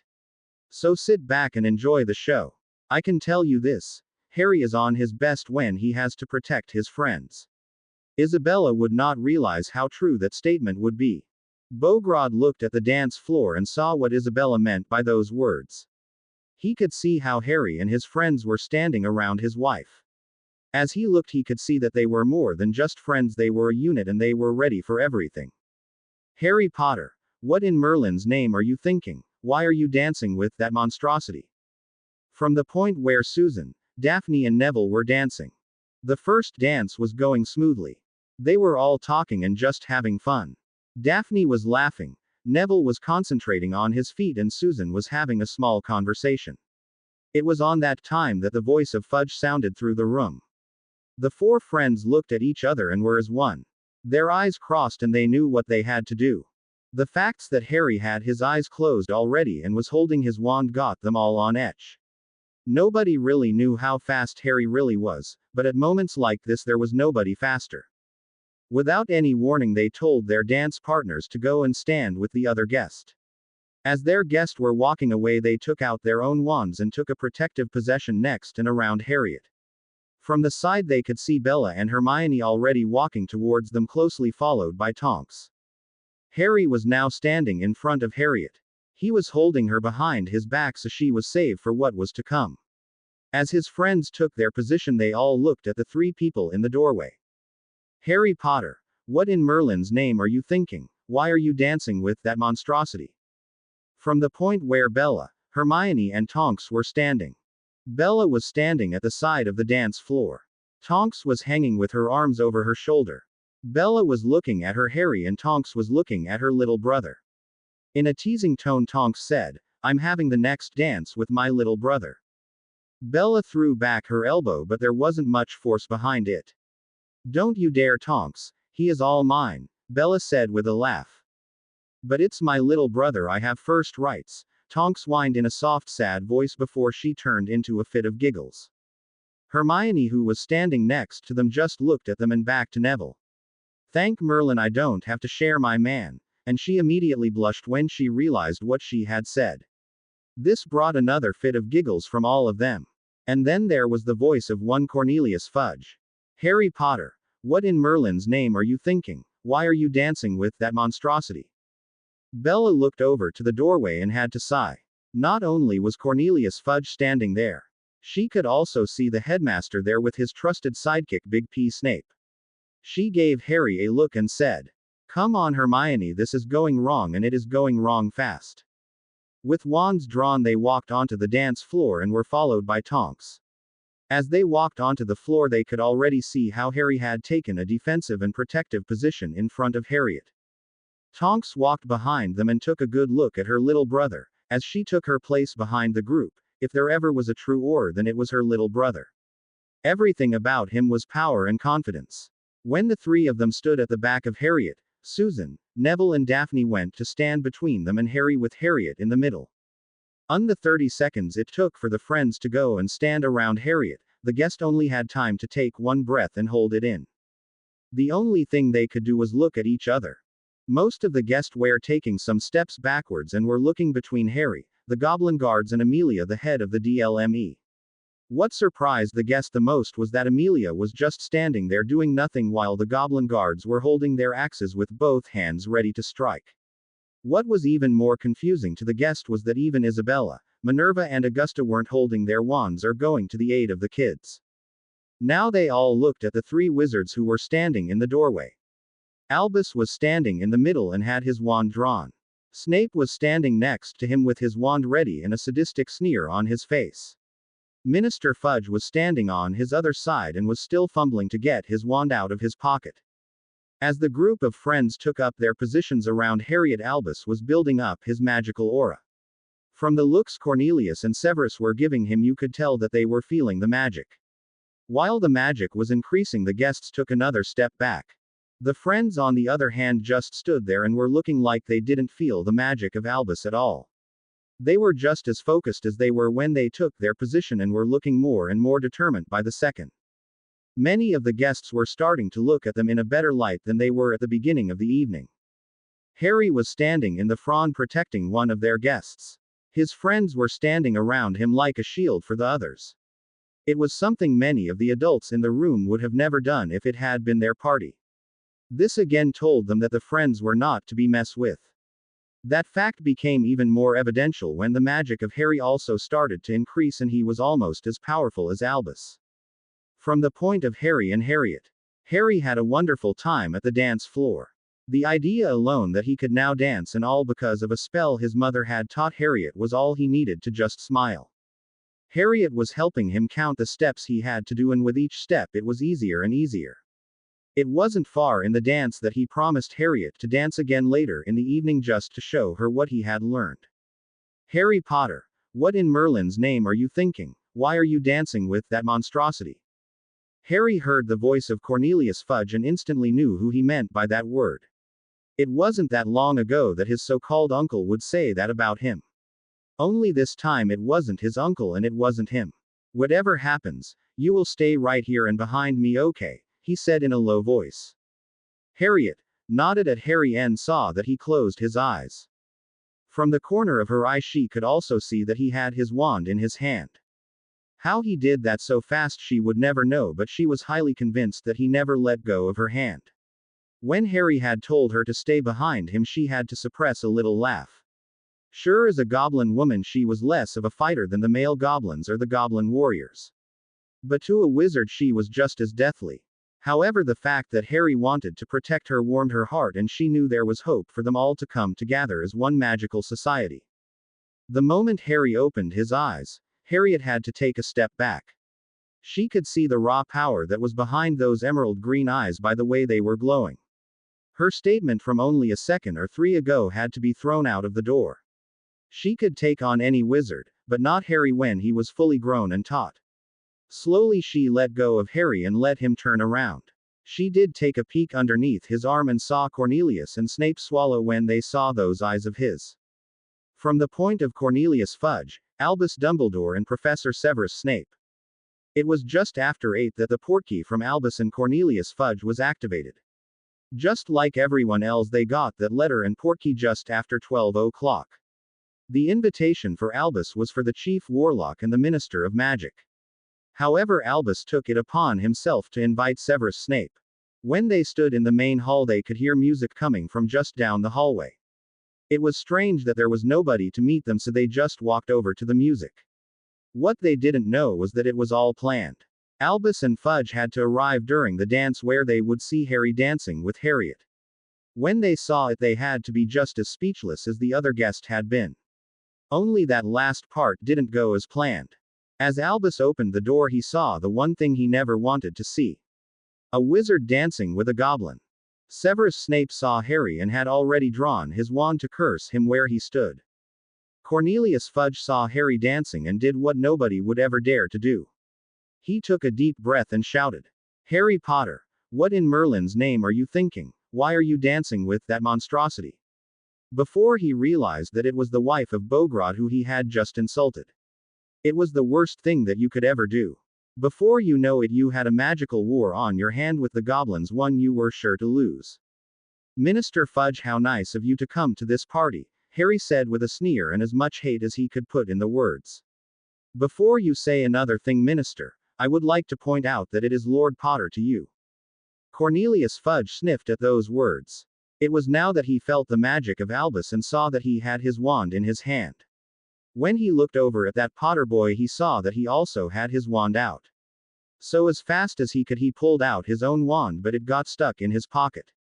When he finally held his wand in front of him, he saw the eyes of Harry and gulped. Harry went on as if nothing had happened. "Secondly, Minister, I would like to know why in Merlin's name do you think it is okay to insult my guest in my own home?" Cornelius just looked at him like it was the normal thing to do. He even got a little irritated that Harry didn't understand that goblins are lesser beings. "Harry, that is nothing more than a goblin. They are all beneath us," Cornelius snapped. "No, Minister, they are beneath you. To me they are my equals, friends and even family. And at some occasions they are above and even my superiors," Harry snapped back. Cornelius didn't say anything, he only became redder and redder. Severus, who was standing on the other side of Albus, wasn't as subtle as Cornelius had been. He lifted his wand and fired the first spell that came to his mind. "Let's see if you are as good as you say you are, Potter. Stupefy," Severus screamed. All the guests were waiting with bated breath as they were wondering what Albus would say. None of them ever expected that Severus Snape would fire the first spell. But not only did he fired it at kids who were standing in front of him. Then, to the surprise of the guests, the spell hit the shield Harry had erected at the last moment. "Bombard! Bombard! Stupefy! Expelliarmus! Stupefy!" Severus Snape would never again remember what really happened that night. The only thing he would remember was seeing stars and feeling the bump on his head where he hit the wall. The friends had all fired the first spell that came to mind right back at Snape. They all knew that Harry would do anything to protect them. However, on that moment they all made the same decision to not only stand behind him but also fight for him if needed. "Stupefy!" sounded the voice of Albus through the room. Just like before, Harry just stood there and threw up a shield to protect the ones around him. The friends threw up their own wands again and fired the same spell as they did with Severus Snape. The only difference was that Albus shielded himself as if it was nothing. "Harry, my boy, let us stop this foolishness. There is no need for you to fire spells at us or to insult the minister. Let's just talk about it." Most of the guests just gasped when they heard Albus say that. They just couldn't believe that he was trying to put the blame on the kids and especially on Harry, who hadn't even thrown a spell of his own. "Albus, it's Lord Potter and not Harry, but most of all, I'm not your boy. Now it's already bad enough that you don't respect my wishes at Hogwarts, you are now disrespecting me in my own home." The look Harry gave Albus after those words was deadly, but he didn't keep that look long at Albus. "Minister Fudge," Harry sneered again with the same deadly look he had on Albus. "It's very clear to me that you don't have any respect for me. Now you come in here with those two." Harry pointed a finger at Albus and Severus, who was still lying at the floor. "You, Minister, insulted not only me, my guest, but also my 3 friends. We invited all these people to show them a different side of us. Now it's clear to me that you don't want us to do that." With a sad look at Fudge, a look he learned from Augusta, he looked at Fudge. It was a look that said you pitied that person. Augusta, who stood behind Bogrod, was shining with pride when she saw that look. "Minister Fudge, I want you to apologize to Master Bogrod and his wife, and then I want you to hold your tongue and leave my home. If you do not obey my wishes, then I will call a blood feud on the Minor House Fudge and call you out for an honor duel for the dignity of Master Goblin. Harry, I'm Cornelius Fudge, I'm the Minister of Magic. I will never apologize to a goblin." "Stupefy," sounded the voice of Harry. The next thing the guest saw was a flying minister of magic. He went through the doors down the hallway and straight at the closed front door. Just as he was about to hit the door, Snot appeared and opened it. Fudge bounced out of the door and straight at the gravel path that was in front of the castle. Harry turned to Albus Dumbledore. "Headmaster, I want you to pick up Professor Snape over there and also leave my home." Albus gave Harry a disappointed look and was about to reply when Snot popped up next to them and immediately popped them out of the castle. It was only 2 seconds later that Snot popped back in. "Master Potter. Headmaster Dumbledore is back in the office of Minister Fudge. He will not be bothering these nice people anymore tonight." Harry had to hide the little smirk he had and said, "Thank you, Snot. You are a great elf." Bella and Daphne immediately threw their arms around Harry to get him to calm down again. The magic he was radiating was almost as strong as Albus. It was a feeling that gave many of the guests a feeling of uneasiness. As he calmed down, many guests also calmed down and started to talk again. Slowly the party started back up, but there still remained that little pressure from it all. The friends danced with many of the guests and were having a good time. Harry did dance with Harriet and showed her what he had learned. Daphne didn't dance with Draco because every time he tried, Harry or Neville called her over to one of the other guests. Halfway through the party, Draco and his girlfriend Pansy were giving everyone dirty looks. Lucius was telling everyone who wanted to listen that it was a total disgrace. The only one who had the time of her life was Narcissa. No one wanted to listen to her husband and they were all looking at Draco like he was a spoiled brat. Internally she had to hate what the other guests were doing to her husband and son. But they had made their own bed and had to sleep in it. As the night went on, Bella kept giving glances at her sister. She could see that she was looking at the guest with a scowl on her face, but her eyes were smiling. She wanted to know more about it and thought that her other sister could help her with it. The last dance was called and Harry did that dance with his grandmother. After the last dance, Snot, Minnie and Maxie popped into the room and gave everyone one last drink. Susan again went to the middle of the floor and asked her friends to join her. This time Hermione and Bella also joined them.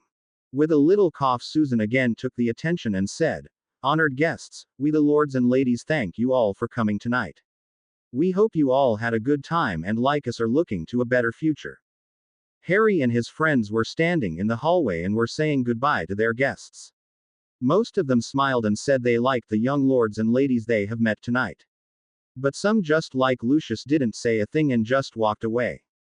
It was at midnight that everybody was sitting in the side room near the portrait of Lily and James Potter. The only guests who stayed longer were the Pottle family, the Davis family and the goblins.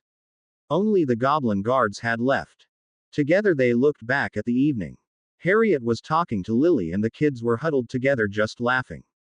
After an hour Mr. Davis said, "Well, Lord Potter, this night has been one surprise after another and it's clear where you stand." Harry was sitting in the side room with a sleeping Astoria on his lap.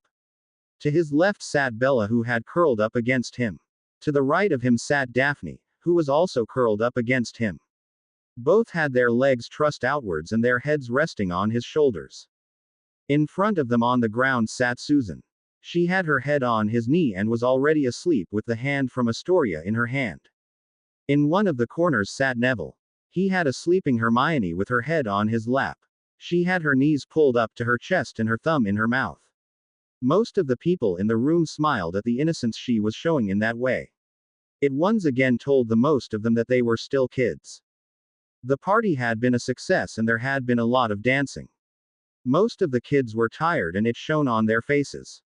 It wasn't that surprising because it was just beyond midnight. With a jerk of his head, Harry told Bella and Daphne that Astoria had to go to bed.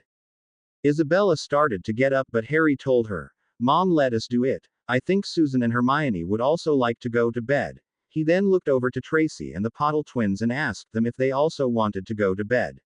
He assured them that there was enough room for all of them.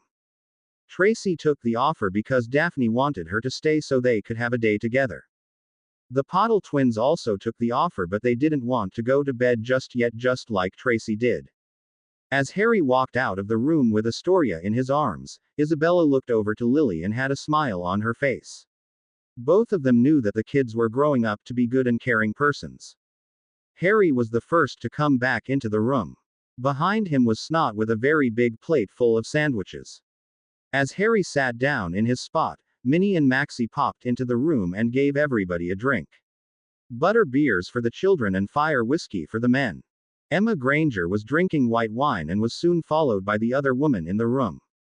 Harry knew that Mr. Davis had something on his mind, so because he wanted to get comfortable first, he had brought Astoria to bed and was now waiting for Mr. Davis to say what he wanted to say. I will keep on calling Mr. and Miss Davis and Mr. and Miss Pottle, Mr. and Mrs. They will not be a big part of the story but will be seen here and there in some simply lines. So not really worth the effort to give them a name. Mr.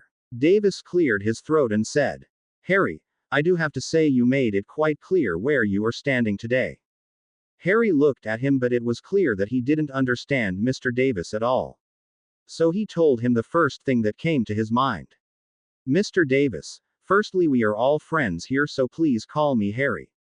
It was a small gesture, but it meant a great deal to Mr. Davis. Just to be able to call Harry by his name was an honor by itself. Especially when he knew that Minister Fudge and Headmaster Dumbledore were not allowed to have that honor. Thank you, Lore. Thank you, Harry, Mr. Davis told him. Harry, on the other hand, still didn't understand what Mr. Davis meant with the words he had said, especially the part where he was standing. It was also the question he asked from the friends around him. Neville, who sat across from him just like Tracy, and the Pottle twins also didn't understand the question. Bella was thinking hard about the question and only Daphne seemed to understand the meaning of it. Just before Mr. Davis could explain the question, David Greengrass interrupted him and said, Daphne, why don't you tell your friends what Mr. Davis meant by his statement? Daphne sat up straight and nodded. She turned around to face Harry and gestured for his attention. When she saw she had his attention, she started to explain. Well, Harry, as you and the three of us were guided among the guests, this party became sort of an introduction. We were told who was who and why. It had the purpose to let us know who the key players were and what they did. It all became more important when Bogrod arrived. You showed respect to Master Bogrod by showing him your neck. It shows an enormous amount of trust. Bogrod showed his trust in you by giving you a hug. Again, something wizards and goblins would never do. This alone showed the guest that you and the goblins were equals. Now the next thing was you dancing with Harriet. Now I know that Amelia had told you to do it, because Augusta told me the same thing. It was all a show for the guest, all with the purpose that we were all equals, something that a lot of us wizards and witches wanted for a long time.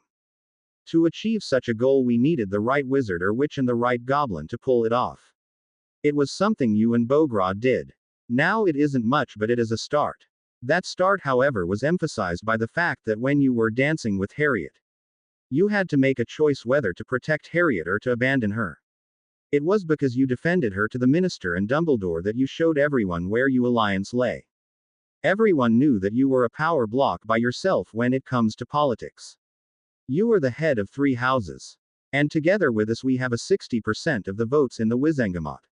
So by you standing up against the Minister and Dumbledore, you just shown where your house stands, and it was then that you made House Potter grey. By doing this you showed that we were all equal to our magical allies like the goblins. You showed all of us that they were no more or less than us, and by Bogrod following you when you introduced Harriet to the family, he showed that they were no more or no less than us. This had the effect that the guest had to choose where they themselves stood. Were they on the dark side, better than the goblins like Malfoy and the Parkinson family, or were they on the light side, equal but still better than the goblins like the Weasleys and Dumbledore? Or would they go for the grey side and be equal to the goblins like us? The other effect this party had on all of our guests was that the House of Potter and Longbottom had always been seen as a light house. The Greengrass house was always seen as a dark-sided house. But by us taking a stand together and next to the goblins, you made us all grey. So Harry, do you now understand what Mr. Davis meant? Daphne said with a smile. Yes, it was exactly what we wanted to happen, Harry said, but he immediately looked down in shame. I'm sorry, Dad and Lady Augusta, for bringing our houses to the grey side, and I'm sorry, Mr. Greengrass, by doing the same to your family. Augusta just laughed, and Harry had to look up. Don't be sorry, Harry. The Longbottoms and Potters have always been gray just like the Greengrass has been. We only became light and dark by the choices we made in the last war. It's because the coming together of the houses, that we now have the majority of gray in the Wizengamot. That night the discussion would go on to the early hours in the morning. All the adults took the invitation to get a room in Potter Castle to get the rest they needed. It was 3 days later that Andromeda Potter, Tonks, was walking down the dirt road to the boat that would take her to Azkaban. As she looked up to the prison, she thought back to the things she had to do to arrange this meeting. She knew that her past from being a black would go a long way. Sure, she hadn't been a black for a long time, her blood was still that of a black. As she stood on the deck of the boat, she thought about the head of her former house, Sirius Black. Her cousin would be at the meeting. The name Black still had some influence in the wizarding world, it was something she could not deny. But she was now a Potter and would not change it even if Sirius asked her to rejoin the family. This had also been the reason why she had gotten this meeting. The Potter name had even more influence than the Black name has. With a little bit of the Potter name and a lot of help from Amelia, she was now on her way to a special room in Azkaban. That room was especially made by Nicholas Flamel. That room was a room within a room. In the inner room you could do magic while the outer room was magic free. This was for the safety of the prison guards. Andromeda looked up at the prison as she stepped from the boat. She felt like she was stepping through a wall of ice, but she kept her head high as she announced the guard that she was there. It was 15 minutes later that Andromeda was sitting in the room all alone and wondered who would be the first to be brought in. The room was simple, there were no windows, pictures, or anything. No, there was only one door and a table and 4 chairs. It was again that she was wondering if she was doing right by doing this. It had been Bella who had asked her to tell all of it to Bellatrix.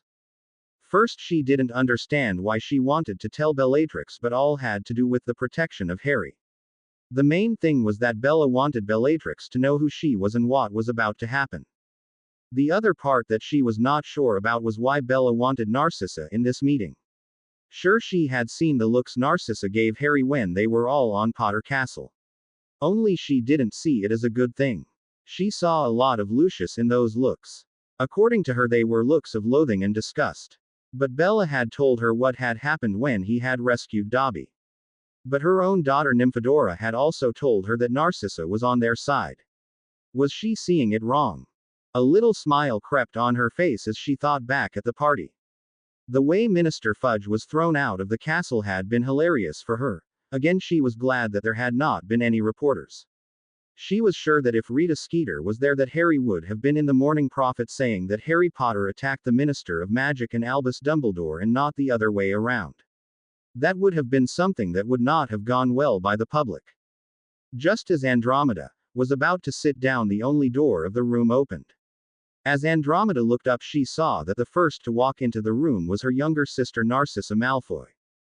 "Andy, what in Merlin's name are you doing here? You are not a black anymore, so how is it that you can call a family meeting?" was the first thing Narcissa said when she walked through the door. Andromeda heard the question and had a little smile on her face, a smile that wasn't a good sign for Narcissa, but on the other hand it was also a reassuring feeling. My lord has many connections and is only 12 years old. Andromeda knew that she just took a cheap shot at Narcissa, because Lucius was always saying how good his connections were. As Andromeda said what she said, she immediately regretted it. "I'm sorry, Narcissa, but my name may not be Black, but my blood is. So now my name is Potter and I have a weakness for that boy, and if I'm not mistaken you also have a weakness for him too." Narcissa scowled at her sister. She instantly knew that her sister was talking about Harry, and if she was honest to herself, she had to say that yes, she too had a weakness for that boy. But now it was up to her if she wanted her sister to know that she had that weakness. Harry Potter, the boy who lived, was not her lord, he was the lord of her sister. As Narcissa was thinking about the boy, she instantly went back to 3 days ago, the night when she was at Potter Castle, where she had looked around in astonishment at what she saw and how he handled himself. Harry Potter had done everything right, and it had been the highlight of the evening. He had single-handedly turned the ideas of most of his guests around. And yes, it had been a party in the name of the 4 new members of the Wizengamot, but it had been Harry Potter who had done it all. House Longbottom had connected itself to House Greengrass and House Bones. The alliance between House Potter and House Longbottom had been there for centuries. That night it had looked as strong as in the time of her father and her uncle Lord Orion Black. It was also the night that House Greengrass and House Bones had connected themselves to House Potter and each other. As Narcissa had looked on as Harry Potter had placed the majority of the votes on the grey side of the Wizengamot. But the cherry on top had been the way he protected the wife of Bogrod from Albus and Cornelius Fudge. She immediately had to suppress the giggle that was trying to escape her throat. She again thought back to the moment she had walked into Potter Castle. Her husband and son only wanted to go to create havoc on all the guests. He had been calling all his friends to see who went and what they could do. Again she had to suppress the giggle. All the plans Lucius and his friends had made wound down the drain from the moment they arrived. He had counted on the fact that Harry would send him away from the moment he stepped into Potter Castle. If he would, then he could start a raid over the fact that Lord Potter didn't want all the members of the Wizengamot there, but Lord Potter didn't do it. Then there was Susan Bones who did the introduction. Lucius was highly convinced that the ego of that Potter brat would take all the spotlights. If he did, then he could degrade him by making remarks. But with Susan Bones doing the introduction he couldn't, or he would have Amelia in his face. When Bogrod came to the party, Harry had done everything a wizard should not have done. She had been afraid that he would lose his head. Lucius and her son were praying for it. However, when it turned out that Harry and Bogrod were friends, Lucius was again tied in his ability to create havoc, or he would have been in war with the goblins. The last thought she had was about the key she had given him. Sure, she had done it because their youngest sister had asked her to do it. But she had also done it behind the back of her husband and son. It had made much more impact on her than she thought it would. Again she looked at her sister. Yes, Andy, I do have a weakness for that boy, I shall not deny that. He has shown me more than once what he can do. But most importantly, he has captured the heart of Bellatrix, and we both know how difficult that is. Andy nodded and pointed her to a chair. It was now that the door opened for the second time. As Sirius walked into the room, he was wondering who had asked for him. The only thing that was told was that it was a family affair, but nothing more. When he saw his two nieces standing there, he hugged Andy and immediately looked very distrustful at Narcissa. Andromeda saw the look Sirius gave Narcissa and knew she had to intervene. Sirius, Narcissa has the approval of Bella and she is here for a good cause. Bella? You mean the Bella that is always at the side of Harry? Andromeda nodded and Narcissa just looked confused. Bella? You mean Bellatrix Fig? Narcissa asked. What has she to do with all of this and why are you listening to her? Sirius couldn't hold it any longer and started laughing. Narcissa became a little agitated by it all and saw the look Sirius gave Andromeda. Sirius pointed with his thumb to Narcissa. She doesn't know it yet. Andy shook her head again and again. Sirius started to laugh like a dog. When the door to the room opened again, they all became quiet. As the door opened, there was a head that slowly looked around the door. What they all saw was a very disheveled witch. Her eyes were sunken into her head and she looked like she had been sick for months. Narcissa had to beep in a breath when she saw her little sister. Bellatrix heard that intake and turned her eyes on Narcissa. How is my husband? She said with fire in her voice. Narcissa sat back when she heard the fire in the voice of Bellatrix. She had to swallow and remembered why Bellatrix was feared by all of England.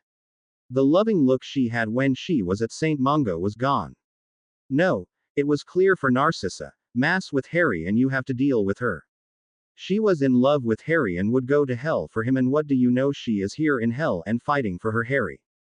Bellatrix, everything is okay. I understand that he will be here by next week.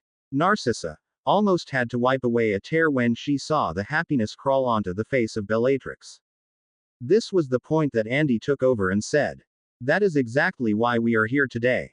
We are here for you, Bellatrix, but also because of Harry Potter, your future husband and my lord. As one, the others looked over at Andy. None of them knew why they were there and where Andy was going with this, but they stayed still and listened. Andy first looked at her hands and started. She told them about the life Harry had before he went to Hogwarts, how he was beaten, neglected, starved and abused. Most of the things Andy told them, Narcissa and Bellatrix had already heard it all from Nymphadora. Sirius, on the other hand, hadn't heard a word about it all. As Andy was telling the story about his scars and the way he was growing up, Sirius' eyes became unfocused as he was thinking about what he had done. He knew the life Harry had was all because he had been stupid enough to be going after Peter. It was after an hour that Andy began to tell them about little Bella. As predicted, they were all shocked when they heard that Bella was Bellatrix and vice versa. At this point, Bellatrix started to get very troubled. Andy saw her starting to play with her hands like she had always done when she was little. It was a sign that something was troubling her. However, Andy didn't think twice about it and went on. It was now that she was telling them all that Bellatrix had been rejuvenated and was sent back by Voldemort himself. When and how were the things they didn't know. What they did know was that little Bella had only one mission, and that mission was to kill Harry Potter. This news brought Bellatrix over the edge. Right in front of her family, she just collapsed to the ground and started to sob violently. Sirius was the first to be by her side and tried to get her onto a chair. Andy went over to her and sat down on her knees next to her. With one finger she pulled her chin up and saw tears in her eyes. Something had made her anxious, so Andy had to know what that was. As Bellatrix looked at her sister, she sobbed and whispered, "Please tell me it's not so. Please tell that my Harry is safe." The tone Bellatrix was using was almost desperate, but also begging. "Please tell me she hasn't found him, and that you are keeping him safe and away from her." "I'm sorry, Bellatrix, but I cannot tell you that. Little Bella has already found him and she has known him for 5 years now." It was the one answer that Bellatrix didn't wanted to hear. With fresh tears she again looked up at Andy. But how? How did he survive all those years? How is it that he is still alive?" The questions Bellatrix asked Andy did something Bellatrix didn't want. Andy started to laugh and laugh. Bellatrix immediately stopped with her sobbing. The tears were still in her eyes, but slowly her tears turned to hatred as she looked Andy straight in the eyes. "Why are you laughing?" she snapped. Andy didn't say anything and started to laugh even harder. Bellatrix became more agitated than she was before and let her emotions take over. "We are talking about my future husband and the boy I love," Bellatrix screamed. Bellatrix started to pace the room and waving her arms around. "Honestly, I'm only a couple of months back in Azkaban, after leaving him in St. Mungo, and that boy is already facing death at every corner." She turned back to Andy and jabbed a finger at her. "And you are just sitting there laughing. But are you helping him? No way. No, my big sister is leaving him all by himself and is waiting for the moment he's killed." Now she again started to pace the room. "In Merlin's name, he is only 13 and has me after him. And stop that laughing," she shouted the last bit at Andy. It was now that Andy lost it completely. She had to wrap her arms around her belly because she was hurting so bad from laughing. She stumbled to the ground and just lay there because she couldn't help herself. After nearly 10 minutes she came around, crawled over to Bellatrix and wrapped her arms around her. Bellatrix first tried to push her away, but it was only 30 seconds before Bellatrix leaned into the hug and wrapped her own arms around Andy. Slowly she laid her head on her shoulder and started to sob again as she hugged her sister a little harder. "I don't want to lose him now, Andy. I don't know what will happen, but I have never felt this way, and he is again in danger and a little me is after him. Bella darling, I don't have to do anything about Bella. You are Bella and Bella is you, remember?" Bellatrix nodded slowly, but her eyes were filled with doubt. "Bellatrix, you know how Harry took a hold of your heart." Again Bellatrix smiled and smiled bigger as she thought about his first key. "See, Bella, that is also the way he took a hold of her heart. It has also been little you that got Amelia to bring you to Harry in St. Mungo. Her reasoning was that she trusted nobody more than herself with Harry." Bellatrix just looked at Andy with her mouth open. She heard her sister but could not believe that it was her who brought herself to Harry. Sirius just looked at it all and was without words as he looked at his lunatic of a cousin that wasn't a lunatic at all. In front of him stood the Bella he had always known. He already knew that little Bella was Bellatrix. He also knew that she had to marry his godson. But seeing her telling her love for Harry to his godson made him happy but also very sad. As he looked between the others he knew he had to ask. "Okay, Andy, what is it you want us to do?"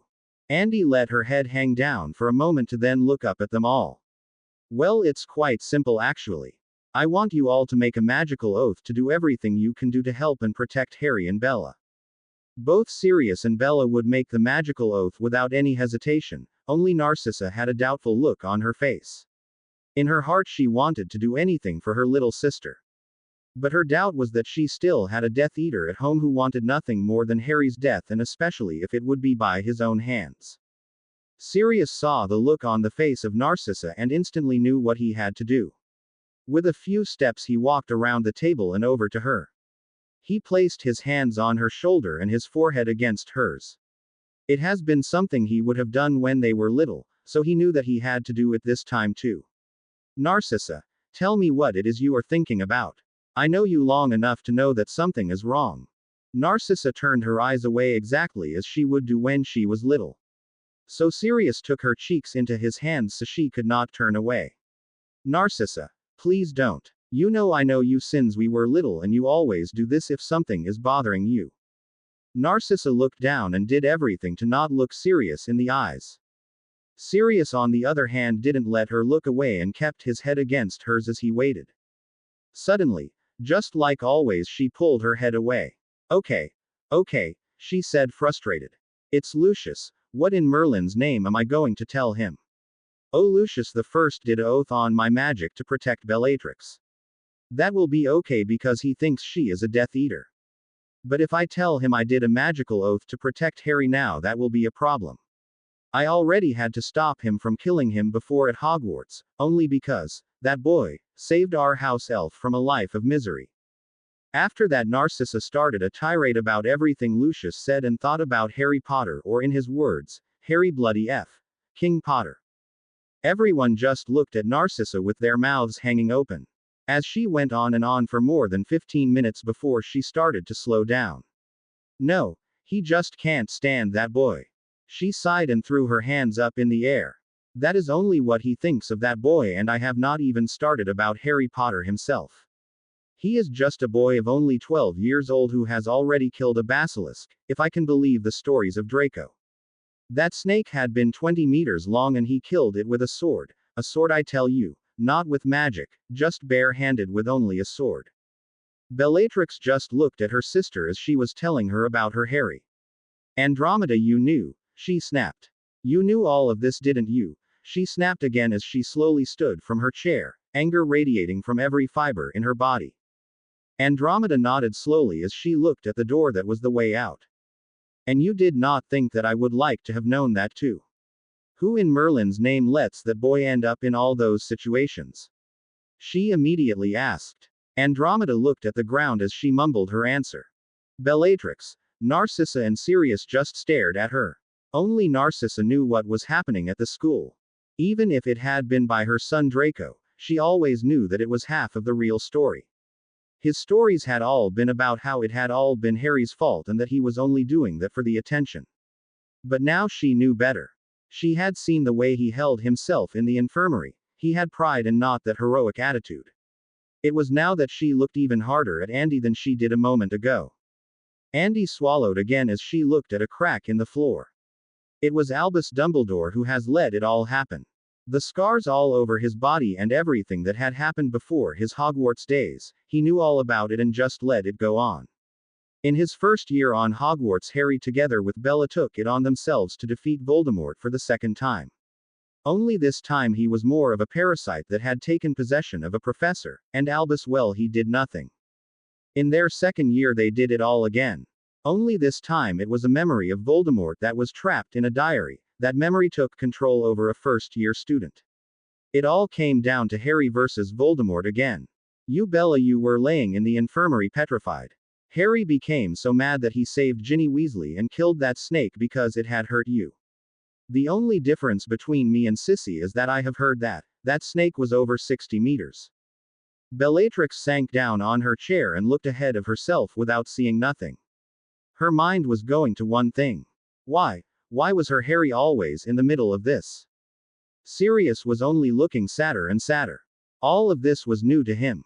He was only thinking about his godson and knew what he had to do. Then the light bulb went off in his head and knew the solution for Narcissa. Okay, we will all take the oath of protection and an oath of secrecy for everybody except us. By doing this, our magic will keep us from telling anybody and it will help Narcissa. Narcissa was very relieved when she heard the solution from Sirius. It was the one thing that would help her and keep herself safe. Again, she thought back to the day she had seen her sister and Harry in St. Mungo. That was why she wanted to do this, to give her a chance and maybe herself a way out. It was also now that she realized that little Bella Fig was none other than her sister Bellatrix. The little Giller that looked so much like her sister had been her sister all this time. Just thinking about that, she got even more respect for Harry Potter than she already had. That boy had something very special around him, but also something very frightening. That boy had defeated Lord Voldemort on 3 separate occasions. 3 times had he been the victor, something no adult wizard had ever done, and then to think he was only 12. On top of that, he remained sweet and humble. No, Harry would be someone to keep an eye on when he was all grown up. If by then Bella would be like the Bellatrix that was sitting in front of her, then they would be an unstoppable force. Not even by that excuse of a wizard named Voldemort. Together they took the oaths and prepared to say their goodbyes. Only Andy took the oaths with the part that she would tell Bella, because she had been the one to ask her to tell Bellatrix. It was then that she lifted her right hand and slapped Sirius on the back of the head 3 times. "Aauww, why did you do that to me?" Sirius screamed as he rubbed the back of his head. "That is because you told Nymphadora about that little spot behind my left ear, you pig. Every morning she comes down and kisses me on that spot and it's driving me crazy. That is all your handiwork, you egocentric hog. Even in prison you are making my life a living hell," Andy mumbled as she walked away and hugged Bellatrix. At the end of the visit, Bellatrix and Sirius were brought back to their cells. Andy and Narcissa were on their way out of the prison. Without saying a word, they walked over to the boat and took a seat on the upper deck. On the boat, Narcissa turned herself to Andromeda. "You know that there is not a lot I can do to help them. I know that, Sissy, but everything you can do is always more than nothing at all. Bella asked me to do this, but I honestly think they don't need our help at all. I'm more worried about Bella, and especially the one who does something to her." This was a statement that made Narcissa to look up at her eldest sister. "What do you mean by that?" With her eyes to the sky, she sighed deeply. "Sissy, you know I have just told you all about the life of Harry, and I also know that you have heard it from Nim. Now in that life, Harry has never known love. That was until Bella came along. She was the sister we knew and what our sister should have been. She has been the first to give him a hug and to really care for him. At this moment he is training with my Nim. He is training to protect himself and the ones around him. Now more often than not I find myself looking in on those trainings. Together with his friends they are learning all they can, this because of the last 2 years at Hogwarts." Narcissa had only to look back at what she knew to know that Andy was right. His life had been a hell, and before Hogwarts there had only been Bella and Arabella Fig. So she immediately understood why Harry would want to be prepared. "Sissy," Andy started again. "You have seen the amount of power Harry had when he threw that curse at the minister. I can tell you, however, that he was holding back, and he was holding back a lot. If one of those curses had hit Bella, I think they would have not been able to talk about it anymore. That is something I can almost guarantee you." Narcissa could not believe her ears. That Harry was strong, that she knew, but that he was holding back was a real shock to her. Sure, she had seen him stop that curse from Albus in the infirmary, but he had collapsed right after it. But that strong, no, she would have never guessed that. Let me tell you this, Sissy. When he duels Nim, she is giving him all she has. It is also what David Greengrass does when he is dueling Harry. They are not afraid to hurt him because they have to do it. If they didn't, he would wipe the floor with the both of them. Now those two giving him their all is just enough to keep them standing, but it won't be for long. That is only his skills, and I'm not even talking about his raw power." Slowly the boat had reached the shoreline. After a quick goodbye, Andy dissipated and left a flabbergasted Narcissa behind. Narcissa was walking onto her driveway. She was a little disoriented of the things she had heard about her sister. Most of it had been new to her, and it had unnerved her more than she thought it would have. Her little sister Bellatrix Black had to marry Harry Potter, Sure, this was not new to her, but the fact that they were in love was. Bellatrix had never ever shown any emotion whatsoever. No, that was not true. She did until she was placed into the marriage contract with Rodolphus Lestrange. On that day she had lost all the feelings she had and became the hard bitch she was now known for. It had been only a year ago that she found out that her little sister was placed into another marriage contract, and that contract was with none other than Harry Potter, the boy who lived. But whatever you could say, it didn't take away the fact that Harry and her sister were in love. Again, like the biggest part of the last few days, she thought back to the party at Potter Castle. There she had seen Harry dancing with Bella, who she had now learned was indeed her little sister. Both of them shined with love, more love, that there had ever been in the total marriage between her and Lucius Merlin. What she wouldn't do to get out from under that marriage contract. The only thing she had to do was give birth to a son. She had been lucky, and Draco was her firstborn. It was then that she saw an opportunity to make Draco into a proper lord. One the magical could look up to and love, a lord worthy of his station and a real asset to the magical world. Just like every time she thought about it one way, Lucius had to do it another way. Before she had the chance to form Draco into the man she wanted him to be, Lucius had made a little Death Eater from him. As Narcissa walked into the house, she saw a picture with a moving Draco on it. A small tear escaped her eye as she looked to it. She was disgusted with her son almost as much as she was loathing her husband. Internally she knew she had to love him, but it was just too hard for her to do it in the way he was acting. No, her hope in her world had all crumbled when she had seen Harry Potter in the infirmary. All the things she wanted Draco to be she had seen in Harry. He was the true leader of the magical world. He took care of his people and neglected himself. He stood before them even when he knew that he had no chance in helping them.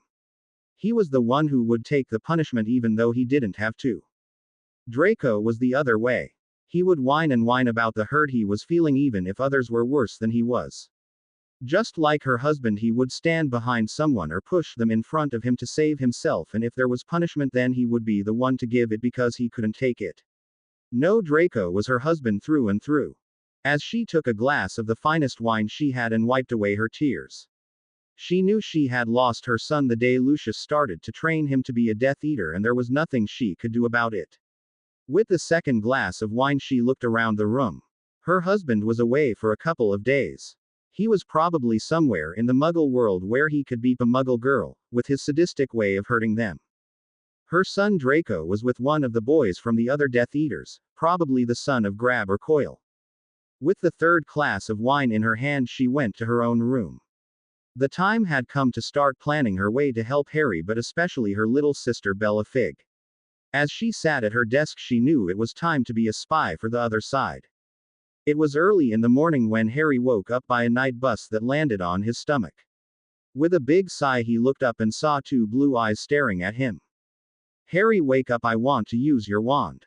Harry had to blink and look again at those blue eyes. Come on Harry, I want to use your wand. I know it will make me happy. Harry shook his head. Astoria, you want to use my wand? Yes Harry, I have my exams today, but I cannot get a wand before I'm 11, so I want to use your wand to practice a bit before we go to the ministry. So by using your wand I know it will bring me luck, Astoria said as she looked at him with puppy dog eyes. Harry again shook his head and looked at the girl that was lying on top of him. Astoria, do you think I might wake up first? No, Harry, there is no time for that. I want to play with your wand so I can have a little more practice. Harry handed her his wand because he knew that he wouldn't win this battle and was glad that he didn't have a dirty mind. Well, he didn't have a dirty mind when it was Astoria. With Daphne and Bella he wasn't so sure. Those playing with his wand was another story altogether. As Astoria left his room he himself also got out of bed because he knew he wouldn't be able to go back to sleep. Morning Harry, Daphne said as he walked into the kitchen. Sorry that we came so early, but Astoria kept telling me that she wanted to play with your wand. Daphne looked at Harry and raised one eyebrow. Is there something you want to tell me about your wand and my little sister? Harry became as white as a ghost when he heard her say that. I. Daphne started to laugh. I know Harry, I'm just messing with you. Harry gave a relieved sigh and said. Don't worry about it Daphne, I was planning on getting out of bed early because I wanted to go to Gringotts because there is a book that I need to get from in my vault. Daphne nodded and wanted to ask him what book it was that he needed. She, just like Hermione, was a bookworm and wanted to read every book she saw and spend her days in the library. But on the other hand, she also wanted to be by Harry, so it was a lot less the Hermione. Harry saw the battle she was having inside. So after only a minute he told her to come along so he could tell her about it. As he took a seat in the love seat, Daphne ran over to him and planted herself next to him. Look, Daphne, my mother used a book to connect me to my grandmother with the help of our blood. The same can be said for Alice Longbottom because she has done the same thing to Neville. Now because my mother has given her life for me, the spell was activated. As Harry glanced over to Daphne, he saw her nod and knew she was following him. That book was laying in my nursery, but because Albus came looking every 6 months, my mother had it sent to Gringotts to our family vault. That is why I have to go to Gringotts. Now that book was called Blood of the Soul. It's a book that is full of blood rituals and is seen as black magic. Not dark but black magic, it's kind of the good side of voodoo magics. My mom told me that almost all the spells had to be done with blood, but also that a large part could be seen as soul magic. How purer the soul, how better the outcome. Now because Albus came looking for that book every 6 months, my mother made a copy of it that was full of fake spells, only I don't know what that book does. Daphne stood from her seat and started pacing the floor. Her mother had told her that Harry had been bound to his grandmother. She had also heard how strong that spell had to be to repel the A.K. curse. The other thing her mother had told her was that Lily was the smartest witch she had ever known. Hermione was almost as smart, but Lily was just a little smarter because she didn't always believe the books she was reading. Something Hermione did. As she kept on pacing the room, she recalls Harry telling her that the soul had to be pure. Because the purer the soul, the better the outcome. She looked over at Harry and thought that she knew no one else that had a soul as pure as Harry. It was now that she remembered the name of the book and became a little pale by the thought of it. Harry, why don't you go and wake up Bella? It's almost time to go and I want to ask your mother something. Harry nodded and left the room. Daphne looked at him as he left and quickly turned around to look at Lily. Lily had followed the conversation Daphne and her son had, so she knew that something was wrong. Just say it, Daphne, I won't bite. Daphne was a little startled but nodded and opened her mouth. She then closed it to only open it again and to close it again. Well, that book we are going to get. Daphne sighed and looked at the ground. Well, I think Bella and I already used a spell from the copy you had made, and now I'm afraid that we might have done something wrong. Lily smiled a little and said, now whatever you did, it can't be that bad. There were some good spells in there just to make Albus believe it was a real book, but the fake spell were more of an insult than that they were harmful, so tell me what spell you did and why. Daphne looked at the ground again and sighed even louder. Well, we kind of tricked Harry in making a blood oath to us.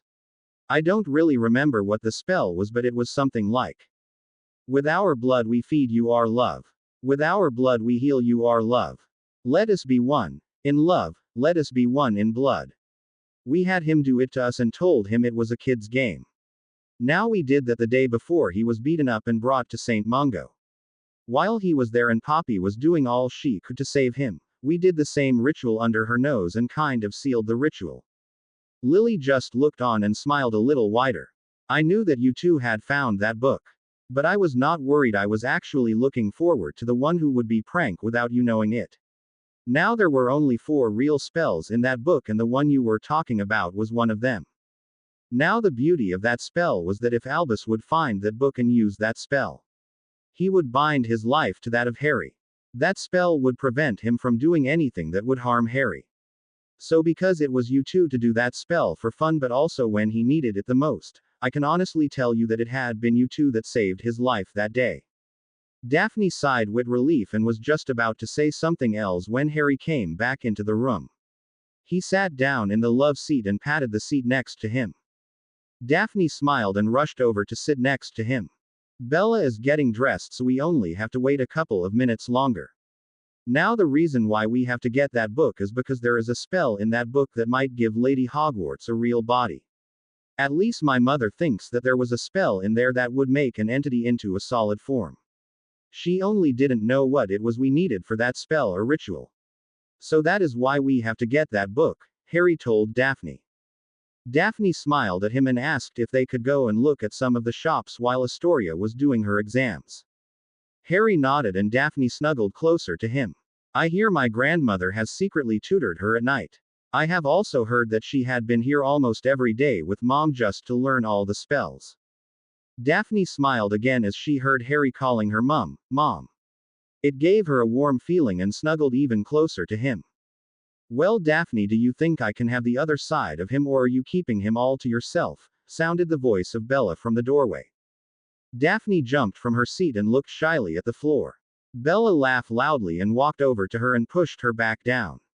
Sit, she said. She herself sat down on his other side and asked, Daphne, we are going to go to Gringotts, do you want to come along? Daphne nodded. Yes, Harry already asked me, but I love to go.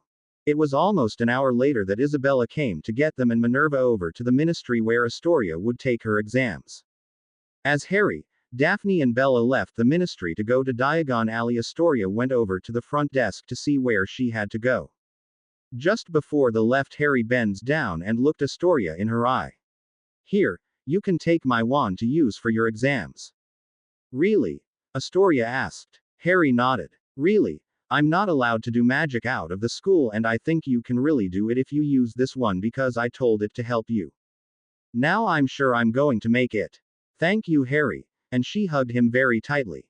Isabella and Minerva smiled as they saw Harry hugging Astoria back without as much as a flinch.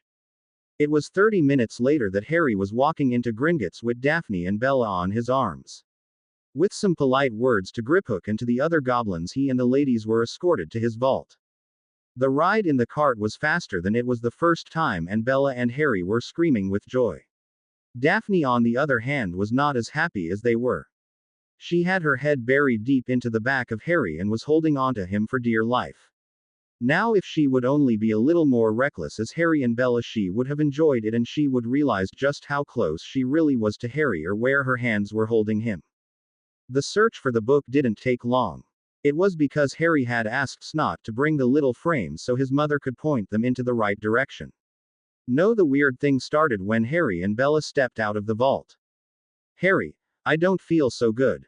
It's just like something is pulling at my arm and wants me to go that way, and Bella pointed to a side tunnel at the end of the tunnel. Harry swallowed hard and couldn't say anything, he just nodded and pointed at himself like he was having a lump in his throat. After a couple of seconds he said, Me too, me too. Both turned around and looked at Daphne. She just shrugged and said, Don't look at me, I feel fine, you were the ones who wanted that cart to go faster and faster. Bella just shook her head and started to walk down the tunnel. And into the side tunnel she went to the left and wanted to touch the door to the vault that was in that side tunnel. Griphook was just on time to grab her hand. I'm sorry, miss, but you can't do that. If you would have touched that door you would have been beeped in. It would then be 3 weeks before we could have opened that vault. Harry didn't understand it at all. What is the problem, Griphook? What could happen if she touched that vault door? Well, my lord, if you touch a vault in Gringotts that is not yours you would be beeped in. If that would happen then it would activate a ward that would keep everyone outside of that vault for 3 weeks. Harry nodded. Okay, I understand that, but I know that something inside that vault is pulling me and Bella to come inside. I do not know what it is, but I would like to know whose vault that is. Griphook looked at the ground. As an employee at Gringotts he was not allowed to share that information. But the question came from the lord of the family. Daphne saw the struggle that the little goblin was in and asked. Griphook, I can see that you want to tell us, but that something is keeping you back. What is it that you would normally do if someone asked you such a question? Griphook smiled a little. Normally I would go and get the account manager of the vault. But now that it is my head of house who is asking the question, I think it would be better for me to get my father, and as fast as his little legs could carry him he took off. Daphne sat down with her back against the wall and started to wait. Harry and Bella just looked at her strangely. What? I don't know how long it will take for Griphook to get Bogrod here. So I don't know about you, but I'm not going to stand around and do nothing. After those words she took a small book out of her handbag and started to read. It was 15 minutes later that Bogrod came around the corner and saw Harry and Bella standing around. They were clearly bored to death and Daphne was the only one who came prepared. "Ah, through bookworm I see," Bogrod said with a smile. Daphne didn't take any offense and smiled at him. "Yes, and I know how long it could take if you had to wait, so I will always come prepared." Bogrod smiled back and looked over at Harry, and then he looked at Bella. Then he took a long look at the vault door as if he was expecting something strange to happen. "Bella," he said. The kids were all looking at the vault and almost jumped a foot in the air when he said Bella. Bogrod laughed loudly for a solid minute and again said, "Bella, this vault is the vaults from your other half that is in Azkaban. She and only she can open it. Now I know that she is you and you are her, so I think you can open it. The question is, however, why is it you want to open this vault?" Bella looked at the vault with a little hesitation. She knew that Bogrod knew that she was Bellatrix Black. She also knew that she could trust him. But Griphook didn't know, and it was something that you could see clearly in the eyes that were as big as crystal balls. The look Bogrod gave him told her it would be okay. Now the question why she wanted to open the vault was one she could not answer, only that there was something inside the vault that was pulling her and Harry closer. "I can't tell you that, Bogrod, because I don't know. The only thing I know is that something inside this vault is calling to Harry and me, a little more to me than Harry, but still." Again she looked at the vault. "I do know that the feeling I have about it is fear, and from the looks of it, it affects Harry more." Bogrod didn't look up or down at her, he just kept his eyes on the door as if he was trying to look inside the vault. "Bogrod, what is it you are thinking of now?" asked Lily from her little frame. "Ah, Lady Potter, it's good to see you again," Bogrod said as he watched the frame. "It has been so long ago, and it's good to see that you are finally reconnected with your son." Lily smiled back at him and at Harry. Bogrod turned his attention back to the door. "I be honest with you, Lily. I have only once heard of something calling to someone that wasn't human or animal, and if it is what I think it is, then we do have a very big problem on our hands. Bella, could you open that door for me, please?" Bella's eyes became very big. "No way am I going to open that door. If I can't, I will be beeped in and you can't get me out." "That is not completely true. Yes, if this is not your vault, then you would be beeped in. However, I, and only I, can open every vault that there is in this bank, so if you were to be beeped in, then I'm able to get you out. Now the reason why I ask you to do it is that if I would do it, there would automatically be a message sent to Bellatrix Black that her vault has been opened." A somewhat relived Bella walked to the door and laid her hand on the spot that Griphook told her. What followed was a lot of creaking and squeaking before the door opened. Inside the vault there were some stacks of gold, galleons, sickles, and a lot of knickknacks. To the left there were some old family photo albums. Harry could not help himself and flipped through some of the albums. Everything was in the albums till the time that she was placed into the marriage contract with Lestrange. From that time on there were no more photos. Bella walked around the vault and was looking at the stuff that was lying on the shelves on the wall. In the back of the vault and on the top shelf she saw it. Right there in the middle of that shelf stood a cup. It was that cup that was calling to her. With a shaky voice she called the others, and with a trembling finger she pointed to the cup. Griphook looked up just like all the others did, only he saw something the others didn't. "That's the cup we goblins made for Helga Hufflepuff. It's the healing cup of Hogwarts. It is said that the drinker of this cup would stay alive even if he was knocking on death's door. It would keep him or her alive so he could be healed."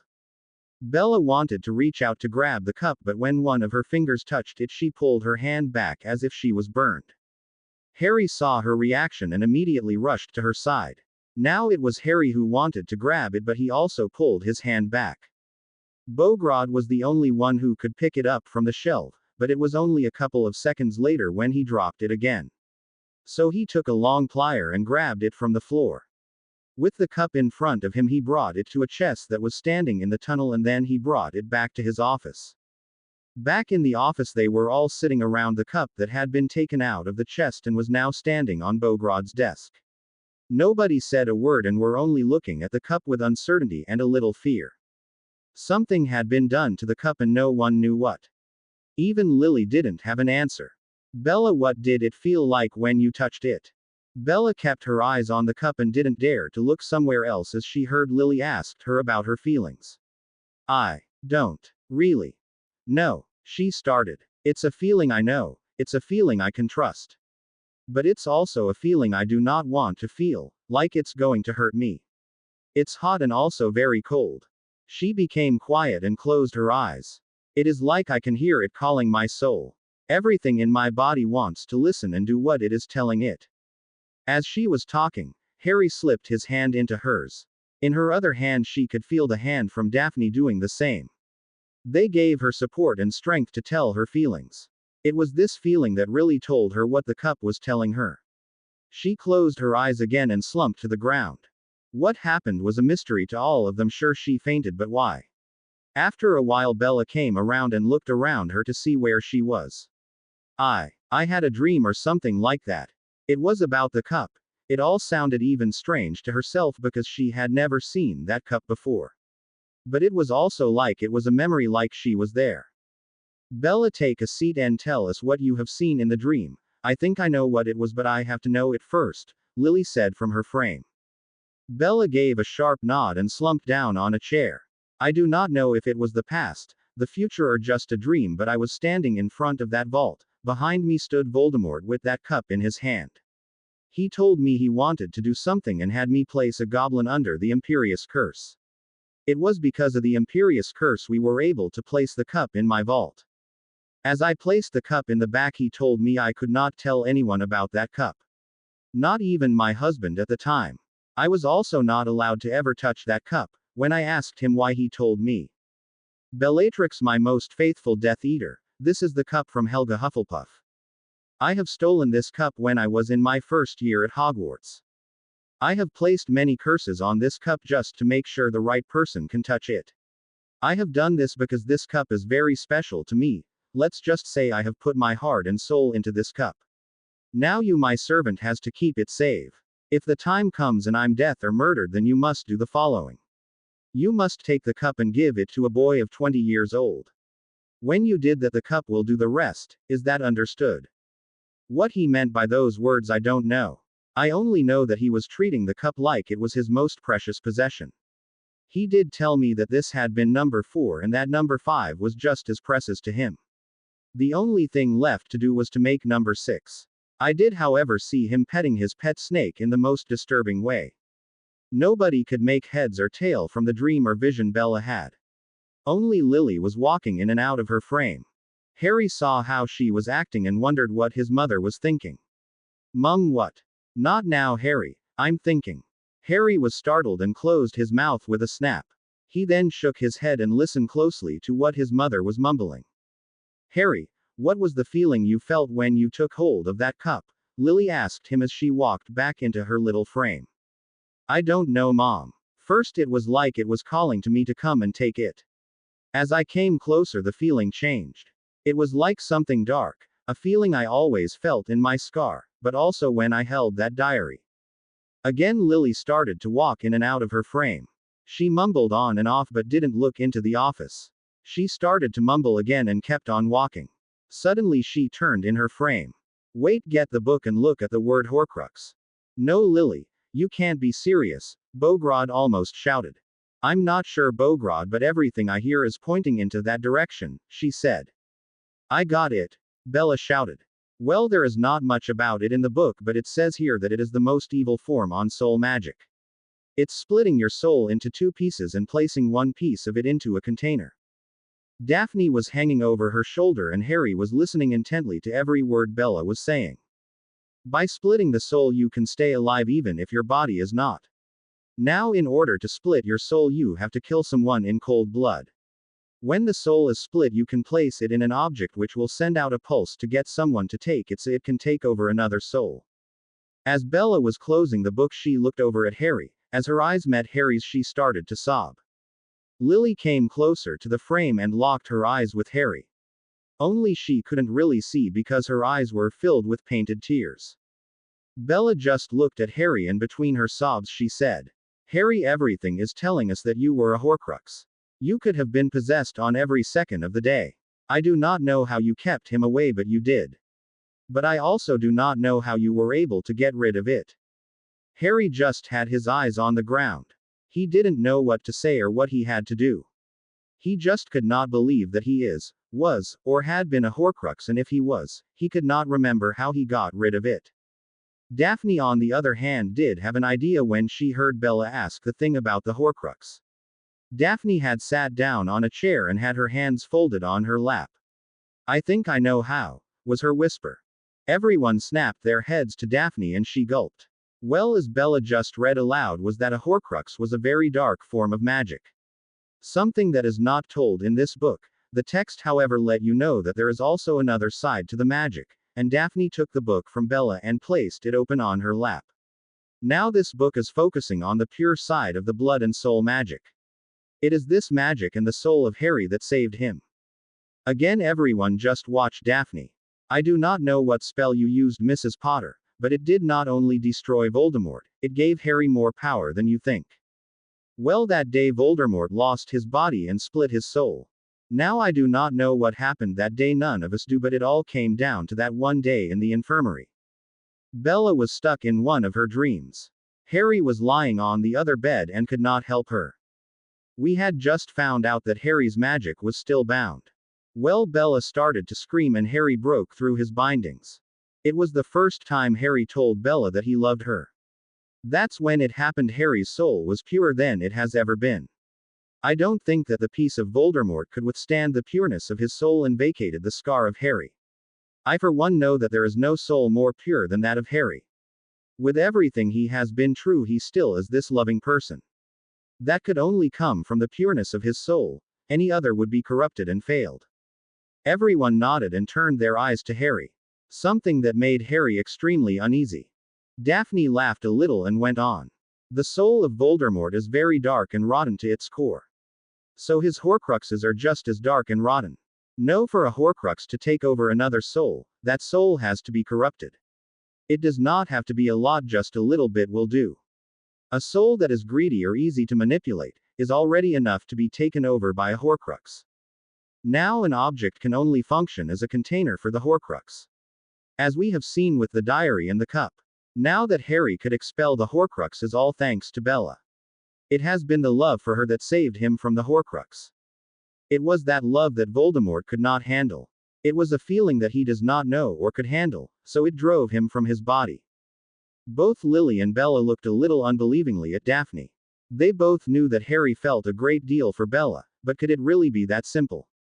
Was the cure nothing more than the feeling of love? Both knew that they could twist it any way they wanted it, but it would always come back to the love from Harry.